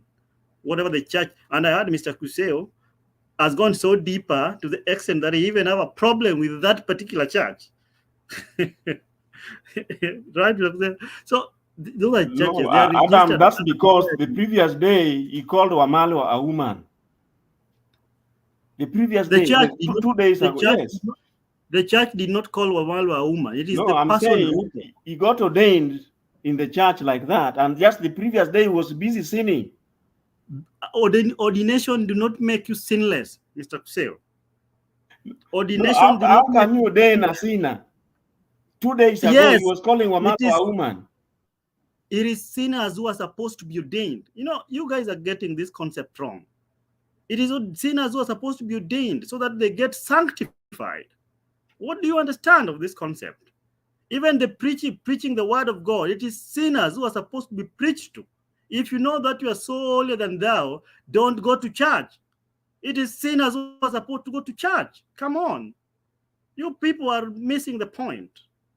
There's nothing wrong with that Ruto did. It is us who are discussing him here, who are propelling him to the top. Being a king, being a prince, being ordained to be whatever doesn't to become the president of the Republic of Kenya is through the ballot, not the church. So let Ruto be ordained in SDA, in Catholic, in Pentecost, in Redeemed, no problem. On 9th, let that, if ordination will make him become the president, well and good. But if it is the vote, then don't be worried. Let it slide. Let it be. Let us just try to change our school of thought. You know, we are Africans here. I don't see any European here among us here. We are all Africans. And I don't want to go into the nitty-gritties, but the truth, the fact is, the so-called Christianity that we here are trying to uphold so much do not even belong to us. It's a European thing. Christianity is not African. Those are facts. You need to know. But I don't want to go that way because it can create another debate. But that's a fact. I know you know what I'm saying. All right. So let's continue. I'm a Christian, a faithful one, but I belong to the contemporary society. I have a different view of so many things. I look at a coin as two sides. So when you guys look at this, Adam, yes. Before you conclude, let me just share this for 1 minute.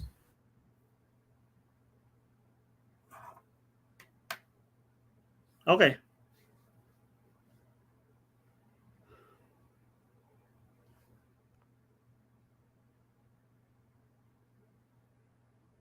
Raila Amolo Odinga is now baptized. I baptize you in the name of God the Father, God the Son, and God the Holy Spirit. And with those few words,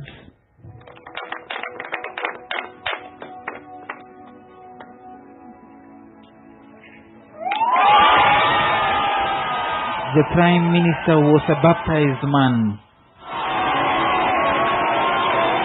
He left the pool to wild cheers from a small group of people that had gathered to witness the event.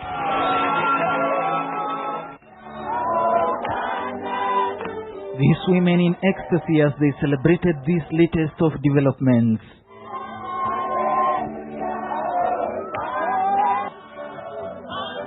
He was simply overcome at the turn of events.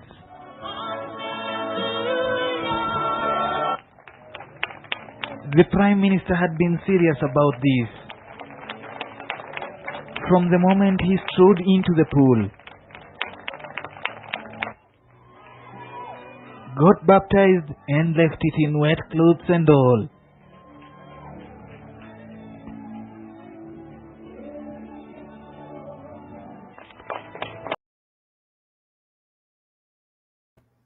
Thank you for validating my point, Mr. Wekesa, with that video.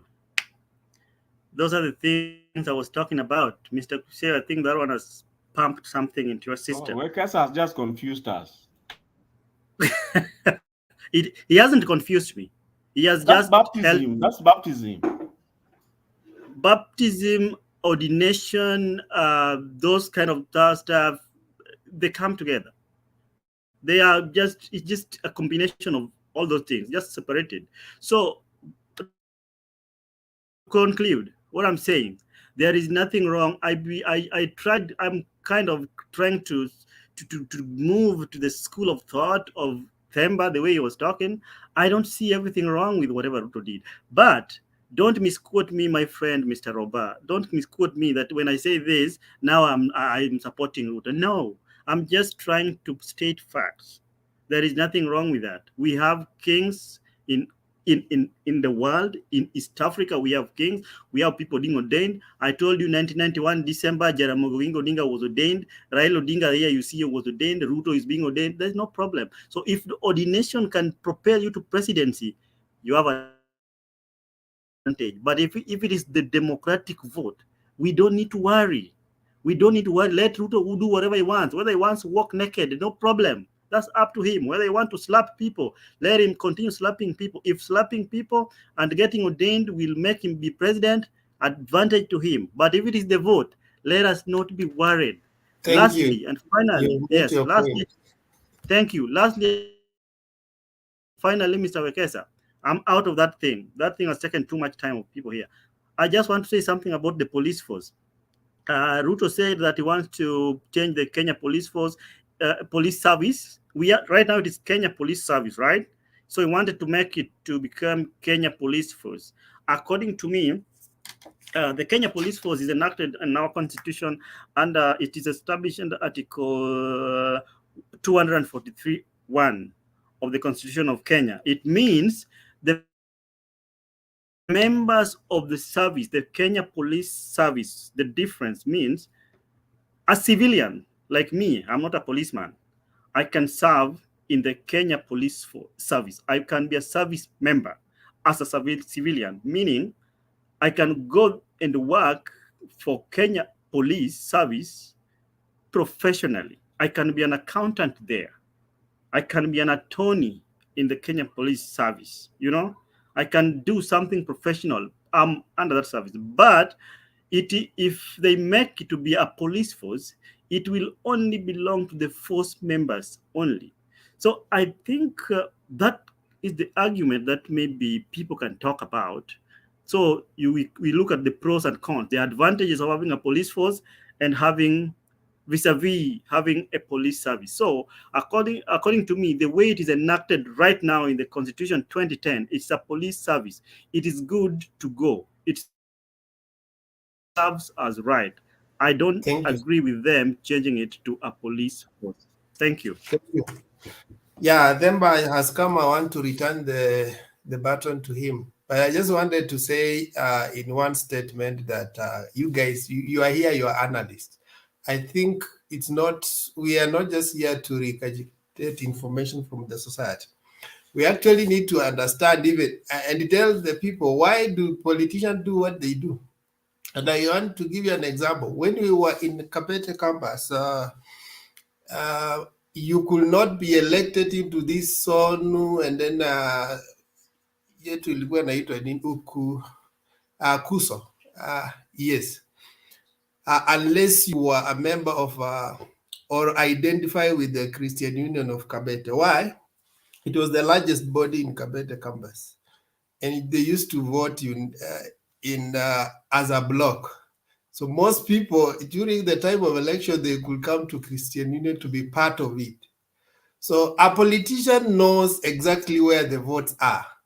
They are going there because they want to identify with them and have numbers. Nothing so peculiar. So we are just, we are belaboring so much about what happened. But for them, actually, they know that religion is a constituency of people and their voters. So they just want to identify with them to get what they want to get. Themba, back to you. Thank you. Just to highlight what Adams has said, the idea of changing the name from, it was used to be police force, and then it was changed to police service. The idea of service was to make it more Kenyan friendly. It was to rebrand the police service from the previous perception that it was more of a muting force, because when it used to be a force, it was more of fighting rather than doing other things. So they changed it to the service so that it is more of serving the people, where a policeman is supposed to be user friendly, not necessarily, at loggerheads with manage. That's why it was changed. Therefore, the name was supposed to make the police service more friendly to the community. That's why they changed it from a force to a service.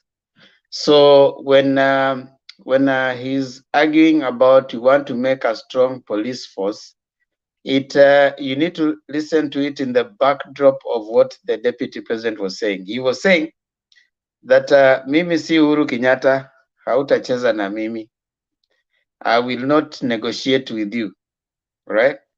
And Moses Kuria repeated the similar sentiments, that Ruto si Uhuru Kenyatta. Now that gives you, for someone who can extrapolate, you can now tell from that background why there is fear of Ruto, that whatever he says in his camp is taken as there's no negotiation at all from it, and that should be a concern to any normal Kenyan who wants a nation ruled by the constitution, other than the personality of the person who is in power. That is a danger. That is a danger that could face Kenya. Like I think Sospita said that you would liken that to Trump or something. We need to start looking at him in that nature. When someone who is hoping to be a leader says that mimi si Uhuru Kenyatta, hautacheza na mimi. That is a very hakutakuwa na demonstration. When you say you will not demonstrate, yet the constitution assures you that you have a right to picket. Okay, so he's actually uttering an unconstitutional statement. When you tell Baba that ikifika baada ya tarehe 9 hakuna demonstration, hakuna nini, mtaniona.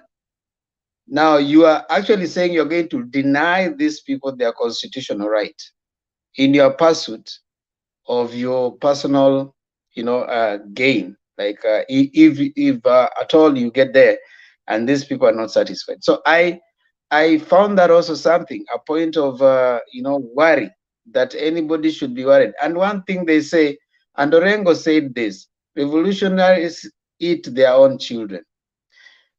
If it does happen that for some strangest reason or a chance, Ruto becomes the president, then it becomes them that are praising him now who will suffer more than even those they are accusing. And that is the truth. Once you have already, if I join hands with Wekesa to fight Makiadi, it should worry the two of us more.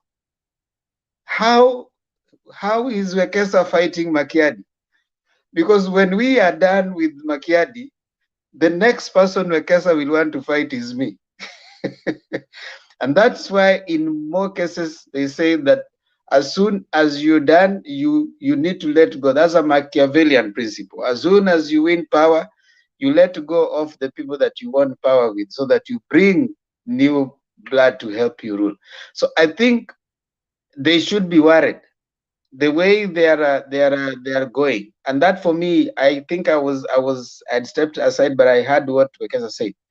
The interpretation, which is the question to what we were trying to look at, is what is the backdrop of Ruto's behavior? That for me is what I want. I would submit as a way of looking at his behavior at this time when we are progressing this debate. I also want to agree with Wekesa for, we don't want to be praise singers. We don't just want to be praise singers. We don't just want to be choir members. You sing the bass, I sing soprano, and then we clap. We also want to be thinkers. We don't just want to be, like you are pushing that if we don't critically look at an issue, then you are getting bored because you don't want to probably continue dissecting issue. We need to be, they say, mgala muwe na haki mpe. We will be misleading our listeners if we just praise sing. You just come to praise sing, we will be misleading because some things you're saying is hurting you. You might imagine that we are doing a good thing, but you're hurting yourself.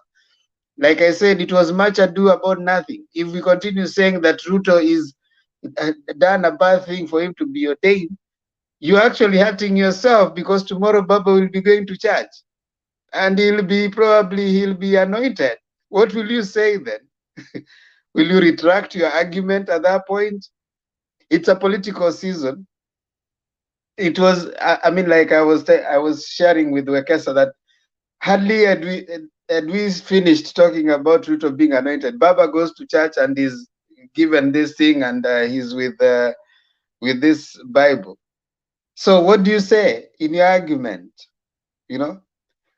What if you're more objective? Is there anything legally wrong with that? Is there anything? There's totally nothing. So you need to as much as yes, you want to progress the debate. We support Azimio by all means, and by all means, let Ruto keep making the mistakes he's making, because it's Napoleon Bonaparte that says you do not disturb your enemy when he's busy making mistakes. So whatever mistake he's making, that is going to cost him, and quite a lot. One of them is suggesting that Baba and Karua is the one who took them to the Hague. Yes, we have video evidence. I don't know if they have been played here. Now that Wekesa is here, probably you're going to bring video evidence where Ruto and his people actually mobilized to defeat a bill that was brought to parliament by Imanyara to bring, to start a special tribunal in Kenya. He mobilized them, and there's a video where he's showing he went to his backyard and he told them that all these things should be taken to the Hague. So he took himself to the Hague. But right now, fast forward 12 years later, I think he thinks Kenyans have forgotten. So he's telling them that Martha and Baba took them to the Hague. I don't know if that video has been played. Has it been played, Wekesa? Yeah, it was Kusel. Mambo ya waki tulipinga hapo mbeleni na Mungu ametusaidia, imeanguka bunge. Kesi yote ambayo inataka ifanyike ipelekwe huko Hague. Kuna hiyo. Hatutaki mambo itengenezwe hapa eti tunakuja kutengeneza mahakama sijui Eldoret, sijui Nakuru, sijui Kisumu. Sisi tunataka kusema mahakama ifanyike. Siku ile Uhuru Kenyatta alikuwa anahitaji mwanaume wa kusimama na yeye. Kitendawili alisimama na yeye. Yule mama Karua alisimama na yeye. Si ndio walikuwa wanatupangia tutupelekwe Hague? Hawa saa hizi na utapeli ati wanajifanya ndio marafiki ya Uhuru Kenyatta. Ni utapeli, si utapeli. Kama Uhuru Kenyatta angefungwa siku ile, hawa watu wangekuwa wanaongea nini saa hizi? So wangekuwa wanaongea mambo mengine. Mimi nawauliza, msikubali hawa watu watudanganye. kwa sababu hawa ni fisi wamevalia ngozi ya mbuzi. Ni kweli ama si kweli? Hawa majamaa ni mafisi, si mafisi? Si ni mafisi hawa? Si walikuwa wanasema ati tufungwe? Saa hii wanajaribu kudoea. Tunawaambia please be honest with yourselves. Ama ni aje jameni? Watu wa Kiambu tunakubaliana? Katondo toihamwe. Pio. Neduraiguithania. Pio. Kabisa. Hebu nione wala wanasema tunakubaliana kabisa.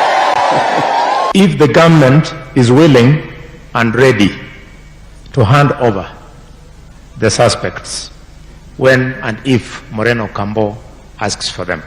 You can be a suspect, Mr. Speaker. It's not a convict.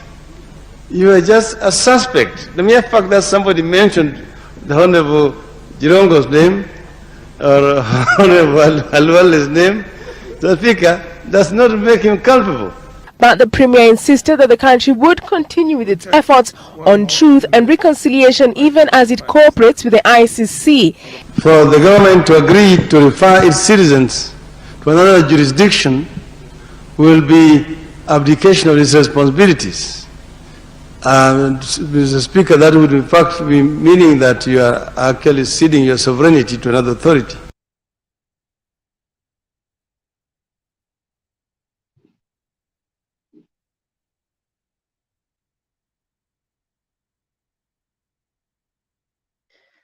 So, Wekesa, listen to that. Listen, I mean, when you hear nani tapeli, nani tapeli, you think 12 years is so long that the people who are listening to you do not know.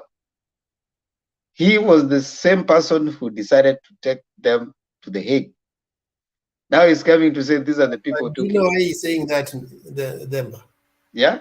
I think you are a political scientist, you understand. You know, politics, they know that most Kenyans, sorry to use these words, but we are a little bit, most citizens are a little bit lazy. They don't check the facts. So politics is made up of half-truths. Mtu anachukua hapa, anakata hapa, anakata hapa, anakata hapa. So he's saying things he just normally know that Kenyans will not go and check the background, what happened that time. So they believe what he says. Yeah, continue. Yeah, and I think what Joho should do and others should take these clips and play them in one of the rallies and say, who took these people to The Hague? He's been saying that they were taken to The Hague by Baba.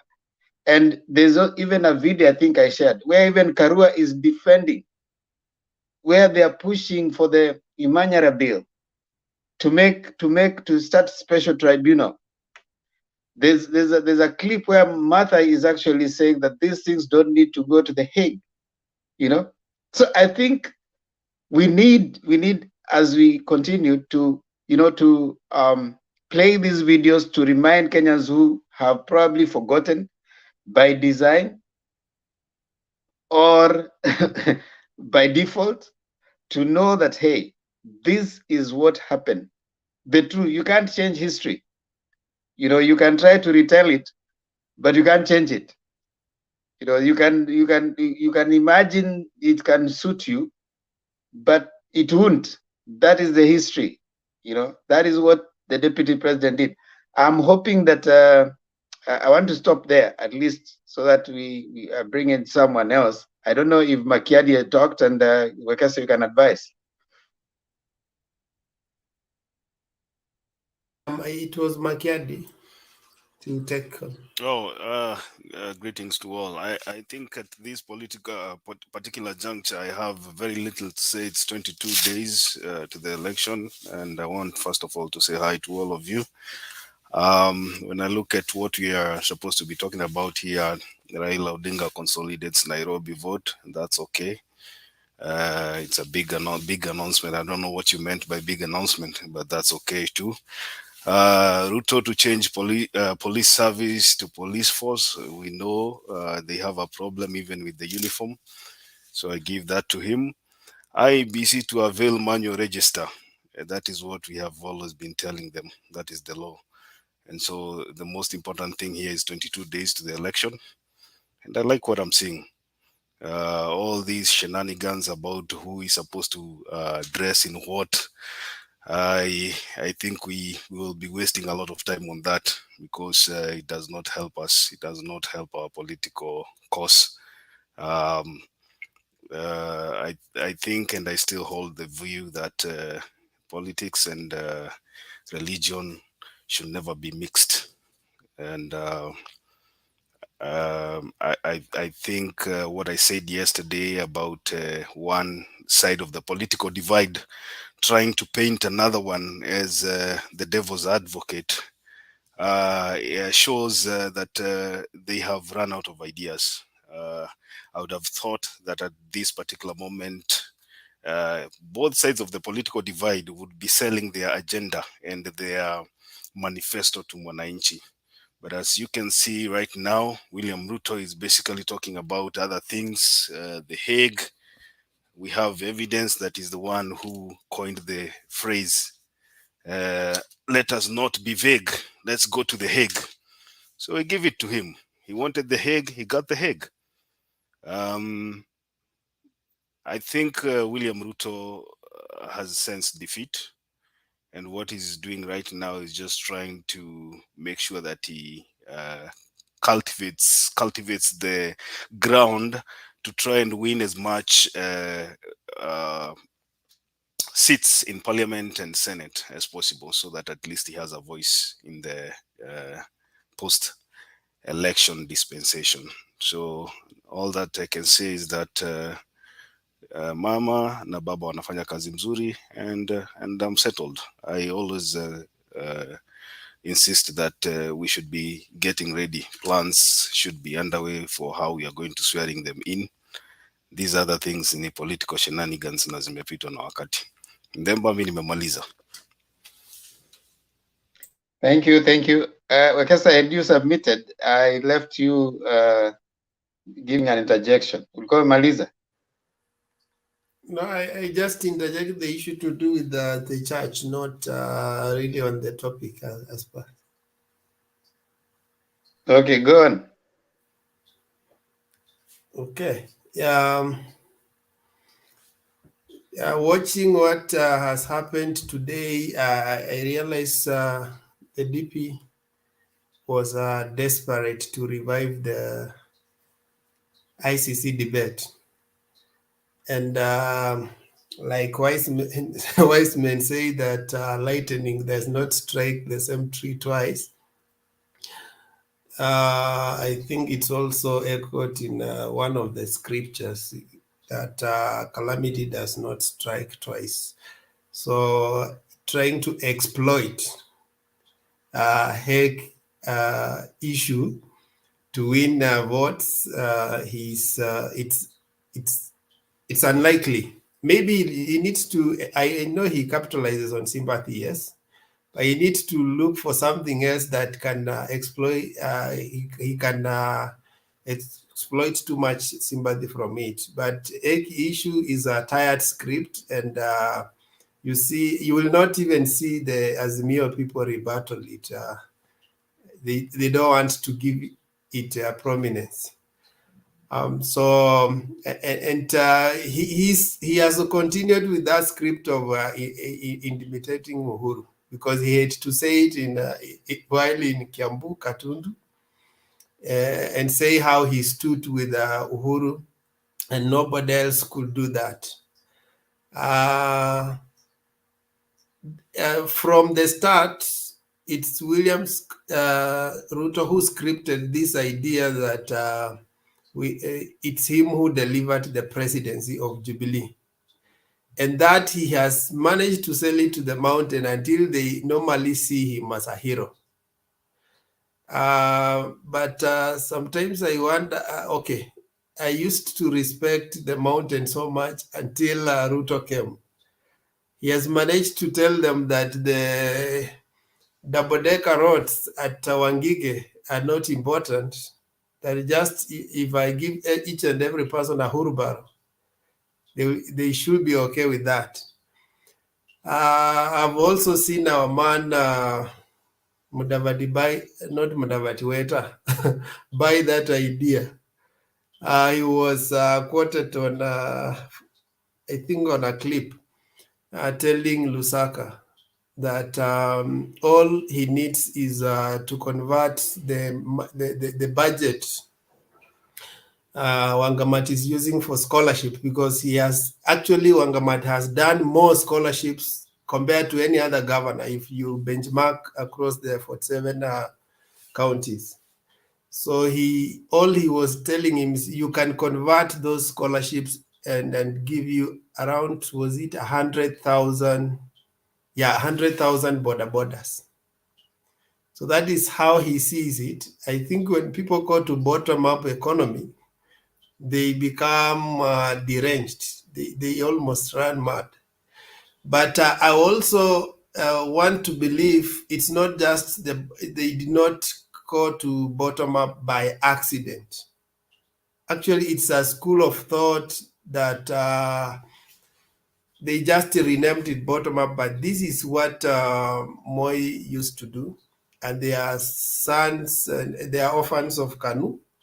Moi used to believe in not empowering the electorate, but make them more dependent on him. And when you disempower the electorate and you make them depend on you, you rule them for a longer period of time. And this is the strategy RUTO has. This is the strategy the Mugabe of Bungoma Weta has, that Weta doesn't believe in empowering people by giving them scholarship to go to school. He says they will be more intelligent than you, and when they come back, they will dislodge you from power. So that is not how a career politician looks at society. He looks at what can I do to make these people more depending on me and always worshiping me, always coming back to me. That is what RUTO is doing. What I think also Demba has touched is that tactic where you make the guys to always want to look unto you for help and direction, the Machiavellian tactics of controlling people. So that idea, we need to see it, and we are here to enlighten Kenyans that as much as we stand for different political divides, yes, but when we see very weak policies being implemented for expedience, for political expedience, we need to point them out. For Nairobi consolidation, I think the issues that have stood out here is that Baba wants to make sure he has the right numbers in parliament and even in county assemblies. So for not only he wants to win presidency, but for him, I think up to this stage, he's a little bit confident of what is happening. So the focus is, if I'm going to win, and when I win, how do I deliver my agenda? And he has been saying, sitaki hao watu wanishike mateke, anasema mateke manini hiyo yote. Anasema that is a part of the body. Hii inaitwaje? Kichwa. Yes. Yes. Huku alishikwa ni wapi? Sema wacha kugo. Yeah, I saw a Citizen edited it and brought the mateke part. Is that mateke? He said hataki kushikwa makende. Yeah, but the Citizen had to bring the mateke part because they were a little bit conscious. But ideally is that he wants the agenda to pass. And that's why some of us, we have been somehow agreeing with him, okay, we don't like the 6-piece, but we also want him to have a team that will help him deliver. sometimes politics is practiced locally. If we use international standards to give Raila, he will not deliver.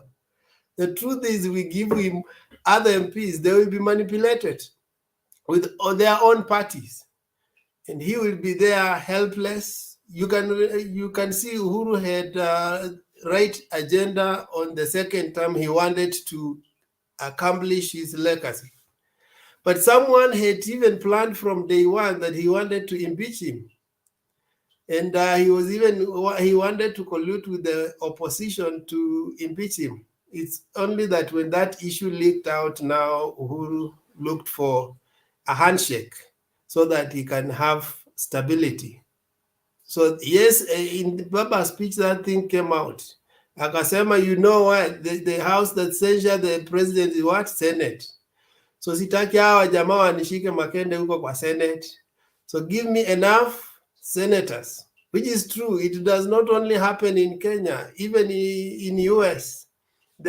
After they won, the first thing they focused on was in the midterm. Can we have enough senators? Can we have enough congressmen so that the agenda we have it succeeds? Obama campaigned on the platform of change, but the challenge that happened to him, he didn't win. Okay, the difference was very small, and sometimes he had a challenge in passing the bills in Senate and in the Congress. So you can have the best leader, but as long as he doesn't have the numbers to execute what he intends to do, then he will not accomplish what he wants to do. The big announcement is just about the 6th. Nyayo, there will be the final rally. And you know, Baba is the owner of Nairobi politics. We see Joko Ashamba is trying to enter, but he still has some time to catch up. He also said that on 8th, that's why he has been talking. Some take it as a joke, like Jeshi come together, let's fire. But what Baba has been doing is very good at mobilizing and rallying people for a cause. And the greatest cause that he is aligning his supporters on 8th is the voter protection unit.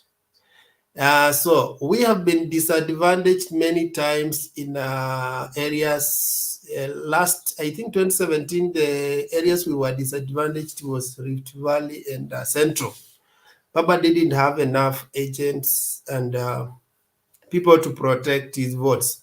So we may say that Baba gets 3%, 10% in Central, but maybe he could have got more if he had the voter protection unit.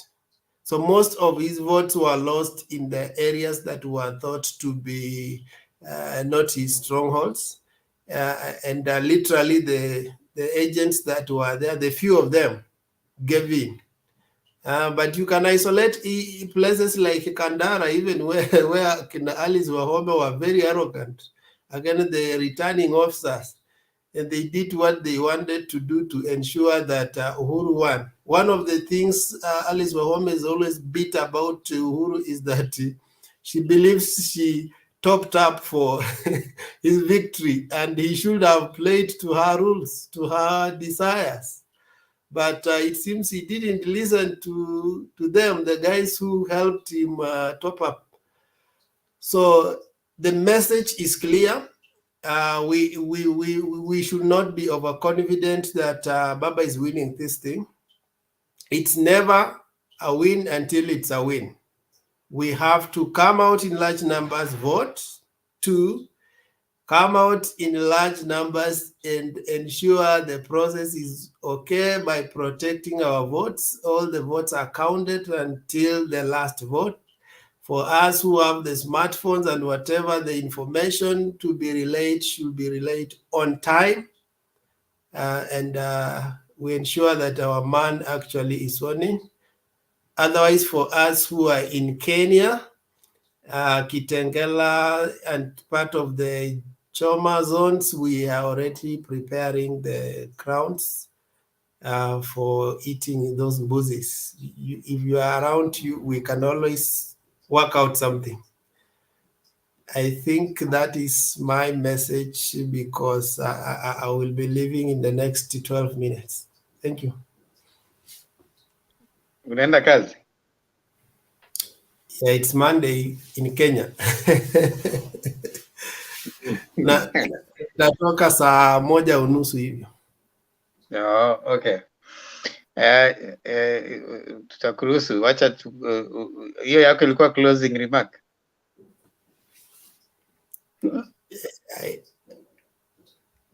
I don't have to. Okay, no problem. Thank you so much everyone for those who joined us today. Tumeshukuru sana sana kwa vile ambavyo mmeweza kuja mkakutana nasi katika show ya leo. It's always important to come and listen to each other. As they say, iron sharpens iron. I get to learn what I don't know from you. You get to learn what you don't know from me. And that's the essence of a human existence, where you learn from each other. And you can learn from anyone. You can learn from someone you think so low of, and even someone you think so high of. That's how nature works. We learn from each other. Thank you so much for coming on today. And of course, chochote kilicho na mwanzo, kama wanavyosema wahenga, lazima kiwe na mwisho. So today tumefika tamati, and we want to stop here and come again, continue tomorrow. Wacha ni watambue wale ambao wametuunganika pamoja nasi pale chini.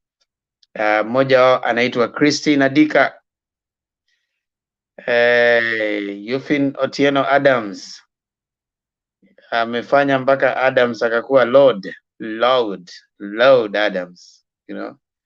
Christine, whatever you are, not Yufin Otieno Adams, whatever you are giving Adams, mpe tena aendelee kuwa, ameshakuwa Lord, sasa akuwe Lord.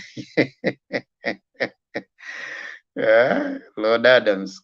Elijah Kinuthie, asante sana. Sanchez, Samuel Odipo, Cherono Chantal, Joy Njoki, kama kawaida, kama kawa.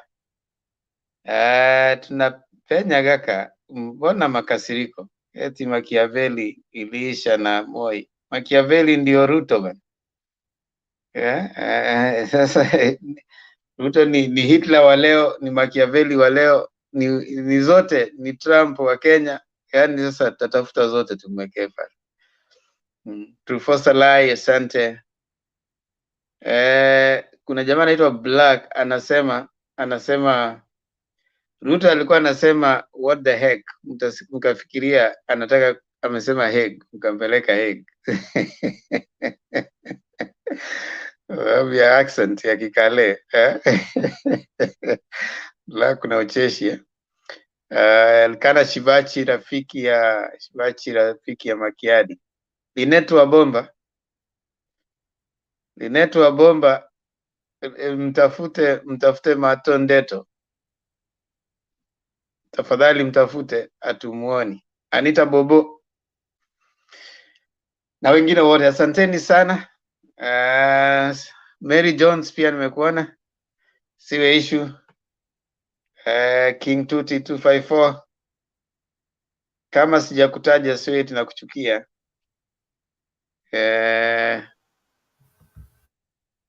Ni kwamba Danny Darius mchungaji.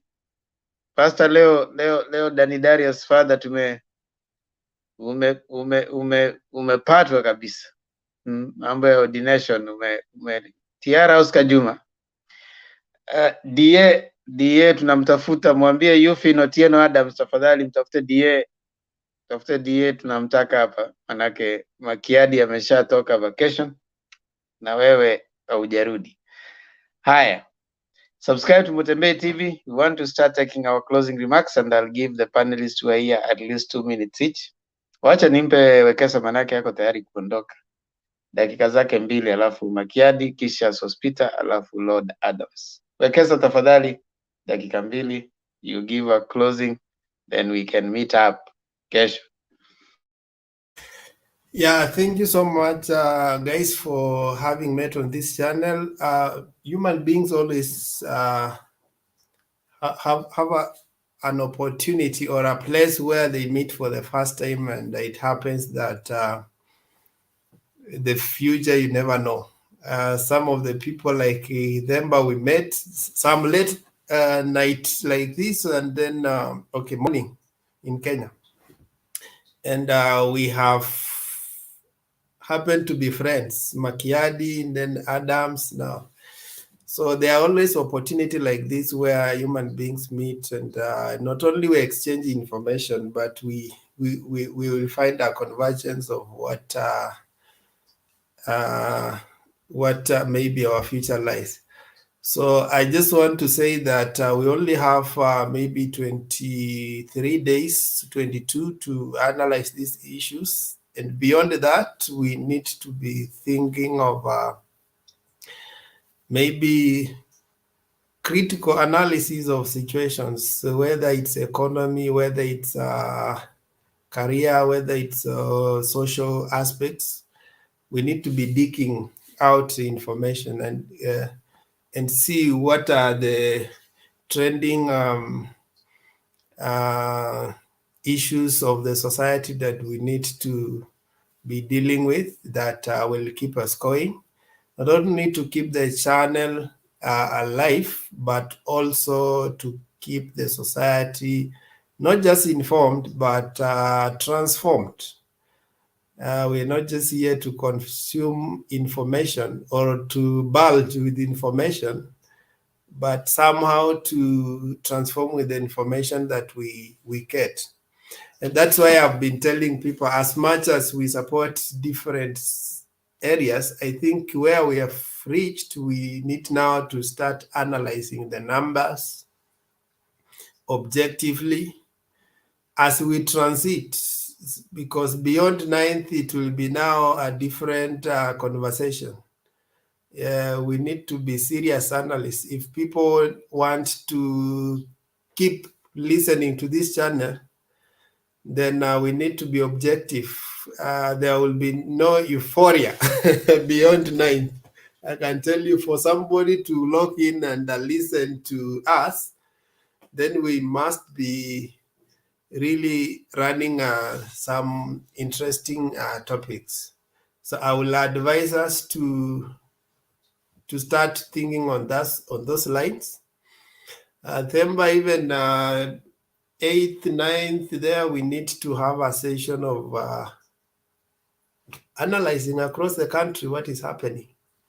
Unaweka hapo TV yako, Makiadi anaweka TV yako hapo, and then he gives us the numbers. We don't have people in the field, but we can use the secondary information. You know, data is analyzed differently. You can use the primary data or it's a secondary data. For us, since we are not on the ground, we will use the secondary data to have objective analysis. I think that is what I will say. Let's meet Jioni ya leo, Monday. Have a good day and a good night for those who must sleep. Thank you so much, Wekesa, for bringing that. You have actually preempted what I was just about to say as we come to an end. We'll start going county per county, and tomorrow we are starting with county 001 and county 002. So tomorrow we'll come here to focus on those together with the occurrence of the day. We'll be having county information, so whatever it is that someone can get from IEBC, if you can get any information on what is going on the ground, together with the other occurrences politically on the topics, we'll also have county county progress. So we'll be looking at county 001, county 002, and of course give ourselves evaluation. Then we have about 20, I think 21 days to go. So that means we will have to keep on doing at least 2 counties per day. So we can do 001, 002, then we go 003, 004, 005, like that, until we cover all the counties. So get any information on the candidates who are for purposes of debate. You can get all the candidates from whichever party. What are their chances? What are their undoing? What is likely to happen? So that we can have more focused, analysis of that. So tomorrow, 001, 002 counties. Thank you. Thank you, guys. Let me leave. Okay, see you. Makiadi. Thank you. I think mine. I don't know what to say. I'll just be brief. Like I said here, I think we are on a roll. One person told me that when you go to the airport, try to get on the people movers because you are joining something that has already gained momentum. It doesn't matter how fast you walk. When you join that conveyor belt, you'll be actually adding to your momentum. So I think Baba's momentum is good. I love the way he's rolling down the campaign trail. Hopefully we will have this momentum till the last day. And so that's all I can say on the side of politics. The only issue that I have to comment here about is the issue that I saw yesterday. I think, if I'm not wrong, about the athletics Olympics thing. I think I was really disappointed with what happened with the Omanyala. Sometimes we look at what happens in our country and you look at someone who has a promising career being left behind, and you have officials wanatangulia wiki moja kabla ya kukimbia, nao hata watakuwa kwa track. I think I was really disappointed. That thing really pissed me off. And I think if God blesses us to form government, the next government, I think some of these people should be prosecuted. They should not be let go freely, because having to send officials, a list of almost 80 something people, we have half of it, more than half, almost 40 something. They come 1 week before and they are not even participating in anything. They call themselves officials, and then they leave the wanariadha huko behind. Somebody can travel from Kenya to the US over 16 hours with all the jet lag. 3 hours before track, he has to warm up and then run. And then he relaxes, and then the next day is on the track. And the people who came earlier are people who do not even know what athletics is. I think I was really disappointed, and I would really wish that somebody takes serious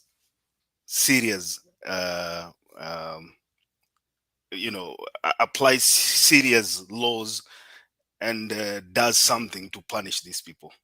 If we leave these people to continue doing this to the young men, we are going to lose a lot of talent, because I was surprised that people from Uganda called Kipleting and Cheruyot are the ones who are winning the track fields.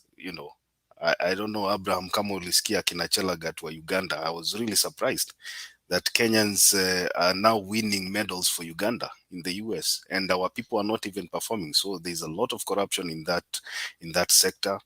And I think if Baba and Mama form government, these people, Amina Mohammed, if they are aware and they contributed to what happened, they should be prosecuted. Somebody should pay for what happened in these events. And then I'll leave it there. I hope somebody else can also give the idea. Thank you. Thank you. So, Peter.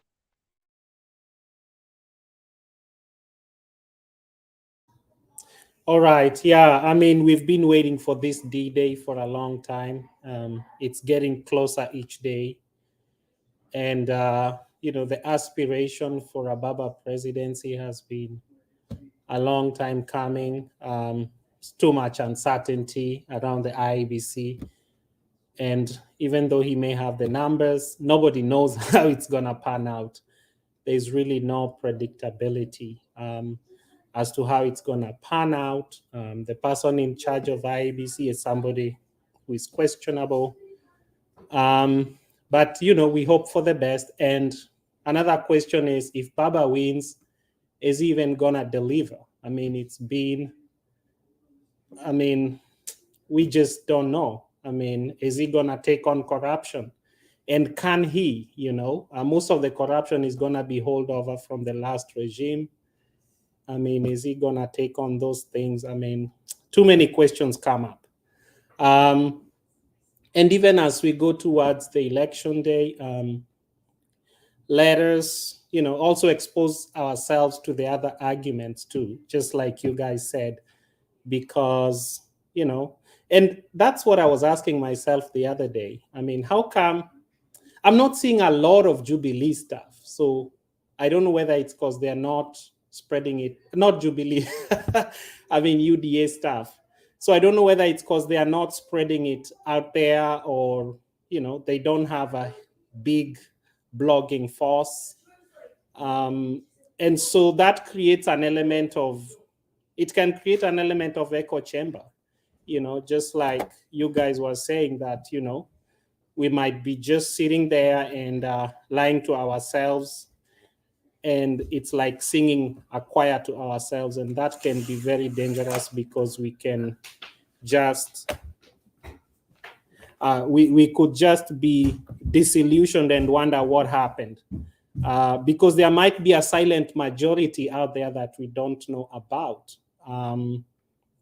Wherever RUTO goes, I mean, he's having crowds. I mean, and we also don't know how Kenyans will vote. Are they going to vote along ethnic lines? Yeah, we expect that.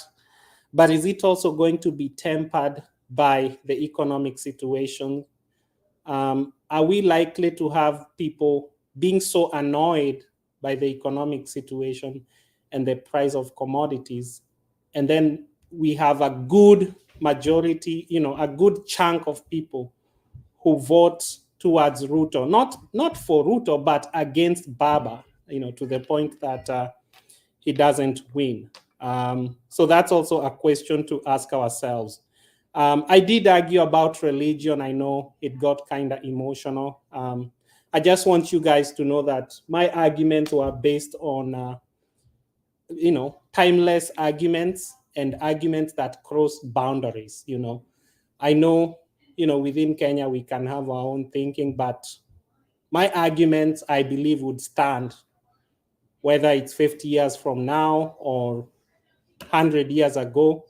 I believe that my arguments would stand. That doesn't mean they are right, but I try to take myself outside the box. Lastly, I just want you guys to know that I usually do produce a YouTube channel. It's called Perspective 2022, or you can just Google my name and you will land onto it. And on the private chat section, I have put a link to the YouTube channel. If you want to engage further with me and get deeper into how I think and what I think, feel free to, subscribe, and let's engage now and beyond the election. There'll still be life after the election, whether we win or not, and we will still need to remain, in partnership. Thank you.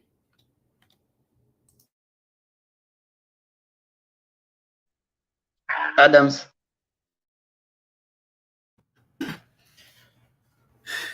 Yes, thank you. Let me just to finish up, closing up. I just want to say that our country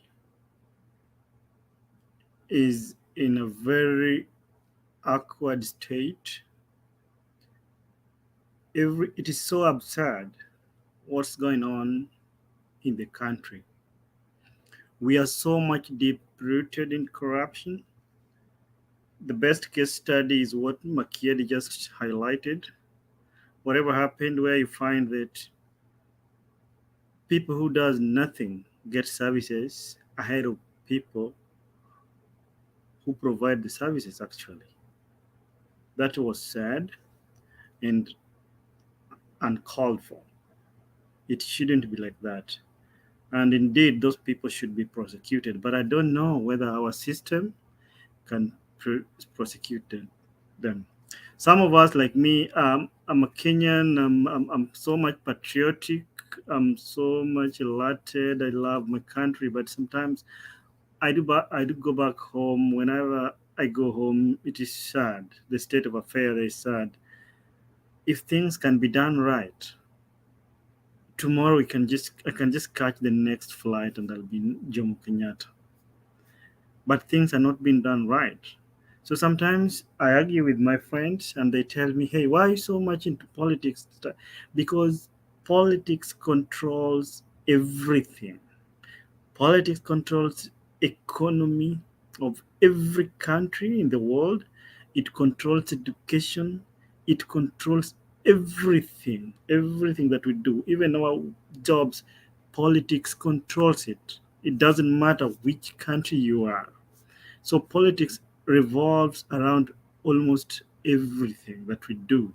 The commodities, we go to the stores, whatever things you buy, the gas prices are being controlled by politics. So if we get our politics right and we do the right thing, we will all smile. And indeed, a lot of us will go back to Kenya. I remember when President Kibaki became the president during 2002, a lot of Kenyans relocated back home, thinking that it was a new dawn. They all ended up coming back. So I believe that one day it will be done.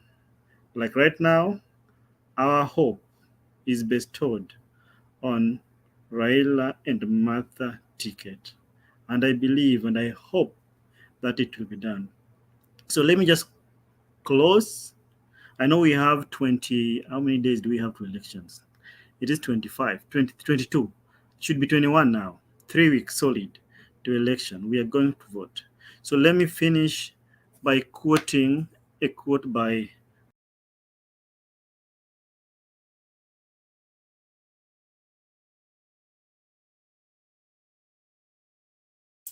Ndemba, kwani umetuma Adams aende kuleta quote?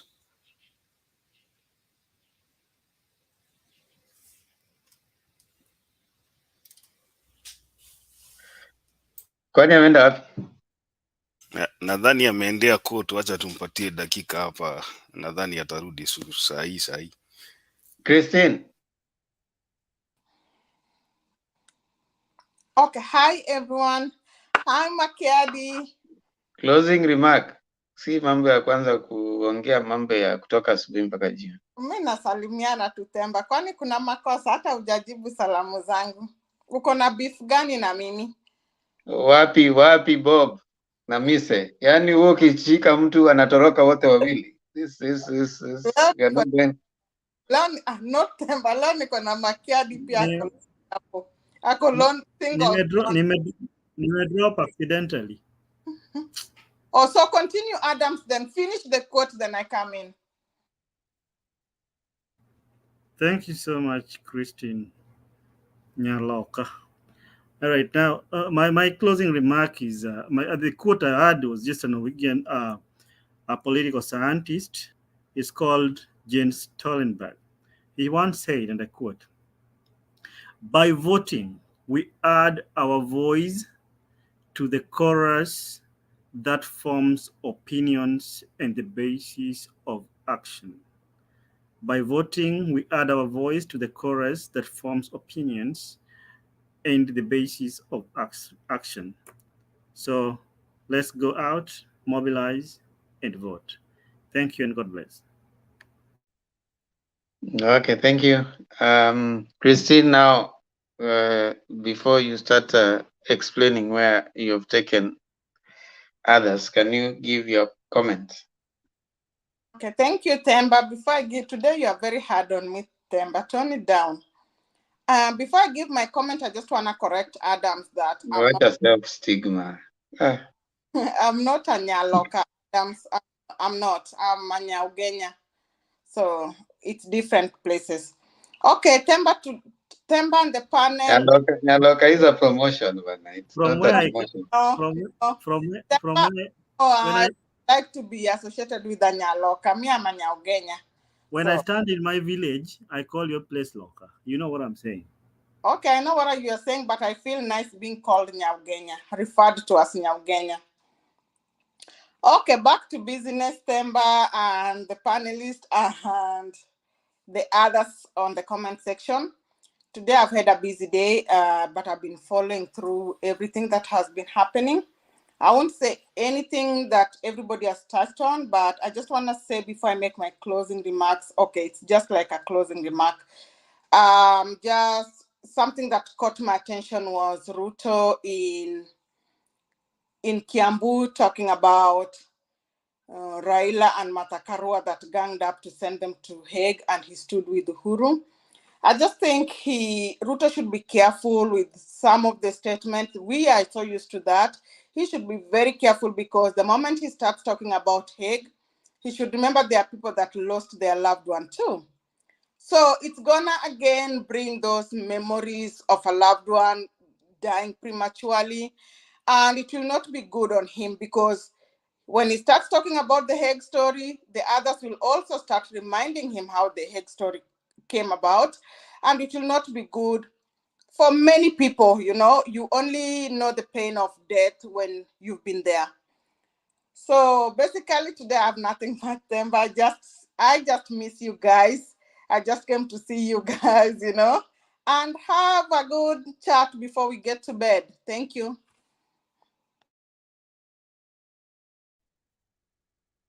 Julia, you can't hit us so hard in the comment and then you come here to give closing remark. I will start by apologizing.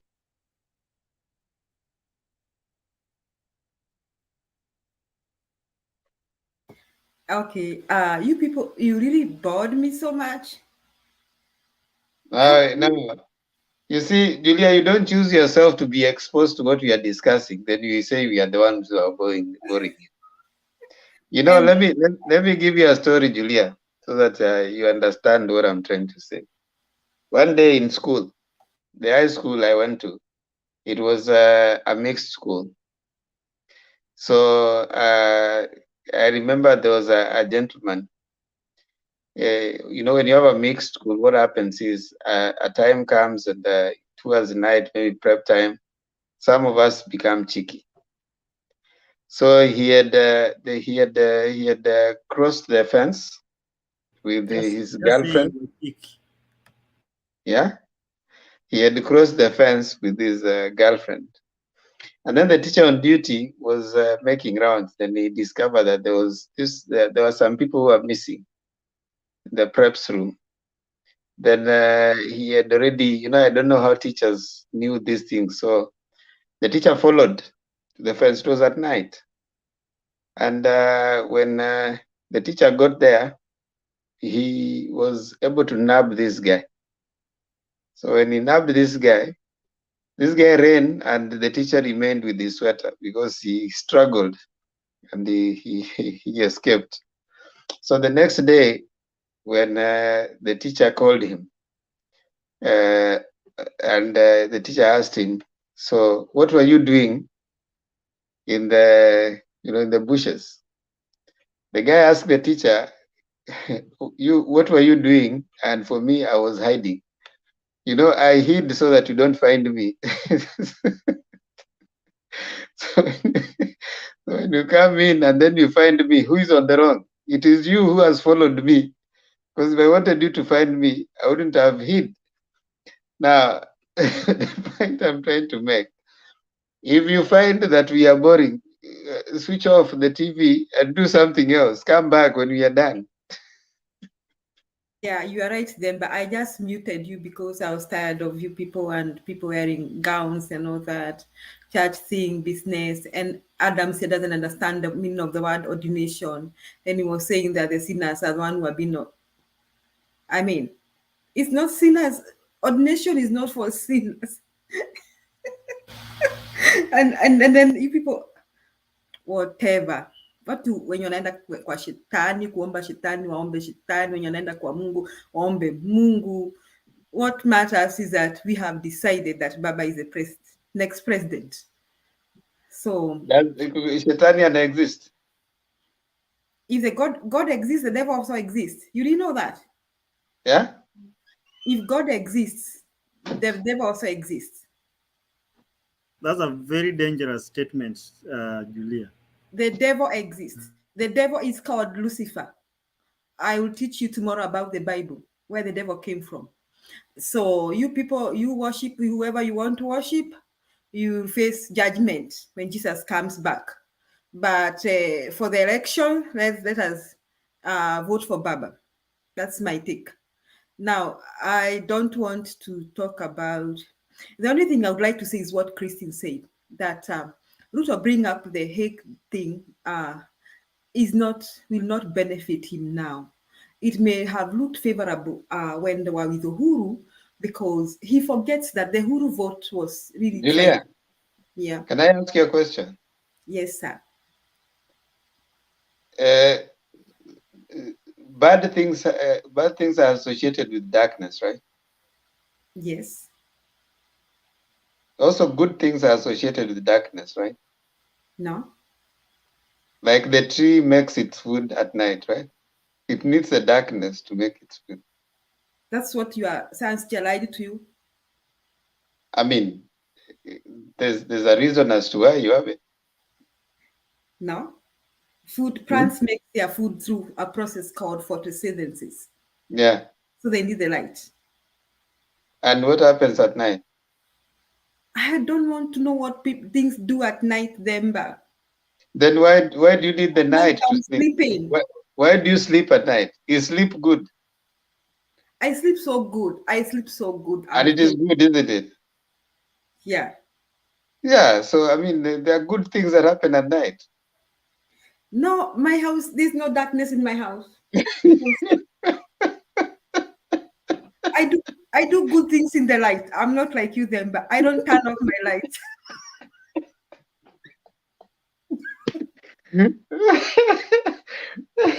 I think Julia, you okay, go ahead. So you made me lose my point. Okay, I was just saying that it's not good for. You see, Adika is telling you that she reproduces at night. Adika, tell them we do good things in the light. Hata kama ni usiku, right, Adika? We turn our lights on. The only thing we can do is change their color, like blue, something. You know what I mean? I know, Julia. And tell this Kenyan man, we don't do the way he. Let me stop there. Julia, you see, your problem is indoctrination.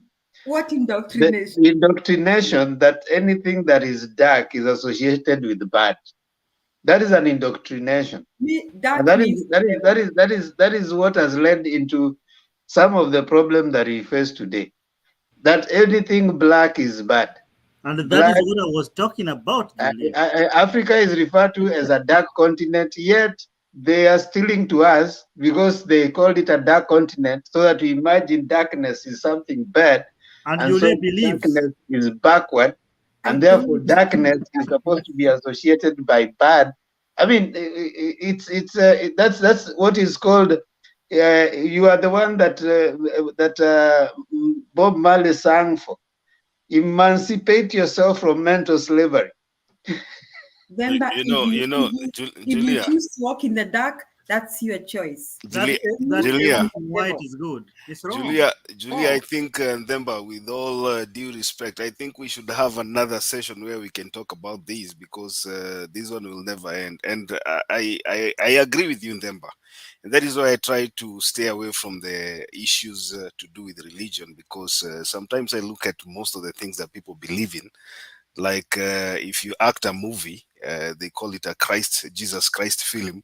The only person that can be crucified as a thief is one who looks like us.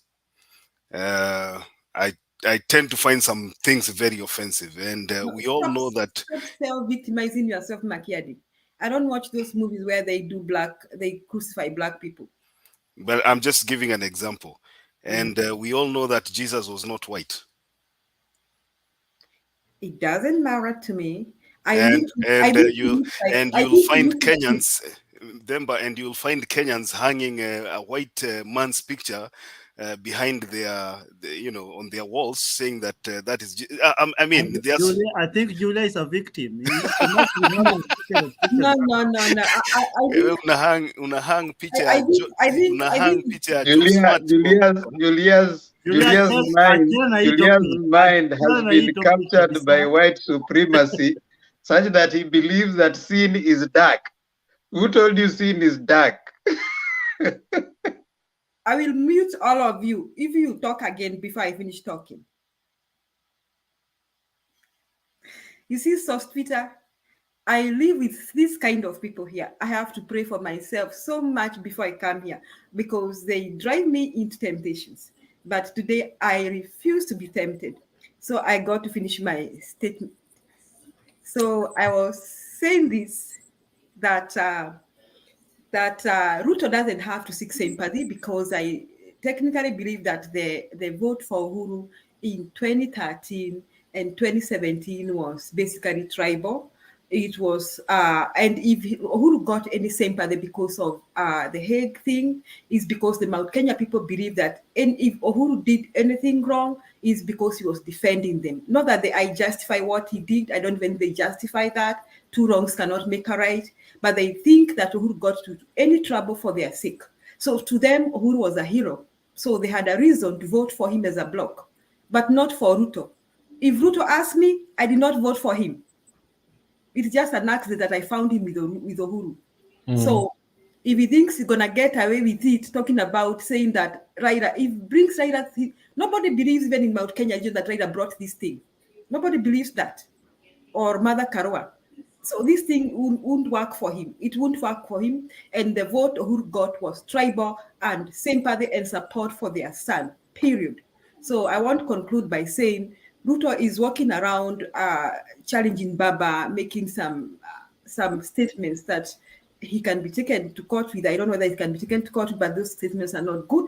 And he also walks in around saying how much he fought for Uhuru. Let him make, I'll repeat again here, tell anybody who can meet Ruto tomorrow, tell him to make himself president. If he made Uhuru president. Kwende kabisa. Otherwise, those who have been listening to my word of advice, don't pay attention to Demba and Lord Adam. Sometimes I wonder, I think I should call Father Dairas here to pray for these people because I'm really concerned. Why can't you address me with my first name? I have two names today. Read it, all of it. Lord Adams too. And Mfumu Makiadi Mwana. Oh my goodness. What happened while I was away? Yangu ni mpya inaitwa Mfumu Makiadi Mwana Mboka. If you want the meaning, talk to me. Things are happening here. What's your name?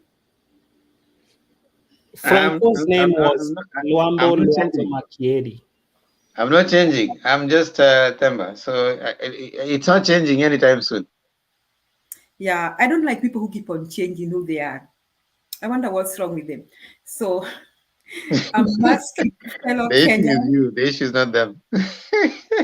Naomba mkue na msimamo, msikue kama hao watu naona hapa wakibadilisha majina na wenye hamjaamua msimamo mvuke sakafu. We are voting for Baba. This thing we are getting it. Makedi, my dress is on the way. It's been shipped. My blue suit is being shipped. I ordered from the best tailor on the face of the globe. It's been shipped. I'm telling you. So those of you who have not paid attention to Makiadi's voice, please pay. I beg you, don't throw away your vote. Baba is winning this. Kama umetoka Mount Kenya, hakuna haja kutupa kura yako. Don't vote for thugs, criminals, warmongers, hate mongers. You know them. Asante Demba. Okay, thank you. Where are you Naona located? Yeah. naona Julio kuna supporters pale chini. Kuna mtu anasema Themba photosynthesis takes place during the day. Okay. Yeah, I told you your science teacher lied to you. I told 2 things No, happened. I mean, listen. Who tells you that guy knows what is happening? He just said that. I mean, who tells you he's right? Science. But Who tells you he's right? Julia, what do plants do at night? Plants don't behave like you at night. No, I'm asking what do they do at night? I'll tell you tomorrow. You don't know. You see, these people are just talking. My science was very good, so nikisema kitu is not from anywhere. But anyway, ameshakwambia wewe umekubaliana naye. Mwalimu wa Kiswahili na English anakujaje na photosynthesis? Sasa Julia pretenders. Julia anafunza hesabu. So mambo ya Python. Mwalimu wa hesabu na mambo ya photosynthesis anakujia wapi? Wewe tupatie numbers. Now, Danny Darius anasema sin is referred to as red as scarlet, not dark. Sasa unaona, sasa pia nyinyi ambao huko mna nini, hamjakubali kama sin ni dark ama ni red. Sasa ni gani? No, it is said dhambi nyekundu. Hiyo iko kwa Kiswahili, hata mimi ninajua. It's not black. See, in dhambi nyeusi, in dhambi nyekundu. Why are you discussing sin here? Are you planning to commit sins tonight? No, we are just giving our side of theology. We are just trying to appreciate your comments. I think it is my sister from Mugenya who started saying here that people reproduce at night. I'm wondering, that is it's funny. Adam, Ngoja Christine.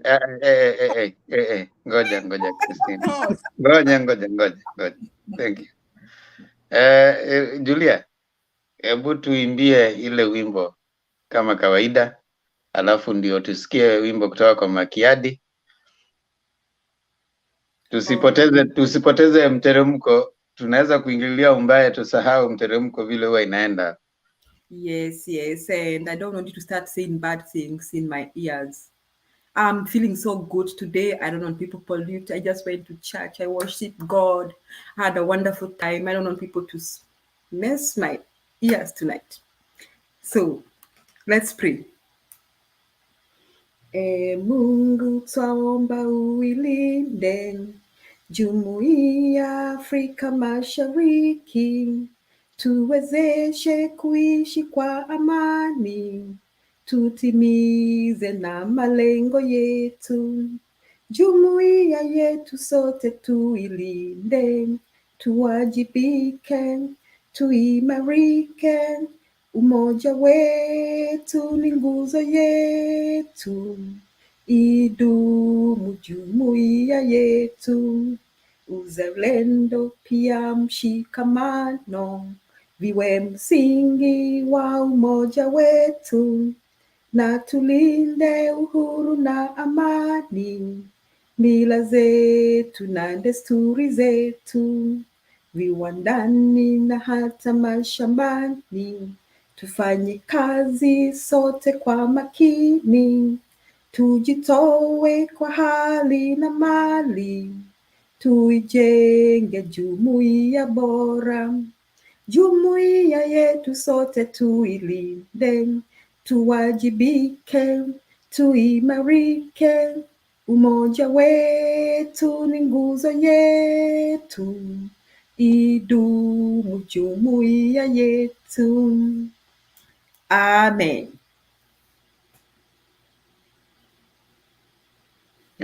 Thank you. Makiadi, thank you and good night. See you tomorrow.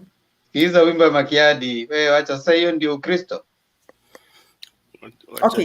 Okay, Makiadi sing. Acha kuwa, unajua unafaa kuhubiria wale ambao, don't preach to the already converted, preach to the unconverted. We are also converted.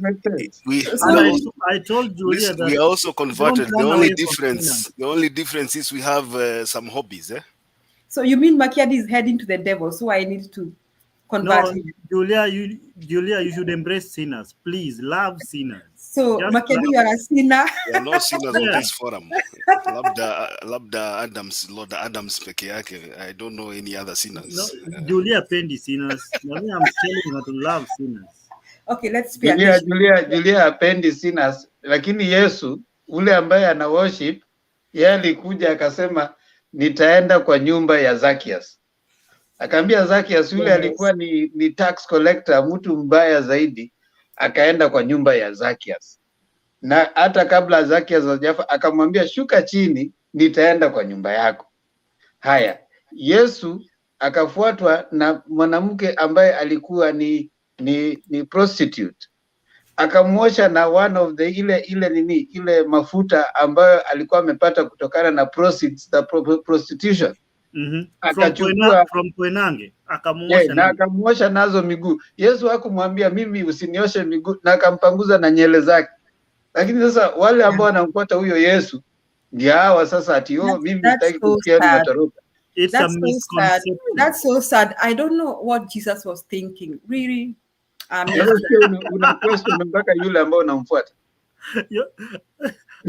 And let me tell you right now, Ndemba, hata kama Yesu angekuja leo, bado kuna watu wangemsulubisha, na ni wale watu wanamfuata wangemsulubisha, kwa sababu they are more righteous than Jesus himself. Mpaka wanauliza Yesu, unaendaje kutoa punda siku ya Sabato? Yesu anawaambia, I will never understand Jesus. I will have to have a talk with him when I get to heaven. Haya, sasa kuna wimbo moja hapa maridadi sana, Julia. Maridadi. Umechapwa na mwanamuziki anaitwa Madilu System na mwanamuziki mwingine anajulikana kama Niboma Mwandido. Wimbo wenyewe unajulikana kama Voza.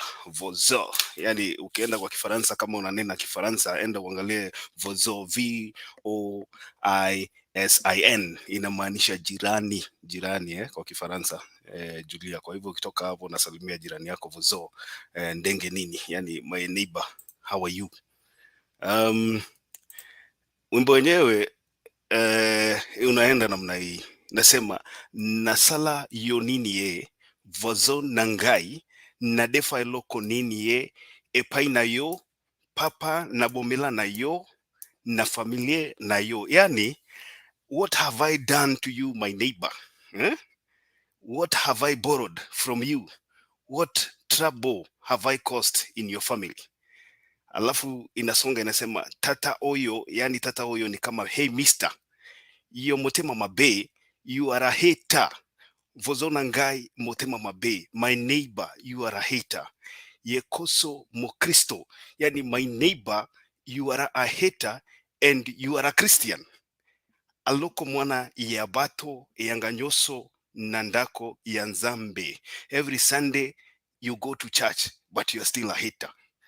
Stanza number 3 nasema lelo oyo bakanga ndoki na koter alamwana yabato tata oyo. Yani today it is found, my neighbor, that he is a witch. He is a witch. Yani jirani yangu amepatikana kwamba ni mchawi.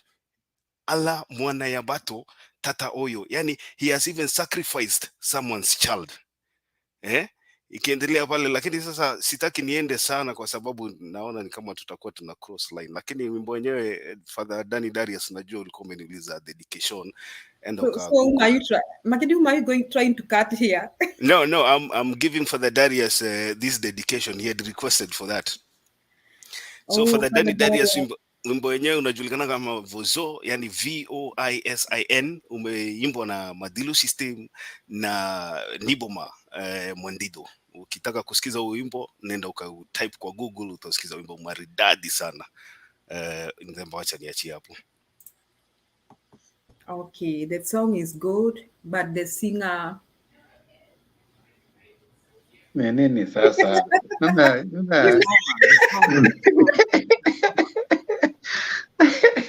Mbona ni kama umelengwa?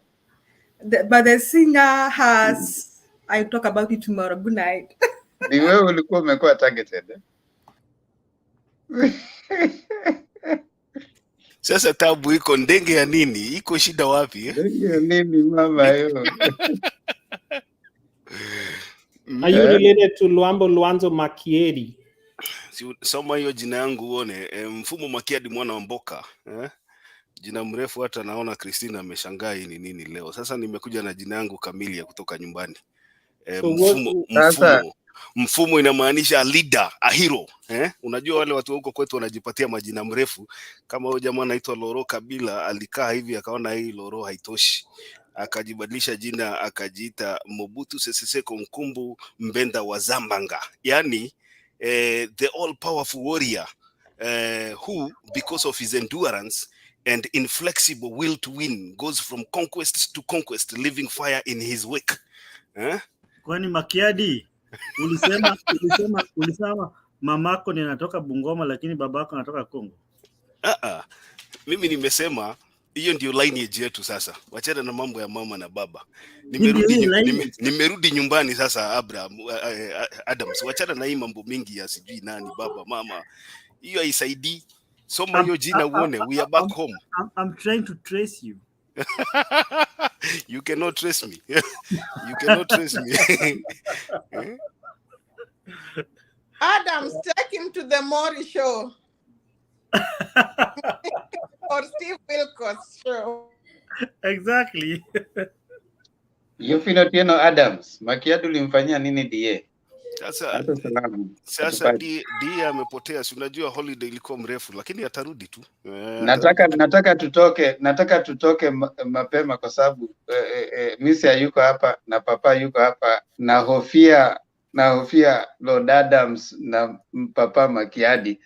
So nataka nikiona Christina hapa akiwa peke yake lazima atoke na mtu, na mimi naogopa. Unahofia nani? Sitaki kesi. Unahofia mgeni? Hata sihofi mgeni. Mimi nahofia Makiadi na wewe. Manake huenda nikapatwa hapa na kesi ambazo siwezi nikatatua. And you know very well that Christine don't care. Ya Christina jali. Christine anapita kupita nao. So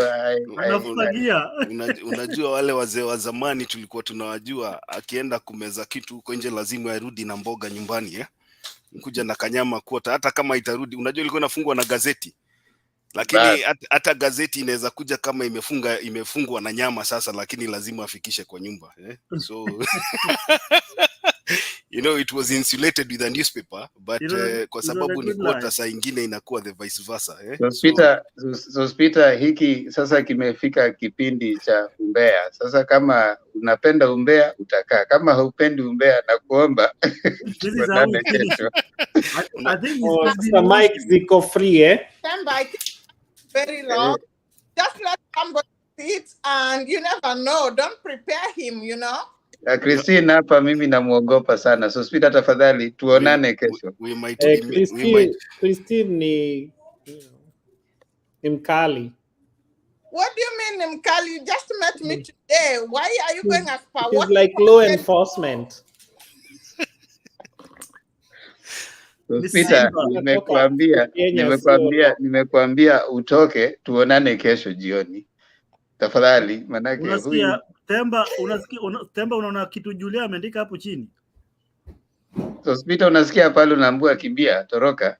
Temba, wivu ni nini? Si utume tu mistari yako na uachane nayo. Wivu ni nini? Acha mimi nahofia hawa jamaa wote hapa. Nahofia Adams hapa, nahofia Makiadi, nahofia Sospita. Sasa na comment section siwezi unakumbuka vile Jimmy Wanjuigi alikuwa naenda huko hivyo anasema fagia ODM, fagia wote. Sasa huyu ndio fagia. Hata kufagia. Adams, when you know you are shit so well, you don't have to worry, you know. Wanajileta tu. Awe game yako iko juu sana. Sasa unajua Makiadi ako kwa lonely corner kwa sababu hatujui DA ako wapi. Sasa yeye ndio target. So Peter amefika leo, unajua bado ni mgeni hivi. Kuku mgeni unajua akosi kamba mguuni. Sasa anaweza hata nimemwona mchana. That is why even if I was busy nimeingia nimjue vizuri Themba.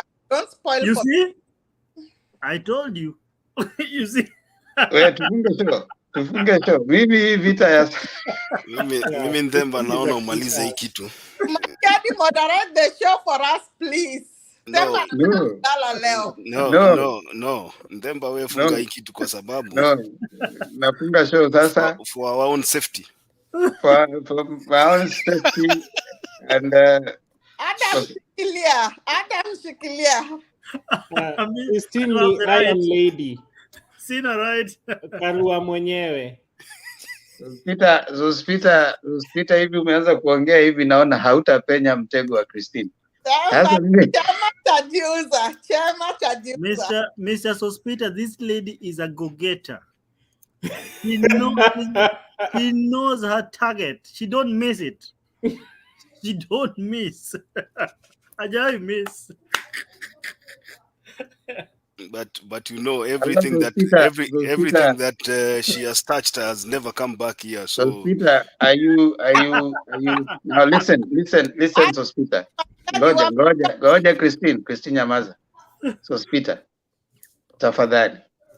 I've been here long enough. I've been here I know these people. And I know you are a very good man and a gentleman. And a few minutes ago, when you talked about religiosity and all, at least I knew you are you know what happened that fateful day in the Garden of Eden, when one man called Adam refused, either deliberately or by default, to listen to what he had been told. It was only because he gave an ear